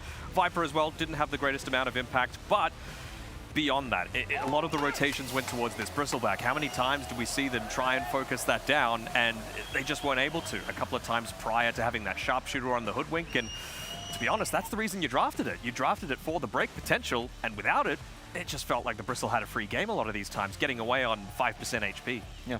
That's something we talked about as well in general, that's been the storyline a little bit for TSM, where they're quite there, as we're seeing, by the way, this scoreboard brought to you by STC. They're almost there, right? And when it comes to, if TSM is playing against some other weaker team, perhaps, being almost there is good enough most of the time. But against the best of the best, even 5 seconds off is a huge deal. And, I mean, it's the exact same mid matchup, but flipped from Game 1 and Game 2, and BZM, he crushed that laning stage. That's what you're supposed to be doing as a Tiny. Like, he was legit almost 3K ahead of the puck by the end of the 10-minute mark. So, real big props to him. Always seemed to catch out the right target. Saberlight, it just felt like food, to be honest. Like, even when he popped the primal split, Amar was there, didn't die a single time. Just focused down with all that attack speed that he's got. I think the thing I'm most impressed by this series is that TSM, they played a great series overall, and OG were still able to find some crucial openings, right? They made plays for themselves, right? Which is always something that I think they want to do on their cores. They really do highly value that playmaking ability when you've got someone as aggressive, as talented as Amar. There's a lot of raw skill in this lineup. You know, I think, for example, like the play that epitomizes this series to me was going to be right when Moon Meander gets picked off just before Roche. TSM still manage a pretty decent fight, right? With thanks to like a fantastic Dubu Supernova Sunray combo, but it's still OG who just barely get the better out of that exchange. And it felt like that all series. It's those timings. It's those timings, those tiny little differences, right? Being able to know what the most important part of the map is, play around that, and make sure you've got all 5 heroes at your disposal to be able to make that move. It certainly feels well that like the one team that got OG's number perfectly was Nigma. Even if they lost the first game, it also seemed pretty good for them. And that tempo play that they used. It's fast. It is. You got to be fast against OG. Yeah, I mean, we've seen time and time again OG's team fight. It's just a level ahead. So I feel like if you let them get to the 30+ minute mark of the game and the game's relatively even, OG are going to take it most of the time. We saw that in game number 1 when they had the worst late game lineup, but they were still able to make those clutch plays to make it work for them. That's why this is the team that invented, or I guess they pushed forward the Tricore that is so popular these days, because they trusted their team fights. That usually would get them to that point in the game like you're talking about. And with 3 scaling cores, eventually the game just played itself, honestly. But the beginning is what OG is actually very impressive at, making sure they don't get run over. They even managed to do that against Game 1 against Nigma, which was very, very impressive with the lineup that they drafted. Yep. And I just want to focus on TSM a little bit, if you guys don't mind, because as we are finishing up Group A, we are going to bid them adieu, right? So they are one of 2 teams alongside Liquid who are going to be leaving us for this tournament now. You know, just trying a couple of comparisons, it's kind of interesting when you look at TSM, you know, also not the best performance this DPC season, not going to Arlington Major, you know, but will already be qualified to TI, so I'm curious to see how they're going to be doing. I just saw that they are playing in the ESL 1 Genting qualifiers, so we'll still get to see a bit more of them before TI, but I'm eager to see what they bring for then and how they improve from their experience here at this line. Yeah. That's curious. I mean, when you were just barely there, right? Like you're missing maybe the 5 seconds that matter, or just barely closing out a game. It is a good position to be in before TI because you have a lot of time to improve on, and it's not like you're lost in your strategy. You know exactly where you're going, but you're just maybe inches away from the final goal, or centimeters for normal people. True. But yeah, we get to see Misha's Lich. It was a big part of why they were able to win. That's the MVP, apparently. Yeah, absolutely. Give more love to the supports. That's what we want to see. And honestly, like, it made the life for these, you know, the Bristleback a lot easier. They put so much emphasis onto him. If you've got all of this single target, right, just focused on a single hero, someone like a Lich is absolutely fantastic, right? Because you're nullifying a huge portion of the damage. Barely any deaths. Easy game coming through for Misha. Right. He's lowering on that number. You know, started out with like 15, 16, and now he's down to 7 is a huge improvement. But the Lich was, like you said, super impactful. Just the Frost Shield. Richie, sorry. Yeah, hello, it is me, Litchi. And I was incredibly impressed by, I mean, you look at his net worth, and I mean, what is that? That's like 1,500, you know? I guess if that's really what he ended the game with. Yeah, net worth 6.5K, right? He had the egg shot. Okay, he had the egg shot. All right, you know, that's a lot of farm for a Litchi, to be sure. Right? All right, guys, I get it. But, you know, just the impact you're able to have on the spell casting and a Lich very much as well, a laning-based hero. Good positioning as well through and through.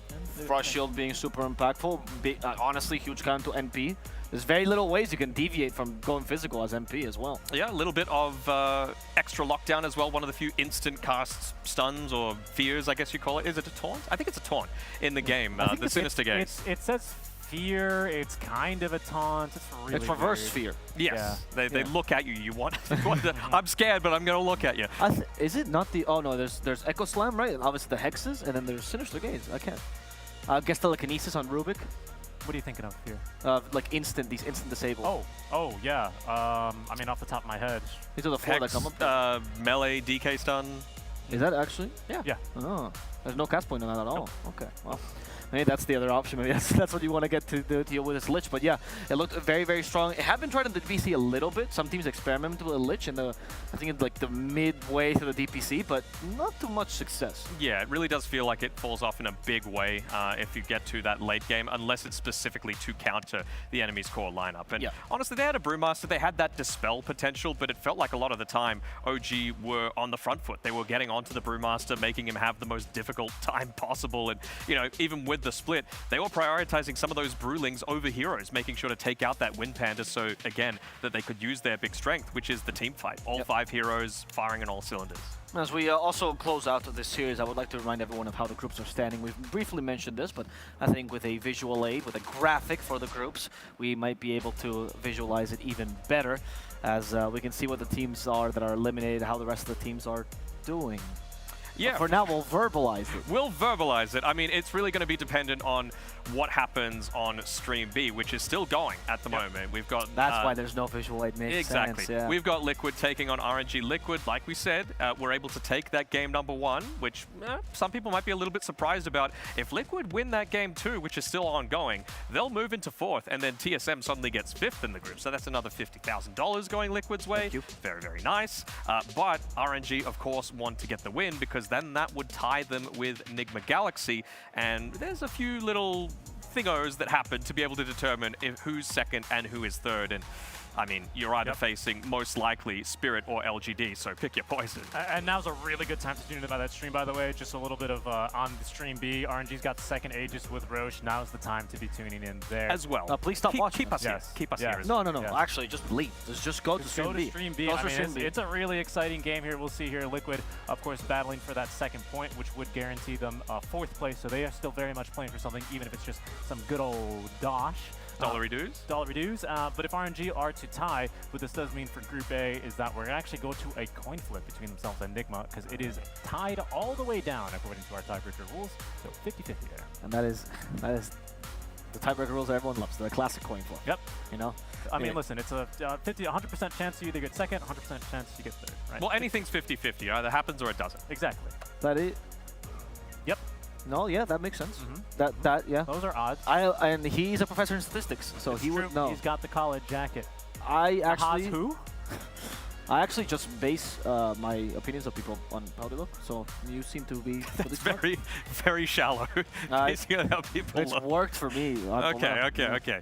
But what do we got coming up next? I believe it is some Group B action, just to be able to find out, could we get a three-way tiebreaker, Richie? I think there was a scenario where that actually could be the case. Yes, there is one universe, as you call it, one timeline, if you want to go for the Doctor Strange little multiverse of that. It's just the one multiverse. Everything, everywhere, all at once, much better multiverse movie, same time. Just saying. We can argue that, but there's Just no saying. arguing that there is only one possible way, there's my camera, that we're going to go into tiebreakers here. Tundra needs to get the 2-0 over LGD, and Secret needs to get the 2-0 over Team Spirit. And what would that mean? What would the results be? Well, that's a good question. We would have a three-way tie for second, third, and fourth place, which means best of one, round robin.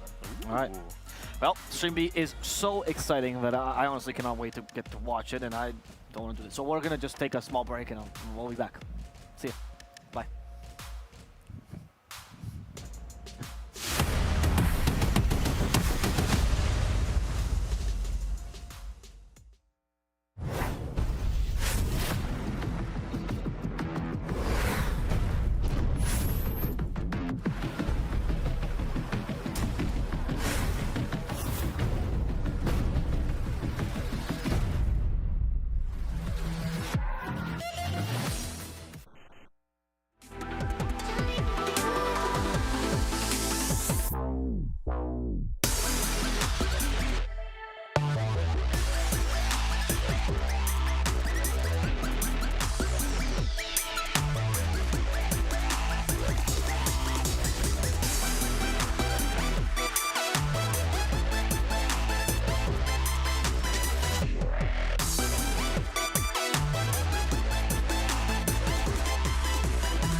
Welcome for the last time. Well, actually, we don't know yet. Tiebreaker's gonna happen, but for the last scheduled game today, look, the camera's excited again. Woo! The reason for this is because we have LGD versus Tundra coming up next. A match that determines. I'm actually not sure because it depends on what the other results were that we weren't on this stream, which is why I have two wonderful analysts here with me to explain this to me. Danog and Seb. Hello, guys. Hello. Okay, Danog, I know you were looking at this before, so please explain these convoluted tiebreakers. Well, basically, there's only one universe where there is going to be those tiebreakers coming through because it's really up to LGD, Spirit, and Tundra. Tundra, the equation is really simple. They need to 2-0 LGD, and as well, Team Secret needs to 2-0 Team Spirit. Okay, all right. So it's possible. Any other iteration means no tiebreakers? No tiebreakers. Okay. Well, Tundra has a tough road ahead, and then they have to do LGD. They come from beating Secrets, and most importantly, D-boosters 2-0 as well. What are your thoughts here, Seb? Do you feel like Tundra has... Can they take the 2-0 against LGD? I mean, by the looks of the results so far, I intended to say no. At the same time, it is Tundra. They're very experienced. I kind of want to say that they went through all the strategies that did not work for them. So hopefully the next one that they try is going to be the right one, because I know that the second they work it out and they find their groove, they can instantly turn into a very scary team. No. You know, very talented players. They have a really talented stand-in too, so it's everything but impossible. I'm just trying to see if I just lied. I might have lied. There is another scenario, I think. I think if Tundra 2-0 and Team Spirit 2-0 or do something, like there's a scenario where Tundra and LGD would be playing up against each other, and then the winner of that tiebreaker would advance. So there's a lot to play for. Tundra, basically, their destiny is in their hands. So pretty exciting. Which is like the best spot to be in, honestly. I think the most frustrating thing that can ever happen during a group stage of the tournament is when, you know, you kind of played your cards and then your fate is in somebody else's hand. First of all, it is incredibly stressful, and I mean, everyone just likes to have, you know, control over what is going to happen to them. So all the pressures on Tundra, I feel like maybe they kind of relieved the pressure themselves because they had, you know, probably expectations going into this and then had pretty poor results. Probably now they're like, at this point, you know, whatever win we can get, it's just going to be bonus. So I expect them to maybe be a little bit more experimental, kind of go out of the box, maybe stop sticking to the very scripted, you know, Prophets and Beast Masters. And I mean, they have 5 really talented players. You know, there's a million ways for them to play the game. Okay. Let's review over this a little bit more with the visual aid, because I got that for you guys. Yeah. Very nice. Thank you, Mr. I was hoping that would work, but we have a visual aid for the groups. There we go. There we go. Sorry about that, guys. My magic doesn't always work. So here I think we can see what Danog was describing with a little bit more clarity. Yeah, so basically the upcoming games, of course, are the one that you're watching on this stream, which is LGD versus Tundra. You can see if Tundra win that 2-0, they will be tied 4-4 with LGD. If Team Spirit get any result, basically, I think are they guaranteed tiebreakers at minimum? I believe so, but if they go 2-0, I believe they would actually leapfrog Team Secret and go into first place, because the head-to-head would then be the differential. So that's a lot to play for, both here on Stream A as well as Stream B. Okay. Well, that's a very exciting set of games regardless, right? As you said, And sorry, just to interrupt you, in Group A, like we were saying before, we were saying tune in, make sure you get the end of that game between RNG and Team Liquid. RNG were able to close that one out with the game number 2, which means they are now tied with Nigma Galaxy, which, as Richie said before, I believe goes to a coin flip because they are equal on every other metric in terms of head-to-head, in terms of who they've beaten, who they've 2-0'd. So you just got to go down the list further and further, and it comes down to fate, which, Seb, you said you didn't like waiting. How's a coin flip for being able to decide how stressed you might be? I am not going to expand on a coin flip experience for a Dota result. I think I'm going to pass on this one. Okay, that's fair enough. Let's go on to the matchup at hand. Now that we know what's at stake, I think everyone understands this. We can go and talk about the two teams themselves. Yeah, for sure. I mean, two very strong teams, of course, PSG, LGD. You were mentioning before about the expectations coming into this one for Tundra. LGD, I would have to say, have a lot of expectations as well. You know, a lot of people see them as the kings of China. Some people see them as the best team in the world, both individually and as a collective. Do you think that's weighing on them too much, or do you think they're far too experienced playing at the top level to let that get to them? No, I think it doesn't play against them so much, but honestly, I expected them to come into this tournament stronger than what they've shown so far. Obviously, these things can change pretty quickly with the team that is that experienced and players that are so talented, but if you think about their run so far, they had a 2 against D-Boosters, which is probably, you know, kind of expected, exactly. They had a convincing win against Spirit, but they themselves looked a bit shaky, Spirit, at the beginning of the tournament. Probably not the strongest team getting into the, you know, their shape, even though it's gotten better. And then they had a true challenge in Secret, and they got completely demolished. Yes. So they definitely do not look like, you know, one of the hottest teams here yet. You know, I think they need to kind of prove more, and that series is going to be the perfect opportunity to do so. But there's another team that's also looking to prove more, I think even more than LGD, which is of course Tundra, so we can go back to them a little bit. They came into this this tournament with a stand-in, the Hawk, also as traditional Eastern European you know, culture does. You go carry in Eastern Europe, you leave Eastern Europe, you become an off-laner. That's kind of how it works. And how does that affect them a little bit? Everyone talks about 3-3 being a pivotal part of that group. I feel like 3-3 plays his own very specific style, but it always feels like with him, it fits and gels into what the rest of the team is doing. Whereas, I'm not sure if you agree with me or not, Seb, it feels like he's playing a little bit too individual with this lineup. You know, with his Nature's Prophet, he was playing on his side of the map. He wasn't creating space, he was taking up space from the rest of his team. Yeah, and I think I'd like to see maybe, you know, I think when a standing comes, it's maybe too much to ask for him to fit in, to change his play style. I mean, he has so much on his plate already. He has to adapt. There's also the language difference. You know, you know, obviously he has a decent English, maybe even a good English. I wouldn't know, but he's not used to communicating in English. So that's one big change. Role change. So all of a sudden he's into, like, you know, new environment, new team in a LAN. I think you want to lift as much weight on his shoulders as possible. So I'd like to see maybe Skitter adapt a little bit more. You know, he's a very good player. He can do that.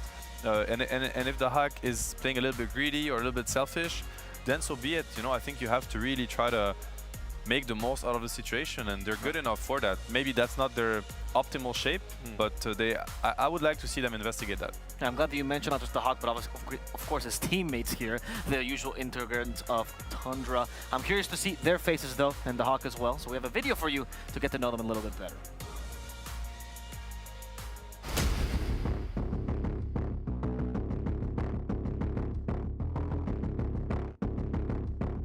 It feels very nice to be here at the Gamers8 Riyadh. We actually got business flights to here, which was pleasantly surprised because most Dota events were on economy flights. It was a very pleasant experience, despite it being almost like a 12-hour journey. I don't really have any expectations for the Riyadh Masters because I think we definitely have a stand-in, and it was very short notice. We didn't get very much practice in, so we're just going to try our best.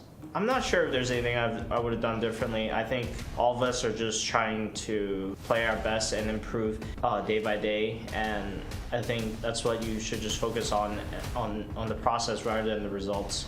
You can take joy in both taking the games at home in the back of your own chair and also playing in the LAN setting. I think for most players, I think they're definitely more comfortable playing at home just because they're always playing from home. They're used to the environment. But I think at LAN, it's definitely going to be a lot different, and you're not going to be as comfortable, but with the crowd cheering and seeing everyone, it's like, it makes the game feel kind of completely different, and I enjoy it a lot. I think it's good to get a mix of both environments.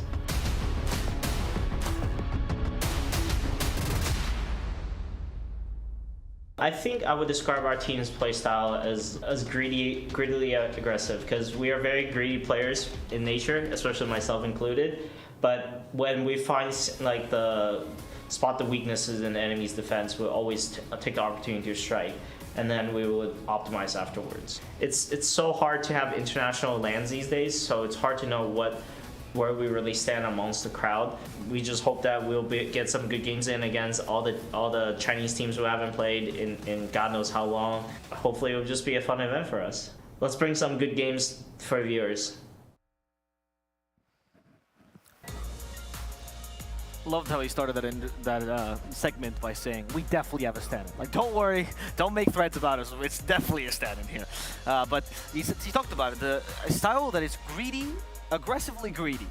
What does that signify to you, Dano? I'm going to let you answer that one. What does aggressively greedy mean? So what they do is they're greedy in the sense that they try to get as much as the map as possible. Okay. Think of 33, you know, playing Visage, getting a decent lane, early Vlads, gets your tier 1, sits in your jungle. And they're aggressive in the sense that if you try to make these moves to take back some of the map, then they will instantly punish you. And if you're even though they're kind of maximizing their position on the map and their economy, whenever you give them an opening, they will strike.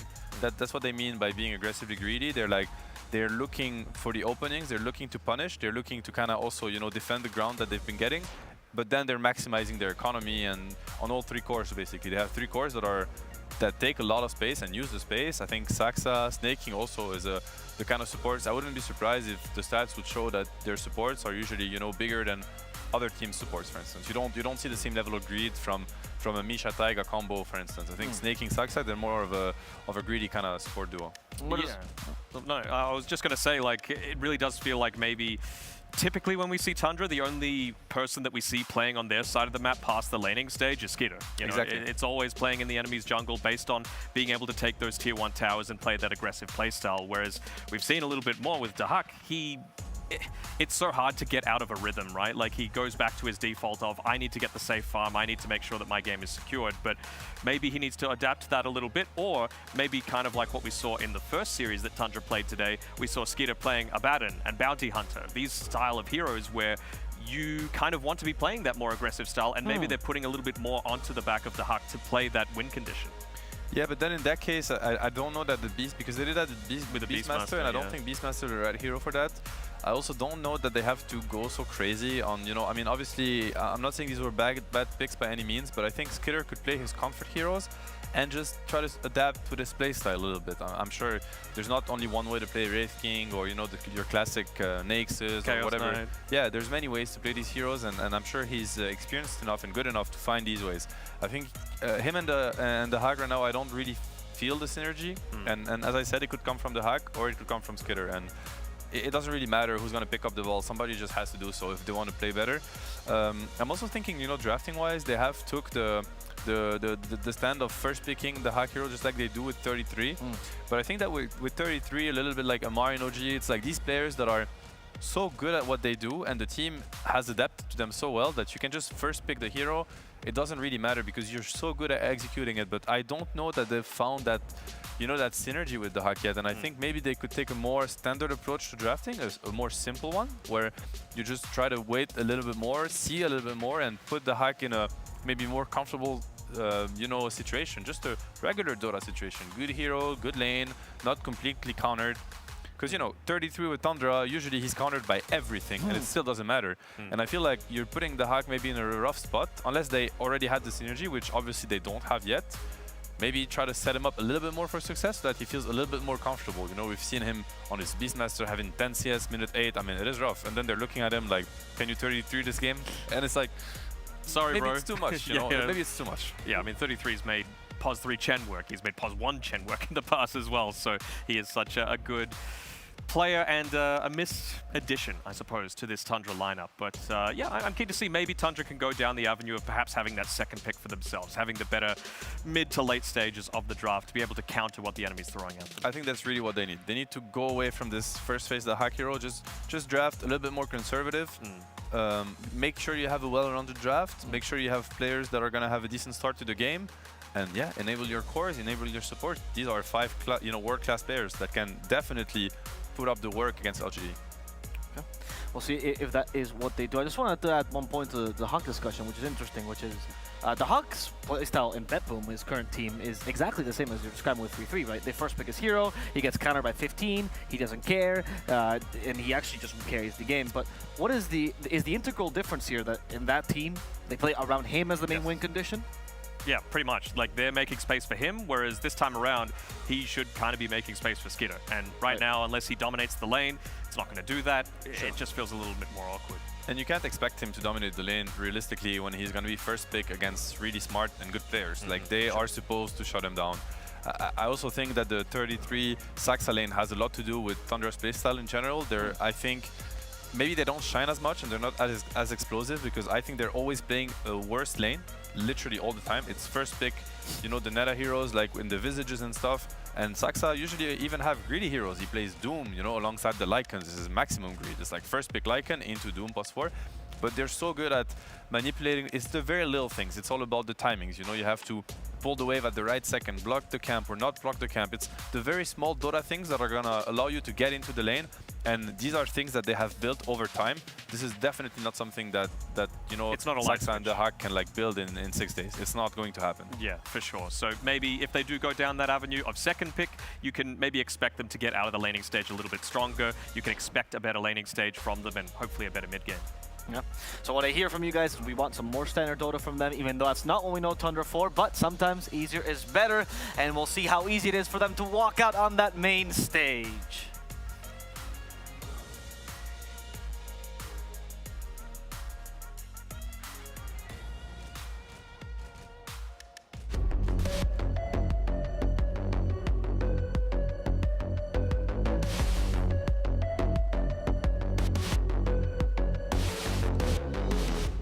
We arrive at our final series here on the main stage for the group stage. 3 teams have been eliminated so far.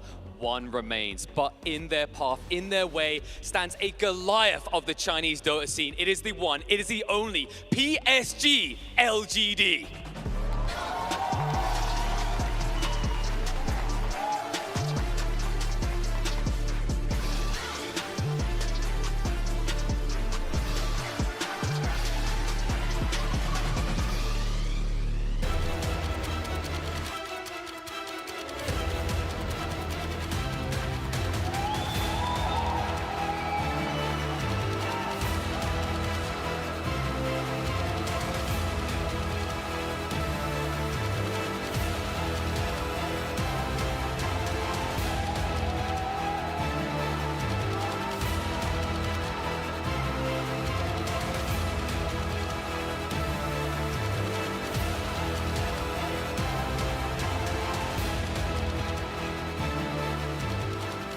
فريق PSG LGD وصل عندنا في المسرح، لكن لا ننسى أن خصمهم خصم أبدا ما يستهان فيه، لكن بنفس الوقت قدامه طريق صعب إذا هو بيستمر معنا إلى مرحلة البلاي أوفز، لأن زي ما احنا عارفين خسارتهم في المباراة هذه معناته أنهم ما راح يكون عندهم فرصة يكملون، معناته أن الفريق الرابع معنا اللي ما راح يكمل في البطولة راح نعرف مين بيكون. بس هل يا ترى بيكون فريق PSG أو فريقه الخصم اللي ودنا نرحب فيه في المسرح؟ فأعزائنا المشاهدين والحضور خلونا نرحب ترحيب جدا قوي الفريق توندرا إيسبورتس.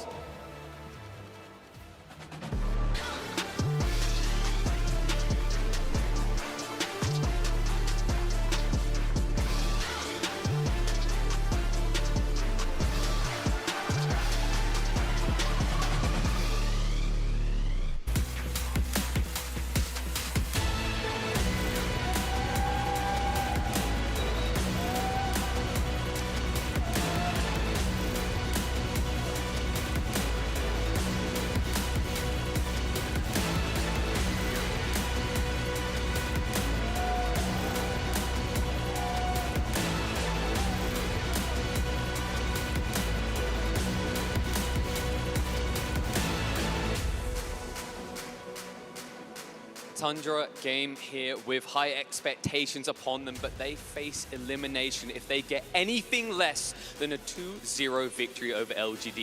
Should that happen, we get into triple tiebreaker territory as a possibility. So much to look forward to, so much to decide here. One team will be eliminated by the end of the day here. Let's get ready to break down the action as the Dota is almost ready to commence.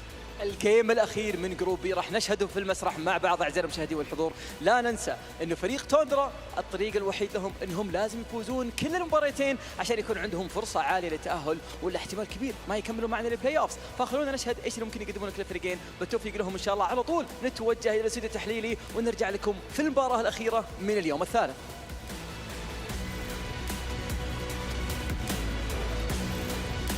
Look at 4KP almost breaking up. Could not believe what team is going to be eliminated. He's met them all as they go out on the stage, and now the personal connection is going to be broken. Tundra, oh, the Hawk, what is he asking for? Oh, he's just going on this PC. You know, usually the Hawk has to be given a lot of room because he needs his protein shake. I actually meant that he's just big. He's like actually a problem in Stockholm Major. I don't know if you saw, but they actually had to give him more room for his PC because he was too close to his teammates sometimes, and he hit them by accident. The Hawk, truly. Those boulder shoulders, man. He doesn't play the Timber Saw because he is the Timber Saw. That's what he represents. Yeah. Very good. Yeah. But anyway, we're gonna have to see the games here. PSG LGD versus Tundra. We talked a lot about Tundra, but I want to hear about PSG LGD. We briefly mentioned them that they were maybe not on the form that we expected, the super top form, but still group stages, and this could be a proving time for them, isn't it, Seb?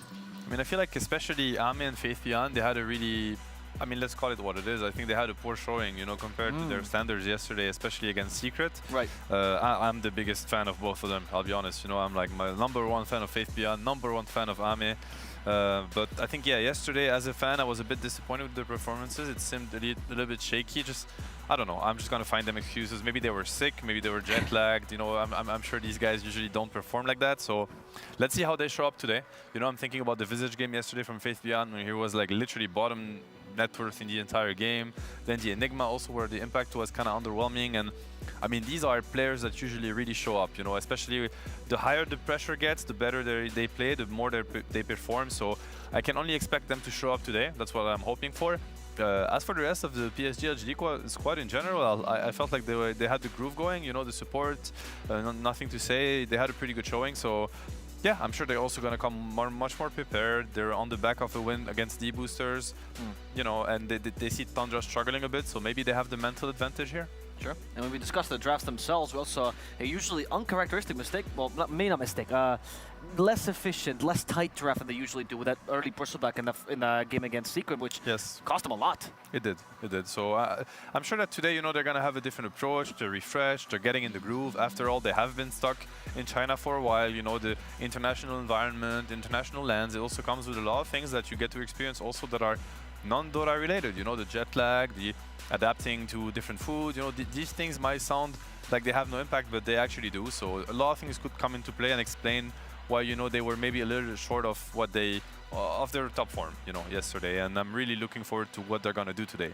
But with that being said, I'm going to be rooting for Tundra full because I just want more Dota. I want more tiebreakers. So I'm not going to hide it. I am here as being, you know, the Tundra defender. I want Tundra to 2-0 LGD. I should probably not say that. I just want more Dota, you know. I'm biased when you were casting your own team, but biased when you want to see more Dota. Now. I'm freaking out. Then it's, you know, it's single elim playoffs. It's only like 5 best of 3s left. I want more. So it's not going to be enough for me. Okay. Yeah, for sure. And I was just having a quick look at some of the Hawk's most recent games. He has played 4 games in a row on the Death Prophets. So something a little bit different than what we've seen him play so far. A little bit more sustainable, more stable lane, let's say, and you still have that pushing potential to make space for the rest of your team. I mean, I really want to emphasize on that. He's a player that's super comfortable on a lot of heroes, so he's probably one of the most versatile carry players. And I know that when I say that, nobody will believe me because I know he's been playing 3 heroes for literally a year. But, you know, he plays a lot of pubs. I play a lot of pubs too. We play at the same time, so we meet each other a lot. He started DP position 1. He's super good at it, super successful. He plays Night Stalker position 1 also very, very effectively. I mean, I wouldn't say he started the Alk, but he's a fan too. He plays Bounty Hunter position 1. I mean, there's a lot of heroes that he plays from the carry position that he can easily execute from the offlane position. And he's smart about the game and the item build. It's not like he's stuck on buying carry items. That's why I really want to emphasize that I really want Tundra and AUI to kind of the Tundra's coach, AUL 2000, to kind of set him up for a better laning phase, a better situation, a better game for the hero he's going to be playing so that he can truly show what he's made of. Yep. Even going a little bit more down the unorthodox route. You know, he's been playing offlane Dazzle in recent times as well. Okay. So, you know, just something that's able to enable the death ball style that Tundra has really excelled on in the past. I wouldn't hate to see it, but again, it's a Dazzle. It needs to be the right game for it, and it might mean that you need to wait to see what the pick priority is, because if my eyes aren't deceiving me, I believe I saw PSG LGD win the coin flip. So the situation is in their hands for now. Okay. And you know, also one thing to mention is that if the hack has a rough lane, usually it comes to pair with the position forward, because as a support, you're going to try your best. You know, you're going to buy extra consumables. You're going to try to salvage the lane, and it shuts down Saxa. I mean, and Saxa probably one of the best position forwards out there. So I want to see Saxa, you know, having a good laning phase, a good start to the game, because, you know, God knows how much he can do, how much he can impact the game of Dota. Besides, you know, seeing him kind of starving on XP and gold and trying to salvage the hack laning phase, and then you have two players suddenly that could bring so much that are just kind of quiet. Right. So we have a very clear plan. It's clear that the Hawk needs to have a better start. It's clear that will help out Saxa as well. What are some other resources? I mean, it's clear that picking his hero a little bit later, making him have a better laning partner, that would be ideal. But are there other options that could adapt to their playstyle? Like Danog, you were saying Skitter playing more aggressive carries might help a little bit. Could 9 go back to his super space creating mids as well? Maybe, but we were talking about during the break, 9 doesn't really play the puck though. And that is, I believe, one of the most banned heroes of this entire tournament. Wild, actually. That is pretty wild. Like he hasn't played it a single time this tournament. He didn't play it a single time during the DPC, which is kind of crazy, right? The hero is so busted right now. BZM, Nisha, they make it look like the best hero in Dota. So for them not to have that, this really weird, obnoxious hero that disrupts the backline, I think could hurt Tundra. I know, Seb, you're a bit of a Tundra fanboy for this series in particular, but I think you got to stop Y. You got to stop Y's impact in a lot of these team fights, because he's just so good. A lot of times when LGD, they lose him, it's a rare occurrence, but if they lose him towards the start of the team fight, they will disengage immediately. That's how important he is towards their formation and their ability to effectively take team fights.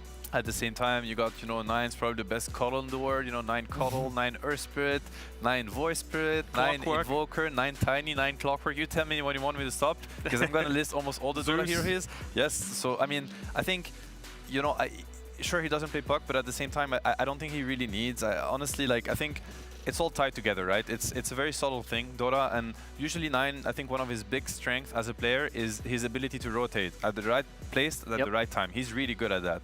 And he usually has really 2 stable side lanes. You know, he has Skitter and Snaking on one side, very known for being really good at their laning phase, knowing their hero combo really well. And as we already tackled on the other side of the map, usually, you know, 33 and Saxa doing the same, and today Daxak and Saxa. So I really want to emphasize that for 9, the way you enable him is a little bit more stable of a laning phase, so that he can kind of, you know, look at his side lanes, make his own decisions. You know, do I want to keep farming, push in the mid lane? Do I want to rotate? That's when he really shines. I think compared to other mid players, he executes that much better usually. So it's just all going to come together at the same time. You know, trust me, it's going to happen. You're going to see it. I believe in you. And the other thing as well is, obviously, you've got you're able to enable the game for your team, but how are you going to disrupt what your opponents are going to do? You mentioned before, Seb, in the series against Team Secret, Faith Beyond, it felt like he had almost no impact. So do you think that's another key, perhaps, for Tundra to be able to just maybe force a bit more of attention away from, let's say, the Huck's lane, away from 9's lane, by putting so much pressure onto the enemy offlaner? Definitely, and I think one of the weaknesses that PSG showed yesterday is that they maybe did not respect the laning phase as much, probably a meta from the region versus the EU region, and it was definitely their downfall against Secret. I think Secret really punished them, so did they understand that, and are they going to adapt today, or are they going to keep kind of exposing themselves throughout the laning phase by maybe, you know, putting more emphasis on getting better heroes, better team fight? If they do so, I think it's going to play in Tundra's favor. And obviously, if they don't, then Tundra is not going to be able to exploit that, and they're going to have to look at something else. But it's definitely something that could play against LGD and in Tundra's favor. At the same time, you know, we're hyping up Tundra. I'm trying to hype them up as much as I can, because I want it to happen. I mean, they're going up against, you know, they're going up against monsters, and it's going to be tough. And I'm sure that LGD, you know, they're the kind of team that learns so much. Every game that you feed them, every draft that you feed them, it just makes them smarter and stronger game after game. So let's play this game. You know, so Seb is a declared Tundra fan here, and he's outed himself. I'm gonna play you the card of the LGD fan here. Sure. Yeah, sure. You'd be right. Yeah. But, I think. Okay. So what are their strengths? What are the things they want to play around against Tundra, or perhaps in general as a team? Well, people talk about the Chinese meta these days. I think LGD are one of those teams that actually do play very fast, and it's on the back of. They don't necessarily draft the strongest lanes, but they draft very strong team fight, and they draft things that are able to be extremely tanky to be able to survive that team fight and then push into another objective. So I want to see these beefy heroes or heroes that enable that sort of style, like your Dawnbreakers, like your Warlock, like your Bristleback, Alchemist, Lone Druid even, ones that are just so survivable in a lot of these engagements or so disruptive, like Nothing to Say on his puck, that you're able to just snowball and steamroll your way through the game. And I feel like Secret, when they were able to beat LGD, they just had way stronger lanes that they never got to get to that point. Yeah, definitely, and that's what you need to do against LGD. You need to kind of break what they're trying to put together. They're the kind of team that are really smart about synergies and building a strategy that is well thought through, you know, at all stages of the game. So the quicker you're able to kind of disrupt that, the better the game will look like for you. And I think also, you know, one point to add in LGD's favor, I'm going to give you a hand here, but it's just that if, you know, we talked about Gamers8 yesterday, and, you know, the old Wings players, like notoriously known for being really smart about the game and using all the Dota heroes. So I think if there's one team you don't want to kind of, before the game, let them know what you're going to be playing, it's LGD, because they're going to abuse it. They'll exploit it. They're going to make you look really stupid for even trying to win with these heroes. I think you really want to keep them in the dark for as long as possible, maybe even throughout the entire draft. I think that's how you really stop them from just stomping you. Yeah, and we've talked about how adaptable they are as well in general as a team, not just these players, but in the current iteration of LGD, and how there's no playstyle they can't play, right, Dano?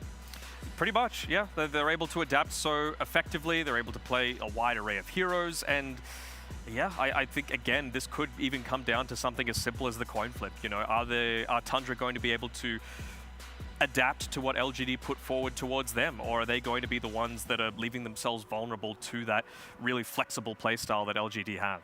And I like what you mentioned before, in that, you know, the second pick versus first pick, because that's maybe something that I think we don't emphasize enough on, but, you know, having been on the player side, it's so important. It's really important, and a lot of what starts deciding the draft and the game is going to be who gets the priority. It changes from team to team. The side situation also. Every team have kind of their own opinions and ideas. It really depends on, you know, how they play and their player style. I like the idea of Tundra looking at second pick. I think it could be quite interesting here, because usually second pick, what it does compared to first pick is that you have the second phase in which, so you first picks, then you're going to pick 2 heroes on second pick, and the second phase of picks for the second pick, you're going to pick what we call the 15 hero, which is like that comes in order. Yep. And after that, you get to react twice in a row, meaning you show 3 heroes on second pick, and that's it. Usually you're going to show supports, you're going to pick one hero that is flexible. We've seen the Dawnbreakers, the Zeus. So you show supports, which is a little bit less important, and then you keep your opponent in the dark because you have this hero that is flexible to several positions. And then you just get to see and react, meaning you're going to have 2 lanes that you can just straight up counter pick to make sure that you have like a laning advantage.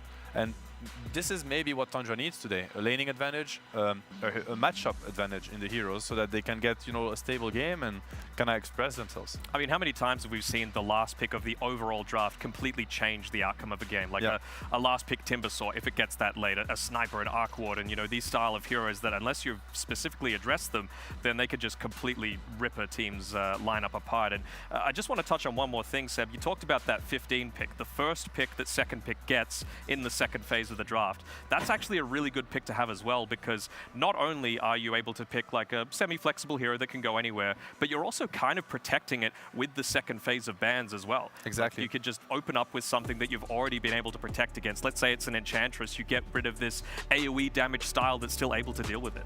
It's like for many aspects, as you mentioned, at that stage of the game, the counter picks, as we mentioned, you want to think of second pick as being a reactive kind of drafting, where you get to counter pick as much more than on first pick, and you want to think of first pick as being the team in the driving seat. Yeah. They get their hand on the heroes first, and then they just try to protect themselves, cover angles, whereas second pick is much more reactive. And I think Tundra's style of drafting, obviously, it fitted more first pick until now. You know, they pick the BM, the Beastmaster, the Visages, the Prophets early, and then they try to cover angles, they try to not get too countered, they try to pick the right heroes with it, etc. I would like to see a switch up today. Well, but if they don't switch it up, I will stay a believer. You know, I'm ready for anything, but I'm kind of crossing my fingers right now. I'm not going to lie. And it's a Marcy first pick. So far, so good. So far, so good. It just fits into a lot of lineups. That's why you can put it into the position 4, the position 5. In some regions, it really thrives even on that position 3 role. Just have such a dominant early game into stuff that's able to scale. I actually want to ask you about that, Seb. With the Marcy, which playstyle as a support do you prefer? Do you prefer the Aether Lens, the, you know, being able to disengage and initiate and save really effectively? Or do you prefer the scaling style where you just don't become a big creep, basically, by like the 30-40 minute mark of the game where you're going like Basher, BKB, for example? Scaling style, 100 to 0. To me, it's zero doubt that Marcy should be played like that. I think whenever in Dota you're not using a key component of your hero, you're doing something wrong. Whether it's the shard, the talents, the ulti especially. I think you know, sidekick I think is an amazing spell. In my opinion, I know this pose gets a lot of attention, but I'm a sidekick fan. I think it's amazing, and when you're not using the fact that you're sidekicking yourself, that's already something that kind of I'm not a fan of it, let's put it this way, and I think, you know, let alone not using your ulti. And, you know, I am very happy. I have nothing to do with this. I was just, you know, I think they came up with their own thing, and we already see like a big change of pace. You show the CK on 8. First of all, it's a hero that's super comfortable for both Skitter and the Hack. They're both amazing on the hero, and it doesn't reveal much. This is not a strategy. This is a very strong laner that could go either way. Very comfortable for both core players. You know, I like the Visages, I like the Beastmasters, but I like this more. They're just protecting, keeping LGD in the dark so far. Obviously, it's not a great answer to the puck. You know, they're going to have to address that a little bit later down the draft, but yeah, I like the tools that they're getting for themselves. Look at the other side, Dan Ogdo, because one of your favorite picks for LGD has been taken here, the Warlock. Love it. I mean, it's just AoE damage, right? Sure, they don't have the Razor to pair together with Faith Beyond, but Puck, one of the best heroes at being able to do that AoE damage. I would assume that Tundra are going to ban the Bristleback because it's just such a strong lane. It's so oppressive. You just can't walk into even a creep wave. Those Fatal Bonds mean you're going to be taking damage consistently. So I like this opening coming through from LGD, especially considering the Tiny has been banned by Tundra already, one of the better responses to the Puck. So my question to you, Seb, is are they going to go something on Tundra's side that's going to address this Puck a little bit more? Let's say a Skywrath Mage for the damage potential, or perhaps into a Shadow Shaman, or even a DK to provide that stronger lane in the earlier push? No, they definitely need it. I think, you know, we've seen today BZM's Puck, for instance. I mean, if you don't have answers to Puck, you will pay the hard price for it. Then you definitely need to give this hero some respect. His ability to kind of control the map, to cut the waves, to scale. I think he's one of the best scaling mid-course as of now. In the late game hits, he's terrifying. So you need to address it. And obviously, you know, Marcy, not the worst hero at doing so, but CK definitely pretty bad. I mean, only my Puck would get stunned by a CK stun. I think, you know, none of these players are going to fall for that. So yeah, there are some memes on my Puck, unfortunately, but we'll get back to that later. Yeah, they actually go ahead and ban out the Dazzle on LGD, so maybe just having a quick look at what Dahak has been playing. I'm sure he's run into them a few times in the pubs ever since they've both been here as well. It's quite surprising because, you know, Puck probably one of the nicest answers to a Dazzle. You get to the backlines and whatnot. You know, just some respect shown for Dahak, and I like that. On the other side, a lot of respect for Faith Beyond, because after yesterday, probably not a good ban. The Enigma, you'd like to think that it's okay if he gets his hands out of it, but I'm sure that, you know, Tundra, they know what he's capable of on literally any hero, and you know, Enigma probably one of the better heroes against CK on the laning phase and just in the game. Midnight Pulse, Black Hole, the illusions of CK, they just melt. So. AoE damage, yeah, absolutely. So devastating. I'm just trying to think, like, it's not really the sort of game yet for him to go into the Visage again. Again, it's always the danger, right? You're going up against a potential for this CK to be in the position 1 role with, let's say, a position 5 Marcy. The Visage is just going to get obliterated in the lane with such low armor. You can look to punish it really effectively like that. So LGD, they're losing a few options, but of course Faith Beyond's such a versatile player, he's able to just pick up anything and make it work. So I don't know, maybe something like it's not really his style, but like an Underlord isn't terrible, just to be able to counter the CK a little bit with the Atrophy Aura. They're getting rid of Phoenix, which has obviously that percentage-based damage that you can get later on. Monkey King, it's flexible, right? It's taking that, giving it to the potential for Xingqiu. Arme can play it as well. Faithian plays it too. I know it's quite unconventional, and I'm not sure he's shown it yet in official games, but he's definitely a Monkey enthusiast in pub games. Yeah, so you were too as well for a while, I remember. So he could, we have this special connection. No, but I mean, he could definitely be looking at it. You know, I want to mention a little bit, like LGD, when you think of having Puck and Warlock, these three bans are very unconventional in the sense that if you think about hero matchup versus hero matchup, you're like, but I don't understand, you know, Puck counters Phoenix, Puck counters Dazzle, why are they banning these heroes? But that's not how that team thinks about Dota. They think about Dota as a whole. They think of the 5 versus 5 situation a lot, how the game is gonna develop. They don't look, they're not so narrow-minded that they just look at this hero versus this hero. And obviously Dota is much more complex than that. So it says a lot about their mentality, and they're just looking at the bigger picture, and then they decide Phoenix is a problem. Sure, we have a Puck, but we don't like their lineup against our lineup if we're gonna fight into the Egg, the Sunray, whatever they could be looking at. And on Tundra's side, I think that, yeah, I like the fact that they picked up the Void Spirit, and that's also maybe one thing to mention. Usually when teams, they 8-pick being the Puck pick in that situation. Actually, Tundra had it, my bad. But when they first pick the Puck, I mean, usually you see them protect the hero as much as they can in the second phase. And here, this is like nothing to say. Nothing counters his Puck. So we just pick it, don't ban anything, good luck. That's a lot of confidence. But there is a little bit of a counter coming through now, right? The Void Spirit, one of those few heroes that can build into the Yule Scepter to be able to set up for the Aether Remnant. And as long as you get that initial catch, you're going to be able to follow up on it, right? You've got, of course, the CK, the Ice Path coming through. So there is potential for this Puck to die now. But clearly they're just putting a lot of faith into Nothing to Say to make sure that he can avoid those sorts of situations. Okay, they will go for the Doom. That is quite unconventional. I think that the popular belief, which I could, you know, get behind, is that CK is a really good hero against Doom in general for several reasons. First of all, he kind of bullies him in the lane. Doom can't really contest the CK on the lane. Obviously, the insane amount of physical damage is what really counters Doom, and you have to think of how the fight develops. CK clicks Phantasm, enters the fight. As a Doom, you're kind of helpless. Yeah. If you get anywhere close to him, it's just gonna one-shot you. You don't really know what to do. Then you have the miserable Doom on Illus that, you know, some of our fellow viewers must have experienced themselves. You know, no flame intended. It happened to the best, but I'm really curious, and once again, you know, this is what's so intriguing about this LGD team. It's like they have their own concepts, they have their own beliefs.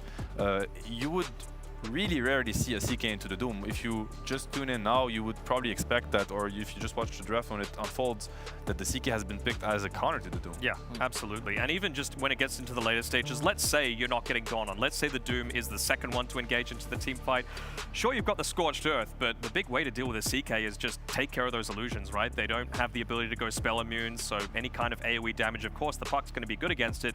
Not the Doom so much. He is pretty single target focused outside of like that Blink War Stomp that's able to come through. So it does feel a little bit awkward to me, but one thing that I do want to point out now is that we can see the Visage being banned out by PSG LGD. So what that essentially tells me is that LGD aren't sure whether the CK is going to be in the off lane or if it's going to be a position 1. Obviously now position 1 seems a little bit more likely because it's into the Doom. Yes. But they've still got that flexibility that we were really wanting to be able to get the better laning setup on Tundra's side. So even with the first pick, they do still have a little bit of that unknown that LGD aren't able to punish quite as much. They do, but I mean, I think from Tundra's side now, usually, you know, it's kind of rough. I mean, you don't really want to lane the Monkey into the Jakiro. It's one of the better heroes to kind of face him in the laning phase. So I think LGD, they should be tempted to not put the, you know, I think if Monkey Doom go to Jakiro CK lane, it's going to be really rough for LGD. So most likely this is a Monkey position 1, and Tundra should know that. Which means that they can kind of decide to try to counter him on the lane. They already have a really strong safe lane, in my opinion. Of course, you know, they're banning, you know, the Batrider and heroes that could cause some troubles to the CK Jakiro lane. I feel like Tundra, they're already set up for a pretty good laning phase, I'll be honest. They saw the Puck, they got to counter him. I think no matter what, their safe lane is going to be very solid. Probably is going to win also. Now, I think they should be looking for the hack hero that will, you know, match really well into this Warlock Monkey lane. It's not the easiest lane to pressure, but you can definitely trade farm at the very least and be really happy yourself. I don't think there's any real Dahak heroes that do it. feel free to correct me, but I still want something that's going to be able to deal with this Warlock on the back lines. I don't think you can commit the Void Spirit to it just because he's going to be what's needed to be able to get onto that puck and make sure Nothing to Say doesn't just have a free team fight. Yeah, I wonder what he would be looking at here. He doesn't. Okay, they go for the Alk. Interesting. I mean, they keep that flex open technically. This is one of the few teams that does run the Alk off lane pretty commonly. It's quite interesting. Not the easiest hero to go against a monkey on the lane, so that's a little bit scary. The Alk could also just go to the safe lane, but then you end up with a CK Marcy, which could work, but you know, double melee into Monkey King, they have a lot of aggression potential, but maybe just not enough through a Warlock heal. So yeah, let's see how this unfolds. It's kind of hard to predict how Tundra is going to decide to put their heroes on the side lanes. And as a Snapfire last pick, now, you know, most likely a Doomcore, going to go with the Snapfire. On the other side of the map, you're going to have the Warlock and the Monkey. Okay, so seeing this LGD lineup, Mr. LGD fan, are you pleased with this idea? I'm pleased with everything but the Doom. Like, that's the one area that I'm a little bit more concerned about, but I'm also concerned on Tundra's side with the Alchemist, so it's really just one little aspect of both drafts that's giving me a few questions. Up until this point, LGD, they've been performing a little bit better, so I'm going to back them. I mean, I would very much agree. Not super convinced by the Alchemist, but at the same time, they had all the time in the world to think about it. You know, they decided that it was a better option. The hell do I know? So I'm just going to trust them with that, and I will go for Tundra. It's also nice to see that they implemented all the ideas they were talking about, right? The idea of boosting up the Hawk, of making sure he has an easier game, and keeping that idea so hidden that we don't even know if it's Alk offlane, if it's CK offlane. But the casters are going to have to find out, so let's go over to them as they take this first encounter between Tundra and PSG LGD. Thank you very much, Avo. Yeah, we're here with game number 1 between LGD and Tundra. This should be a good matchup. We'll see who comes out on top. Black, I can't really break down drafts. You're my go-to guy. I need you to break down what's on the screen for not only the people at home, but for yourself right there, because you know, we are looking at these games and hoping to see some competitiveness between the two teams, and we'll see if we get that here in this first one. We have seen LGD be dominant, but we've also seen them be dominated, and I feel like that kind of holds true for both these teams in this tournament so far. Look at the man, the myth, the legend of Hawk. He's showing off the gains. Yeah, he has to. Like, if you make the gains, you gotta show them off, right? But as you asked me, I gotta answer, of course. Okay. And I am very confused with that last pick, Alchemist, to be honest. Like, it was, if you did research on LGD, it was like not 100% given that it was a Monkey King carry, of course, but they love Monkey King carry, right? If you give him a good matchup, they'll do it. Right. And they gave him an Alchemist. Like, Alchemist is one of the easiest possible matchups for Monkey King, so Armin will have a perfect game. And we all know what Armin does with perfect Monkey King games. Gets his fast Battle Fury, gets his eggs, snowballs out of control. It's a lot of damage. Onto the Doom, they're gonna chase, they're gonna look for Faith Beyond. With the dual breath and 5 heroes here, it's almost certain that they're gonna get first blood, and there it is, Snake King gets credit for it. Hearing a lot of cheers for Tundra. We'll see who the crowd cheers for as the game goes on, and you know, it's been very interesting. It's been a very interesting event for Faith Beyond. I think he's shown some vulnerabilities at times in the laning phase, which is not something that is normally said in a sentence together when you're talking about Faith Beyond. Yeah, it really all started out in the 3rd season already. Like, Faith Beyond has been struggling a little bit in there as well. And you know, it might just be like some pre-major, pre-TI fatigue, get it out of the way, and then the major is gonna start rolling up again. You know, I would go to my go-to Copium, Hopium LGD mix and just say, you know, they are qualified for TI, it's fine. They just are relaxing more and playing a little bit looser. Yeah. However, LGD is always a serious team. And in a tournament like this, for the money there is, I would assume that's still the case. This is the biggest tournament pre-TI, so you're going to want to play for real. Do you know the standing right now at all? Do I know the standing? Yeah, of LGD only. Okay, I'll give you just LGD. I got you. I think there should be 4-2 right now, right? After Yeah, 2 wins, 1 loss. Yeah, so they look good. Could potentially be a 6-2. Yeah, could potentially be a 6-2. And Fatal Bond's doing some damage. You've got the Jingu from Ame. We'll see how he lanes up against this Alchemist and Marcy. Yeah, and Monkey King is pretty weak level 1, like level 2. Especially level 3 is where his power spike is, so shouldn't see too much happening down there until then. Top lane, as we see right now, Doom should be having a pretty tough time as the levels get higher. Yeah, we'll see how the Doom does. I'm watching both Y and Saksa roll these creep waves. It's just like, it's the battle of where the creep equilibrium's gonna be. Oh, there's a free range creep. There it is. That works. Yeah, that's the winner chicken dinner. Oh, did he not get that deny? No. Feels pretty bad. Now they've got Ame surrounded for a minute. The acid spray, it's level 1. Obviously, that armor reduction is not going to feel great for the Monkey King. It's what you've kind of talked about quite a bit. We saw you talk about the unstable concoction, and then there was like one alchemist that also took the Grievel's Greed early on. So you were hoping to see an acid spray early. Here you go. Yeah, acid spray and concoction. You want to be aggressive. There's no way you can farm that lane. So what does Ame do? Like, he's still 8-4. He's still doing well. Why? Not the same. However, he's got the Shadow Word, and that'll be enough to save him. He's also got that Tango, so he feels all right to stay and be on standby. Ooh, nothing to say. Almost getting caught by that Aether Remnant. 9 doing a good job here, too. They're just about even in the moment over in that mid lane. Yeah, I mean, it's a pretty even lane we've seen many, many times. Just confident puck players in general, they don't really lose their lanes. Right. Then they get level 6, then they start threatening rotations. Same thing, same thing. Nothing to say, he's a very strong hero, very strong player on that hero, so yeah, I wouldn't be surprised if he might even pull ahead of 9 in that matchup. So we'll see how Nothing to Say fares up against 9, this mid lane. It's a battle of some very, very good mids. So it's always fun. Entire tournaments. There's so many good, like, not just mid players, just, I mean, the Dota level in general has just the laning so much. It feels so strong from everybody. Like, you have to be on your game. And I guess this kind of preludes TI, the major, as well. Like, international, you finally get the Chinese teams here. You get that full spectrum of international. And now, you kind of see, like, how strong these players are. Yeah, but of course, LGD is the big favorite in the series still, I have to say that, right? Lots of people still expect them to be one of the favorites to win this whole thing. Sure, they got pretty destroyed by Secret, but this is not serious, right? Secret's on their money right now. Yeah. And the question becomes, how does that fare now into a BO3 if they were to play each other, right? Like, if LGD win their group, if they can. I'm not sure they can with Secret already being 6-0, and unless Secret gets 2-0'd here.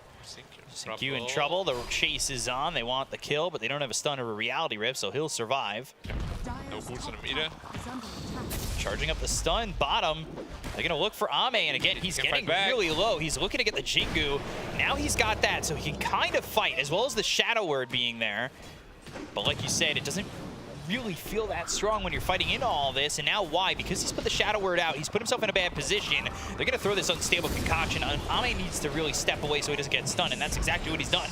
But there's the dispose. Ame still hoping that he can get a kill here on the Dahak. They'll take away Ame's courier, and if they get his life too, I mean, this is awful for LGD, but he can still turn it, as Saksa did not have dispose. It was on cooldown, and the mana wasn't there either. So by the time it's all over, Y comes back. Back to full. Yeah. I love that hero concept.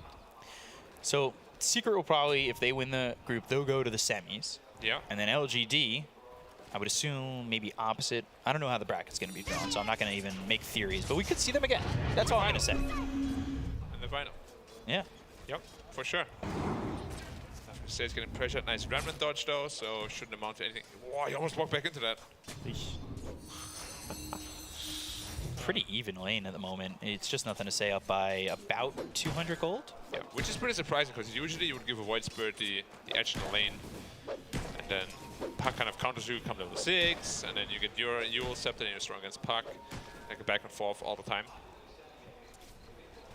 So Snake King is in trouble actually. Yeah, out of position. He's caught out. They've got the Fire Snap cookie.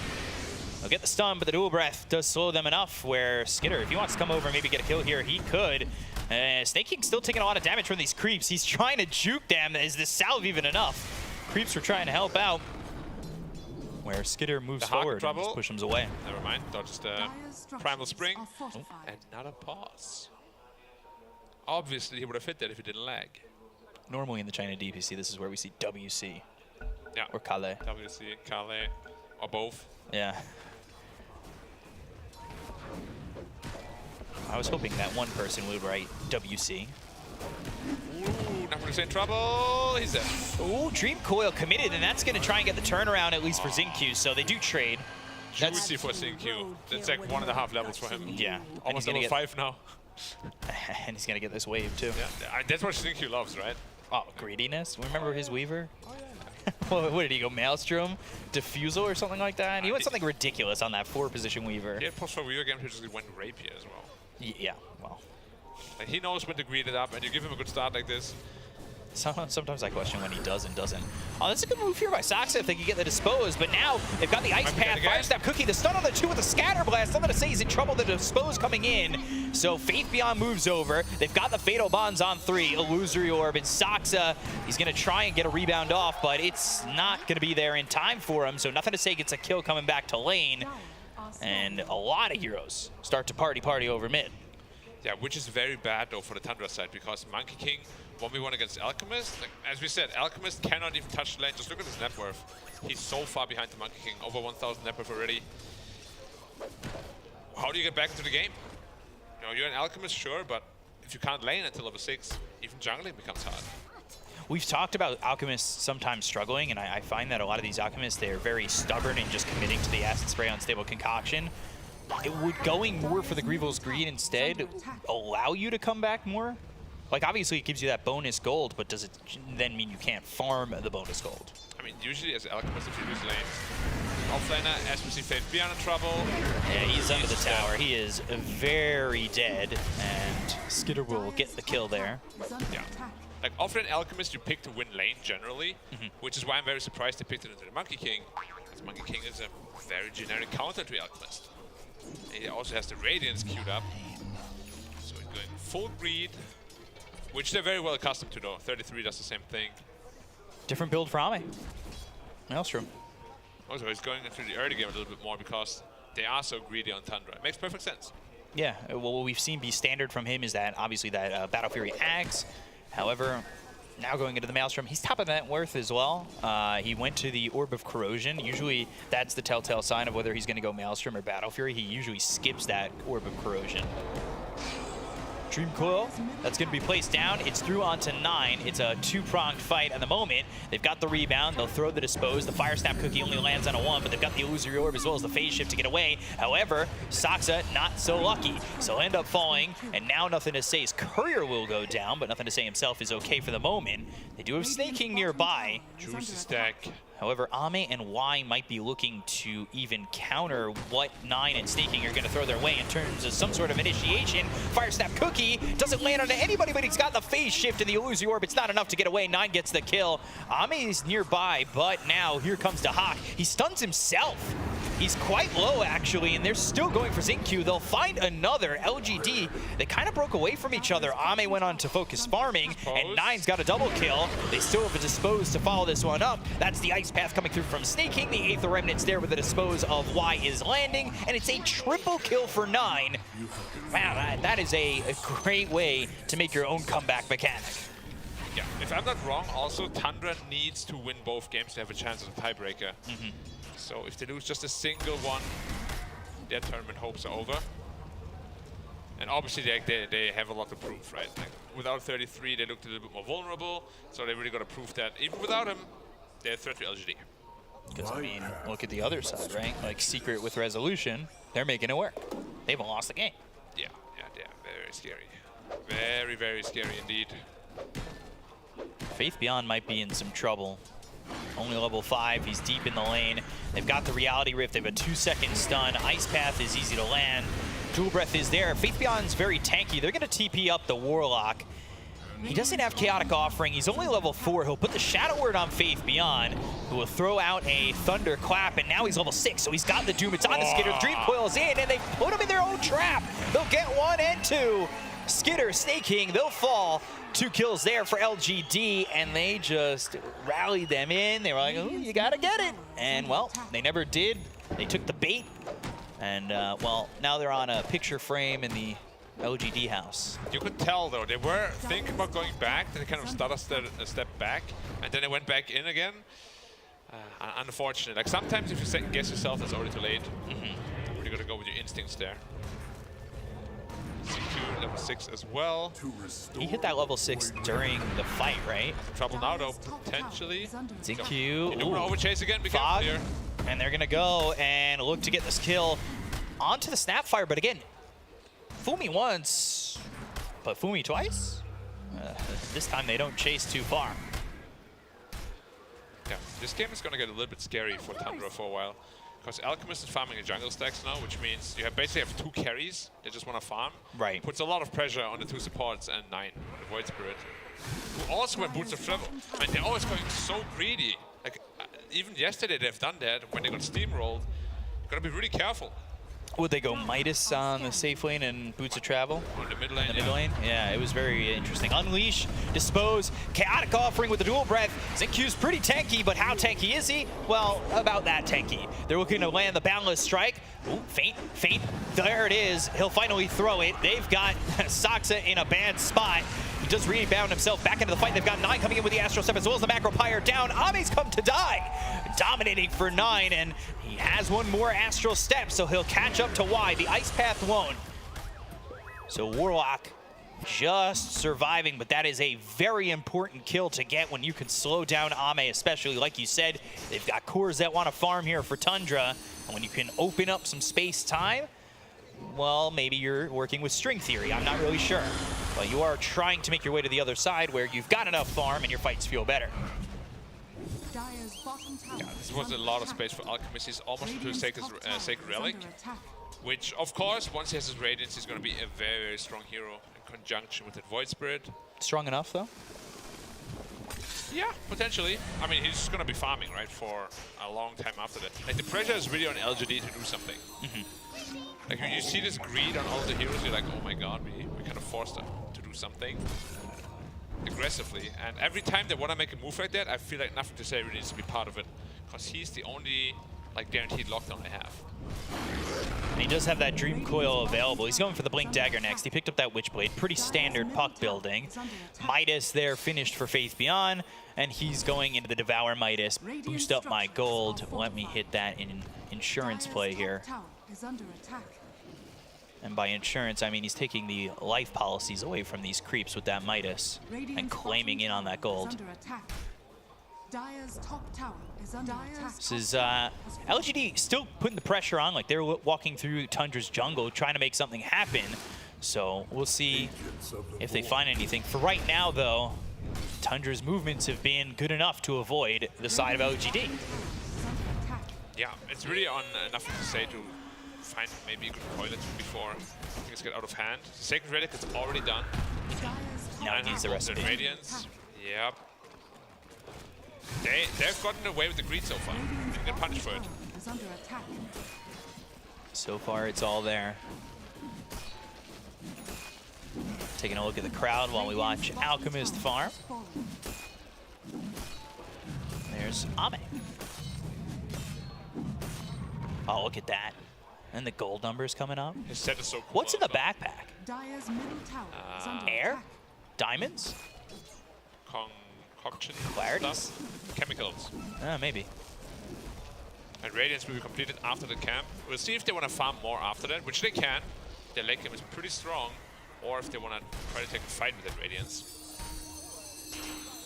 In that spacesuit, now he's got the Radiance. Houston, we've got burn damage. Snake King in some trouble. Fire Snap Cookie for the initial lockdown.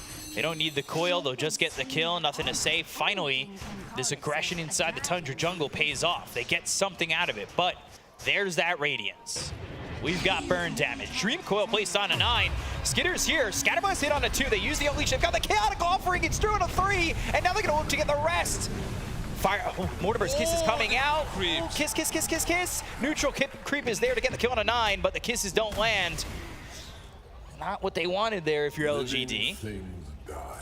Still good that Void Spirit died. Sure, you would want to have that bounty, but still. Nice kill. Thank you for the creep assist.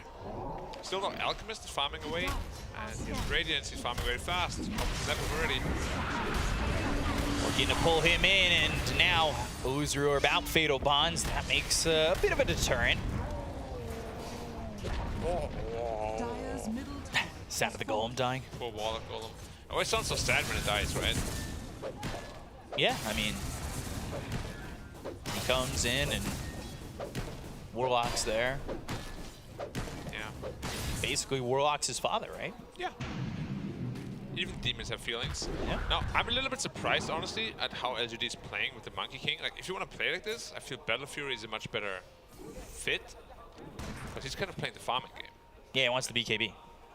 But is that the way you want to get it? Do you not just want to take this Maelstrom and fight? Yeah. Ooh, nice bottles the Arcane Rune. Arcane on Puck, we all know how dangerous that is. 20 gold away from the Blink. Once that's up, the backlines are never going to be safe again. They might even smoke once they get it, but the ones smoking right now are Tundra.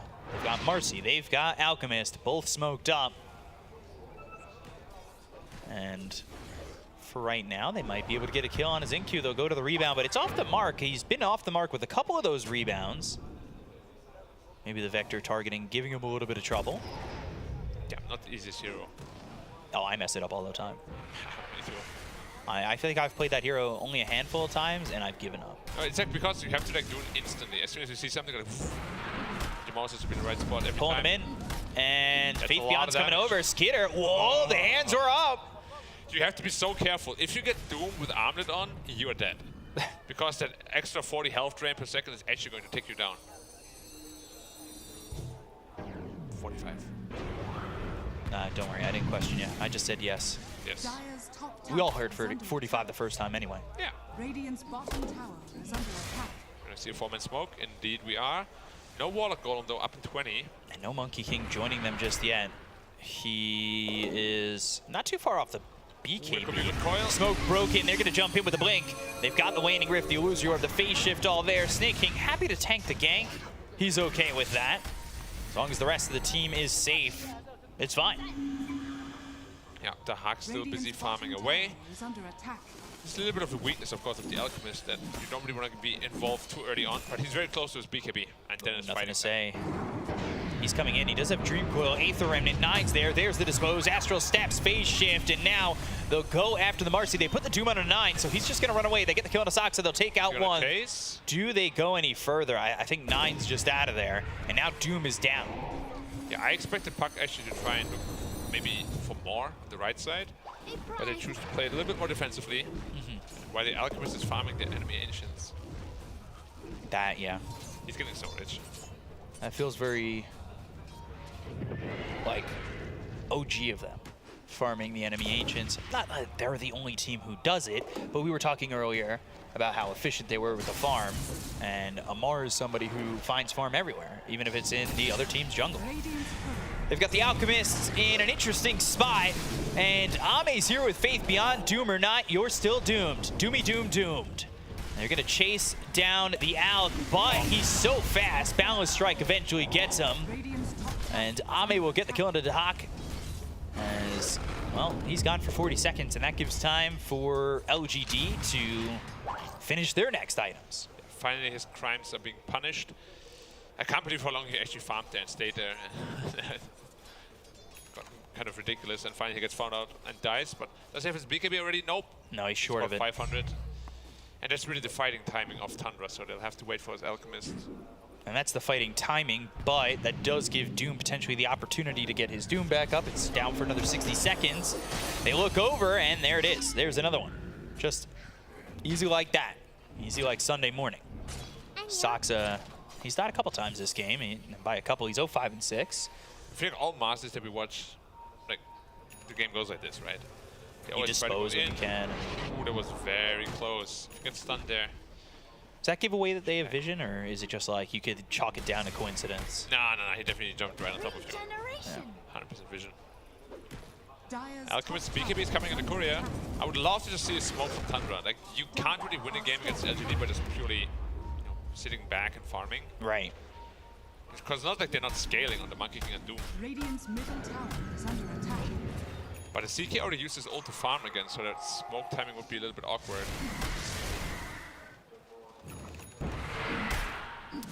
4-man smoke. No Cicado. Yeah, and Ame's already out of there. They smoked themselves.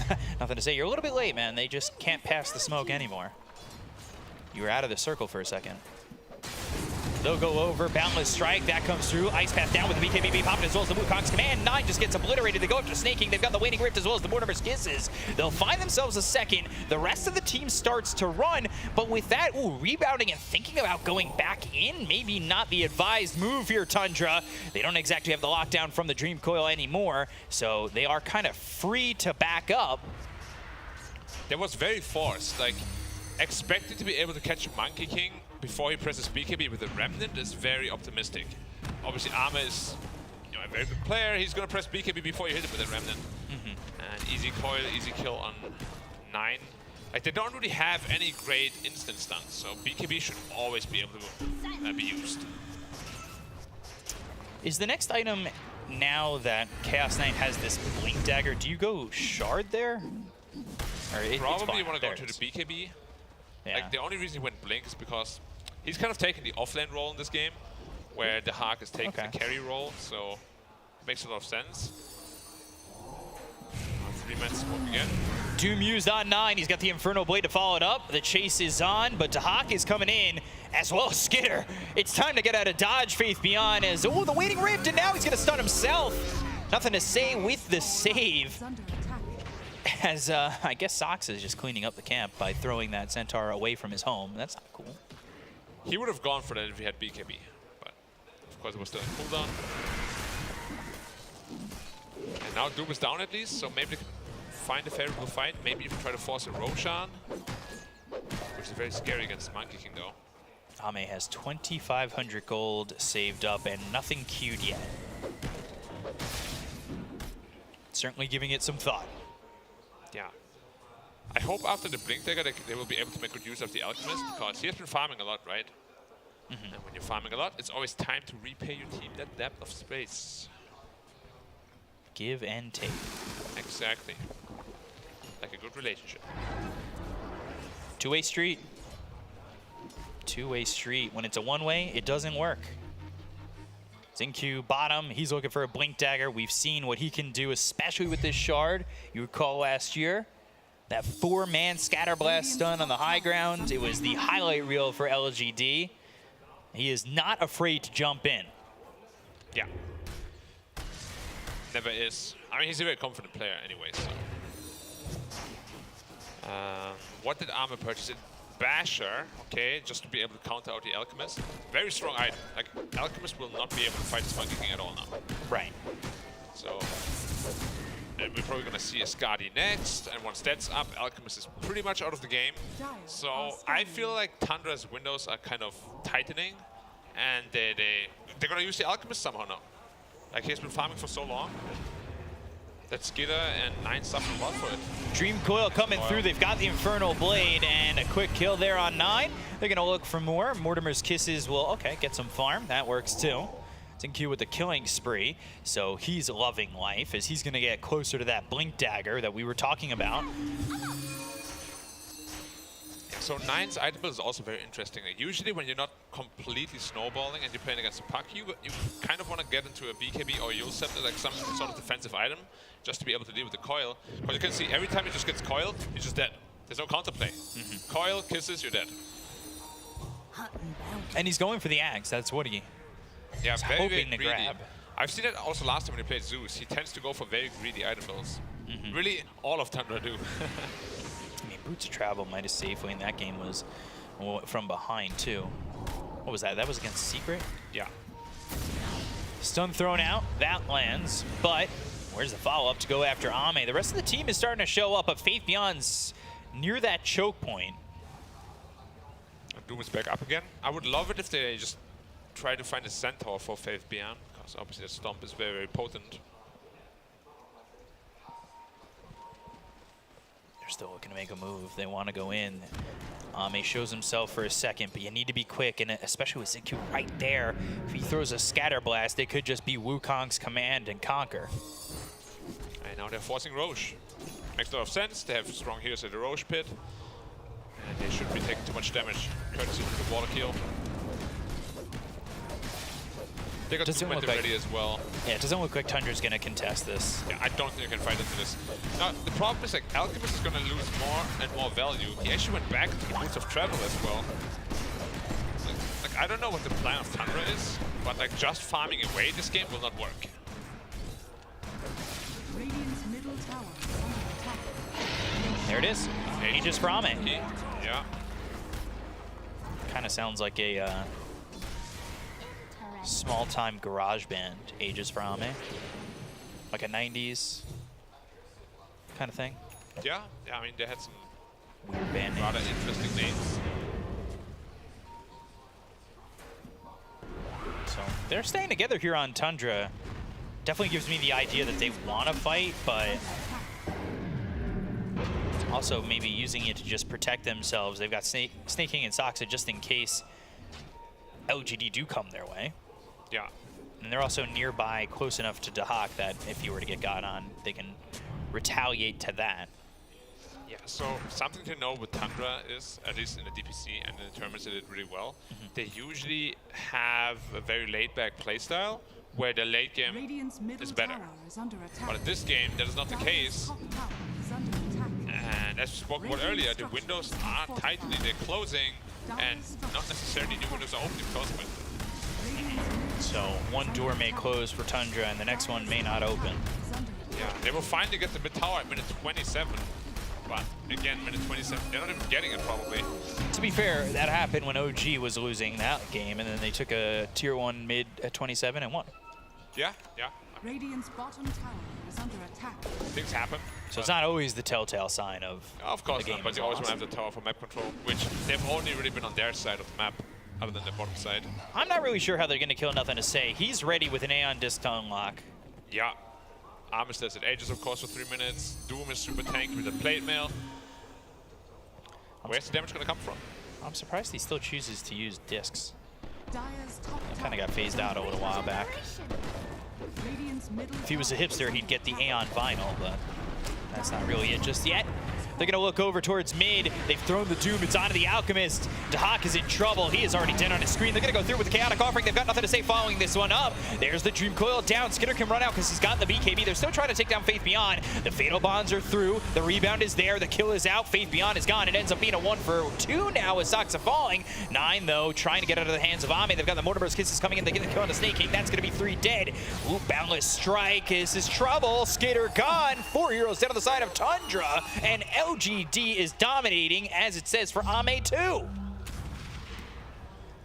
Yeah, like if your most farmed hero gets doomed at the beginning of the fight and doesn't get anything off, it's usually just an auto loss, right? That's what happened here. Nice pick by Faith Beyond. He ends up dying, but the ultimate price is still 4 heroes for Tundras. He got the Alchemist pretty much by himself. He's very happy with this, regardless. Double damage now on Armor, so the mid tower is also gone. He went to the Desolator for more damage. Radiant's bottom tower. And then the Ags. So, yeah. Lo and behold, it does show up soon, and eventually. Dyer's middle tower is under attack. Look how rich all the heroes are on the Radiant. Snapfire, 9k So far, net worth, Warlock compared to these 7.5. What is the Warlock have? He's got the flats, for man. He's Wraith going Pact. for Wraith Pact, to 5 position. Wraith Pact is so strong against like heroes like Chaos Knight and whatnot that are based like on non-BKB damage, basically. Flats 23 times. Wow. Huh. Who would have thought? Warlock gets farmed enough to get a Vlad's in 23 games. Fatal Bonds gives you quite a bit of wave money, usually team fight money to resist gold. And it's also like the popularity of Wraith Pact just makes it a very, very attractive pickup every time, right? Maybe it's just stunning because, well... There's still Aegis on him. Yeah, they're going to go for him even though he's got the Aegis. They're charging him the stun, and they'll take the Aegis. The Dream Coil is down. It's around on a lot of these heroes. 4 of them are locked up and leashed up. They're going to try and get out now with the BKB being popped. They've got the Boundless Strike. They look for the Wukong's command. Skinner's in a lot of trouble. He'll end up falling. They get the kill on a Snake King. Double kill for Ame. The Unstable Concoction is thrown onto the Doom, but it's only holding back Faith Beyond. Soxa, 9. They're on the run. So is Dahak. Into the trees they go. Nothing to Say. Maybe looking to follow with this illusory orb, but he'll let 9 go. And just releasing them back into the bottom lane here as LGD, they put the pressure on continually. Only the Aegis is what Tundra gets. I'm very surprised that I stood around like, waiting for the Monkey King to respawn. Because like, They gave them a perfect opportunity to just counter-initiate with the coil. Yeah. 4 heroes. Bottom lane. Saksa not enjoying his time here. Looking very, very simple for them right now. And again, I don't think they can actually teamfight them anymore. Maybe the only way back to the game is... Faith beyond that. Here's BKB. That might be too far. Let's find out. Is that too much? No.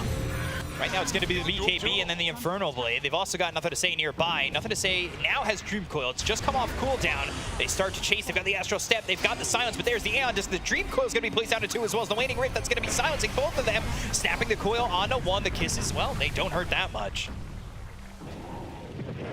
Certainly not your grandma's kisses is why he gets hit, but there's the Chaotic Offering with the Boundless Strike. They've got the Silence of the Wukong's command. They'll take out Skidder. Look for more. Snake King, he's on the run. The Unstable Concoction lands onto 2. Saksa back up. He's going to TP in. Maybe look for the rebound and helping out Snake King, who TPs. Just TP? No. Scatterblast is in. Xingqiu gets the kill. And on the other side of the fight, though, Ame's getting taken out by 9. That is so much gold just injected into the veins of Tundra as Ame gives up an 8-time spree. A little bit too trigger happy jumping into 3s while his team is killing the support on the sidelines. I mean, we've seen that a lot from Ame, right? Where he just goes a little bit overzealous. Yeah, he's very confident when he's ahead. Sometimes his downfall. Did manage to get to use BKB. Gets disabled all the way to 0. Oh, Faith Beyond. Eyes on the prize. But Xingqiu takes it, no surprise. Yeah. Okay. Actually, he's 6-2 and 11. Carry. I mean, he is the carry. Exactly. Xingqiu's the carry. That's why. They still have Doom, but the Hawk is tipping out. So he won't be caught there. Whatever was Puck? 23. So 25 Puck plus Monkey King is such a deadly combo. You BKB, but you can't run out. Wukong's ring comes on top of you. Chaotic Offering drops down. Yeah, there's Doom to worry about.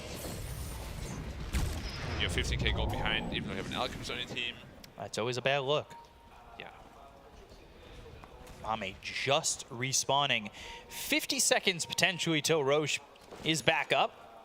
Dire's bottom tower is under attack. So let's see when the second timer is going to show and see what's going to be coming up next. But they've got 3 heroes smoked up on the side of LGD. They're going to wrap through the jungle. Let's see what they find. They might be baiting with this illusion potentially for vision. Or potentially to have Tundra make a jump on that illusion. Faith Beyond. Oh, snaking. He's fine. Well, Roche might respawn instantly, and they're just all around the Roche pit, so you just go in there. Like, they will want to force a fight as soon as possible in the Roche pit. Ooh, they're going. They want wide. He's dead right away.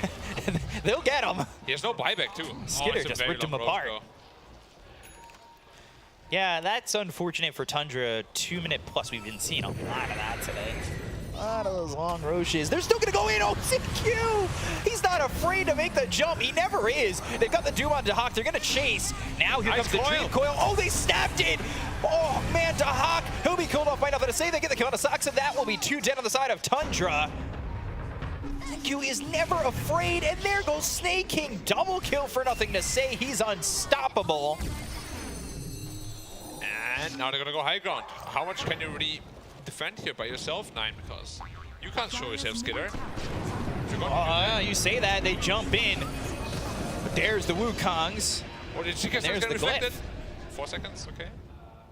Long time to get stunned. Old Armor would have jumped in there. Yeah, he's got the Lotus Orb that was recently finished there for Xingqiu, so he's got the ability to reflect. So it's a great superpower to have. Yeah. Usually I just deflect, not reflect. Nothing to Say.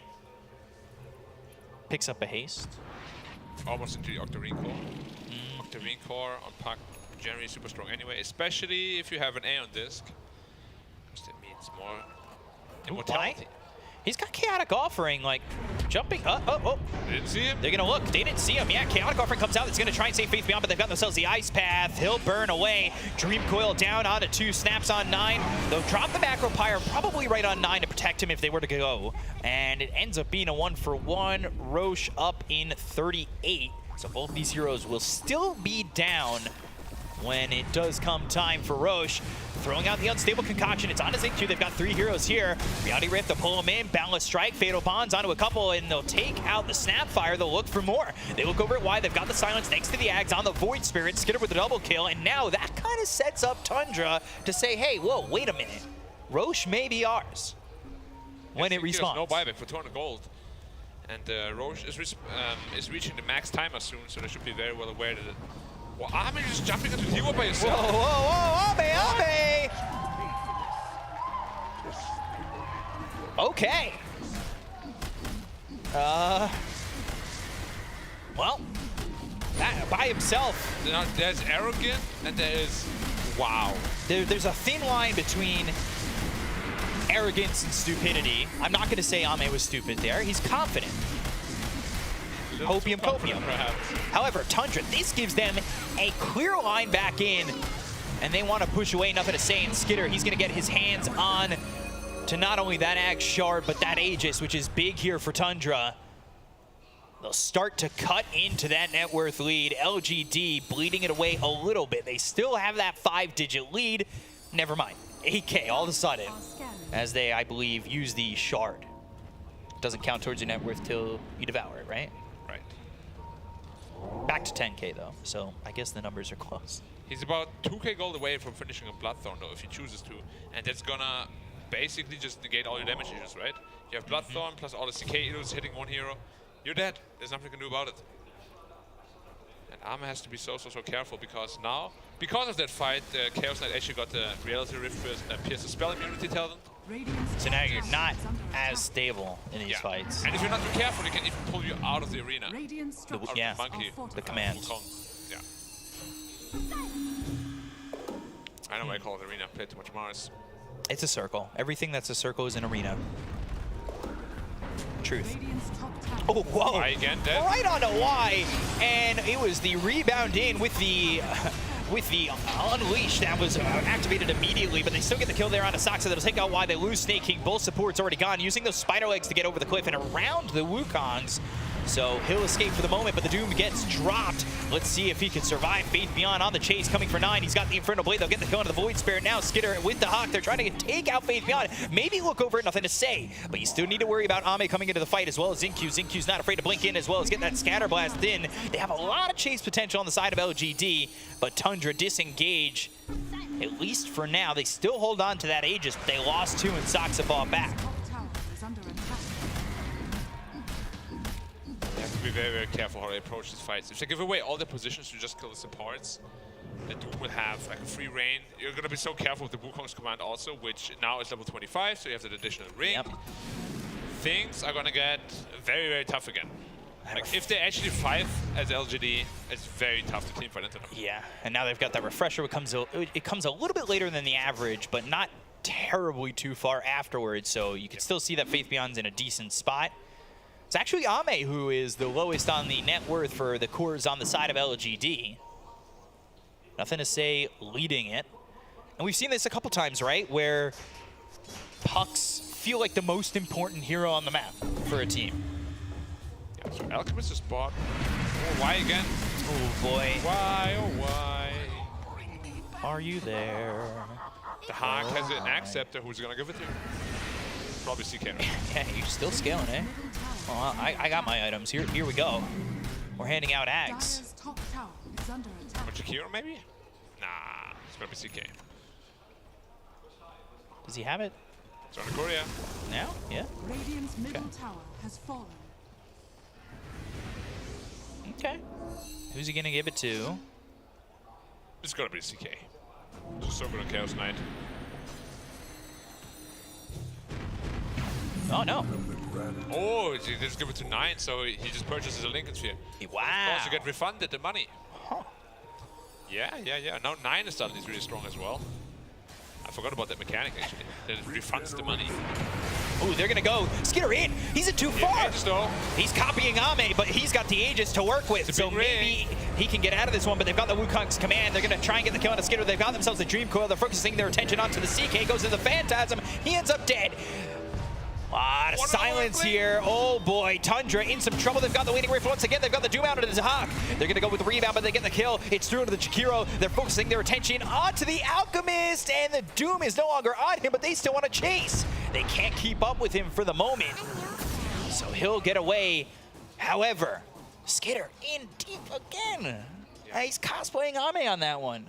It's very difficult though. Like, they are forced to really try to find something, because how do you fight normally into Monkey King plus Puck the combination and double Doom? Like, it's just almost impossible. So yes, he was out of position, but I can understand why he put himself in such a position. Because honestly, they're pretty desperate at this point to get any sort of fight going. Yeah, but being that desperate, I feel like you're still in a decent spot, right? Like, you are getting the farm, you were winning those last couple fights. Are you so desperate to take that fight that you're going in like that? I mean, A just gives you some false confidence, but that is some confidence. Yeah, and we also saw, right? BKB is no fail switch anymore. Safe switch. Yeah. Anymore. Because you get puck coiled and you stand there. Do I break it? Do I not break it? Who cares? Because you're gonna die. You're on a Wukong's command. 20K lead here for LGD. Tundra, I don't want to say they're out of this, because I feel like this net worth is a little bit deceiving. They've won fights from this far back, and I think it's still doable. It is doable, but they have to fight on their terms. Like, they need to kill the Doom before he gets the spells out, or maybe the Monkey King. Puck is pretty much impossible to kill because he has an Aeon Disc. Yeah. And there's also the problem. He's impossible to kill, but he did so much damage with the overwhelming blink. We have seen it from BZM today. Yeah. It's just ridiculous. We've talked about how he's the most important person on the map, and it still feels that way, and he can't die. So that's become a bit of an issue. Ame into the trees. He's going to go into the high ground. Overwhelming blink with the Dream Coil coming in. That's through on a Snake King. They've also found themselves Skitter to the side, but he's going to be disposed with, and they're going to try and keep Skitter safe. Snake King, he's ending up dead. They've got the Wukong's command as well as the Chaotic Offering dropping down to these heroes on the side of Tundra, but they're going to go and chase. They look over to Hawk. They've got the Dispose as well as the Unleash. It's through out onto Y. The Golem can only do so much, but he's got one in death. Scatterblast again. Skitter ends up falling. They're going to go after Dahak. They're going to buy back here on the CK. They'll throw the Doom. Now they just need it for the Alchemist. They'll take out Dahak, and he has got buyback, but will he use it? With no Marcy, with no Jakiro, they are falling behind in numbers, and they're going to buy back. So they'll try to stay alive, but it's not going to happen. 9 ends up dead. Skitter dead once again, and with the Balance Strike, the damage is there. The GG is called, and LGD will win game 1 over Tundra. They just take that last fight with ease, and it just looks too easy for them. Yeah, well played by LGD. They knew from beginning to finish that they were at a comfortable lead. Made a couple of mistakes here and there, but ultimately it was a very clean game from them. Tundra though, like, they needed to push the issue much earlier. Like, after you finish that Radiance, you're gonna take an initial fight, and you finish the BKB, you're gonna take another fight. I feel they were just a little bit too slow, too indecisive, and also that has just been their bane this entire tournament. As I said, usually they're a very laid-back team. They like to farm up, they like to have the advantage in the mid-late game. But with this sort of lineup, you don't. You're fighting against Doom, Puck, and Monkey King. Like, they're late-game monsters. And you saw why in the last fight. They had no chance whatsoever. And then they killed him, and he's like, all right, cool, have another Chaotic Offering, enjoy that. Like, he knew he wanted to die. Once he got the first Chaotic Offering off, fine, kill me again. He made sure his positioning was on point there, and it really just felt like LGD, I mean, they made a couple of missteps, I'm not gonna lie. They especially the Ame death there was very deceiving to where this game ends up going, and LGD take game number 1. To break it down even further, we've got the Analyst Desk hosted by Avo, so guys, take it away. Hello, welcome to the Analyst Desk. We're here live with your Aramco highlights, checking out what happened in this game. Why was the hesitation before game? Are you saying it wasn't much of a game? Because CN Dota, best Dota is what we saw coming out there. That was it, yeah. It was a superiority of CN Dota. Oh, absolutely. I mean, LGD, they're just such a good team. But Seb, I know you have a little bit of a bone to pick with maybe how active some of the Tundra players were getting. Yeah, I mean, I think they had a pretty solid early game, I want to say. I think Nan particularly played really, really well. You know, great showings, great rotations, great timings on his items also. But Yeah, I mean, something just doesn't click, right? I feel like Tundra usually, you know, the mid-game or like the post-laning phase is when really the aggression starts coming, and when you expect them to kind of make the play, and you know, the aggressively greedy kind of playstyle that Snaking described in the interview, that's when it comes usually. But then it just feels like they're just not on the same page on what they want to do. Yeah, that game felt greedy, perhaps, not so much aggressive. Exactly, yeah. They had half of it. Unfortunately, not the right half, but you know, I mean, LGD on the other side, you know, they just rolled through the game. It was very, very clean, I would say. I think a very nice draft. Of course, there was this one mistake where they kind of overextended, bad timing. They ended up getting the Roche, but besides that, I think it's kind of fair to say that they were in control the entire time. Yeah. It also, just with Tundra, it did feel a little bit like the Huck at times just didn't know what his role needed to be for the team. He's a good player, of course. He knows what he needs to do in games most of the time. But to me, it feels like when they're playing with 33, when I've got my friends that are playing on pro teams, they tell me the best teams that they're playing on are ones where there's actually less communication, where you already know what the team needs for you to do, so there's not a lot of wasted communication. And it felt like maybe... Your friend is Anna, apparently? No, absolutely not. But good guess, very good guess. Yeah. But basically, maybe it was like the Huck was waiting for someone to tell him where he needed to be to really enable the rest of the team, whereas it felt like in a lot of these team fights, even as this offlane, yes, it's an Alchemist, so it's a little bit different, but he was just running away and not really engaging to protect Skeeter, who is a big part of your win condition. Thank you for the scoreboard, by the way, brought to us by STC. Seth, if you want to... I mean, it just felt like he maybe joined the Bedboom, you know, voice system instead of the Tundra voice system, and then there was a little bit of a disconnection. Because, I mean, of course, this sounded shady, but that was more for the joke than anything. I mean, there was like a little bit of... there still was a disconnection, I feel. You know, I think the draft kind of... You saw the part of it in certain sequences, and... it just didn't come together. I think the Radiance is a pretty popular build on the Alk 3, but usually you kind of see them transition more into the blink, you try to force the timing, right? This is when, of course, you took the space and you were given the space by your team, and then you kind of have to give back. It felt like that giving back part never really happened, and that slowed down the whole tempo of the game for Tundra. I think Marcy, also a hero that really needs its cores to kind of push the tempo a little bit, because you don't really have a way to farm on Marcy. So once you hit this level 6, you hit like, you know, these levels where you're able to start the fight for your team. Hopefully your cores are kind of happy to come join you and take the fights. It didn't really happen. Marcy fall behind completely. I think Snaking also benefits a lot from the map pressure. You know, he's kind of greedy. He's the kind of player to really use the space, right? You're going to see him kind of push the side lanes, get the farm. In that game, since they were so passive on the map, he would just go to his normal snaking spot and then just feed for no reason. I mean, no reason as in, you know, since there's no pressure on the map, LGD is free to just look at him and be like, oh, let's kill this guy, you know? Yeah, it might be a moment, like I was saying before, where he's a bit quiet because he expects something to be happening, because if 33 was playing, that's what would be happening. You know, something else would be happening on the map to draw attention away from him. And I just want to make another point with that Marcy. Alchemist, probably one of the better heroes to pair together with it once you get into that mid game, right? You pop the ultimate, you've got all of that attack speed, you get used to the sidekick, you're able to just stand and man fight with all of your regen, your lifesteal, and he had a BKB, so just like rebound him, sidekick him, he's able to dive the backlines like a Warlock, for example, and then suddenly LGD, their formation would just drop. Yeah, I think we also maybe saw the puck problem in a way, when they hacked the Alk timing on the BKB and the Radiance, probably the moment where they felt the strongest on Tundra's side, and then they felt kind of stuck, you know, initiating the fight. It felt like they couldn't really, the puck was just playing in their face, and who, you know, realistically, who's going to start the fight on this puck without kind of baiting and steam into a phase shift and a bad sequence? Yeah, I don't want to sound like a broken record, but I'm going to bring up Warlock one more time. I feel like it's really important to take him away, but you mentioned that they had a puck problem. I feel like the puck is much less of a problem if the Fatal Bonds isn't there, right? True. Like, you are a little bit lacking in damage early-ish as the puck, and you really need that Warlock to enable you to actually seriously influence the team fight before you get into like your overwhelming blink. And we saw once that happened, Nothing to Say just went out of control. Yeah, there was that.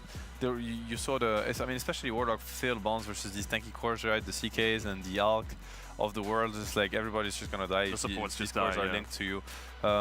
Yeah, I don't know. You know, the Alk last pick, when you think about it, they saw the Monkey King, ended up picking it anyway, and it really felt like it got really punished on the lane, as it should be. I think it's an unplayable lane, especially if you're playing with a second, you know, hero that's also a melee hero and kind of meant to tank the Jingu right clicks into the Jingu stacks.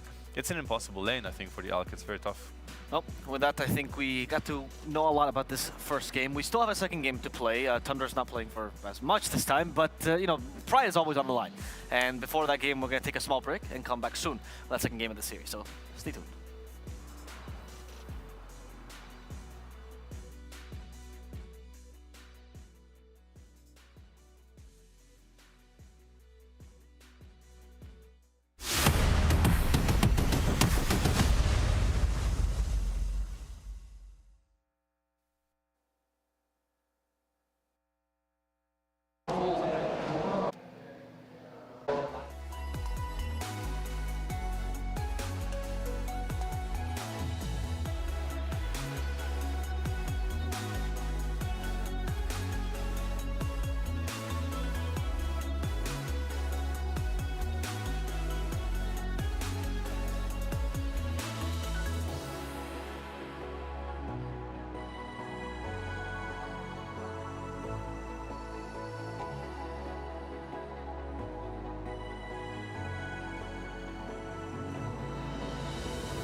Welcome back. Game 2 is upon us, and Tundra Esports, they need to figure out a different strategy if they want to beat PSG OG.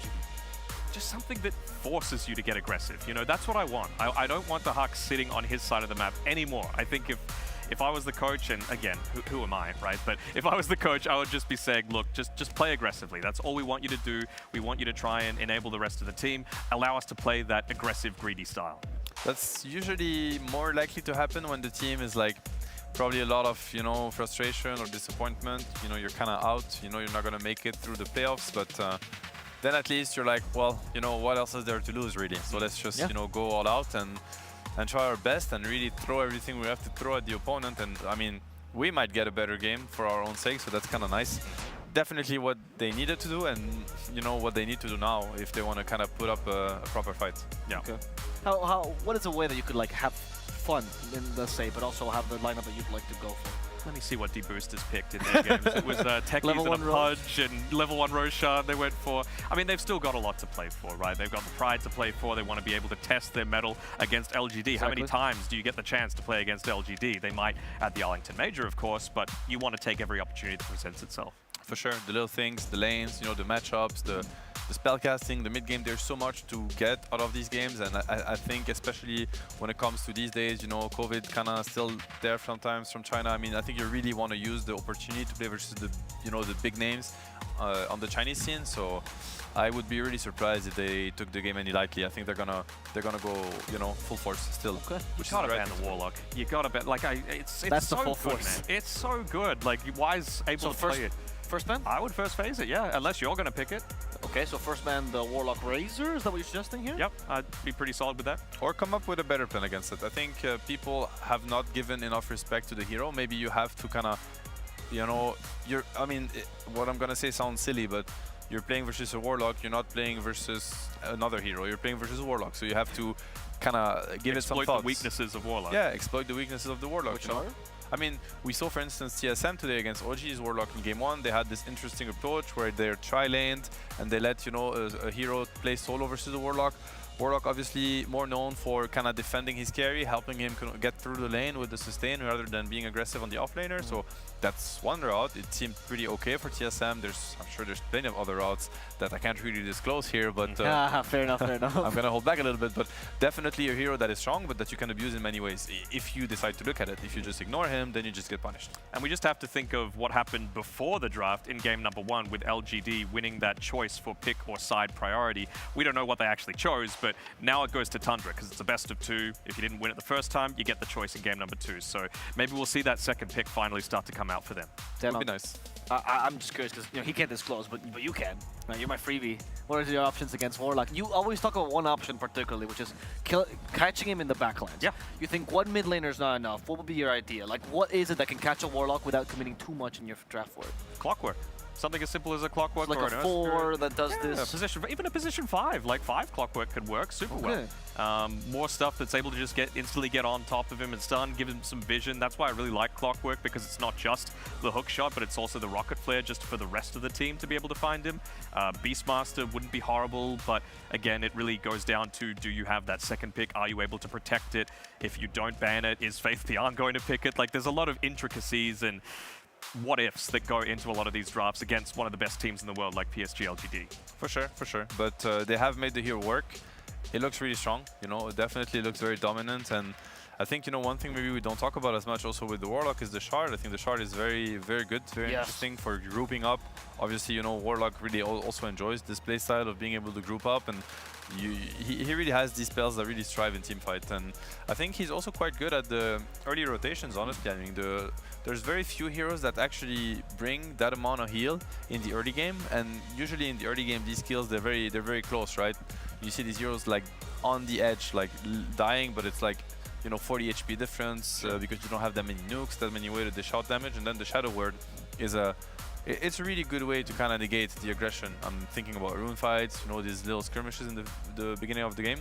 I like that the hero's rising in popularity. It's been forgotten. I think it's been a while since we've seen like Warlocks kind of entering the stage. Yeah, and even just like the style of heroes that they look to pick with the Warlock. You know, obviously the Razor is high priority because Warlock, it's just that AoE heal, it's also the extra movement speed that you get from it. So someone like a Razor going to benefit massively. Monkey King just wants to be able to chase people down and be this brawling type. So I really feel like it fits into what I was talking about, the new Chinese meta that LGD have really shaped is really survivable and heavy into the team fight, and that's exactly what this Warlock is the linchpin for, to be able to play around.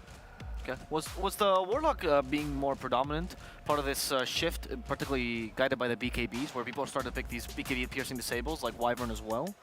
A little bit, for sure. Yeah, absolutely. I mean, it's just at such a premium, right? Every single use of the BKB is so valuable, and that means that even more so these really long ultimates like the Chaotic Offering, you've got an extra 15 seconds to play around because you don't have to worry about those BKBs just being thrown out for nothing. Okay. It's I mean, it's just a great thing to get from a support also. You know, I think it gives you also more freedom when you want to pick your cores, that your support is able to cover an angle that's so important, right? Because from the core perspective, of course, you have these cores that can help, the Beastmaster, the Enigmas, but it's just nicer to have, you know, a lot of things kind of brought by the supports in order to kind of fix team fights or being able to kind of fight into certain heroes. And then you have just more flexibility to think about when you're going to pick your cores. You can think a little bit more about the lane, about, you know, the matchups, like scaling into the late game. It's just, it feels nice to draft with supports that bring BKB piercing abilities. Right. Okay. Well, we've talked a lot about the Warlock. I know that you've been very happy about it. You got your time in the limelight, but there are other heroes that they have been really bringing to the table, LGD, and a lot of strategies as well. So, talk to me more about some of the things that they've done besides this big team fight. What is the overarching idea behind LGD? I still think it is the big team fight. Like, again, it doesn't have to be the Warlock. We can see heroes like the Phoenix, the Wyvern. Okay. Those are the ones that they really like to play around a whole lot. We see the Marcy, of course, for that pick-off potential. Dawnbreaker is another one that they go back to the well for very consistently. And it's always Ame playing a hero that's able to like weave in and out of fights very effectively. We saw earlier on LGD were playing up against Deep Boosters. They picked up a Wisp. I think we haven't seen all that much IO so far this tournament, and LGD was able to make it work really effectively. And now we have a draft in front of us, so that's very exciting. Now we get to talk to some actual picks instead of hypotheticals. They have second pick, Seb. Tundra have second pick. Yeah, and I like what they did. I sound like that because I'm just a little bit sad that it's a bit late, but never, you know, better late than never. I think I like the opening a lot. This is very versatile. 9 actually happens to play both these heroes from the mid lane. It could be a support DP, a support Doom, core DP, core Doom. It could be literally anything. So they haven't. You don't show anything when you show these heroes. Very potent heroes also. I think it's been run by Team Secret, if I'm not mistaken. Zayak playing the position 4 Doom and Rezo playing the position 3 DP, and with a lot of success. So this could also be like a laning partners. That was actually what they ran against LGD themselves when right. the Bristleback got picked, so you're on point. Maybe taking a page out of that book, they saw some strength beyond the percentage-based damage against Bristle. I do want to talk about one pick though, because I love this pick, Dazzle. It gets picked up here. I want to ask you, I know Eastern Europeans, they really like the Dazzle off lane, but most of the regions we're seeing Dazzle 5. What do you think is the logic for LGD? Or is it a flex? I mean, it's a potential flex. It is a lane dominator as well, though, right? Like, it's just one of these heroes that's consistently able to just run heroes down. I feel like if it's being played as a position 5, you just want to play an aggressive pos 1 with it, and then the Doom, assuming that it is going to be a Doom played by Saxa, it is a little vulnerable, right? Because very vulnerable. Yeah, you just don't have that much escape potential. With the Scorched Earth, it's a decent amount of movement speed, but still, you are kind of squishy early on. Yeah, I believe you're not gonna outrun a Dazzle, especially from level 3 and on, but even level 1. Think of a Dazzle with a Orb of Venom on the carry, you literally cannot move as Doom and you're just gonna die even through the Scorched Earth. I think the reason why it's so good against Doom is, you know, how do you deal with Dazzle basically? This Poison Touch, if you're able to run down a hero, it's quite obnoxious. There's not much you can do. You can either, you know, get away from him if you have an escape mechanism, puck, you know, co-op, of course, the blinks. That's not Doom, or you can decide to turn on the Dazzle and kind of kill him, burst him down. You know, think of a CK Snapfire lane. You know, you get Poison Touch. You know, joke's on you. I'm just gonna stun you and kill you, and that's usually what Dazzle hates. Doom does neither of that. Doom just like tanks up the hits.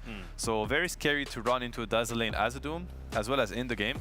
You know, you need to make sure the Dazzle dies because the target that you just Doom is just gonna get healed and graved. Right. And assuming it is a position 3 Death Prophet and a position 4 Doom, again, it is flexible, so it's not necessarily going to be the case. DP doesn't have any ways to like slow or stun or be able to create space for the Doom to be able to get away, which makes it even more troublesome. And that's a big reason why Tundra are going away from a lot of these heroes that like to build into the Orb of Venom and have a lot of effectiveness in the super early game. The Monkey King, the Bloodseeker, both banned out. So I think that's really wise bans coming through from Tundra. One thing I want to ask you about, Seb, though, is that PSG LGD, in my eyes, they're kind of like the kings of the first pick. Back at TI-10, they were the ones that said, this is our strategy with the Tiny Lycan, beat it. And they've started out with a Tiny, not to say that it's going to be position 1, but are there any sort of styles that you think that they could play right now that maybe Tundra just won't have the answers for, even if they're going to have that second pick for the responses to it? Yeah, I think a lot of strats they can kind of work around. I'm thinking of Nothing to Say. I think he's one of the best heroes. We talked about his Tinker, for instance. You can run Tinker strats. I mean, Ame also such a stable and good player that, you know, you're happy building any kind of strategy around him. I mean, the heroes that I think, I mean, now it just got banned out. I was going to mention the Lycan, you know, great hero against DP and Doom, so very good ban from Tundra. I think we could maybe see an Ame PA coming. You know, it's one of the heroes that people fancy a lot with the Dazzle, but one of the best heroes to kind of follow up on the Poison Touch and you know, make sure that with the slows and the Orb of Venom, Orb of Corrosion, maybe even make sure that the Doom or the DP will die. Also, when you think about DP and you think about Doom, you think about burst damage. You need to burst them down before they get their spells off, before they get the BKB off, and what a better hero than PA to do that. You know, this insane amount of physical damage with the Dazzle, of course, the armor reduction mechanism, it just adds on. These are the kind of heroes that they kind of need. You know, they banned the Monkey, it's kind of the same idea. Monkey is a little bit less bursty, but it's more of a, you know, I'm gonna stun somebody, place Wukong, you can click Exo or you can click Doom, it doesn't matter. You cannot fight into the Wukong anyway, you need to disengage from us. And just on your PA point as well, I mean, just have a look at some of the heroes that they're banning out on PSG LGD, ones that make the team that little bit more survivable. In the Phoenix, obviously Bristle, very tanky, Cold Embrace, so good at being able to stop the PA from, well, unless he one-shots you, you have the potential for being able to have that turnaround potential. Yeah, we see the Pango come in, you know, very good hero, I would say, also versus Doom. It's one of the way to fight into the Doom. You're just gonna, you know, click the roll and make sure that you start the fight so that the Doom can't really turn the fight. A little bit of the same concept as the Monkey or the Bloodseeker with the Rupture. It's like you click a spell that Doom can't really, you know, address. You know, sure, he's gonna Doom somebody, but the damage is kind of done already, and your team is either dying or running away, and that's not what you want to have happen as Doom. I think one of the also Dota concepts that is very used against Doom, because obviously Doom is such a strong spell, right? Somebody gets Doom, suddenly it's a 4v5, you get run down. It can feel kind of impossible to play versus that hero, but you have ways. Usually it's vision advantage. LGD don't have that already, but you know, one thing that Doom really hates is when it's really hard for him to get the jump. Either because they have a Night Stalker kind of stalking him, and his team gets jump before he gets a clean jump himself, or you know, Venomancer wards, these kind of things that make Doom's life really, really hard. LGD don't really have that. I mean, a little bit more now with the Visage. Visage, probably not the best vision hero. You might not think of him as such, but you know, the familiars kind of scouting in, running in first. If you can get the Ags as well for that invis, you know, you can actually get in onto the back lines. He can do the job reliably. Yeah, you can do the jump there. I do want to talk about the Pangolier a little bit though, because it's against a DP who, you know, once you're level 12, once you've got that BKB, you just pop the Exorcism and Pango can die just while he's rolling around trying to affect that. And the Rubik, I mean, one of the better heroes to play against the Pango if you're not perfectly on point with immediately using that shield crash after the rolling thunder. You can just give the enemy team a lot more extra team fight and control, which as a Doom and a Death Prophet, I feel like that's at a premium for Tundra. If they can just have someone that's consistently able to use stuns and keep people in an enclosed space, that's going to be a big win for them. Yep, and I'm quite curious to see how Tundra reacts also to a Visage pick. I think it's quite nice to always have like the, you know, when a team is so comfortable with a hero and they push the hero in the meta, which definitely Tundra did with Visage. Yeah, seeing which heroes they're going to pick to counter him. I wonder if this is going to be a Rubik Pos 5 actually, because we really saw at the Stockholm Major, again, I'm an SEA fan, Fnatic, they got bodied when they picked the Visage into a Juggernaut +1 lane, anything that's got a stun. You know, early on, that's really where you want to be abusing the Visage, assuming it is a Faith Beyond Visage. So we'll see if that is the route they want to go down. Also, Juggernaut, one of those heroes that doesn't even need the BKB to be able to do some damage into the Pangolier during the Rolling Thunder. You can just get off the Omni Slash a lot of the time and end up killing him while he's using his most effective teamfight spell. Yes, it's very, very important. And I mean, as for the Rubik, it could still also be a mid Rubik. I know Nine is very happy playing that hero, very comfortable, has played it a lot already in pubs, so that's something you could be looking at. I don't know which spells. I mean, obviously the Pango is probably the best one, and it can just justify it by itself. That's how good it is. But you know, probably when you know Rubik Core, you look at the Visages and the Tinies. I mean, I guess Avalanche is pretty nice. Even like the Toss with the range that you can get from a Rubik's pretty deadly. Sure. Okay, I could see that. Definitely an option for Tundra. Right, and for familiars, don't you steal like almost everything? Like for Visage, you steal either familiars, which is fantastic, or Soul Assumption, which can be boosted pretty well. It is very good too. It is very good too. Would be a pretty good game for it. I like the mid Rubik as well, because when you're 5 or 4 Rubik, right, you rely on that one big spell steal. Mid Rubik has a lot more versatility in these fights, so these small spells that you talk about, Avalanche, Soul Assumption, become better. Especially with the new Ags. I mean, it's getting less and less new, but it's still new to me. You know, I'm a boomer. It takes time for me to adapt, but getting 2 spells from the Ag items, that's pretty nice. Yeah, you can. If you stole the Rolling Thunder, you could steal that and still be rolling in the same direction while using a new spell, while in that spell immunity. It's pretty cool if you're able to get it off. I like that idea, actually. Well, I've tested it. I've like black holed mid-rolling Thunder as a Okay, Rubik we had a game plan. We have a game plan now. I like where this is going. You know, I see it. I visualize it in my head. The fight, how it's gonna go. It's all gonna go according to plan, like it always does in Dota. You know? Absolutely, nothing went wrong. But nothing never goes wrong in Dota. You have this plan. You go into the game, and everything happens just as smoothly as you imagined it.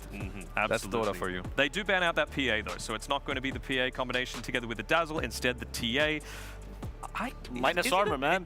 Yeah, but is it an amazing TA game? You got a lot of damage over time with the Scorched Earth, the Spin from the Jug, the Spirit Siphon, the Exorcism Ghosts. It's not like one of these games where you're up against like big single target, like slow damage coming through. I don't think you can just stand and fight with this Refraction. It's really going to be on the other 4 heroes coming through to be able to create a ton of space so that this TA is just giga farmed before actually joining a lot of these fights. Timbersaw, I mean, it's a really good Timbersaw game. I wonder if Daxak is going to play Timbersaw. I doubt it. I don't think I've seen him play it.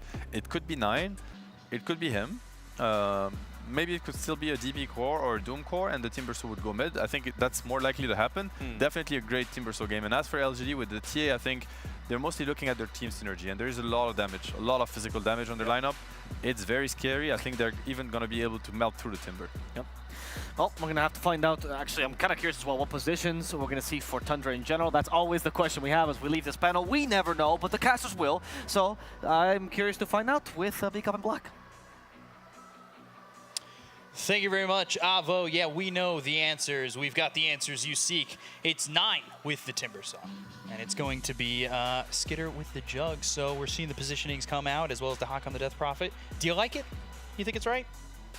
It's alright. Okay. It depends on how 9 can perform as Timbersaw, because we've seen Nisha on his Timbersaw really destroy everyone. Of course, Arma from the offlane also. But I have never seen 9 on the Timbersaw. Never seen 9 on the Timbersaw. Never. Not once. Ever. Not a single time.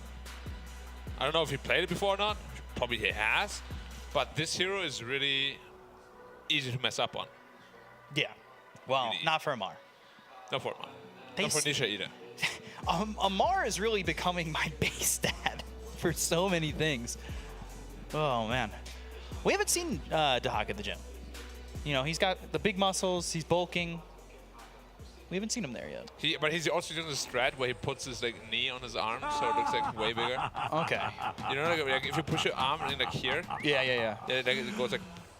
It looks like massive. You should deploy that move. If you want to look massive. I don't want to. No. I mean, I do it on.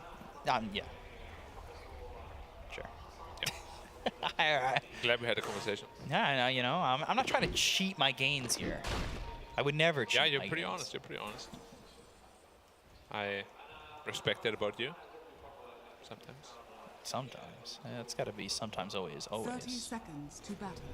Nothing to say on this mid Pango. Something we used to see when Zhao 8 was standing in. Yeah. I'm curious if he's going to set up the melt or not. No, he's not. Soxa, Dahak, both here. Why? He's kind of in some trouble, but he does have a little bit of help here from Ame. Meld strike on a Soxa. He's on the run. Scorched Earth burning Ame just a bit. It's the safe lane TA, which, you know, safe lane TA has certainly been the flavor of TA. But we've seen it mid a bunch of times. I was thinking maybe Nothing to Say would pull it out. I just feel like it doesn't suit him as a player. He's a playmaker. For Yeah. who? Nothing to Say or Ame? Yeah, Nothing to Say. Okay, I could agree with that. I was hoping they would go Tinker. Well. Yeah, sure. Tinker suits him well. Puck, his Pangolier is also a lot better now than before. Like, I remember he played it at the TI finals and it was bad. And he has practiced a lot since then. Because if you ever lose a game on a hero at the TI Grand Final, it will haunt you. Sure. Forever. Even until you're 80. 80? Okay. It's a long time from now. It's a lot of days, hours, minutes, seconds, nanoseconds. Something a Rent song talked about once upon a time. Ame's taking a lot of damage. He's going to run into the Hawk, but Melt Strike and not a lot of aggression coming through after that little point in the trees there from Tundra. So we'll see how these lanes start to go. What lane? Every game, Black. What lane is sticking out at you? I'm both lanes are very important. Visage always has to snowball. Right. So hopefully they'll be able to win that lane, because last time Faith Beyond on his Visage was struggling a lot. He was at number 4 minute 8 or 9. We thought he might take the tome in that game. Yeah. It was that bad. He was certainly underperforming, which is something we talked about in the last game. Faith Beyond, you know, he had been struggling for a little bit. You've got nothing to say. Quite low over mid against 9. He is kind of struggling himself. A lot of damage is being done to these LGD heroes. They just haven't secured a kill yet on Tundra, but sometimes that's even better, right? You're stuck in the lane, you're not dead, you don't get to refresh your health and mana, and you have to kind of stick there or commit to going back. Yeah, but I think they're still decent. Okay, there's still some reach left here and there. And yeah, mid lane there shouldn't really be any action, like whatsoever. Bottle, water runes, bounty runes, both to spam out the wave. If only Ironwood Tree was still a neutral. No. Soon. Then you place that down, Whirling Death. Easy does it. 13 and 4 for the Timber, and look at where Skitter is. I mean, look, these lanes. This happened last game too in the off lane, or in the bottom lane. The creep equilibrium was being moved all over the place. Scorched Earth again top, a little bit of back and forth in every area. Yeah, I hope that Skitter is not going to go for Midas again on the jug. I remember he did that against, was it Team Secret, I believe it was? I want to say it, and that was the game where Void Spirit was mid. They went for the boots travel, yeah. Yeah, they just got completely run over. I mean, even in the last game, right? Like, Tundra tends to go way too greedy.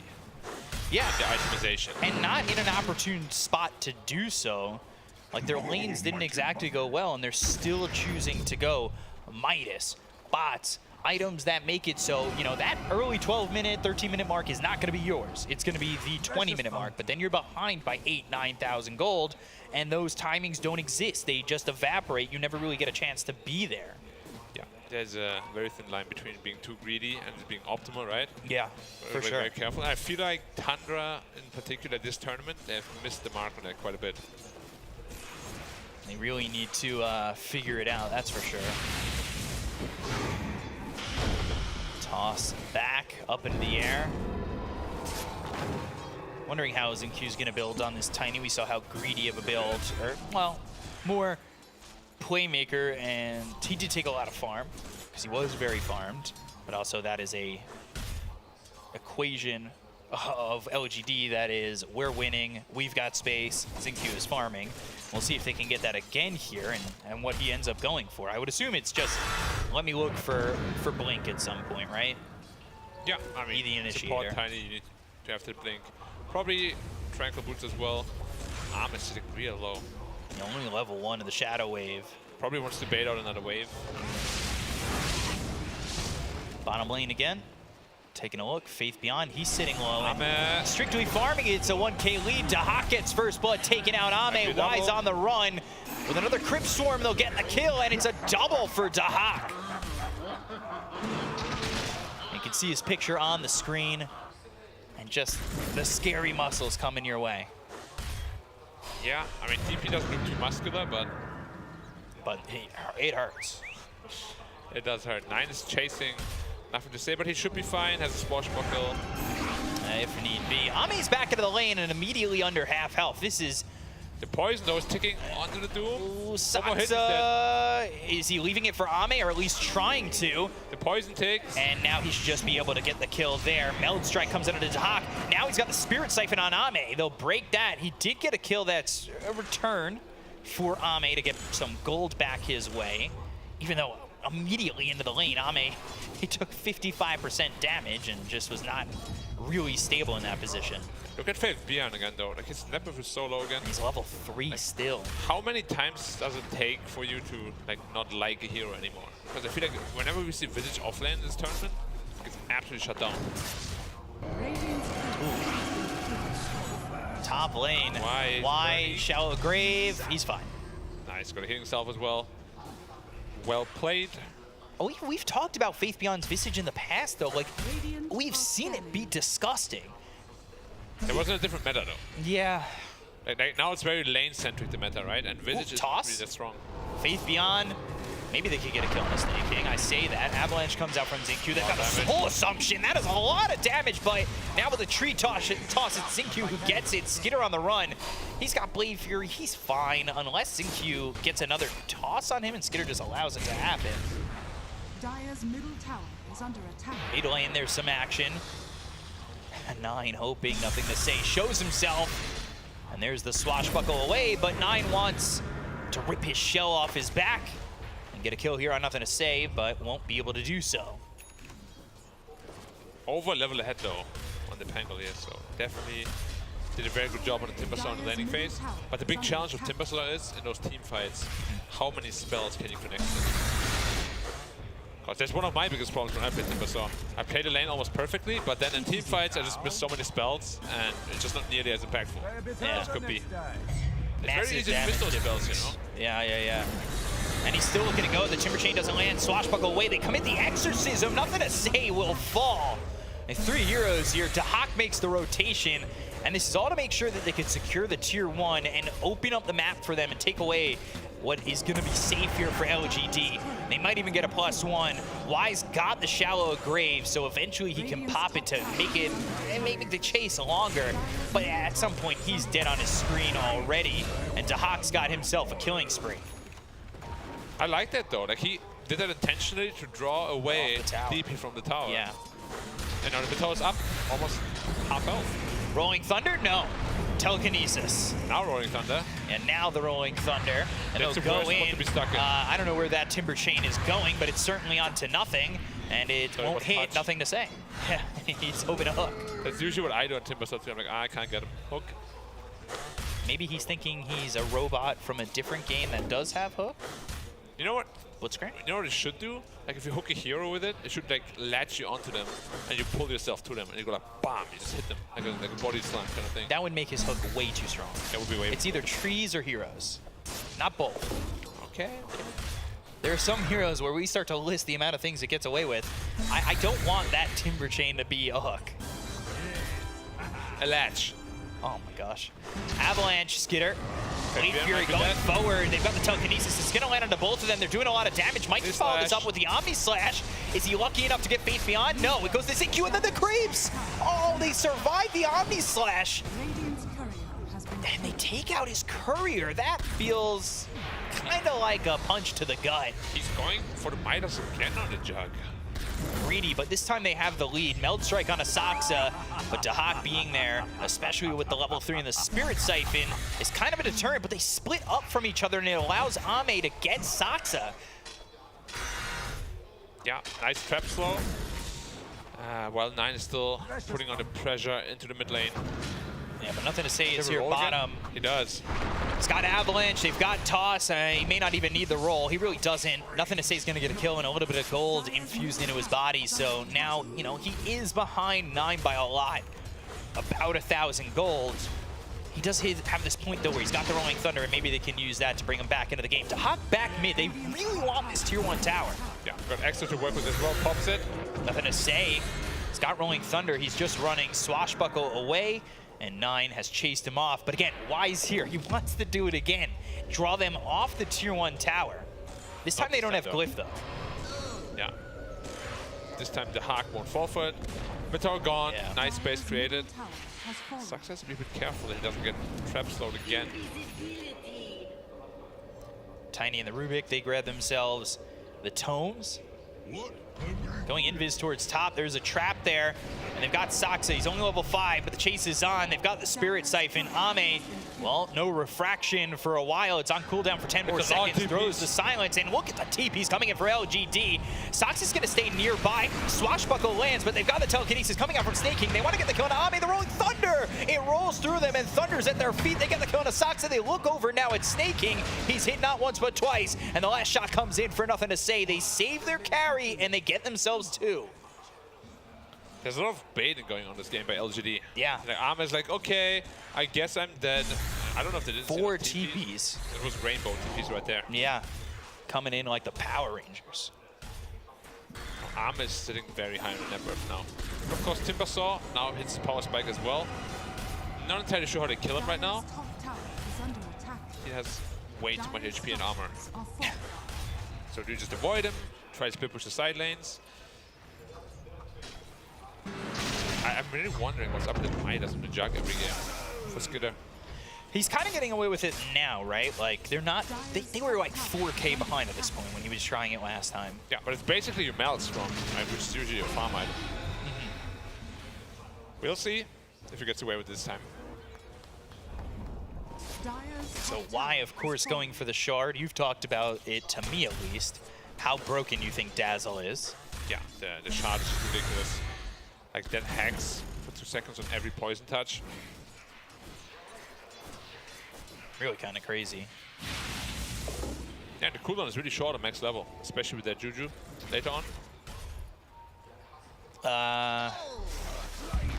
Good Juju. Good Juju, yeah. If you get the axe. There's good and bad Juju. Yeah. Good Juju with the all-item cooldown by 50%. Oof. Yeah, but it's only axe. Without axe, it still reduces the cooldown of spells. Radiant's bottom tower is under attack. So, Fabian is actually going to the vessel. He will have it now, which could be their opening to kill the Timbersaw on the DP. Right? The Hawk is actually going for a Yule Scepter rather than a BKB. Pretty uncommon nowadays. My vigor was never in question. Spare Vessel for Faith Beyond ZQY down here, Bob. They've got a smoke from Tundra, looking for nothing to say. They're trying to close the gap. They've got the Swashbuckle. That doesn't get him too far out with his Swashbuckle of his own, and they use the Doom. They'll get the kill. The Shield Crash is stolen. Saxa getting this Pangolier. They set up bottom on the side of LGD. That left nothing to say, pretty vulnerable. They TP in 9, though. There's the Chakram. Skidder coming around the back. This might be an opportunity for Tundra to go. Avalanche, toss up into the air. Skidder trying to chase. He's got Snake King over to the side. He's got Shield Crash. We'll lay it down. Xingqiu in trouble, but there's the Shallow Grave.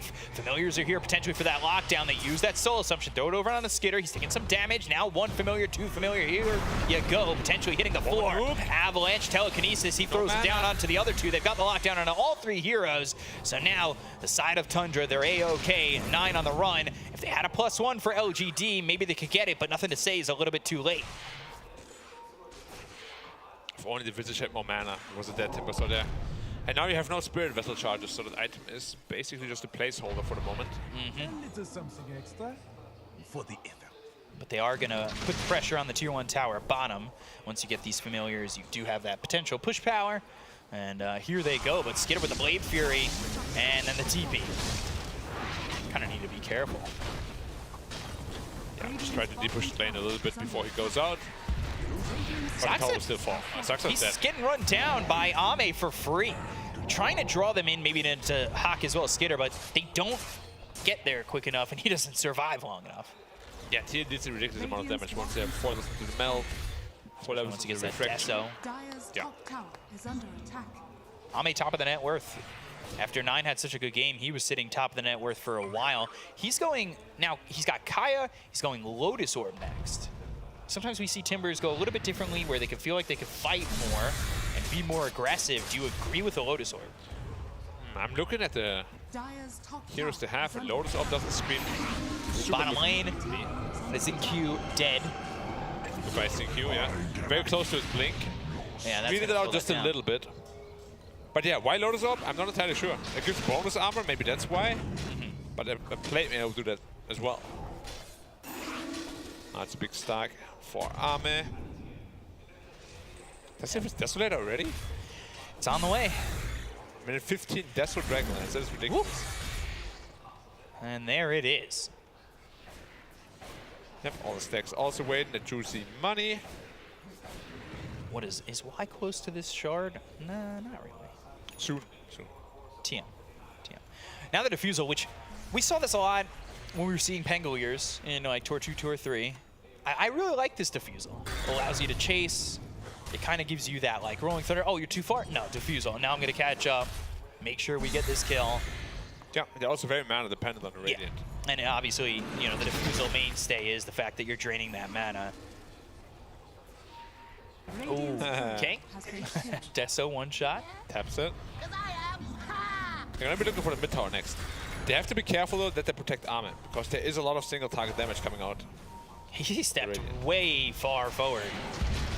Swashbuckle again, they get the disarm, taking away some of the mana here on the Death Prophet. Faithion still sitting 0 charges on that vessel. Oh, look at Zinq. Wrapping and looking. He's ready in wait. He finds Skitter, but now they found him. They're gonna throw the Doom out. It's on nothing to say. The Avalanche comes in.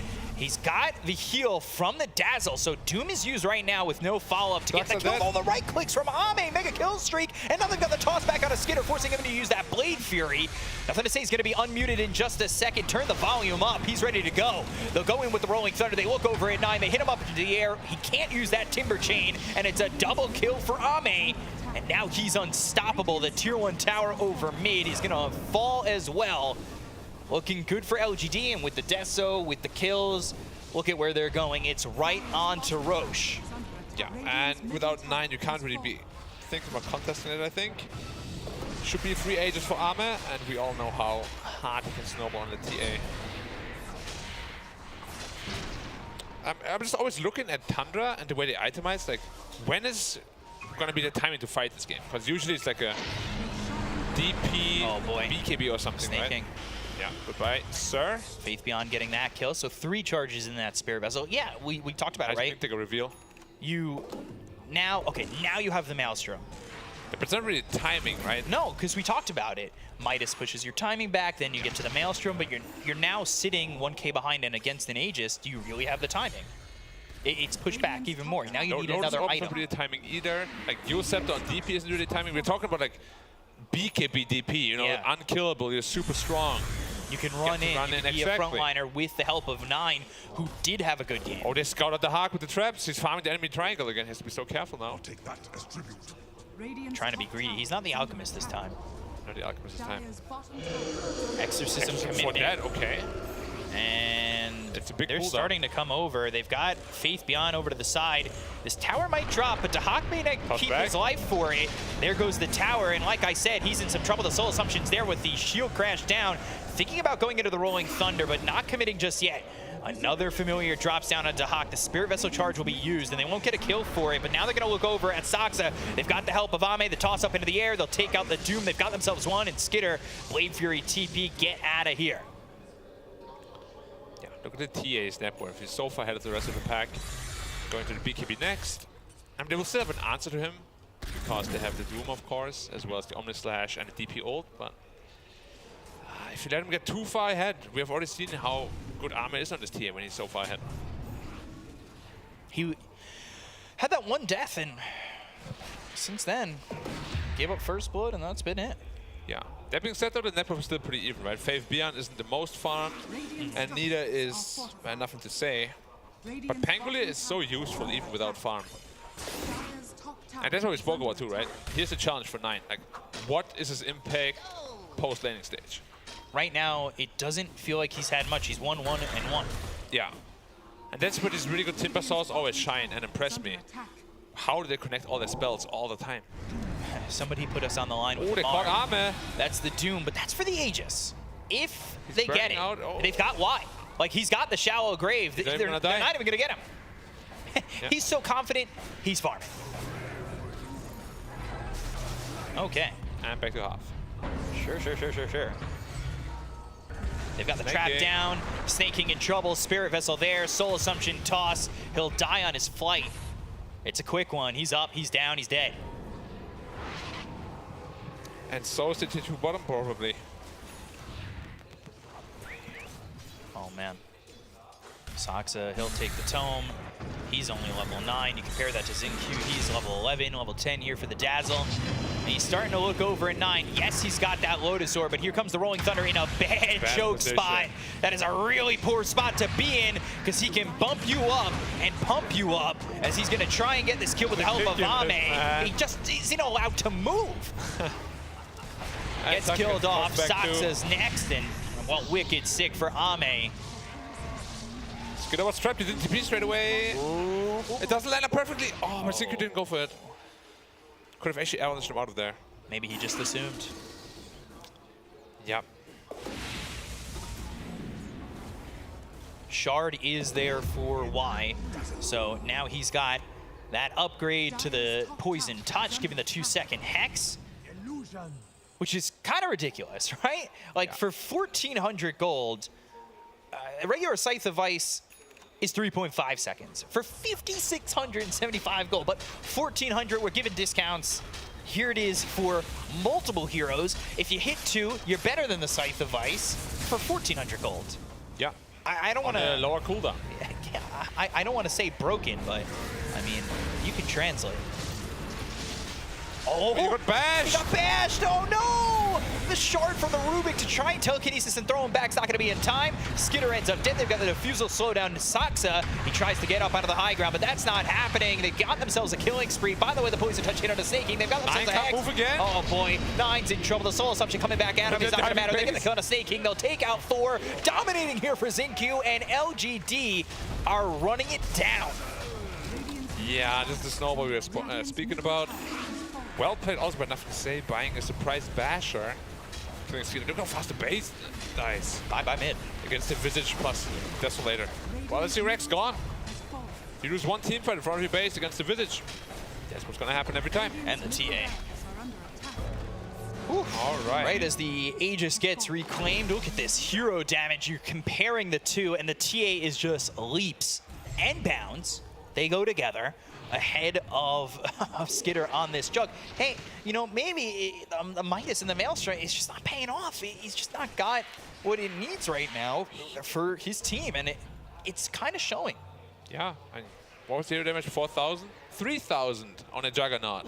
Like, you have so much net worth, but you can't really translate it into damage at all. And that's something we see on this Chinese DPC, the gold to damage ratio. And not it ain't high there. Right now. What is it, like 0.3? You're asking someone from NA to do math. You're just relying on the wrong people.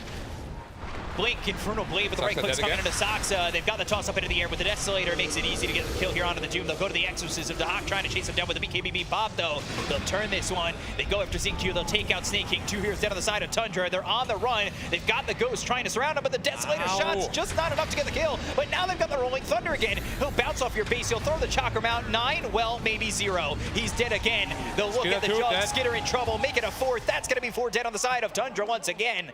There's just nothing holding it together for this side of Tundra, and LGD, man, they are ripping through the seams of Tundra.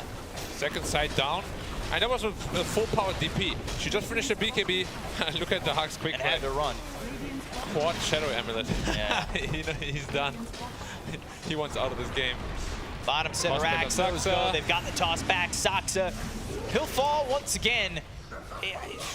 Man, Tundra, all right, why not? Yeah, it might just be over. They're going to go for the tier 4s. There's nothing to fear if you're LGD, and, well, there's nothing to say if you're Tundra. Yeah, well, they have one glyph to defend everything, but it only lasts 7 seconds. Another again, avalanche toss. Dahak yules up into the air, but it's not going to matter. He even drops his urn. He's tapping out. Yeah. They won't say the GG just yet, but that is certainly a visual element here in the game of Dota that gives you that look-see at this game is over. Skitter, he'll die in 2. They throw out the Doom. They're trying to get the kill into Ame. They'll get just that, but GG is called. LGD take the 2-0 over Tundra, and that is all she wrote here in this series, and LGD look dominant. Absolutely one-sided once more, and this was definitely not Tundra's best showing this tournament. No, not at all. There is a lot of replay watching and analysis to do. Like, this greedy style of theirs is not working. Every time a team goes greedy and the enemy has like a snowball sort of lineup, they're just getting completely destroyed. That happened to LGD when they played against Secret. Yeah. They play greedy lanes, get destroyed both games, and after that they adapt also, right? They pick very strong lanes, yeah, and they just want to be able to get into the mid game without being 5k behind. Yeah, they're trying way too hard to be so greedy, and it's just not paying off for them. Like you said, they just fall too far behind. They've got to stabilize their lanes. They have to really make sure that, like, you don't have the opportunity to be greedy. You need a plan B. It seems like they're stuck on plan A, or maybe being greedy is the plan B. I don't know. Maybe the Midas is the fallback. I don't really know what to tell you, but it has been rough here in this series for Tundra. I don't know what you take away from this. If you're Tundra, maybe it's that, right? Like, we cannot get away with being greedy and we need to figure something else out, because if teams like LGD and the rest of this group are able to spot that out and take us out real quick, what do you do? Yeah, could just also be because the Hawk is obviously a carry player for another team. That's why they wanted to go so greedy, because obviously you have two carry players on the same team. Greedy is going to be the name of the game most of the time, but yeah, against these kind of teams, with this kind of meta game, it just really doesn't work out. But LGD, on the other hand, they did learn from getting crushed by Secret, and they adjusted the lanes accordingly. Yeah, they really did a good job of putting it all together. And, well, to break it down even more, we've got the desk. We're going to throw it over to them. And, guys, well, let's hear what you have to say. Take it away. Thank you. We're here watching the highlights brought to you by Aramco. Game 2. What can you tell me, guys? Those items. Those items just weren't it. It was like you needed the Juggernaut to go in and do something. Like I was saying during the draft, pre-BKB on that Templar Assassin, you have so many ways to kill her, so many little damage instances. I didn't even mind going into the urn on the Death Prophet as well, just to add another one on top of everything. And you saw how vulnerable Ame was. You know, they were able to get on top of him, but they just got baited in that little bit too far at that top tier 1 tower. I feel like once you had that rainbow TPs come through from the entire lineup, you just had to back up. You had to use that space without giving up too much kills and experience and gold in return.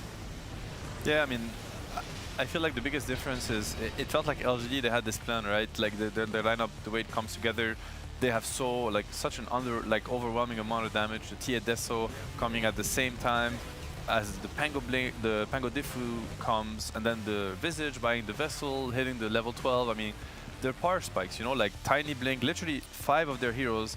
You have Dazzle Shard, Tiny Blink, Tia Deso, Pango Diffu, and Visage with his first core item coming together at the same time. And then they kind of start speeding up the game. They go for the fight, and it really feels like, on the other hand, Tundra, they're so disconnected with how they choose to itemize, when they choose to take the fight together. And I think if you're gonna play like that against a team that is as organized and as kind of planned through as LGD, I don't think you stand a chance. This itemization we're going to see on the scoreboard brought to you by STC. I mean, yeah, the minus is just way too slow. That's the big thing for mine. I feel like you're slowing your timings down. Obviously, you want to get at least, you know, Maelstrom, maybe the Yasha before the Aghanim Shard, just to give you that extra movement speed on top of everything. But again, like BKB comes out on Ame, it's so hard for him to die. Even the Visage, right? You've got the Grave Chill, of course, to give you an extra little bit of movement speed. But even with the Aghanim Shard, I feel like Juggernaut's going to chase you down with that, plus the phase boots every single time. So yeah, I did like how they started out the game on Tundra. I think Dahak was much more aggressive, and I really love to see that, using the Exorcism to be able to take multiple tier 1 towers. But again, once they got to the mid game, it kind of felt like it fell apart a little bit. Yeah, they're just too disconnected. But yeah, I mean, as you said, they had a really strong laning phase. Also, you know, props to Nine for also, you know, being so dominant on his lane. I think he gave Nothing to Say a really tough time, and Nothing to Say is probably one of the best mid laners out there. So props to him, very aggressive, nice rotations. I think even the safe lane went really well for Tundra this game. Faith Beyond, once again, on his Visage was really shut down. But it was really, to me, about the synergy in the lineup between the cores. That's what happened. You know, you have this grouping up from LGD, this kind of, they just start, you know, running down every lane, every objective, Roche. And on the other hand, Tundra, I feel like the 3 cores are kind of looking at each other's, and they don't really know what they want from each other, right? They don't enable each other. Skitter is going for the late game, you know, Nine is playing super aggressive, he wants to take the fight, but at the same time, I think the Hack also is on a different page too, and you're not allowed to be as hesitating and as kind of vague in how you're going to approach the game and the bigger picture when you play against such a tough team. Yeah, you know, LGD and a lot of Chinese teams, to be honest, don't give you those opportunities. They don't make too many mistakes. So, yeah, unfortunate for Tundra to be going out in a fashion like that. You know, obviously everyone knows they're a good team, and I'm keen to see them back at full strength. Hopefully, not too far away. Yeah, of course. For now, we get to talk a little more about the strength of LGD, though, because they're doing really well, right? And I think you're right. They have an optimized draft. They went for this minus R. It actually reminded me of a Goblack draft, like the new version of this guy. But it did look really, really strong here, really optimized. It looked nice because they had a lot of inter-synergies. Syncyu was the guy we decided to be the MVP. Not only the MVP of our hearts, but also the MVP of this game. Yeah, I feel like in particular he was doing a lot to be able to disrupt the Timbersaw. I feel like Nine had the potential to just run out of control this game, but Xingqiu, it wasn't all him. Nothing to say, of course, played a big part in that with the Rolling Thunder consistently chaining back and forth onto that Timbersaw, but Xingqiu, of course, all that magic damage, it just had such a big impact in being able to burst him down before that impact was really recognized. Okay, now I have to talk about something that, even though this match is super important, love to keep analyzing it, but there is a situation kind of unfolding in front of us that we all know and love. So there's been ties. There's been ties, particularly in Group A. Currently, there's a tie between RNG and Nigma. If you're checking Stream B, there's a potential tie that can happen still, but I believe that is still gone. Still gone. Secret are in control right now. Make sure you open another tab just so you can keep watching the Dota action. But keep us here because it's an interesting development for sure. Yeah, it's an interesting development. This is an important one to explain. All right, so we have a tie right now between Enigma and RNG. That's the first step, right? So you go, well, how do you solve ties? Well, if this was a tie between the third getting to playoffs and not. Yes, third and fourth place, which is the elimination ties, or fifth as well, then there would be a tiebreaker match. But because it's not a tie between third and fourth place, which is more of a tie that determines seeding here, we will be doing something different. First of all, the first option to fix ties, the head-to-head. That was 1-1, so that's we can't do that. All right, it's head-to-head. Fair. Second option is the number of 2-0 series they've had in the group stages. Also the same. Okay, so that's crossed off the list. Fine. Fair. Third option. So surely this one will work, right? Yeah. This is the hardest one, so listen carefully. This is the high brain one. So you check the teams below the tied teams, and you see how the results are with those specific tied teams, right? And then if you have a better result with that tied team, then you win the tie, right? But unfortunately, that is exactly the same results all the way down. So that's also not solving this. So out of methods, racking our brains for options, we've decided for the loved method of a coin toss instead. And we have this coin toss being prepared for you guys any second now. We're going to do it live on stage for you. So you see there's no tampering. We got our Arabic host to do this coin toss. Not me. I am not doing this. It's going to be our Arabic host doing this coin toss right on the stage, which should be happening any second now. Now, Seb, I know we're the analysts. What are your predictions for this one? I reckon RNG have the better luck with a coin toss. I thought you were going to ask me how to win a coin toss. No. It's 50-50 every time. But I know you're a Nigma fan. I kind of feel like you're going to side with your European brethren. For sure. But RNG, I mean, it's in the name, right? Random number generator. They got to get the luck on their side. Okay, that sounds unfair now. But I mean, no. I'm going to try to not be biased, obviously. But yeah, my heart is pretty close to the Nigma boys. Obviously, I just like my high-level Dota. So, RNG. Great team also. I think both these teams, I mean, no matter how you look at it, like all these teams that are not going to move into the playoffs, I don't think it's that because you're second or third that there's like such a big kind of skill or strategy difference. I think all these teams are very, very strong. And to be honest, it matters more to like the matchups that they're going to get in the playoffs than anything else, right? Like you could have the second of Group A versus the third of Group B, and it would be like an advantage, or quite the opposite if the matchups or the play style, kind of fit or don't fit each other. So at this point, it's just going to come down to the matchups. Yeah, I don't think it's one of these ones where like second place gets to choose which one from the other team. It's just like second place, third, second place, third, basically. So yeah, luck comes into Dota in a lot of different ways, not just Spirit Breaker Bash. Right. Yeah. Sure. Yeah. Sometimes you pick Ogre Magi. Sometimes you pick the coin toss. That's the format. And this coin toss it's a really hard thing to do. Actually, you'd be surprised by how much. Physically, yeah, we've been training our host for 10 minutes for him to be able to do the coin toss. Apparently, it's really hard to set up. It's incredibly hard to set up here on the stage, right? We have to get the cameras ready to see the coin toss, or to teach them the proper way of tossing a coin. We actually brought 5 experts from different sports to teach them how to toss the coin properly, and it took a long time. Maybe an upcoming job in esports then, the coin tosser. An upcoming job in esports, maybe the coin tosser. The talent list comes out, official coin tosser at the very bottom. Apply. That is true. They always talk about there's lack of opportunities for fresh new faces. I feel like coin tosser would be a really good opportunity, and I I can't wait to see it, guys. I've been so excited for this for minutes now. You cannot imagine. This is quite one of the hypest moments of the broadcast today. Oh, there we go. Yes, we're on the stage. The coin toss is happening. أعزائنا المشاهدين والحضور، شاهدنا المباراة الأخيرة معنا في الجروب ستيج وعرفنا مين بيكون الفائز. فريق LGD تألق في المباراة بنتيجة 2-0، ولكن يبدو لي أنه صار عندنا تاي بريكر ما بين فريقين من جروب A، ولازم أننا نعرف كل فريق وش اللي أو كل واحد منهم مين اللي بيتأهل ومين اللي راح يكون في المركز الثاني ومين اللي راح يكون في المركز الثالث. We have quite a unique situation here. It seems over in Group A, both Nigma and RNG are drawn on points. So to keep things simple, the teams did not want to play. Instead, they said, let's make it a coin flip to see who gets second place and who gets third. عندنا فريقين RNG ونجما جالكسي هم اللي بيكونوا معنا في الكوين فليب. الفائز منهم في الكوين فليب هذه راح يكون معنا في المركز الثاني من جروب A. وفي البداية الجهة البيضاء راح تكون الفريق نجما جالكسي. So we're going to proceed with the coin flip, but first of all, we need to know who's going to be which side. White side, it's Nigma who will get second place.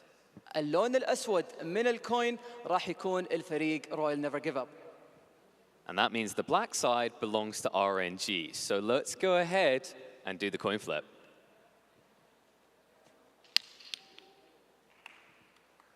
Cameraman, تعال شوف. Come on, camera guy, who we got? Show us who it is. الفريق الفائز معنا في السيد الثاني فريق Royal Never Give Up. Okay, so it looks like we have got our second place for Group 8. Congratulations to RNG. They will be seeded better going into the quarterfinals, but don't worry, both teams still made it through. That's enough from us, though. We've figured out the tiebreakers. Let's head across the desk to break down the end of the day. زي ما احنا شفنا اعزائنا المشاهدين والحضور، الفريق الثاني اللي راح يكون معنا من جروب A راح يكون فريق RNG، وبنفس الوقت المركز الثالث راح يكون فريق نجما جالكسي. بما اننا الان عرفنا وش اللي بيصير في التاي بريكر هذا، خلونا على طول نتوجه للاستديو التحليلي نتكلم عن المباريات اللي راح تكون في البلاي اوفز، لان زي ما احنا عارفين كل الفريقين راح يتاهلون، فبالتوفيق لهم ان شاء الله. على طول على الاستديو التحليلي نتكلم اكثر.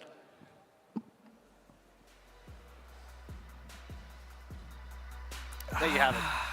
Too easy for RNG. That's all it is, man. Yeah, coin flip.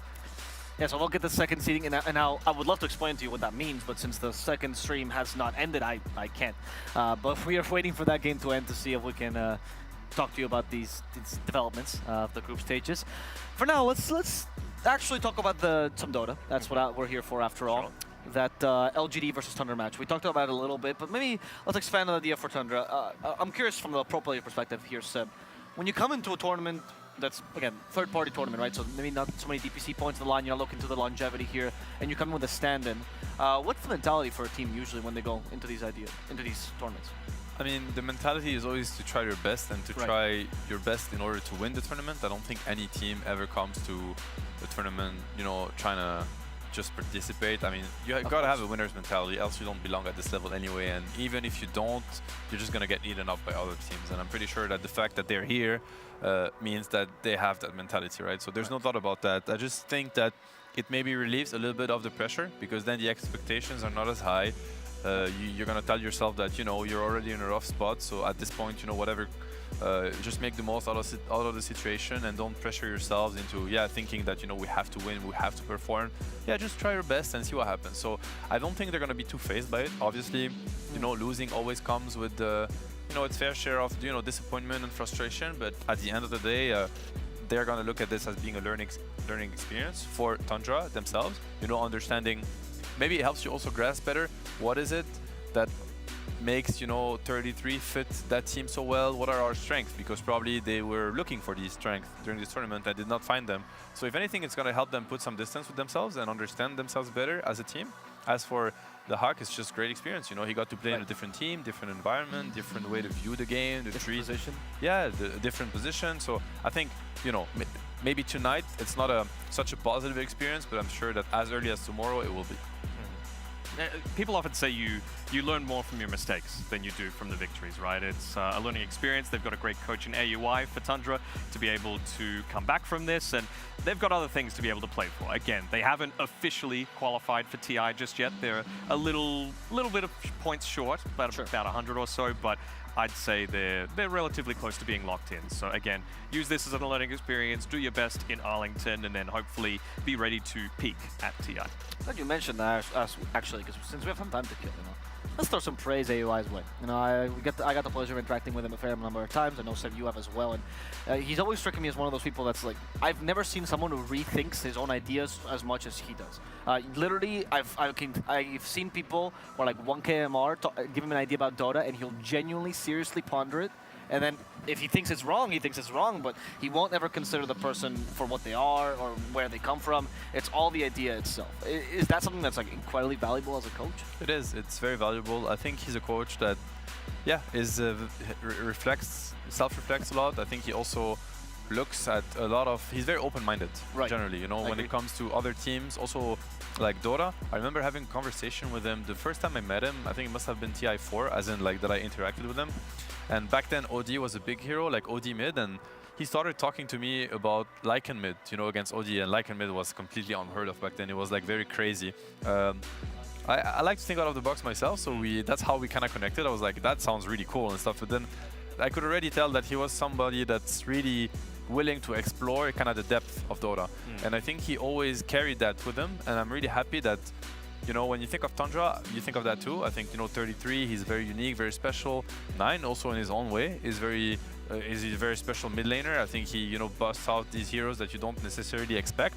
So he's a great fit for that team, and I'm sure, you know, he has a great impact, and he also has players that enable him as a coach. You know, it's a give and take kind of relationship. For sure. Just thinking back to when AUI has been casting as well, you know, oftentimes he goes on a big tangent. He's like, oh, maybe this can work, maybe this can work. And then he just thinks of something. He's like, actually, I'm completely wrong. Disregard everything I just said. So he's constantly thinking. And I feel like that's something that you really need as a coach. It is. It's really important. One of the most unique interactions I got to experience is actually him talking to Jenkins, and not about Dota, but about life, right? Because Jenkins will suggest some idea, you know, he'll be like, have you ever considered birds never exist? And then IUI will be like, you know what? I never thought about that. Everyone else is disregarding him, and AUI is like looking up Wikipedia articles about birds. Maybe he's right. He has a point. That's what I realized. I respect this man. If you can be open-minded about whatever Jenkins says. I mean, a lot of people think that Australians are just paid actors. You know, we don't actually exist as well, so... I mean, to be honest, Danog in the talent room, the accent goes away. He sounds just like maybe a completely different accent. Yeah. Can you do the accent you do in the talent room again? Which one? The American. All right. We'll continue the panel, and when it comes back, You'll do it? Yeah, you'll feel it? All right. Seb, as we close out the day, we got to see some of the teams that are leaving here today. When you leave in group stages as a team, what's the biggest takeaway that you can always get? Like, it usually is a hurting feeling, because in playoffs, at least you got to the playoffs, right? Leaving group stage sometimes feels a little bit bad. What's something that you could say to perhaps cheer them up? What's the saving grace they can get from this experience? I mean, sometimes you just have to embrace the pain, kind of, you know, or the negativity. You just have to also accept what you kind of did. I mean, it comes as a consequence, right? Of course, it's rough, but at the same time, you kind of deserve what you're getting. No, but I mean, it's just how it is, right? Competition is tough, and you show up, you're not good enough, you're not prepared enough. You know, you get slammed, and you go back home. You know, get back on the plane, go back to the drawing board, and obviously that's not exactly the case for Tundra. Once again, they had a stand-in, etc., etc. But I'm sure that it's not all on Daxak, you know, not even close to it. There must have been a lot of things that were kind of dysfunctional. They get to also kind of think about their ability to adapt. Now it was their ability to adapt to a new player, and hopefully that situation does not happen again for them. But, you know, the ability to adapt, to rethink your kind of your systems, how you view the game, it's meant to happen again. You know, in the next upcoming tournaments, at the major, at TI, teams they're gonna break what you do. They're gonna figure you out, and you're gonna have to adapt. And now maybe tonight, you know, Tundra, they got exposed in the sense that they realized, well, maybe we're not that good at adapting. So maybe that is something they're gonna go back and work on. I've got the accent prepped.